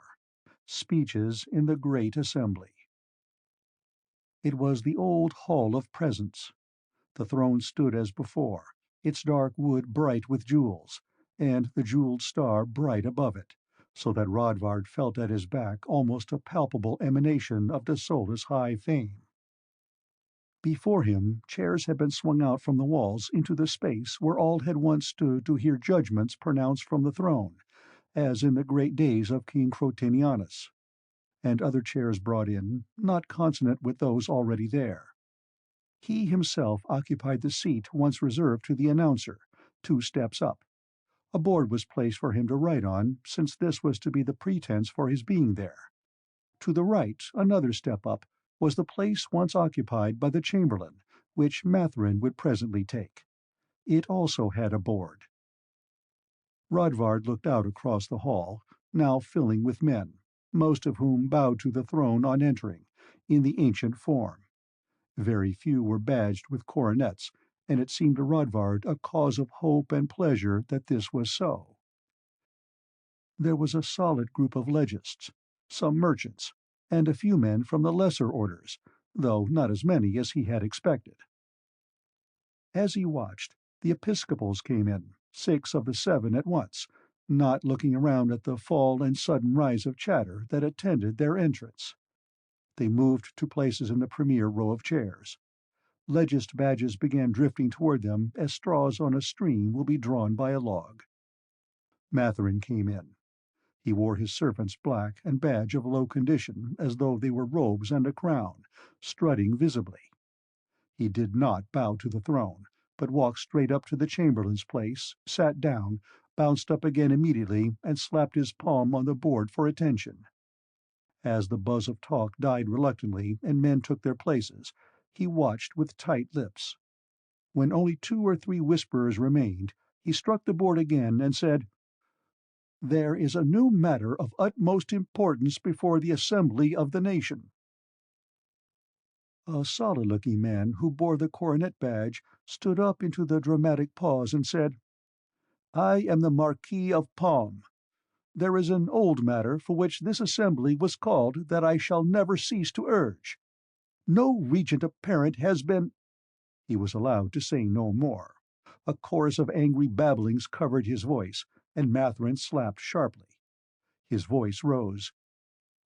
"I am only the writer before this assembly, and will place before it whatever is desired. But it does not seem to me that it wishes to hear your proposal, Sir Marquis. The more since the matter of which I speak is so great that it overrides every other. I have to say that the nation, already threatened by exterior enemies, is now called upon to face a worse danger, one that will call for all our exertions. It is this: the leaders in whom we have most trusted have turned traitor, and are conspiring with the enemies of the people." Now there were more babblings and angry cries, such as, "Cut their throats!" with a couple of fists brandished aloft. But Rodvard noticed that all the outcry came from one section of the hall behind the Episcopals. One of the latter began fanning himself rapidly. Instead of quieting, the tumult augmented as Mathurin stood sweeping his eyes across it with a half-triumphant air. At last he raised a hand. "I will tell you the worst," he said, "not in fine words, but brutally, for this is a brutal thing." He shuffled a handful of papers. "No, wait. I will begin with the tale of how this knowledge reached us. At Drog, below the pass that leads through the ragged mountains to Rishaka, there is an inn. Some 8 days gone there came to it a carriage, bearing one of the ladies of the court. Oh, a beautiful lady, all dressed as though for a ball. She came from the north, from Zentz, where the court is, and as the road leads to Trichelaka ultimately, her actions roused some suspicion in the mind of the innkeeper. He is a true patriot, and thought she might be carrying wealth away out of the country, in violation of the decree against it. Watched her, and noticed that she was very careful of a certain casket. The innkeeper thereupon summoned people's guards, who seized the casket and broke it open. They found no money, but they found this. Matherin drew from his papers one that seemed to be of parchment, and waved it aloft, so that all could see that it bore at its foot a huge blue seal, star-shaped, the sign manual of the Chancery of the realm. There were sharp intakes of breath and stirring among the chairs.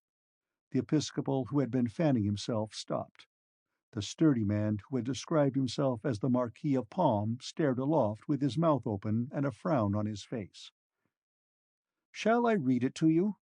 No, not word for word, for it is written in Trichulacan, and with the stupid, decorative court phrases that try to hide real meaning." Rodvard thought, he was more orator's tricks than I ever would have imagined. Pause. "Here it is, then, a missive, signed with the name of Count Cleudi, himself a Trichulacan by birth, to Pariso, Lord Regent of Trichulaka, but bearing as proof of genuineness the seal of our gracious Majesty the Queen. The substance of it is that, while without doubt the rebellion of her cousin Pavinius, aided though he is by the Myrns, will soon be put down, the war is likely to be long and wasteful. Her gracious Majesty therefore consents to the proposal of the Lord Pariso, made in the name of true religion and the old friendship between the two houses, that he shall join the army of Desola with not less than 16 shars. And in return for this, it is graciously conceded that Trichulaka has a just claim to the city and province of Sedad Mir, and some of these Trichulacan shars shall pass to the war by way of Netznegon city, to suppress certain disorders there. The rats! There is no dealing with such people." "Shame!" shouted someone almost before he had finished, and now all over the hall men were on their feet and shouting, but among other cries there was one of "Forgery!" Matherin seemed to be waiting for that moment. "Forgery!" he cried, his voice going up almost to the cracking point. "If you think it is forgery, look at it yourself!" And threw the paper outward, as one might the caught hunted animal to the dogs. "Will you call it forgery when I tell you also that the whole Trichulacan fleet has been placed on war standard? The nation is betrayed!" Now the tumult seemed completely out of hand, men moving from place to place confusedly, or trying to say something, and in every eye Rodvard could catch there was nothing but mere fury, which expressed itself in a color of maroon. Matherin looked out on the scene, making no effort at control. But from the first row there rose a tall old man with white hair and a face set in a habitual expression of benevolence, who raised high his white staff of office, by which Rodvard recognized him as the Archiepiscopal Terapus Groden. Eyes caught the staff.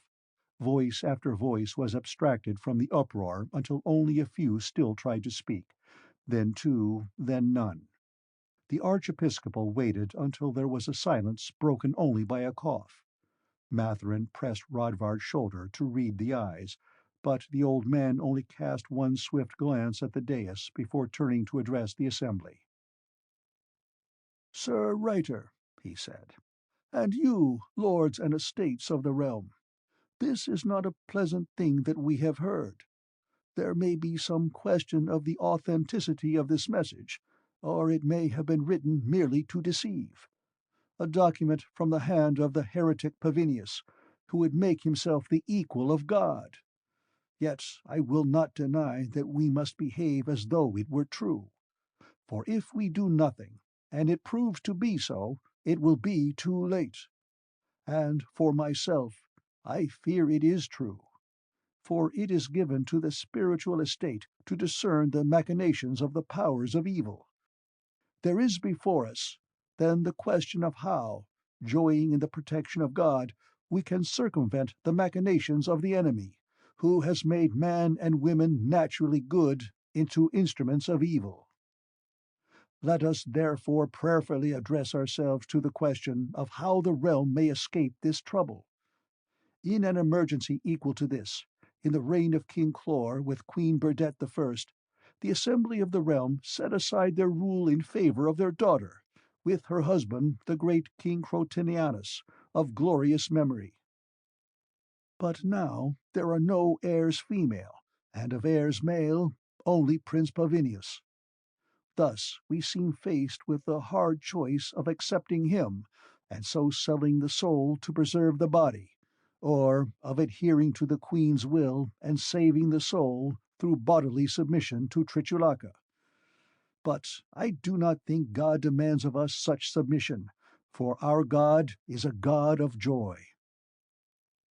We are here met in the high assembly of the realm, which I hold to represent what of the power material has failed to protect its own, and the power spiritual is fully represented. Therefore, though such a step has no basis in law or custom, I say, let us set up a regency in the time of a living queen. It should have members of lords and estates to show forth the source of its authority, and since the true enemy is that power of evil which has led our good queen astray, I humbly offer to preside. He sat. There was a rumor, almost of agreement, but with a little edge in it that left Rodvard glad the archiepiscopal had ended so, for all the rest of what he said might have led them to agree, and it seemed to Rodvard that a regency with lords and episcopals on it would be only the old rule again.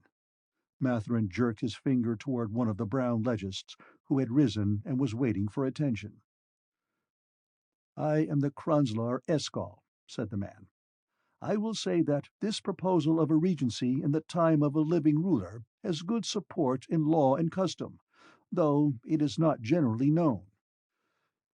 It is now over 8 quadrilles of years since King Balodin II was killed at Bregatz during the Zigraner Wars, and few remember that only 3 weeks before his death it was determined that he had gone mad, and the barons set up a council of regency. We may, I think, assume a like madness in the Queen's Majesty, since her offer to Pariso is clearly contrary both to the law of the realm and true religion. His claim to Sedad Mir is based on descent in the male line, since it is well known that the last count of that seigneury wrongfully dispossessed his sister, who survived him to pass on her rights to the crown of Desola." The bright morning light struck through the window, fairly on the speaker's face, and as he took his place, Rodvard caught from his eye a quick gleam of greed and lust for power, altogether surprising in one who had spoken so dry and calmly. He touched Matherin's arm to mention this, but now half a dozen more were on their feet to speak, and the rider before the assembly shot his finger at a man with a merchant's badge, in the group that had made the tumult when the Marquis of Palm was shouted down. "I protest," this one bawled. "I am called Brosen Zelitza.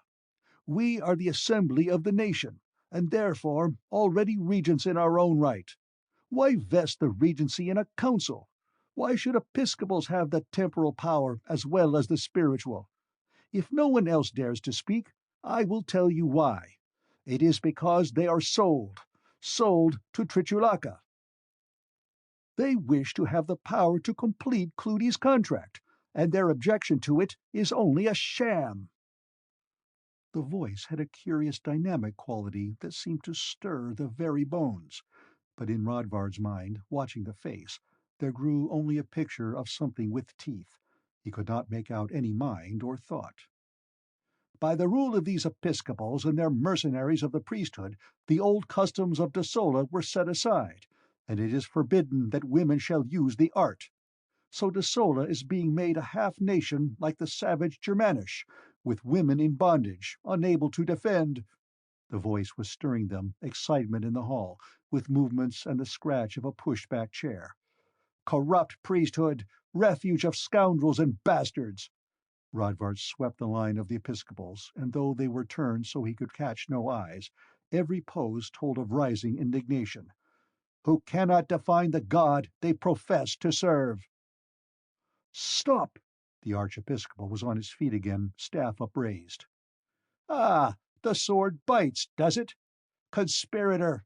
Plot! Stop! The voice that was accustomed to dominating the vast recesses of the cathedral was thunderous. Up leapt Matherin. My Lord Episcopal, he said, this is the great assembly of the people, where each may speak in turn. When you have heard him, we will hear you. The Archiepiscopal swung round, and from his eyes Rodvard could catch the flash of anger clearly enough, but that was not the sole emotion, and the rest was veiled. I will never hear blasphemy, he said. As the highest officer of government remaining loyal to the realm, I declare this assembly dissolved. All who love God and Desola, follow me. Amid a renewed outburst, catcalls and shouts of approval mingled. He lifted his staff high and strode toward the door, followed by the others of his class. A good half the legists came behind. The nobles stood, but hung hesitant, looking toward the strong Marquis of Palm. And then, seeing him sit, some returned to their seats. Of the merchants, some followed, but the little knot where the shouting started remained in their seats. When the procession had passed, Matherin said, The session for this day is closed. He turned toward Rodvard, and the latter saw in the smiling eyes that everything had gone exactly according to plan, and Zalitza was a good man. 2. Rodvard left the Hall of Presence alone, more than a little prideful at being a partaker in great deeds at last, and wondering what the old companions at the Office of Pedigree would say, who had so looked down on and baited him, when they knew he was one of the riders before the great assembly of the nation. Silver spadas were in his pouch. The new clothes were neat. It was the finest day of winter. He felt he must tell someone of his delight in all, lifted his head as he strode, and so striding, inadvertently trod on the heel of one before. The man turned to show a face as young as his own and a clerical badge. His hands were hunched beneath the edge of his jacket. "I beg your grace," said Rodvard. "No matter," said the other. "I was thinking, did you know that the Great Assembly is going to make itself a regency in the place of Queen Burdette?" "No." A pause. "Well, now the Trichelachan Count will find him a better bedfellow. Perhaps we'll have this Prince Pavinius." "The Episcopals left the Assembly." "Oh." Another stop to the conversation. Step to the corner, side by side. The encounter glanced around, with discomfort in his eyes at having nothing to say. "Have you seen the new representation at Leverdaus? It is called The Maid's Problem, and Minora is playing." End of chapter 24.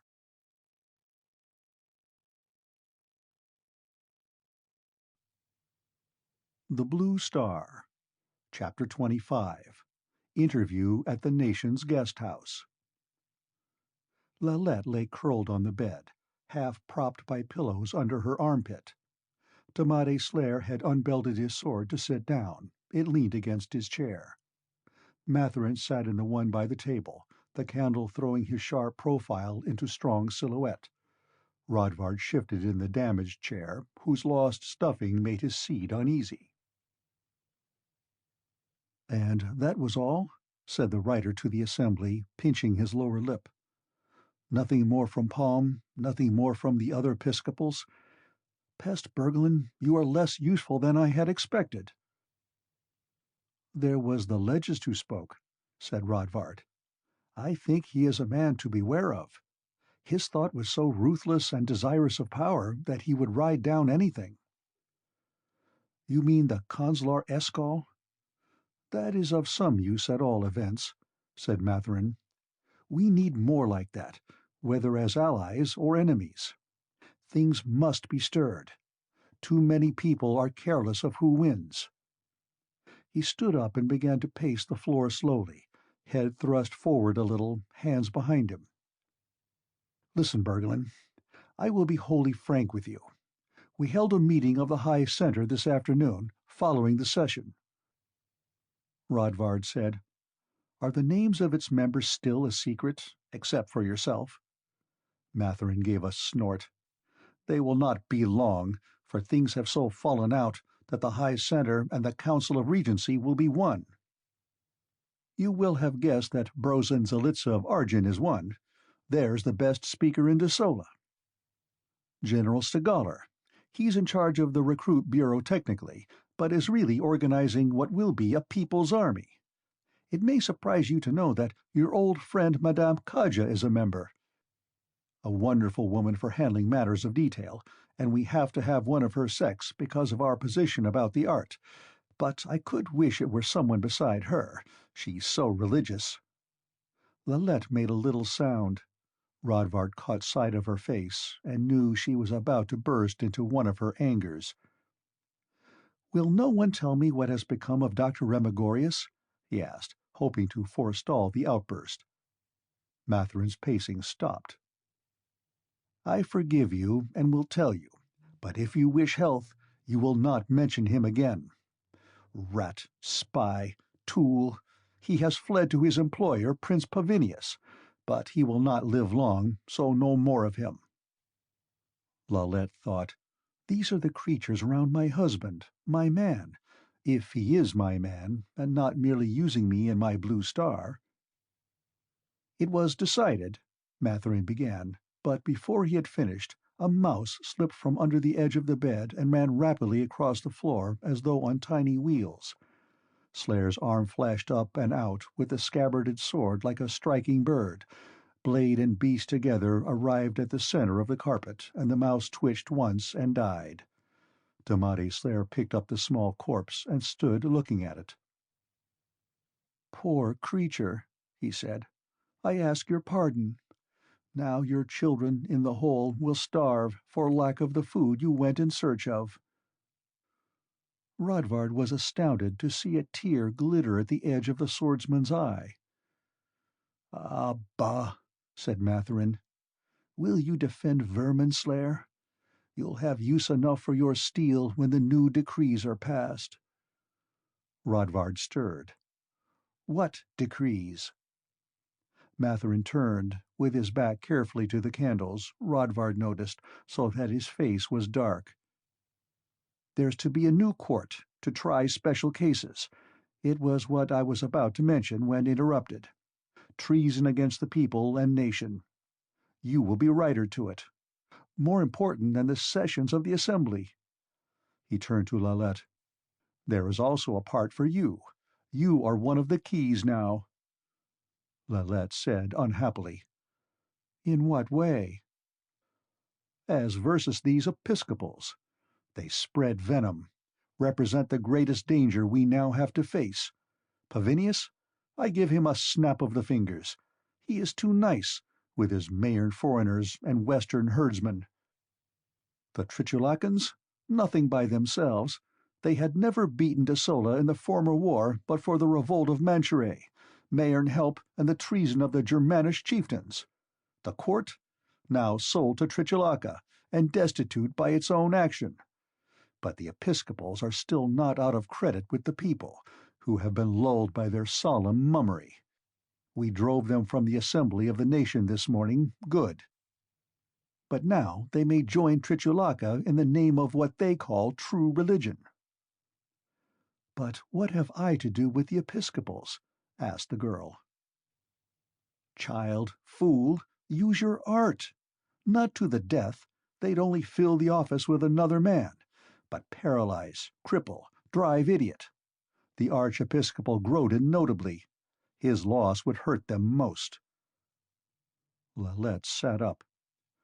"Sir Matherin, you do not by any means understand this matter of the art. Grodin is protected by the holy oils, and nothing I can do will bite on him." "It is you that do not understand. I do assure you that if Grodin be taken in a moment of anger, as today, or other violent passion, neither his oils nor any other thing can protect him from your ministrations. Be assured, we will provide the occasion." Lalette's mouth twitched.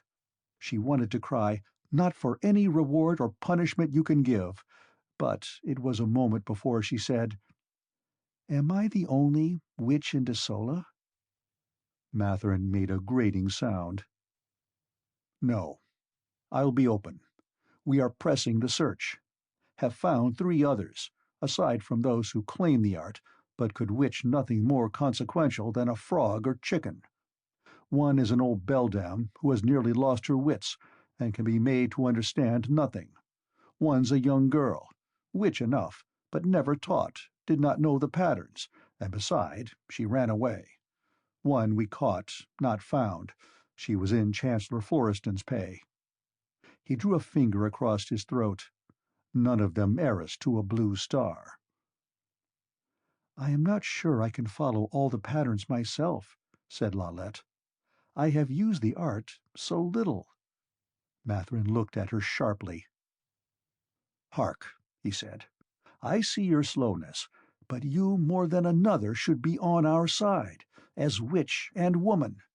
The art has almost died out, driven down by priest and episcopal. There are likely many with the right inheritance who do not know it, never taught. Yet it's a woman's defense.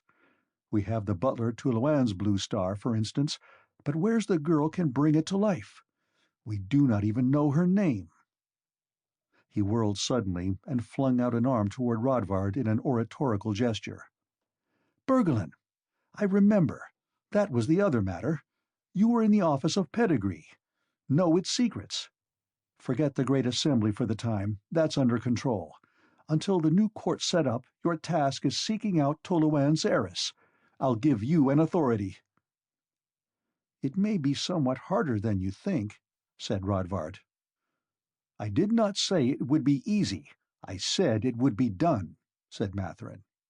"Slayer, let us go." 2.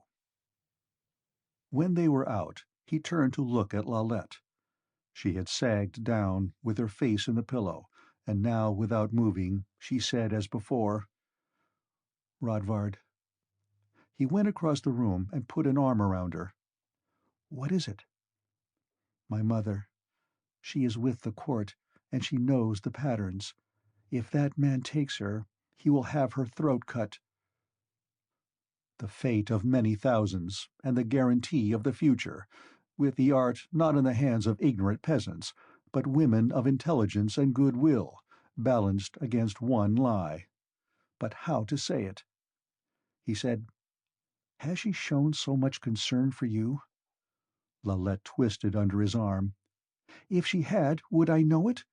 You hold me a prisoner, you and your Dr. Remigorius, who does not deliver letters, and your Madame Kaja, who will sell me, and your Matherin, who wants to cut my mother's throat. I never knew what dirt was till I knew you." Rodvard felt the blood beat at his temples. He wanted to strike her, to make a fiery retort. He released her, stood up, and began to walk the floor. No, no. A quarrel so entered could never be composed. Look beyond it, Rodvard. See how the world would be without her. Somewhere, perhaps, there was another who would have more response for an interior fidelity deeper than any single act, would not drive him from her side with bitter words when— He thought of Maritzel of Stojanrosic, and by this route came again to the high purpose. No, it was mere selfishness to let his own thought, his own problem stand first, the very thing he had wished to bring her to see. Keep the peace. A small sound made him turn. She was just settling into place among the covers, and her face turned toward him. "Oh, Rodvard," she said, "help me. I can't do it. The Episcopal—" Nothing more was said on the subject, but that night they slept in each other's arms. End of chapter 25.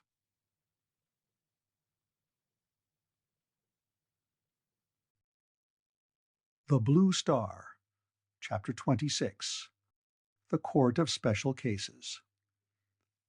Punctual to the hour, as Rodvard and Lalette sat at breakfast with the woman who cared for the kitchen and a Green Islands buyer of northern wools, there arrived a messenger bearing the authority signed by Mathurin to consult all documents and registers in the office of pedigree, even those hitherto held under ecclesiastical seal. For Lalette also, a note. The archiepiscopal had declared himself in seclusion for prayer, and she would be notified further. Between them that morning there was a truce to contention. They walked for a while in the gardens among dead, rustling leaves, and she kissed him sweetly when he left. On the way to the office of pedigree, Rodvard thought of Asper Poltan and the rest when he walked in with an authority to examine the sealed registers, but this small triumph was denied him. Poltan was nowhere to be seen, and in the distributing office was only an old, dry, dusty man Rodvard remembered as having seen once or twice with some documents close to his nose. He held Rodvard's paper in the same manner, sniffed as though it had an unpleasant odor, and shufflingly led the way to the sealed strong-room, which he unlocked with a creaking key. There seemed fewer people than usual in the halls. The sealed files themselves showed the search likely to be a long one. Mostly old, written in crabbed hands, and largely concerned with the illegitimacies of persons now forgotten, or convictions of witchery in cases that now had no meaning. Of the specific line of Toloan there was no trace that morning, and the older records of families having Germanish blood were so badly kept as to indicate a long search. At noon, Rodvard went to a tavern and lingered over his mug to savor the gossip of the town, but that was something of a failure too, for there was none of the high excitement over the doings of the great assembly he had expected. The only group he overheard specifically were 3 or 4 merchants at a table, rather gloomily discussing the rise in the price of wool caused by the troubles in the West, and the fall in the price of southern wine, which kept coming in from oversea and could not be dispatched to the disturbed seigneuries. Nobody said a word about the Episcopals. The only time the court was mentioned, there was a little growling over the name of Florestan. In the afternoon, Rodvard began by setting aside the registers that had to do with the 3 northernmost seigneuries, Bregatz, Vivensteg, and Oltrug. But the task was so wearisome, and his mind so occupied with other topics, that he put them away early. It seemed to him, as he summoned the caretaker to lock the room, that there was nothing in the world as dear or desirable as Lalette. If he could only somehow reach an agreement with her, all troubles would vanish away. As he walked back toward the Ulut's palace, he thought that if they could only sit down in the clear winter air after last night's storm, all coils would be unwoven.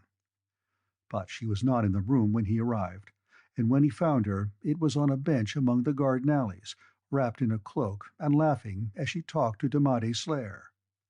The swordsman leapt up at his coming. "Hail, daunting dompter of the written page!" he said, in a tone which was that of a banter between friends, but with something in it that made Rodvard look sharply at the eyes. Clear as speech the thought came through. And this long-legged booby, who has never handled a weapon in his life, will lie with her tonight while I'm alone. Rodvard said, a little unevenly, "I have made a beginning. Are there any tidings?" "Not in the assembly," said Slayer. "Much discussion of how to raise troops for the People's Army, and a report by General Stegaller. The decree for your court." "My court?" said Rodvard, thinking of the Queen. "That judgment in special cases." The eyes had gone blank. "You'll be a writer to it, as Mathurin to the assembly. If there's anyone you have a grudge against, name him for trial." He laughed. So did Lalette.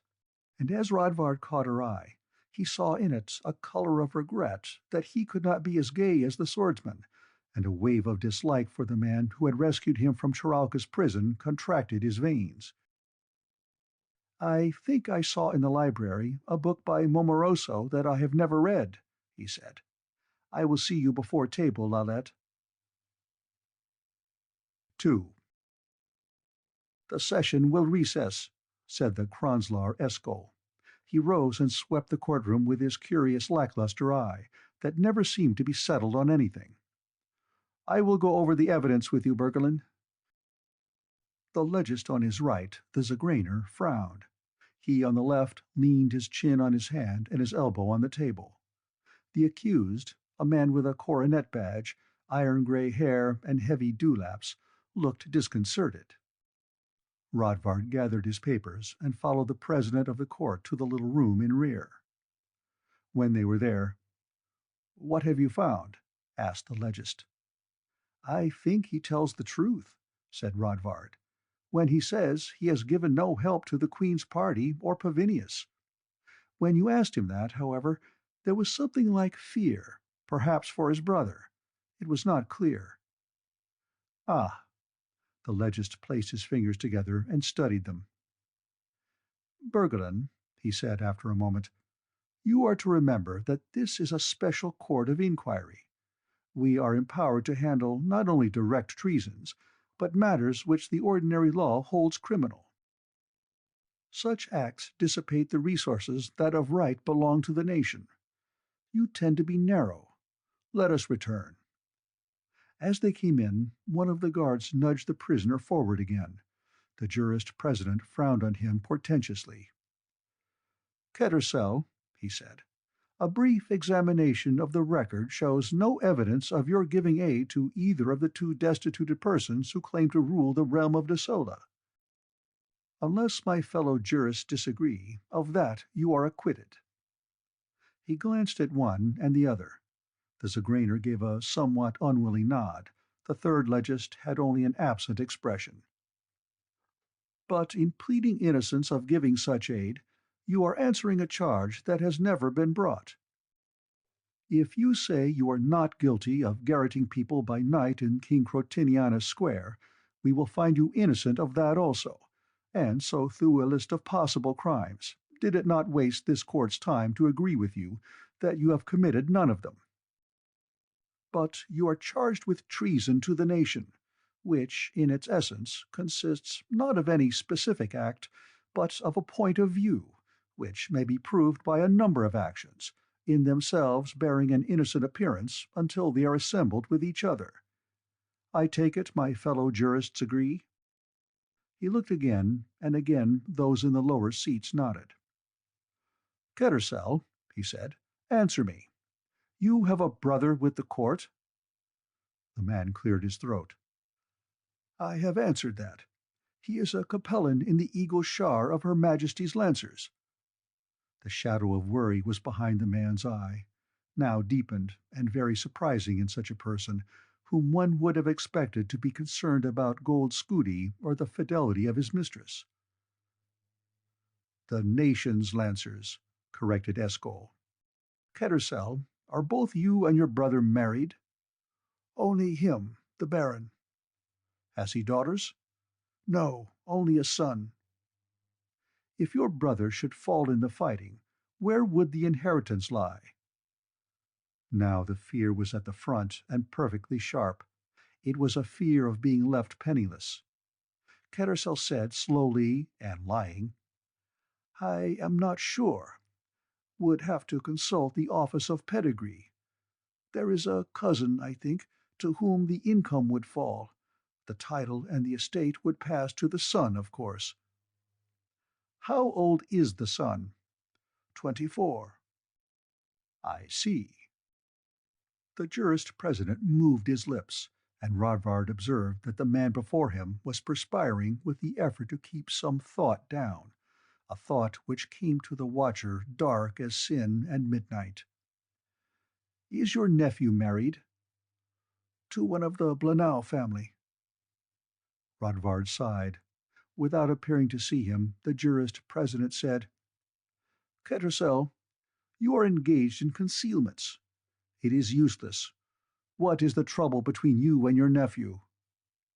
The man's self-control split apart suddenly.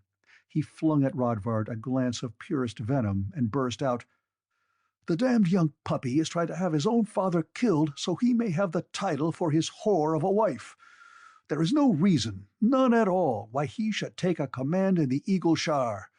He is an old man, taking the task of that young bastard in the Lancers, where all the fighting is." There was a little murmur in the courtroom. The jurist president said, "Why did he accept the charge?" It was the wrong line. Kettersell's eyes were perfectly clear. "To spare his son, I suppose. My nephew was appointed earlier." Rodvard coughed. Chancellor Escol said, "Where are your nephew and his wife now?" The man paused, and in that pause the thing came through. It took Rodvard a minute or two to realize what it was. "I heard of them last at Landensenza." Rodvard stepped up to the jurist's seat, with one finger on the paper to maintain the fiction, and whispered, "His true concern is not his brother, but because he wishes to lie with his nephew's wife. I think she may have refused him, but he still believes it may be done somehow if the nephew can be killed before his brother." Escol put a finger beside Rodvard's. "That is correct, after all," and turned to the prisoner. "Kettersell, your concern for your brother does you the greatest credit. It is evident that you have been in correspondence with him, but I think my brother jurists will agree when I pronounce you guiltless of true treason and order your release." The two jurists wagged their heads silently and in unison, like those toys with flexible necks which children play with during the winter festival. "We will hear the next case." End of chapter 26.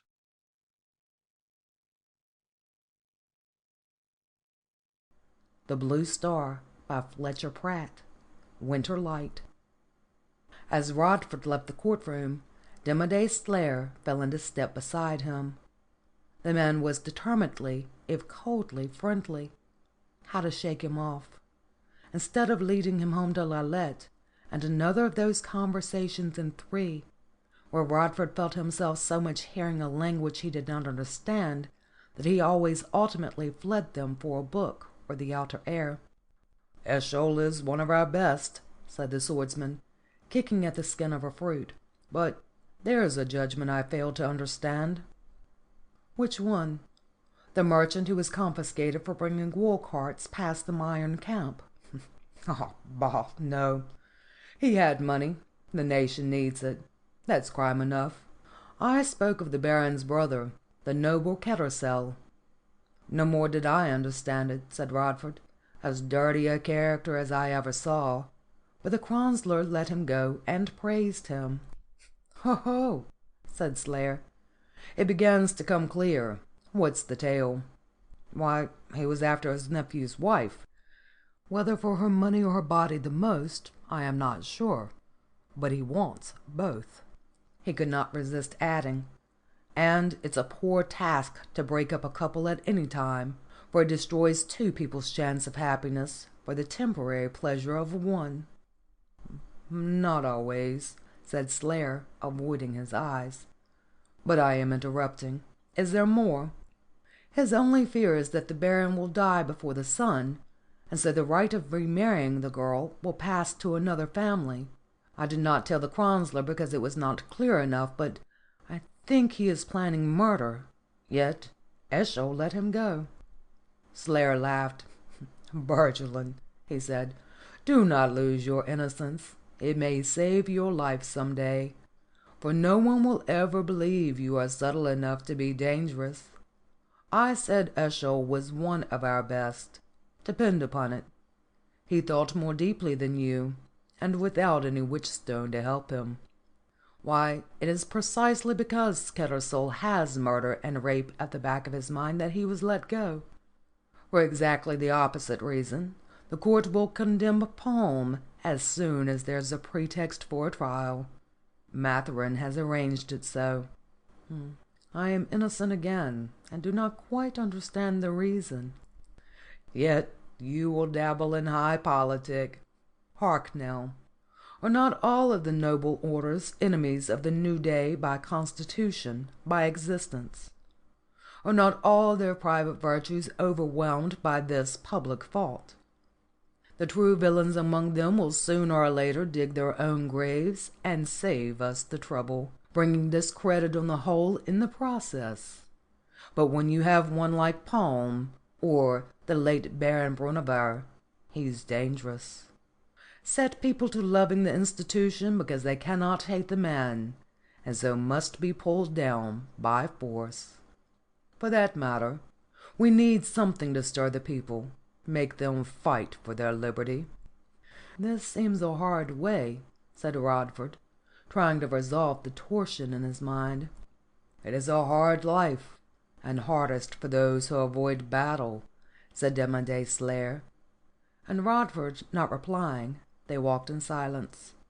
Would this new system somehow produce men of better heart and purpose? For he did not see how the hardness could be justified else. And now his mind fell to wagging between man system, system man, and he decided that the justification of the system would be that it produced better men generally, and not merely a few of the best.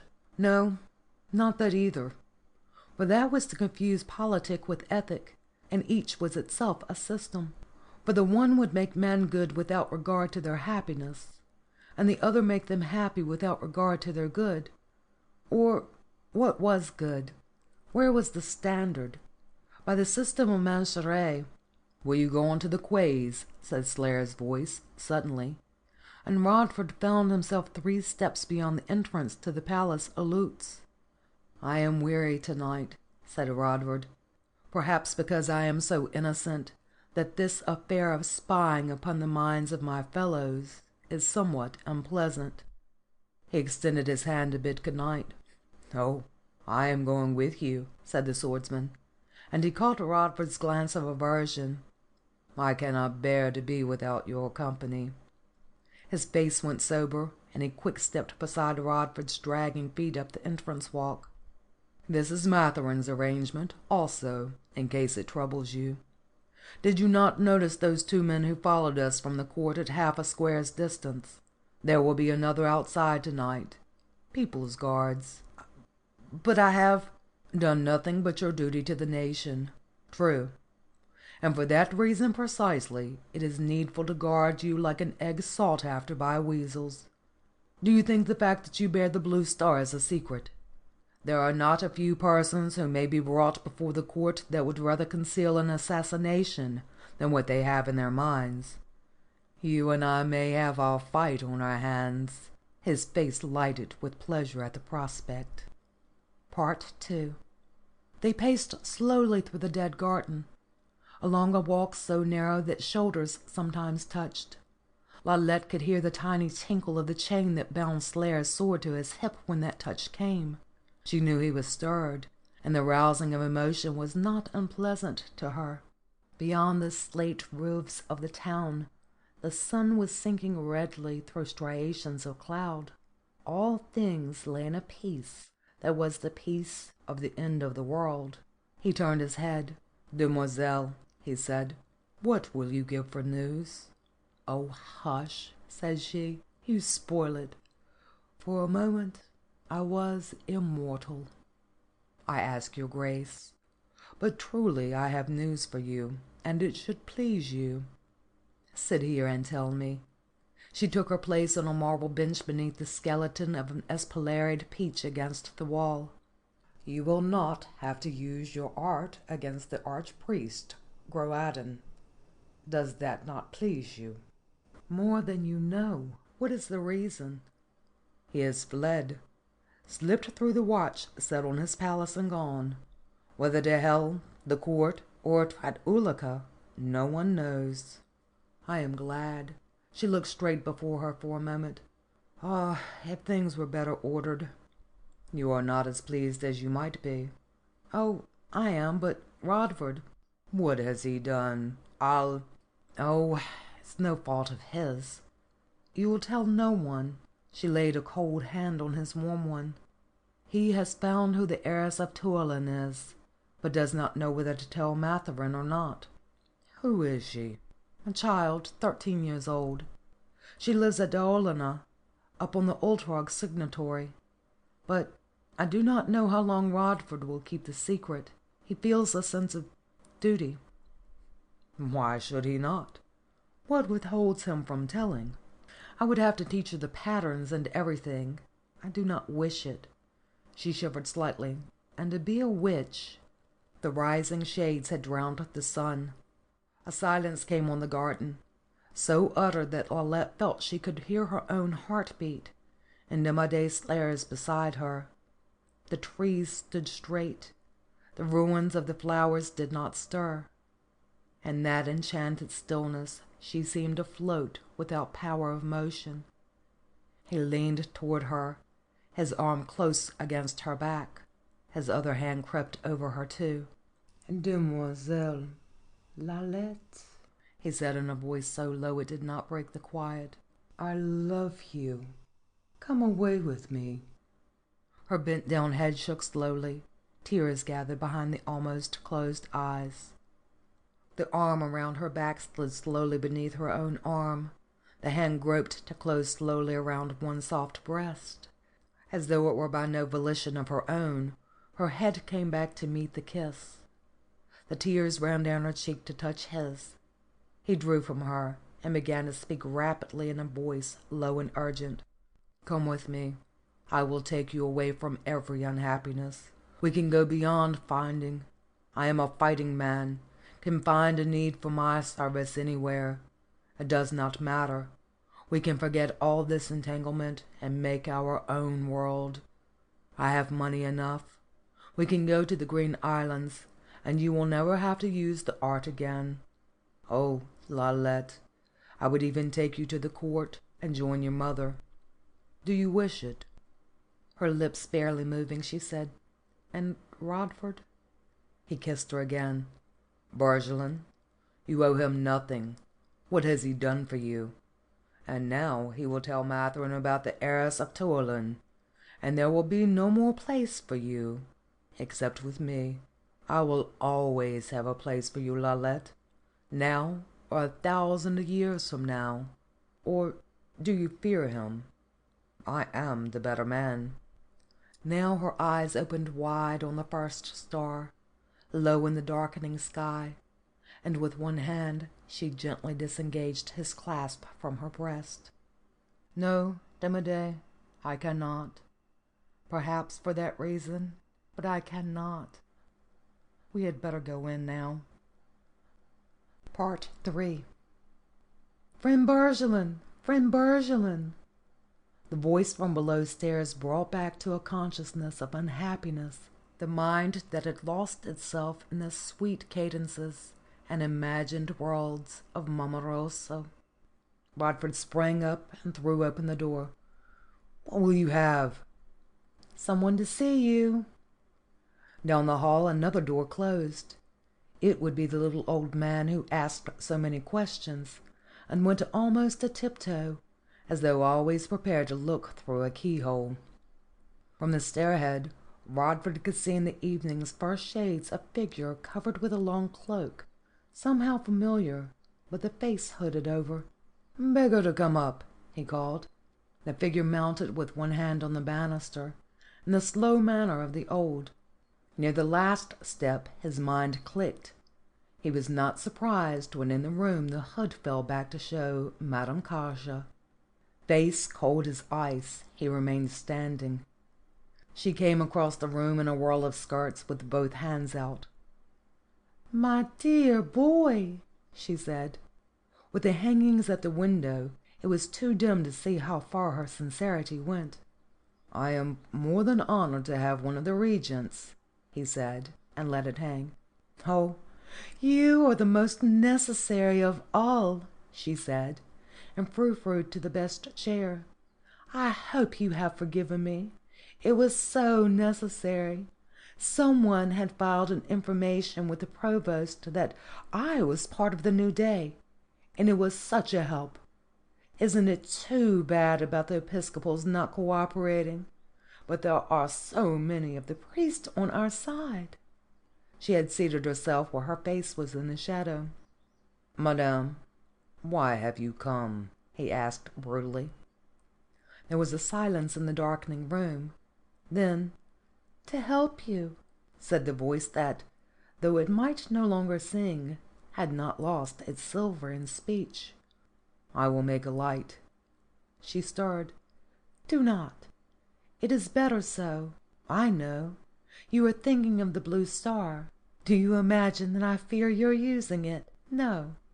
He sat quietly, noting with the back of his mind how the dubious nicety had dropped from her voice, and thinking that this was the woman who had been taken into the high centre. Once more she seemed to gather her forces. "Rodvard Bergelin," she said, "do you know why I am in the high centre?" "I think so." "I will tell you. It may be that in my ancestry there's a strain from one of the witch families. It may be because I sincerely serve God. I do not know. But it has been given to me to be able to trace certain secrets of the heart." Her multitudinous bracelets jingled as she lifted a hand to her breast. "Not as you do with the blue star." She was silent again, and he, unable to restrain an impulse toward malice, said, "Your success in understanding Dr. Remigorius was as great as my own." "Rodvard, you are so unfair." She dropped for a moment in the old manner, then seemed to shake herself. "I know. Your witch will never forgive me. Not that I brought the provost, but that I came in that day when you were on the bed. I do not care. She brings an evil art into our new day." "Do you think so?" "Rodvard, hear me. This witch, to whom you are affected, will one day be the end of you. I have seen her but little, yet I know. It is your nature to give offence, and hers to take it. Sooner or later it will happen that she will find something not to be borne, and put a witchery on you that will strike like lightning." This clipped him close. With a certain convulsion round the heart he remembered Lalette's sudden occasional rages. "Well," he said, "what would you have me do?" "Bid her farewell. Both of you can find partners better suited." Rodvard came to his feet and walked across the room slowly, thinking in little flashes of sweet Lissy and Maritzel of Stelzenrosek. Madame Kasha sat immobile. "No," he said, "better or worse, I will not give her up for anything." Madame Kasha also stood.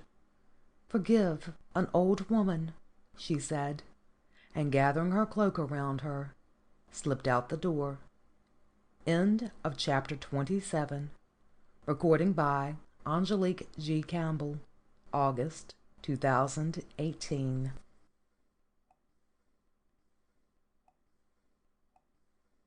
The Blue Star by Fletcher Pratt.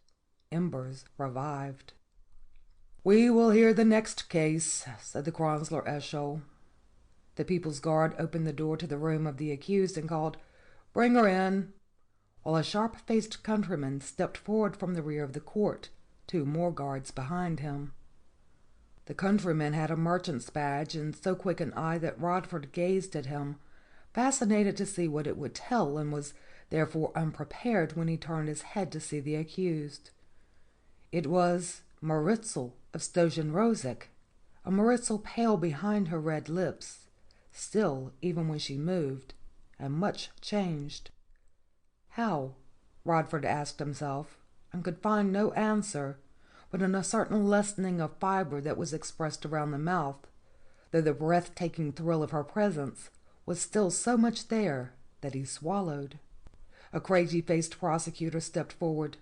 "I present an accusation of treason against the nation on the part of the demoiselle Maritzel of Stelzenrosek, mistress of Count Cleudi, and foreign traitor.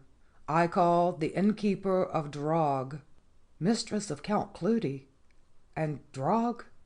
The sharp-faced man stood forth. Maritzel turned to look at him, and as her eyes turned back, they fell on Rodvard. She started, and before she looked down again he caught from them an arrow of purest and most astounding hatred. "Tell us your story," said the jurist-president. "I keep a good house," said the man, twisting his cap in his hands, "and I have to be careful to preserve its reputation because—" The prosecutor touched his arm. "Give your condition first." Head bobbed. "Thank you, friend. I am keeper of the Inn Star of Drossela at Drog, on the road through the Pass of Pikes in the Ragged Mountains, and mine is the largest inn there, with 3 upper rooms beside the general chamber." Maritza was looking at him again, not now with hatred, but weariness of the world, and the thought that he, Rodvard, was as dreary as any part of it. "It has never been necessary for the provost to come to my place except when I called them. Now, when this woman came into my inn, I knew right away something was wrong. Late at night it was, and she and a 3-horse coach with the driver, and that seemed strange." The prosecutor halted him again. "Explain why you thought something was wrong. Look at her. She comes evidently from the court and bears the marks of it." He jabbed a finger at the girl, but it was Rodvard she looked at, a long, slow glance, in which was some decision to make a desperate appeal. "When I saw her, I think to myself, as a man often will, that this is not the place for a court woman to be, not with the court ends ends. So I think this is a good one to watch, and perhaps I will learn something. She sat apart from the coachmaster in the high dining room, she did. While she was supping, I served her myself, and marked how there was a little casket she kept beside herself, and touched her hand to, even while she was eating." Her face now outwardly held the appeal, but a plan was building in her mind. He could see it grow stone by stone, but not clearly what it was, because little hate flashes continued to jag across the picture. "So I said to her that if her casket was that precious, I ought to hold it in a strong box of the inn, there being so many wandering soldiers about. When I said this, her ladyship," he grinned a vulpine grin to show this was intended for a joke, "said no, she would as soon lose her life as the casket, which, being so small, I think it must have had in it something beside jewels. So I said to myself, here is some mystery, but if anyone can unlock it, it is my friend Clabb, that was a provost of the court at Sedad Vix till it was broken up. So, while her ladyship was at the dessert, I slipped out to find my friend Clabb, and let him walk past the door to look at her. The minute he saw her—" "One moment," said the prosecutor, and addressed the court. "I present the former provost Clabb, now a people's guard." He motioned to a man behind, who took the innkeeper's place. "Tell your story." "Yes, your friend. I saw her through the door as I went past, and I knew her at once from Maritza Stojanrosek, because I had seen her before. She is the one Count Cleudi brought to Sedad Vix to be his mistress after the spring festival. I told this to friend Brazel, and he said if she was as close as that to Count Cleudi, she had no business in Drog. So we went in, and under pain of the sword, made her give up the casket. It had some jewels in it, but underneath the lining was the letter." "The letter is here," said the prosecutor, handing up a parchment, partly torn, but bearing the unmistakable blue star seal. "It is a document already famous, in which Cleudi beseeches the aid of the Tratulicans in return for cessions of territory. Most treasonable matter." Said Chancellor Eschol, looking at it as though he had never seen it before. The Zigraner jurist craned his neck. Her plan was complete now. She took one step forward, and in a low, urgent whisper said, "Rodvard, help me." It was an entreaty, and as though she knew of the use of the jewel, she was projecting a promise behind the entreaty, and the plan was behind the promise. But it was as though that "help me" laid a compulsion on him. Rodvard turned round as Eschol was handing the parchment to the third jurist. Your pardon, Cronsler. A frown. Very well, I will see it. Rodvard stepped to the bench and whispered, She is thinking of some sort of plan. I do not know for what. I think I could find out, if I could question her alone. I knew her in the old days. I see. Eschol addressed the court. This is perhaps the foulest piece of treason in the history of Dulcela, and we have proof that the message is no forgery in the recent march of the Tratolican Shars over the southern border, and the delivery to them without a battle of the castle of Falstag.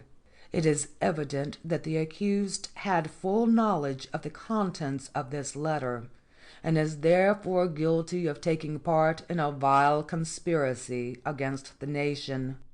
But this court is required to follow every treason to its source, not merely to establish individual guilts. We will postpone this matter for inquiry and pass to the next case. Part 2. Rodvard sprang up as she was led into the room, hurrying to get her one of the comfortless chairs from the row against the wall. The guard leered at him, with a thought so nasty that Rodvard's tongue stumbled as he said, She wants to tell me something in private. The guard laughed, glanced at the barred window, and slammed the door. Maritzel said, Rodvard, I do not want to go to the throat-cutter. What can I do? Said he. Her hands clenched, fingers entwined in fingers. Take me away. You are the writer to this court. Can you not make an order or something for my release to be transported elsewhere? This was the plan, but it was not the whole plan. And yet, under the magic of her presence, the words seemed to count more than what lay behind them. It would be very difficult, he said. The order would have to be countersigned and you are a writer, a note of scorn in her voice. You mean I should forge the signature? Why not? This regency of yours is hopeless. I have been confined, but even I know that. How many Shar soldiers do you order? Enough to fight the court, and all Tradoulica? Now it was Rodvard's turn to be uneasy, for he had asked himself these questions. The people will rise, he said. Have they risen yet? Where are their weapons? How many leaders do you have who can set a battle in order? Pavinius will never fight with the Tradolicans. They'll compose. Now, genuine black anger jutted from her eyes. All you can do, here in this little dream world, is lay the ground for vengeance on yourselves. She was near enough to reach out a hand and touch him. Take me away. I do not want to go to the throat-cutter, and I do not want you to either. And you would have me betray? Her eyes flashed a resolve. Before he could say more, she was out of her chair, arms around his shoulders, cheek caressing his head. Ah, Rodvard, I will make it up to you. He stood up in the circle of her arms, her head tilted back, the long lashes lying on her cheek over veiled eyes. Mistake, he thought, a sudden rivulet of cold running down his spine. It cannot be true. You were hating me a moment ago. Think I see your plan now. He held her off with rough hands on her shoulders. You are Cleudi's mistress, he said. The liquid flesh changed to brass. The eyes snapped open as she shook herself free. Yes, I am Cleudi's mistress, she cried. And whose fault is it? I was a good girl once. I would have given you everything, and remained good, no matter what I did for you. You did not want me. She was down in the chair again, crying through her fingers. You are too much like him, she said, and he, wrung by the thought of that fair neck delivered to the executioner, laid a hand on her shoulder and said, I will do what I can. Now, Cronsler Eschol must be persuaded, if possible, that though there had been a treason, it was a treason done for love, and could be passed over. Part 3. Rodvard came in late, and had had no supper save some bread and cheese, caught at an inn with the 2 people's guards who accompanied him, Nema Daistler having left long before. Lalette was arranging her hair before the mirror, with a candle on either side, and did not turn round. At the sight of her lifted, graceful arms, a wave of tenderness swept over him. "Lalette," he said, almost lilting the word. "Good evening." She still did not turn, and the voice was formal. He hurried across the room in long steps and turned her around. "What has happened?" There was an impatient movement. "Don't. You will spoil my hair." "Nothing." "Lalette, there is something. Tell me." She kept her eyes away from him. "Nothing." And then, as he stood merely waiting in burning intensity, "A small thing, truly. You need not be troubled. Only I know now who it was you were unfaithful to me with." He was hot and cold together. "Who says I was unfaithful?" "Will you come with me now?" she quoted. "Rodvard, you may be able to read some of my thoughts, but do not forget why. Is she a witch too? She must be, or my blue star that I lent you would be dead. Or did she give you another before you shared her with Count Cleudi? She wanted to hurt him as she had been hurt, to make him regret and feel that no regret in any fashion could replace what had been lost. Shared her with Count Cleudi." He could feel honest indignation now. "Lalette, who are you talking about?" "I am glad you saved her life," said she, still not looking at him. "It is a pity my hair is dark and my skin muddy. When these troubles are over, you can have a good time with her on the estate. It is in Zeta, isn't it?" The indignation no longer needed to be pushed. All he could think of was how he had rejected the shell of that Maritzel once desired. He said, "Lalette, I swear to you that I have never been with Maritzel of Stojan-Rozek, if that is the one you mean. I swear that I never will. I don't even want her." The accent of sincerity was making her doubt, but the bitterness persisted beneath. She had only lost the line somewhere, and was not yet ready to release him. "If you are really in love with her, you may go. Only I will not be one of your casual contacts." He was invaded by despair of making her understand, with or without the fullest tale of the maid Demarius and the witch of Kazmerga. "Why," he cried, "it would seem to me that it is asked of any pair who live together to protect each other from casual contacts by one means or another. But this is merely not true. Will you listen to every tale-bearer who tries to split us apart for reasons of his own?" She lowered her head, melting a little, knowing he knew of Demade Slayer's desire, if not of her own temptation. "There are some tales you might have borne to me yourself, instead of letting me learn them by hazard. Why did you betray me by telling Mathurin of the child of Dialana, Torlin's heiress?" Now he took her strongly by the shoulders. "Lalette," he said, "I never told him. You accuse me of being a liar and betrayer. Do you think I am a fool as well? If Mathurin knows of her, he has learned it through some other source. You are the only one I told." Suddenly and dreadfully, she knew where that other source was. That night in the garden, when she herself told Demade Slayer Mathurin's voice and sword. She moved close, putting both arms around him in a convulsive gesture. "Oh, Rodvard," she said, "I am afraid. He is having her brought here, and will make her a witch himself. That little girl." She began to cry then. That night, as they sought and received from each other whatever comfort passion could give, she touched him and said, "It is true. I am a witch, and your partner. The great marriage." End of chapter 28. Recording by Angelique G. Campbell.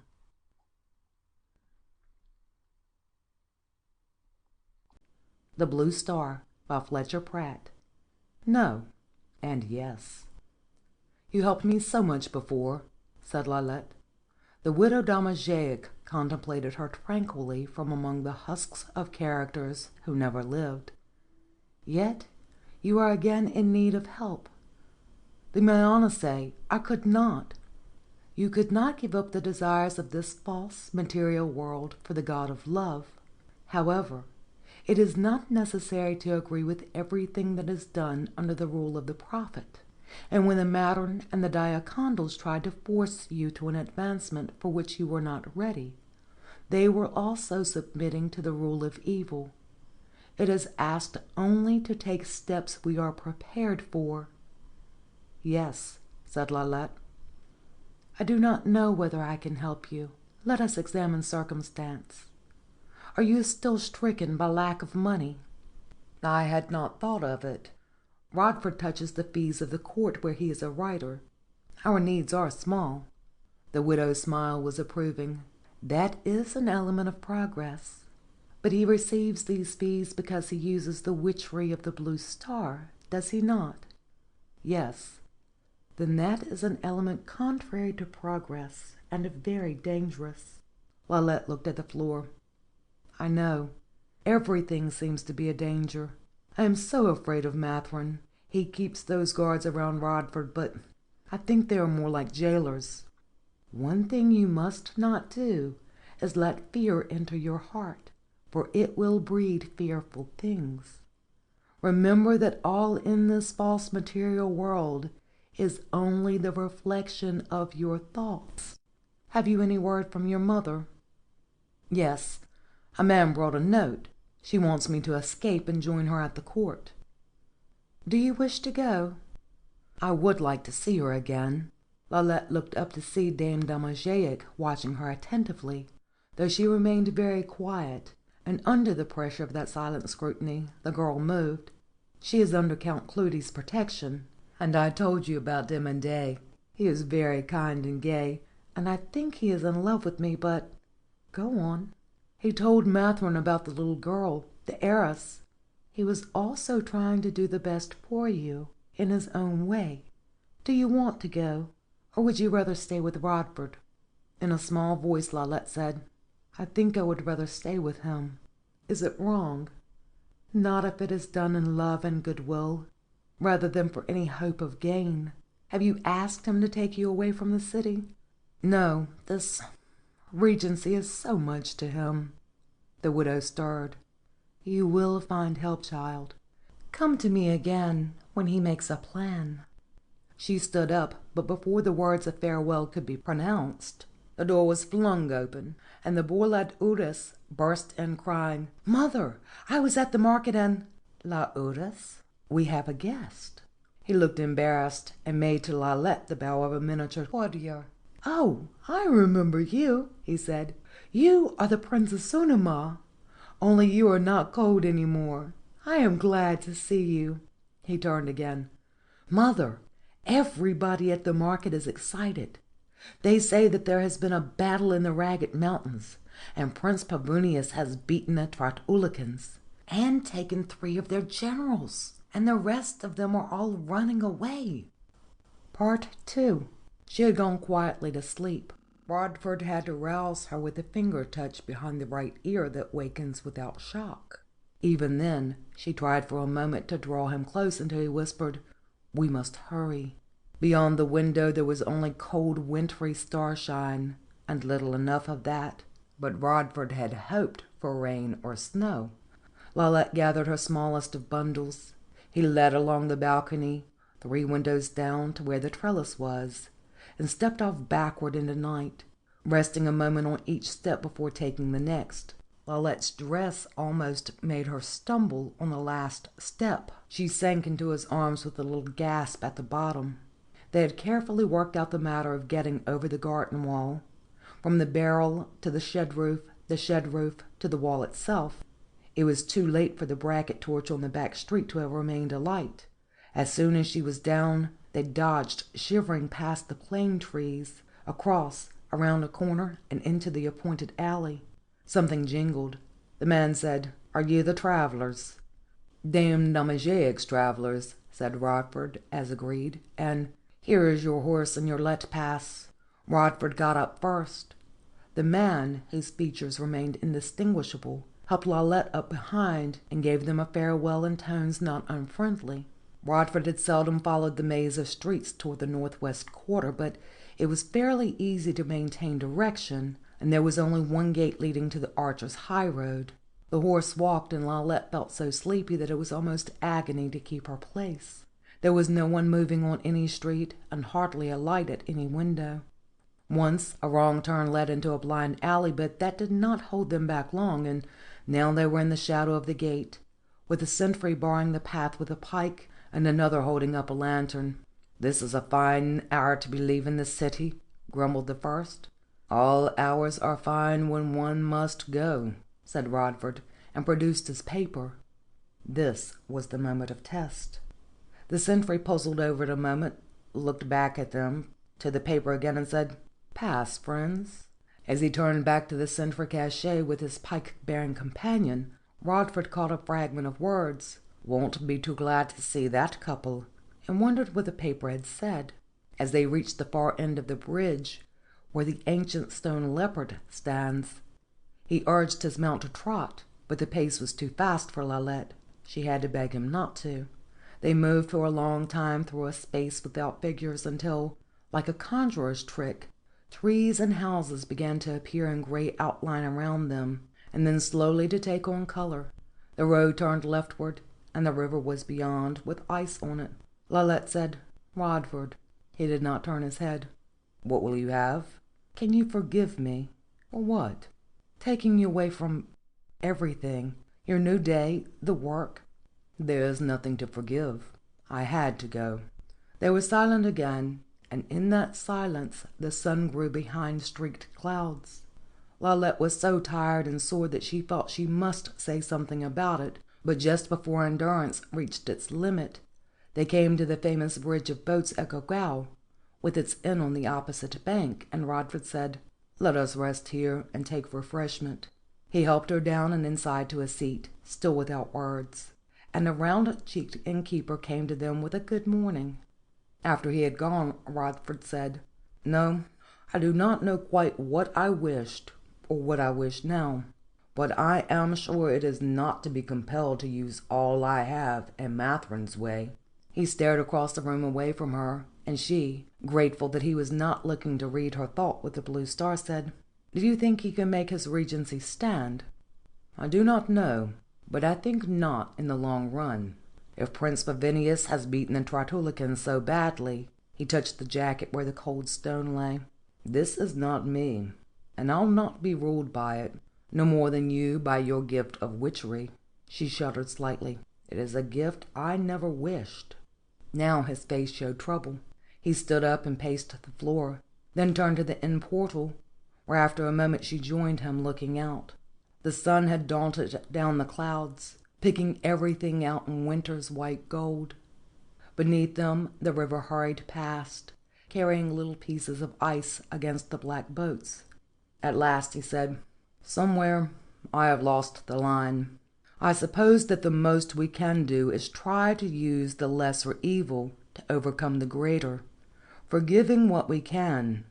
It is I who ask you to forgive me." She put an arm around his waist. "You do not need to. I think I love you." For an enchanted moment they stood so.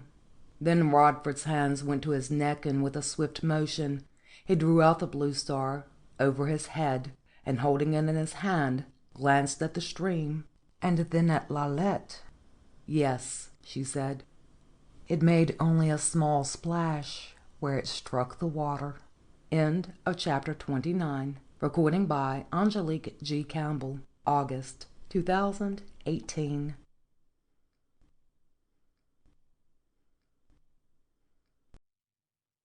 The Blue Star. Epilogue. In view of the speed with which the low-hung clouds were driving past the window, there would evidently be no business with ducks that day. Hodge helped himself to more coffee.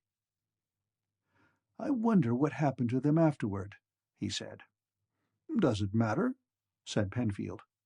"When an emotional problem is solved, the others become unreal." "You don't consider poverty a real problem?" asked McCall. "Only in a social and relative sense. Go look at the natives in the hill country of any Latin American state. They live on rice, beans, and 15 cents a day, and remain quite happy." Hodge said, I agree that poverty is a minor matter in this particular case, but it seems to me that you're assuming too much when you speak of the emotional problem of that couple as solved. It's not like a sum in arithmetic, with a simple answer in definite figures. There are all sorts of sub and side problems involved, to which no definite values can be assigned. For instance, isn't the memory of the girl, Lise, together with one of Lalette's outbursts of temper, going to produce an explosive mixture at some point? And aren't they keeping a good deal from each other? Penfield's long face was thoughtful. There are secrets in the background of every union, he said, even secrets as black as the murder by witchcraft, and as inexplicable as the failure and recovery of the Blue Star. But it seems to me that they are like the disagreements of parties in a politically stable state. Once the essential agreement to the abide has been reached, any difficulties can be resolved or compromised. Another thing, these people have a capacity for, well, close attunement to each other. More of it than we have. What puzzles me, he took a pull at his cigarette, is a certain preoccupation with sex. McCall laughed. Since it was the product of all three of us, that probably came out of Hodge's mind somehow. Persons of your age and mine, Hodge said. I don't know where it came from, but I think I can explain it. It goes with religion, which is so often an outgrowth of sex, or a substitute for it. What really interests me, said McCall, is what happened in a political sense.